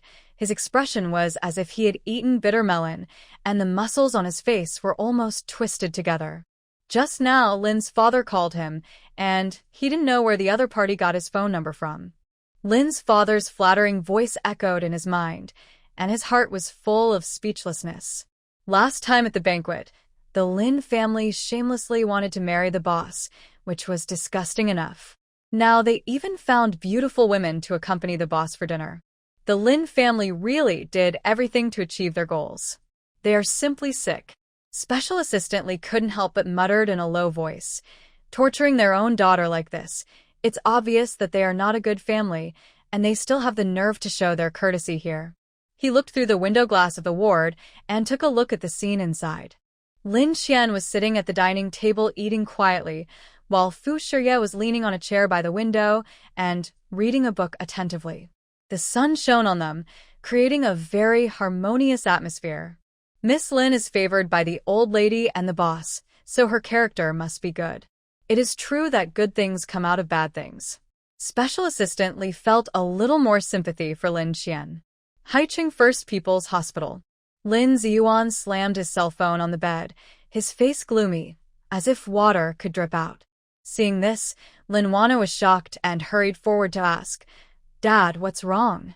Doesn't Mr. Fu still agree? Father Lin gritted his teeth and said viciously, That guy surnamed Fu is really stubborn. Last time he wanted that little witch Lin Qian to marry him. He refused. This time he invited him to dinner and found a few beauties to accompany him, but he was rejected again. Father Lin's chest was heaving violently, and he was obviously very angry. After hearing this, Lin Wana couldn't help but frown and said with a strange look on her face, Isn't it rumored that the man surnamed Fu loves to play with women and plays with them in a very fancy way? Why did he refuse repeatedly? Who knows? The more Lin's father thought about it, the angrier he became. He slammed his fist on the table, and everything on the table trembled. If he couldn't get the East Suburbs project, there would be no place for the Lin family in Haicheng in the future. How could he not be anxious? Lin Wanner's eyes rolled around, and suddenly she thought of something, and her pupils shrank suddenly. Dad, do you think it's possible that the rumors are wrong? In fact, the prince of the Fu family is not interested in women. Lin Ziyuan frowned and pondered for a moment. No matter whether he likes women or not, we must participate in this East Suburbs project. Since he is not interested in these, let's change our thinking. Lin Wanner thought for a while and said, Dad, I heard that the old lady of the Fu family has a birthday next month. Why don't we prepare a generous gift and visit her in person? Maybe we can take this opportunity to get in touch with the Fu family. After hearing what Lin Wanner said, Lin Zana's eyes lit up. Wanner, you are still quick-witted. This method is feasible. As long as we can please Mrs. Fu, there is no need to worry that Fu Shiye will not agree. Lin Wanner smiled proudly. However, we have to think carefully about what gift to give, and we must give it to the old lady's heart. Father Lin nodded, but soon frowned again. The Fu family is the most aristocratic family in North City. They have seen all kinds of good things. It is not easy to give something that Mrs. Fu will like. What's more, on the day of Mrs. Fu's birthday banquet, there will definitely be many people from wealthy families attending. Every gift given is not only rare in the world, but also priceless. It is not easy for us to attract Mrs. Fu's attention with the things we give. This is indeed a difficult problem, but Lin Wanner smiled and said, as long as we cater to her preferences, there is no need to worry that she will not like it. At this point, Lin Wanner's eyes flashed and she said, Dad, I want to go to North City. Father Lin understood what she meant at once. Do you want to go to Beijing in person to find out what Mrs. Fu likes? Lin Wanner nodded. No matter what, our Lin family must get a share of the East Suburbs project. As long as this is done, you will have a firm foothold in the company, and the people on the board will be more convinced of you. Then let the people on the board put pressure on my mother, and maybe we can get all the remaining shares in her hands. By then, the entire Lin group will belong to us father and daughter. Lin's father nodded, without hesitation. It's good for you to go to Beijing and avoid the limelight. I think Gu Beichun is afraid that he has doubts about you. Lin Wanner thought so too. It seems that Gu Beichun stopped Gu Yilin from identifying her for her own good, but it's not true. Gu Beichun has never liked her, and he has always had that which Lin Qian in his heart. He is afraid that after hearing the truth, he will not have the face to face Lin Qian. Once it is proved that Lin Qian is not the murderer who hurt Gu Yilin, all his harm to Lin Qian will become a complete joke, and there will be no possibility for him and Lin Qian. She insisted on going to North City. In fact, there was another reason. That is, she wanted to see with her own eyes whether the prince of the Fu family was as rumored.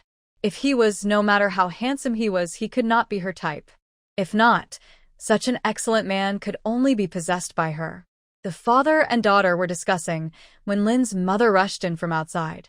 Lin's mother's face was pale, her eyes were full of anxiety and worry, and she loudly questioned Lin's father.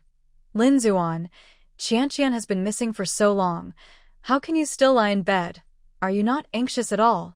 Lin's father was immersed in his plan with Lin Wanner and was interrupted by Lin's mother's sudden questioning. His face instantly became a little ugly, and he waved his hand impatiently, with a very cold tone. Since that little witch wants to leave, let her go. Our Lin family will not be more or less with her.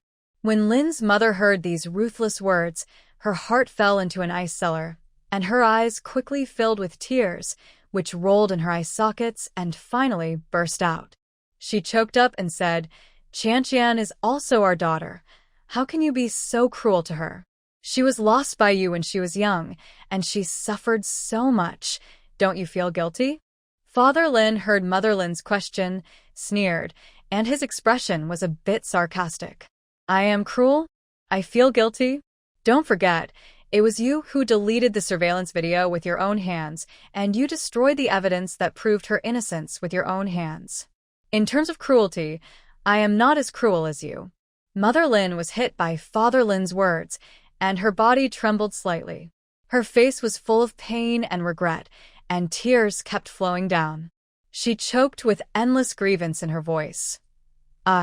It's not for Warner. Warner is young, and it was unintentional. I just don't want her to bear such a serious crime at such a young age. You blame me now.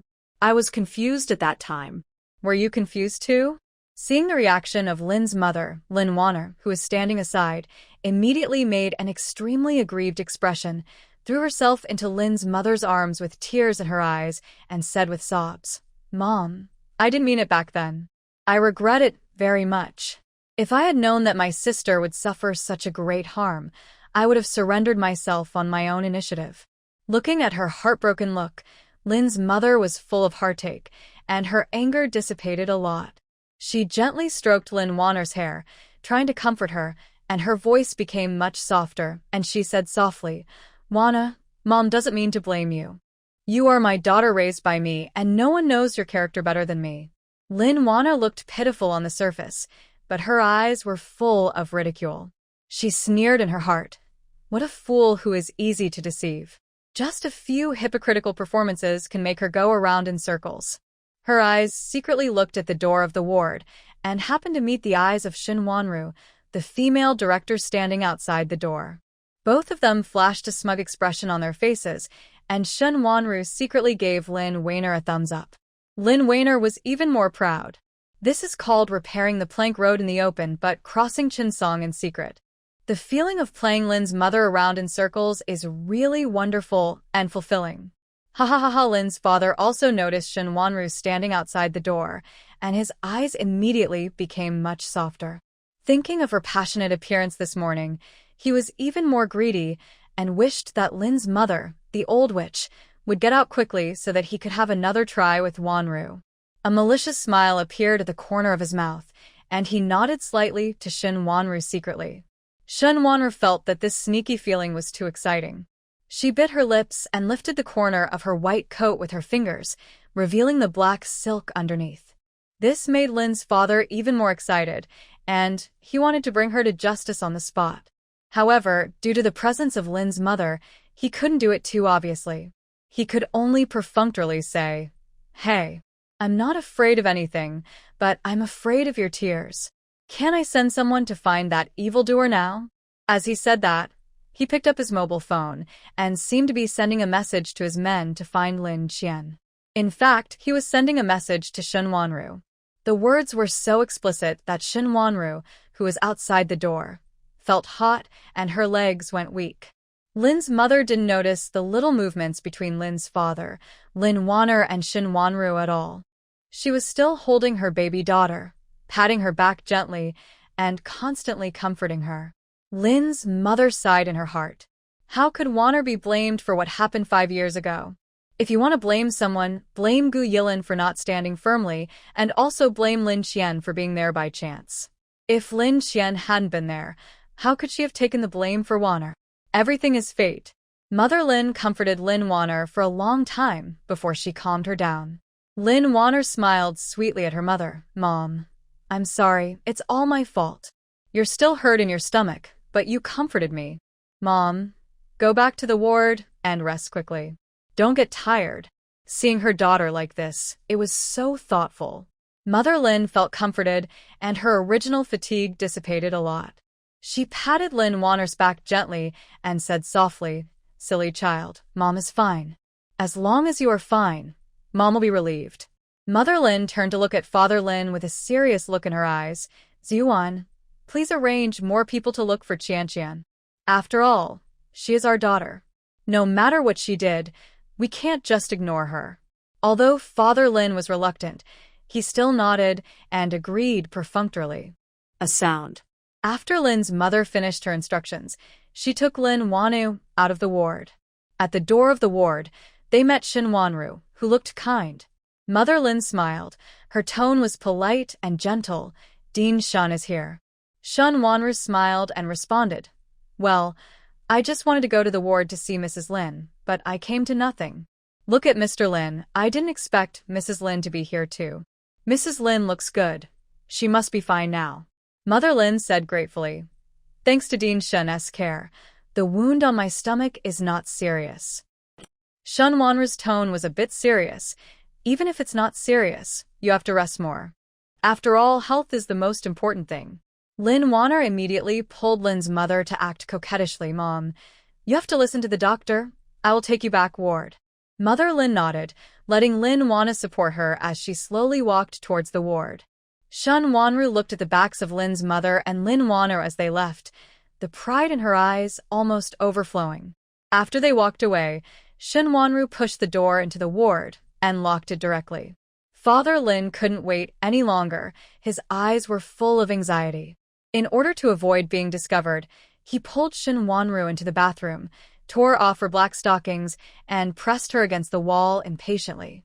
Shun Wanru was not to be outdone, and took the initiative to cater to Lin's father's actions, her eyes full of indulgence and desire. Soon, there were charming sounds coming from the bathroom. The voices were low and rapid. It lasted for 5 full minutes. Before the noise in the bathroom completely subsided, Shun Wanru looked satisfied a second ago, but as soon as she left the ward, the smile on her face disappeared without a trace. It's becoming less and less useful. For the next 3 days, Lin Qian stayed in Haiqing Second People's Hospital to recuperate. However, as if they had agreed, Lu Jinxiu appeared at her ward door on time every day, holding a large bouquet of flowers in his hand. Lin Qian actually didn't want to see him, for she was worried that someone from the Lin family would notice something and come looking for him. Early in the morning on the 4th day, Special Assistant Li completed the discharge procedures for her. Less than half an hour after she left, Lu Jinxiu appeared with flowers. The result is predictable. He came up empty-handed. When he learned that Lin Qian was discharged from the hospital, he was so angry that his nose was crooked. You are so bad, Lin Qian. I come to see you every day, but you didn't even tell me in advance that you were discharged from the hospital. What made him even more angry was that he didn't even have Lin Qian's contact information. The more Lu Jinxiu thought about it, the angrier he became. He threw the flowers directly into the trash can and left the hospital angrily. Lin Qian sat in the back seat and assistantly drove the car slowly along the streets of Haiqing. After a while, the car stopped and waited for the traffic light. Lin Qian turned her face slightly and slowly rolled down the car window. A breeze blew gently on her face, bringing a hint of coolness, but it also blew away the haze that had accumulated in her heart these days. She closed her eyes, feeling the caress of the wind, and a long-lost sense of relief appeared at the corners of her mouth. The green light came on, and the car slowly moved forward. Just then, a black Maybach drove from the opposite lane and just passed by Lin Qian's car. The driver accidentally turned around and saw Lin Qian rolling up the car window. Although only her profile was revealed, he recognized her at a glance. Lu Chen's heart skipped a beat and almost jumped out of his throat. He shouted loudly. Qian. The sound was particularly abrupt in the traffic, attracting the attention of people around him. At this moment, Lu Qian didn't care about anything else, not even the traffic violation. His mind and eyes were filled with the thought of grabbing Lin Qian and never letting her leave again. He subconsciously turned the steering wheel sharply, completely ignoring the surrounding traffic conditions. The car suddenly changed lanes, and the surrounding vehicles instantly became chaotic, with horns honking one after another. There was a loud, and his car collided with the car next to it. The car body was shaking violently, but Lu Qian seemed unaware of it. Lu Qian quickly opened the car door, and without even bothering to check his injuries, he ran in the direction Lin Qian had left. He ran while shouting, Qian, don't go seeing this." The owner of the car that was hit immediately got out of the car and chased after Lu Qian, cursing, "Do you know how to drive? You hit the car, and you still want to escape, right?" He grabbed Lu Qian's clothes, but was thrown away mercilessly by Lu Qian. Lu Qian's mind was only on Lin Qian at this moment. When he was stopped by someone, he didn't think twice and punched the man to the ground and continued to chase forward. Lin Qian was sitting in the car. Just as she rolled up the window, she heard a loud noise behind her. She subconsciously looked back and assistantly also glanced at the rearview mirror, frowned and said, "It seems like there was a car accident behind." Lin Qian's heart tightened, and she vaguely heard someone calling her name. Her heart suddenly shrank, and a feeling of uneasiness surged in her heart. Assistant Lee, drive faster. Lin Xian suppressed her inner uneasiness and urged Assistant Lee to speed up. Lin Xian didn't feel relieved until she returned safely to the Fu family villa. At the door of the villa, Mrs. Fu, Aunt Li and Aunt Wu had been waiting there for a long time. When they saw Lin Xian coming back, the three old ladies rushed over like old hens waiting for their beloved children to come home. But when they saw Lin Xian with a pale face, the three of them felt nervous at the same time. What's going on? There was obvious concern and worry in Mrs. Fu's voice. Are you feeling unwell somewhere? Auntie Wu also came over and touched Lin Xian's forehead. Aunt Li also looked anxious and looked at her with concern. Why do you look so unhappy? Facing the concerned eyes of the three of them, Lin Xian was deeply moved. She shook her head slightly and was about to say something, but before she could open her mouth, Assistant Lee explained, Miss Lin was frightened by the car accident just now. When the three old ladies heard about the car accident, he was startled, and his face turned pale instantly. She hurriedly checked Lin Xian. Girl, are you hurt? Like Grandma, take a look. As Mrs. Fu said this, she pulled Lin Xian's hand and checked it carefully. Lin Xian quickly grabbed Mrs. Fu's hand and comforted her. Grandma, I'm fine. Someone else had a car accident. Hearing this, the three old ladies breathed a sigh of relief, and the expressions on their faces relaxed a lot. It's good that everything is fine. It's good that everything is fine. At this moment, the others that Lin Xian mentioned, that is Lu Chun, had been subdued by the traffic police. But his eyes were still looking around, as if looking for Lin Xian. When the traffic police put him into the police car, he realized that he had caused a big disaster. He was taken to the police station and is expected to face charges of hit and run. President, today I was picking up Miss Lin from the hospital and encountered a car accident on the way. I seemed to hear someone calling Miss Lin's name, so I specially ordered someone to investigate and found that one of the people in the car accident was Miss Lin's childhood sweetheart. Now he has been taken away by the traffic police.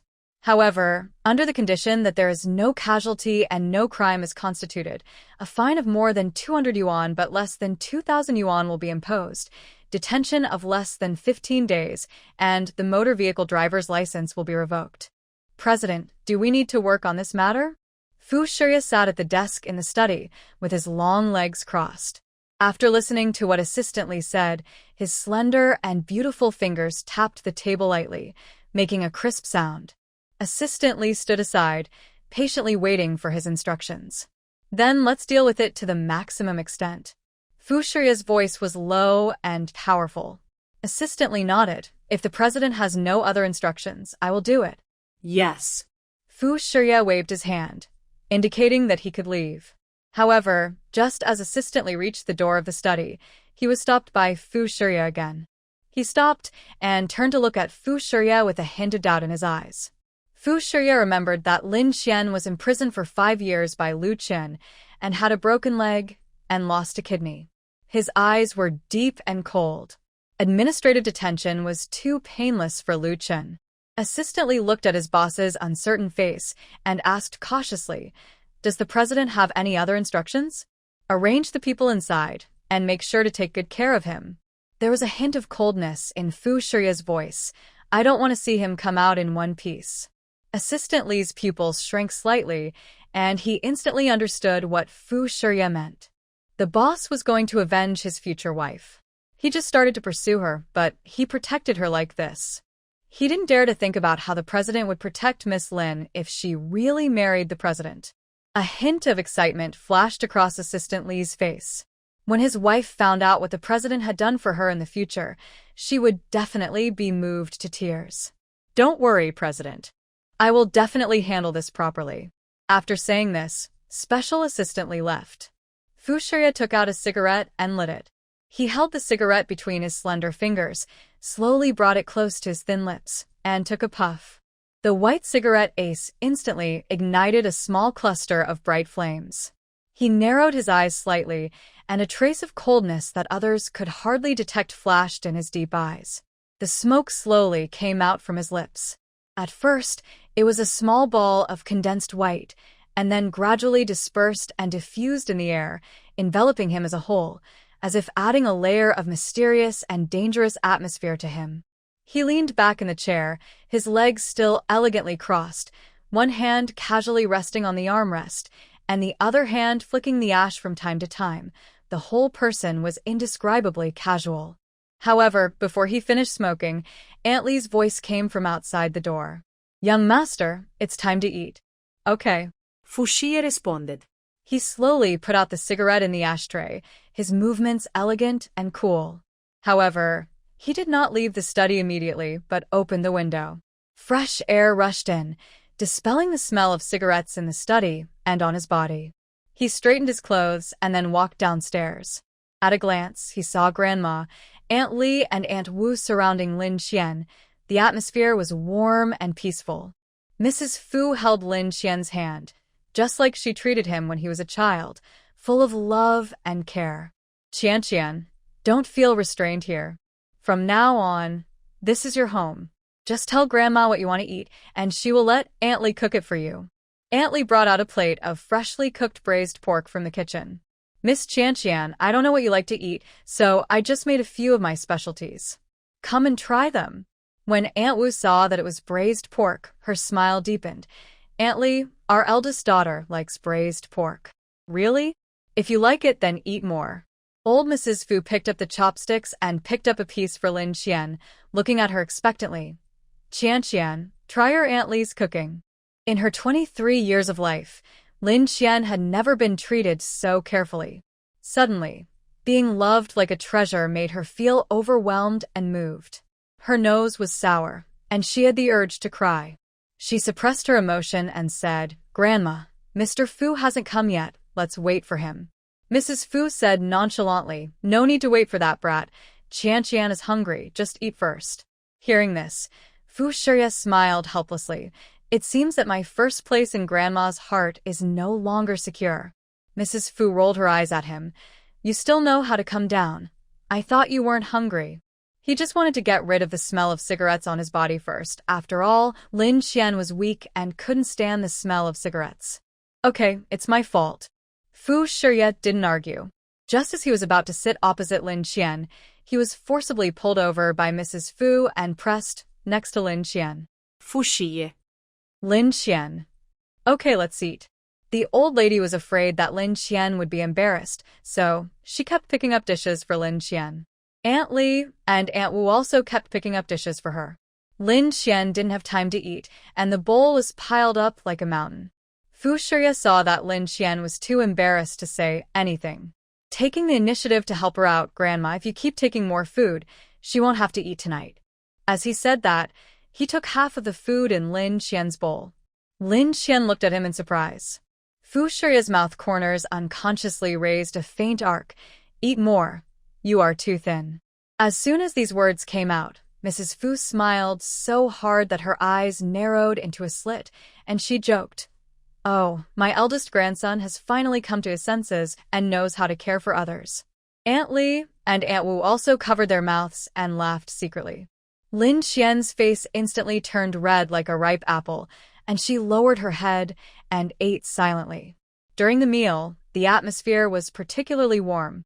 Mrs. Fu sat in the main seat, Lin Xian sat next to her, and Fu Shiya sat on the other side of Lin Xian. Aunt Lee and Aunt Wu sat opposite, picking up food for Lin Xian from time to time, with kind smiles on their faces. Lin Xian was a little embarrassed by everyone's enthusiasm, but her heart was warm. This meal was the most delicious, happy, and warmest that Lin Xian had ever eaten in her life. It actually felt like home. After the meal, Lin Xian stood up and took the initiative to clean up the dishes, but was stopped by Aunt Lee and Aunt Wu.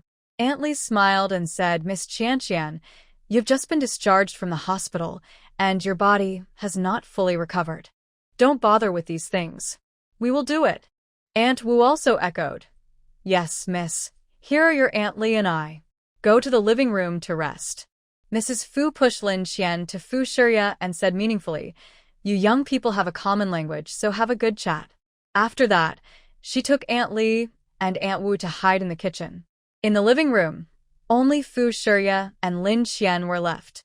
The two sat on the sofa and the atmosphere was a little subtle. Fu Shiya's low and gentle voice broke the silence first. Embroidery requires a lot of tools and materials. I know a store with a full range of silk thread colors and good embroidery frames. I will take you to see it later. Lin Qian's eyes lit up and she nodded expectantly. Mr. Fu, thank you. Fu Shiya looked at her and smiled. He looked very serious when his face was expressionless, and his aura was so strong that it was full of oppression. But once he smiled, it was like a glacier melting. Lin Qian looked at him and smiled, and was a little absent-minded for a moment. In the kitchen, Mrs. Fu, Aunt Li and Aunt Wu pretended to be busy, and occasionally peeked out. Mrs. Fu smiled and said in a low voice, "Look, these two children are so compatible. Shiya really cares about Qianqian." Aunt Li nodded and agreed. Yes, the eldest master is so serious at ordinary times, but he is much gentler in front of Miss Qianqian.